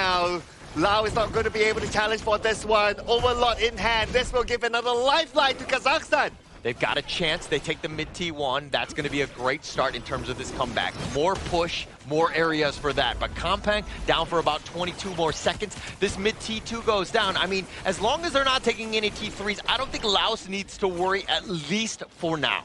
Yeah, they still have enough protection, right? But they have to get their act together at this point. They cannot create more room for Kazakhstan to win fights and push again. If they lose the next one, it's going to be scary. Yeah, I mean, for both sides, right? The next person who wins the next team fight just pretty much wins this game, right? Mid T2 down. Look at the bottom lane. Holcomb is there looking to push, dealing with the Shadow Vanguard. But again, he's a little out of position. He is definitely vulnerable. Yeah, but looks like Kazakhstan's not really putting... Oh, they get the mini stun. They find him. Kampang was looking to go for this one. They thought they were going to look to just turn on him, but instead they find Kampang down for 40 seconds. Here comes the recall from Velcom. He will be back to look to fight. Okay. Bottom lane pushing. Bottom lane pushing. Oh. Okay. Is he going to still push for it? Nah, he's kind of contemplating whether he should go, whether he should not go, but Kazakhstan says, okay, let's play objective, let's not worry about the pushing for now. Yeah, but this Shadow Tyrant, that might be the next big piece. Volcom looking for the flank, the Ghost Ship not enough to lock him down because you got that on Unruly Blade. He has a get-out-of-jail-free card, and now Bakshol is turning it up. Needs to be careful with the Fever Barrage on the side. Volcom doing a little bit of work, but he gets taken down. Sage's Sanctuary, they lock him down! Again, not enough damage for the Fervor Barrage because of Sungkar and his heal and his shield and the blood rage from Bakshol. He's not able to get even a single strike from that fight. I mean, the biggest piece to this is that Kampang was down. Why are you trying to take a fight 4 versus 5? It seems like you're compounding on one mistake after another, and now Kazakhstan definitely in it. They actually find Vilacone, who has to Unruly Blade the flash away. The Ghost Ship is not able to catch, but Kazakhstan in the driver's seat somehow, with no towers up, have an opportunity to make it the ultimate upset against Laos. Oh, this is disciplined gameplay, Holler. Disciplined gameplay shown by Kazakhstan. When to use what, when to wait for your opponent, and right now Laos has to get the act together again. I mean, they have to just calm down, right? I think that they're getting a little impatient. They thought they had this game. When you take down all the T3s, you're like, okay, this game is over. We can kind of chill, put my feet up on the chair, all these things. But it's not playing that way because Kazakhstan is so resilient. The way that they're able to kind of weather the storm and find those small, minute plays to get themselves back into this. Okay, this is going to be the big one, right? The Tempest. 40 more seconds to the Tempest. Who's going to be ready for it that time? It will depend on who can bait out who's killed. I mean, but if they can get Vilacone, that would be gravy. But unfortunately for him, he does get on out. The Ghost Ship not able to get the right catch. They've got the push in the bottom lane, which will help. Vilacone still up in front, needs to be careful with his positioning here. Arshin is going to be there. He's going to flash on back. Tempest Dragon up at about 15. Anyway, the Ghost Ship should be back up again by the time the Tempest comes up, so that still should be okay as long as the Umbrella Armors is not used now. Yeah, look at Alahan looking to split push the top lane. All lanes have been fixed. Everything is just kind of, you know, in where they want to be for Kazakhstan, right? Taking that buff away will be huge if they're able to. Sungkar needs to stay alive, though. Okay, just waiting for another right moment. Now, I can see that the Dolia is trying to bait out something there, but to no avail. Not yet. Look at the mini stun on the Vilacone. He's going to be backing off. He's still very tanky, but again, you're seeing the power of Bakshol. The way that he's able to kind of chip them down. We're in the late game, right? Yeah, you're tanky, but we've got Bakshol on our side, and he just tears through that. Yeah, and right now, all Kazakhstan needs to do is to try to keep him alive as long as possible. Allow him to get 3 hits from the back. Now they're going to start off the Tempest, and on the left side, Suche is just waiting for the right moment, but he's not the right person to try to go in and smite. He does not have the smite, obviously. Yo, if you're going for the Tempest Dragon, you need to go all in. This is that moment because the lanes will all push. You don't have any T3s. So if the opportunity is there, the Tempest Dragon is very low. The Umbrella Outburst on the point. Alahan goes to the truth with the Fever Barrage. On point, is he able to take it? But Bakov gets taken down. They get the Tempest Dragon. Kazakhstan are coming back.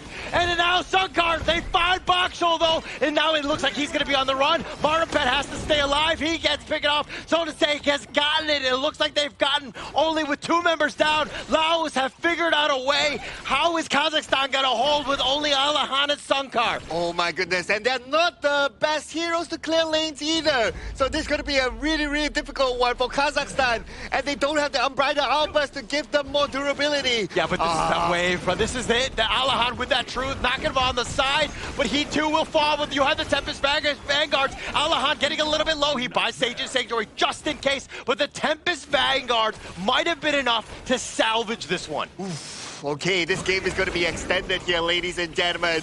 We are in for a long night. And now with the Tempest. I mean, you wanted a game 3, or did I want to? I don't know. I don't remember. I'm kind of hazy right now as to who wanted what, but we were definitely very close. We wanted a competitive series, and this has been the best one thus far. Oh yeah, absolutely right. And I believe this will go to the next Tempest for sure, because both sides, they're going to try to pull the handbrake, try to chill, try to calm down, and not engage when unnecessary. Yeah, and this is that point, right? I mean, the T3's still not down. Right, so these Tempest Vanguards are gonna definitely help with the push, and they'll give you an opportunity. But the biggest piece is that eventually Laos's lanes will push in their favor. This is gonna be a tough one, right? Who's gonna win this one? Now, goal is not gonna be an issue anymore. Whatever goal it is, it doesn't matter. It's all about execution. Yeah, it doesn't really matter at this point. Villicone, that's been the problem. They take the bottom T3, they're going to equalize. Villicone about half-life, and they're trying to deal with the elite minions, but they don't have any more Vanguards to continue this push. Mid and top will continue to push in favor of Laos. Okay, and now Kazakhstan playing the disciplined gameplay. They're pulling back because they know the next Tempest is going to be up in less than a minute. Same goes for Lao as well. They cannot go out and try to search for the Kazakhstan players. They have to okay, let's play this discipline. Let's just clear off our lanes and get ready for the next Tempest. Yeah, Laos have to just, they need to just push waves themselves, right? And at least at the same time, Kampeng needs to play a little bit more timidly. He's been going out of position, which has created the comeback because of, the single players that have been picked off. Okay, look at this, right? So Suche is going all the way to the back. He's probably looking at an opportunity to get the backline. Look at him, look at him. He's going to come anytime soon. Yeah, he's going to potentially go, and now he defines it. He goes with the passive. He's going to go golden. But now it looks like it's Sage's Sanctuary is going to be popped for him. The ambush is going to be on his favor. And now it looks like the Unruly Blade Villicone is going to be running for his life. Laos is trying to, again, stay alive. They tried to go for the play, but they got caught out. So to say, he tried to go for the ambush, and he got killed. Oh, so to say, I see that idea, but it's not over yet. Oh, the Wind Slash. Villicone is still a bit of a problem. They're doing a little bit of work, but the return play, Villicone is going to be down. Kazakhstan over the wall. Ghost Ship is going to be set. They take the mid T3. Now they want to end the game. And this is where they could potentially end the game, but then again, Lao will not make it easy for them. They're trying to go as they back all the way to the back line. But still, wait a second. Can they actually defend this one? Down to the last hit. But Lao, they don't have this. Wait, not over yet. Not over yet. They have back door. They have back door. They have back door. There's no way. Maripat's trying to wing on it, but it's been locked in. Lao somehow hold on because they didn't have any minions. Alahan, sliver of life. He's going to look to recall. He will be there, but at what cost? Can he hold on this one? Oh, man, I can't believe what I'm saying. It was down to the last hit, and still they're able to defend it. I mean, this is the backdoor protection. This is why you have to deal with the minions. They rush right in. They want to go for Alahan, but they don't have minions themselves. They need to deal with the super elite minions in the mid lane. They're going to look to clear this up. They will be patient, but again, they don't have time. Arshin is back up. Bakshol is up as well. Sunkar is there. Kazakhstan back at full strength. Laos has to go for the Tempest instead, and that's exactly what they're doing right now. Now Kazakhstan, they have to rush towards the Tempest. Tempest now, okay? Almost about half-life. They're getting close. they don't have enough. They're going to look to rush this. Kazakhstan will look to start this one over the wall. Falcom is there, so they have that damage. They're trying to zone them away, but Falcom is trying to distract, but he's not able to get it. They get the pushback, and who gets the Tempest Dragon? Falcom gets the Tempest Dragon! Arshan is going to go golden. He's going to try to stay alive and weather the storm. Alahan gets a little bit low. He needs to be careful. The flash away. Alahan has already been taken down. The Tempest Dragon Farf is just way too much. Laos taking him down, and it looks like Laos, with 4 members down from Kazakhstan, have taken the game. And this is the moment for Laos to end the game for sure. All they need to do right now is just push down the mid lane, and then once and for all, 26 minutes, ladies and gentlemen, 1 more to go. All he might do is to defend. But what can he do right now without him on the gorge? Laos will take home this epic victory. Play coming in from Nanfeng that he found the double Fever Barrage, cleared the wave, deactivated the tower just to make sure that he found the finishing blow on towards Kazakhstan. It's such a hot breaking loss for the Kazakhstan team members, but what a valiant effort. What an absolute cinema for these 2 games. I don't know, I mean, I'm still recovering from that game. Like, that was intense. There were so many different moments where Kazakhstan, like, they had that chance. There was like one last hit on the crystal, not able to do it. They didn't, I mean, the minions weren't there. They had backdoor protection up. Laos just hanging on by a thread, but that's all you need. And if you wanted cinema, you got it tonight. Oh man, that was absolutely insane. No cap. Absolutely insane. No cap. That was some different roller coaster compared to game 1. If game 1 was a bit back and forth, depending on team fights, that crystal rush coming in from the side of Kazakhstan, just for the side of Boham to just double Fever Barrage it at what, 5% HP? That was the best thing that happened tonight. I was like, okay, game 1 was epic, and I was like, there's no way. There's no way, right? Right? I was like, okay, the game is over. I mean, with the way Laos was playing this early to mid game, everything was kind of just in their favor. But then, small mistakes. Back and forth. They were just stacking up. And then you saw that Kazakhstan had that window of opportunity, and it was just so close. It's a game of inches, my friend. And unfortunately for Kazakhstan, they were just that close. Oh man, I don't think any other game can get as close as this. That was like this is super. That was insane. Like, this top, the one that Abdulaziz stole the Tempest Dragon with the Angel up, was the Quadra Strike, because we were expecting like, okay, game 1 was like pretty good, right? And then game 2 is like, okay, maybe Laos woke up, and then they're like trying to pack the bag, send it to 2-0, and then we have a good night. But no, the composition coming in from Kazakhstan was so solid. No one could answer the DRNG in the late game, and then we thought, okay, the Marco Polo probably fell off. We saw the fact that the farm lane Foham found like a good flank, but then he made the mistake. He faltered one after another, and then the late game comes. That backdoor protection, my goodness.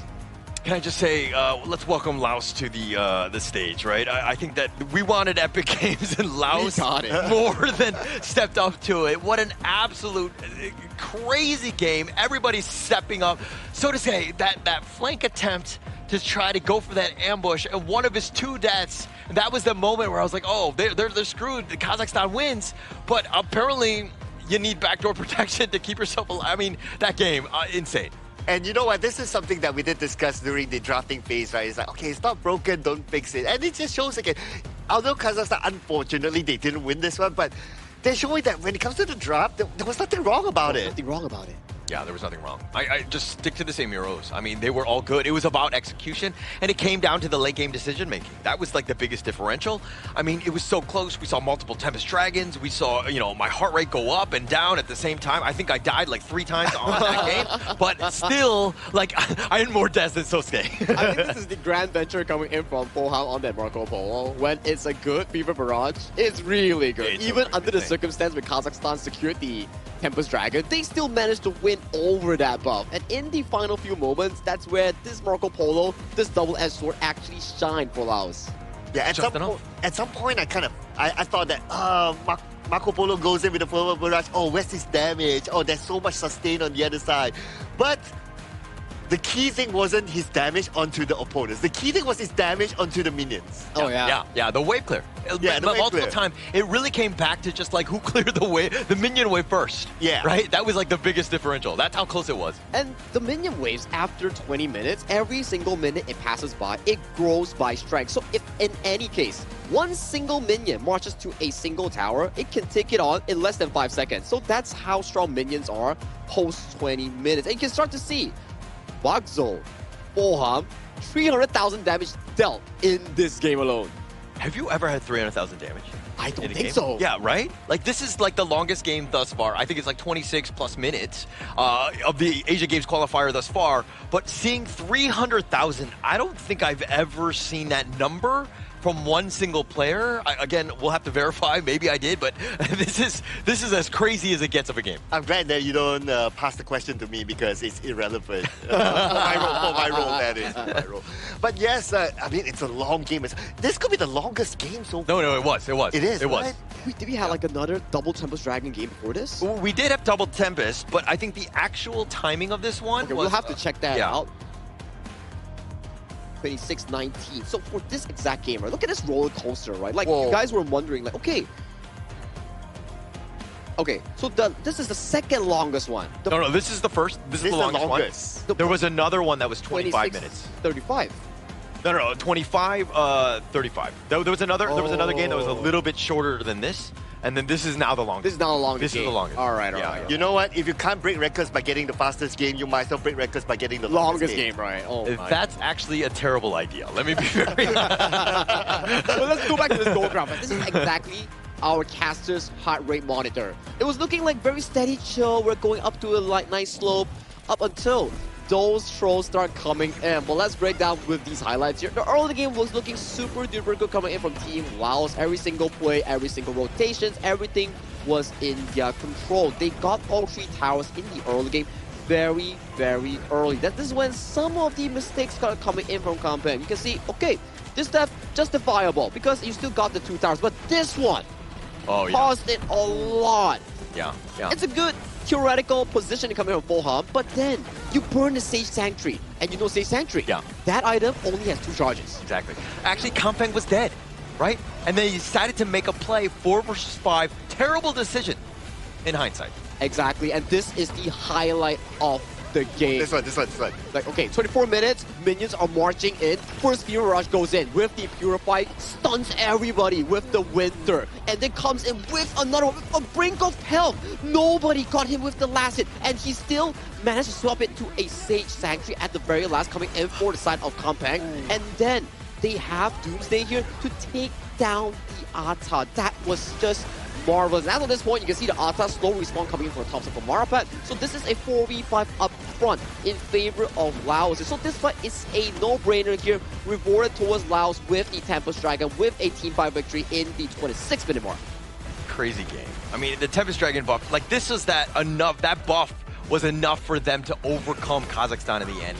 Kazakhstan's team fight was very good. They were doing such a great job, but it got to that point where Laos needed any sort of edge to, again, win that team fight. And our MVP, of course. Has to be him. Has to be him. If it's not him, I'm out of here, right? Fokam, congratulations, you're the MVP with a KD of 858 and the damage output of 37.3%, damage taken 10.5%, and a total goal of 23.3%. But what made him the MVP was that wave clear. That play. Double Fever Barrage. That was just absolute insanity coming in for the side of Fulham here. Well deserved, the miracle boy in this game too.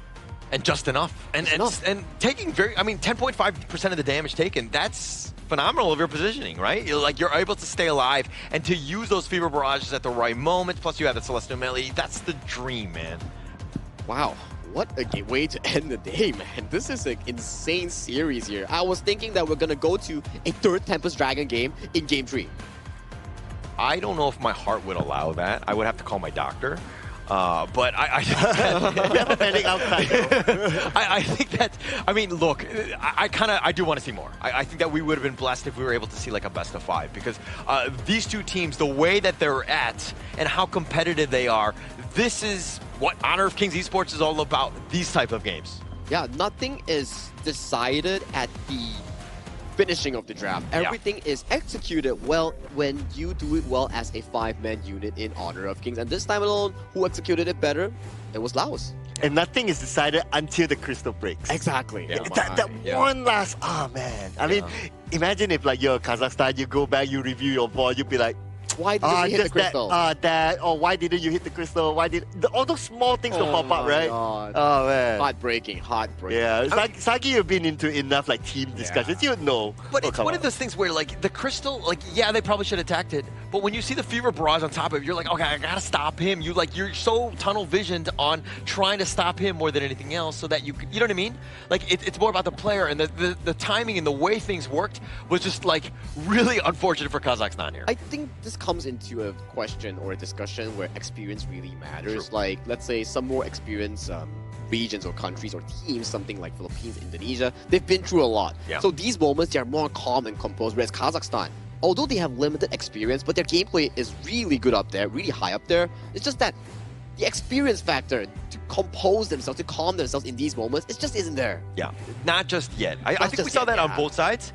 They were like, when you see teams and it's like, 5-10 minutes into the game and they're willing to skirmish, like, you know that there's a little bit of fire in them and they need to kind of rein that in a bit. You got to be very smart in terms of the movement. Not to say that both of these squads are going to be, made mistakes, but you can tell that they're willing to fight at a moment's notice. Yeah, willing to fight at a moment's notice, willing to do it all for the win, for their region or country. But let's throw it over to Mara on the interview stage to check out one of the best series that we had so far with the winner Laos.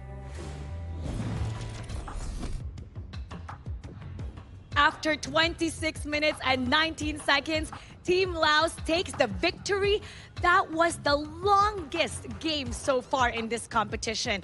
And in that game number 2, oh my gosh, everybody was screaming. We didn't know what was going to happen.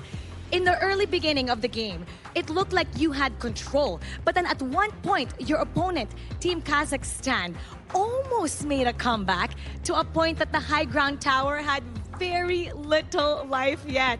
Tell us what was going through your minds, the communication, what was happening with the team at that point? Game 2, right? Yes. Yeah. We're so confident we can beat them, end them early. Yeah. And what about when you had very little life yet on your high ground tower?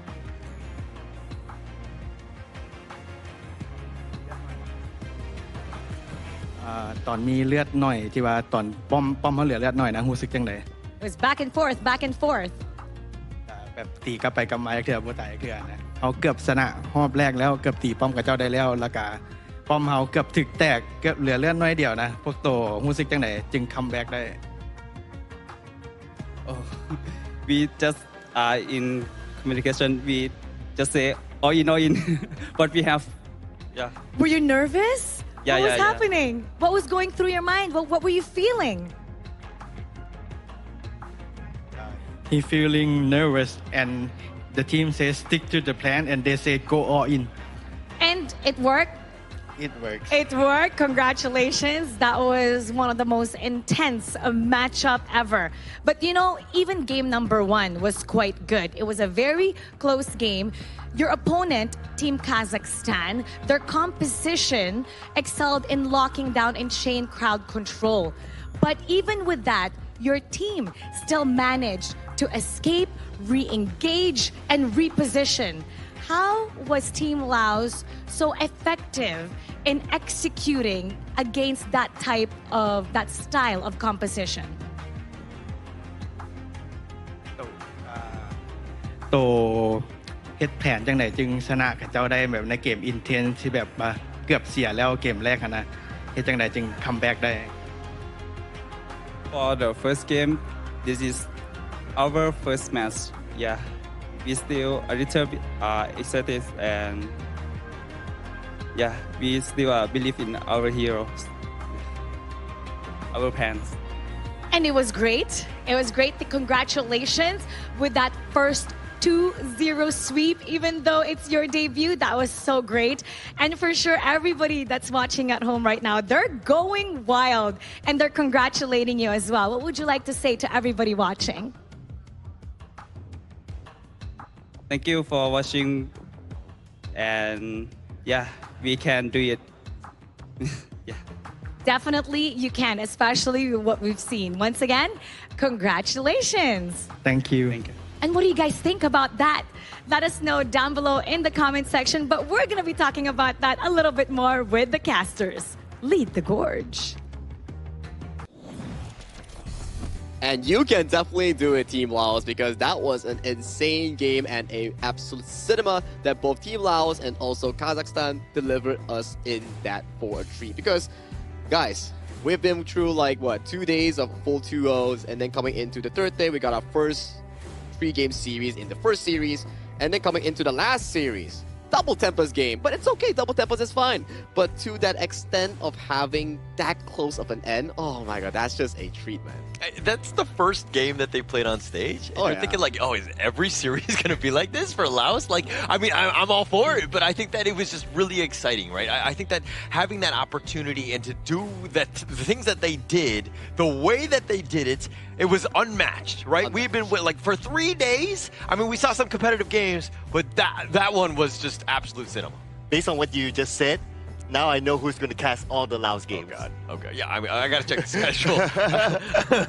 We're going to have to see. Yeah, it seems like every Tempest game, every third game and all that is all holler. I mean, it's a good news, right? If viewers want like Tempest Dragon intense games, they can always watch for Hollis like casting schedule, and you'll always get some good games all over the board. So this is going to be Group A. There won't be much change except for the fact that Uzbekistan has defeated Pakistan coming in for the first series of the day, looking at a 1-1 here, currently leading the pack along with Philippines and Indonesia. And Group B, we have Nepal getting their win against Jordan here, putting them much more ahead of the curve, with Myanmar coming second, Kyrgyzstan finding a fresh win to tie up the score at 1-1, and Jordan, UAE still yet to find their first win. Coming to Group C, this group has been a group of fantastic games. Vietnam still sits comfortably as the group leader, but Laos' debut today with Kazakhstan was an absolute banger, and Saudi Arabia and India still has to find their first dub in the group. And coming to Group D, I don't think we had any games today in Group D,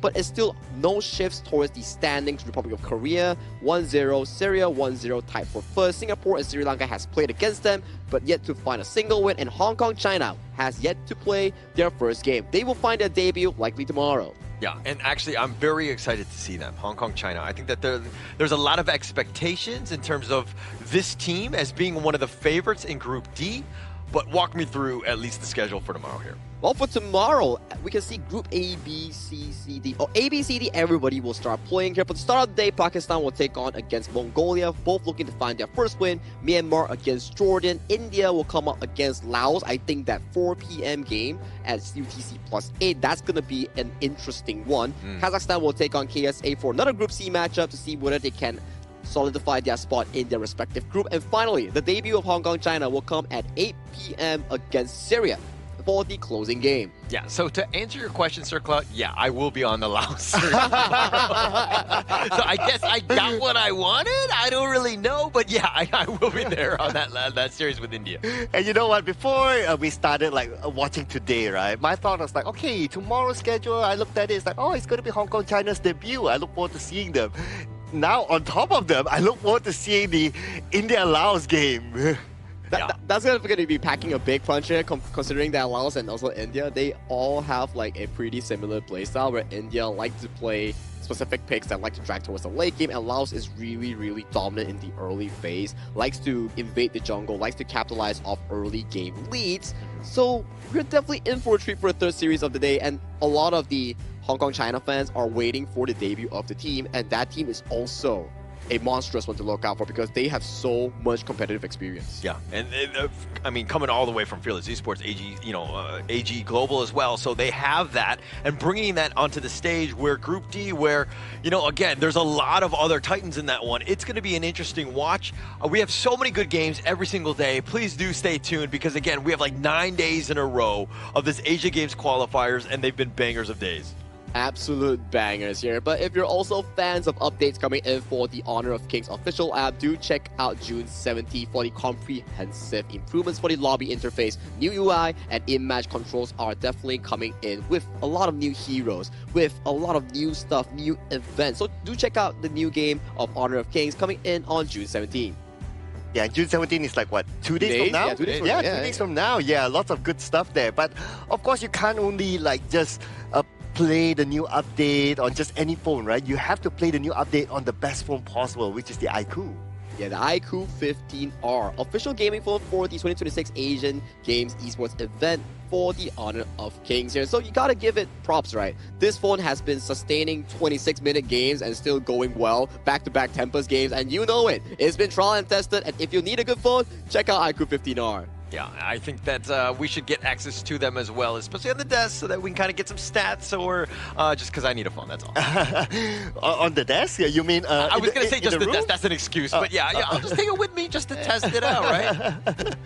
I mean, it's been a long day, guys. Like, today has been a roller coaster, I would say. Vietnam still continuing with their dominance, and then we had like Uzbekistan coming back from a 1-0-1 like deficit into a 2-1 convincing win. And to end the day, we have back-to-back Tempest games with like crazy tower defense, with crazy crystal like inches. I don't know, man. If today is not one of the best series that you've been watching, you can count on Holler to bring you even more action tomorrow. I don't know if it's a blessing or a curse at this point, but I'm super excited to just watch competitive games, and we definitely saw some today. Yeah, exactly right. I mean, lots of good games. Oh, man. Now we're still somewhere in the middle of this competition, right? But yet the games are really ramping up right now. I'm sure there are a lot more to come tomorrow onwards. But hey, that's probably the end of the show for today of Day 3 of the Asian Games Qualifiers for Honor of Kings. My name is Zagi, your desk host for today. With me are the casters of The Gorge, Andrew and also Holler. We will say goodnight. Ever changing, some chameleon, blood, sweat, and tears. We'll never make it if we fall to everything that brings us down. With a comeback is now. Blood, sweat, and tears. Fight for what we want. Doesn't matter the cost. Every day, put in work. Blood, sweat, and tears. Nothing comes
turn it back.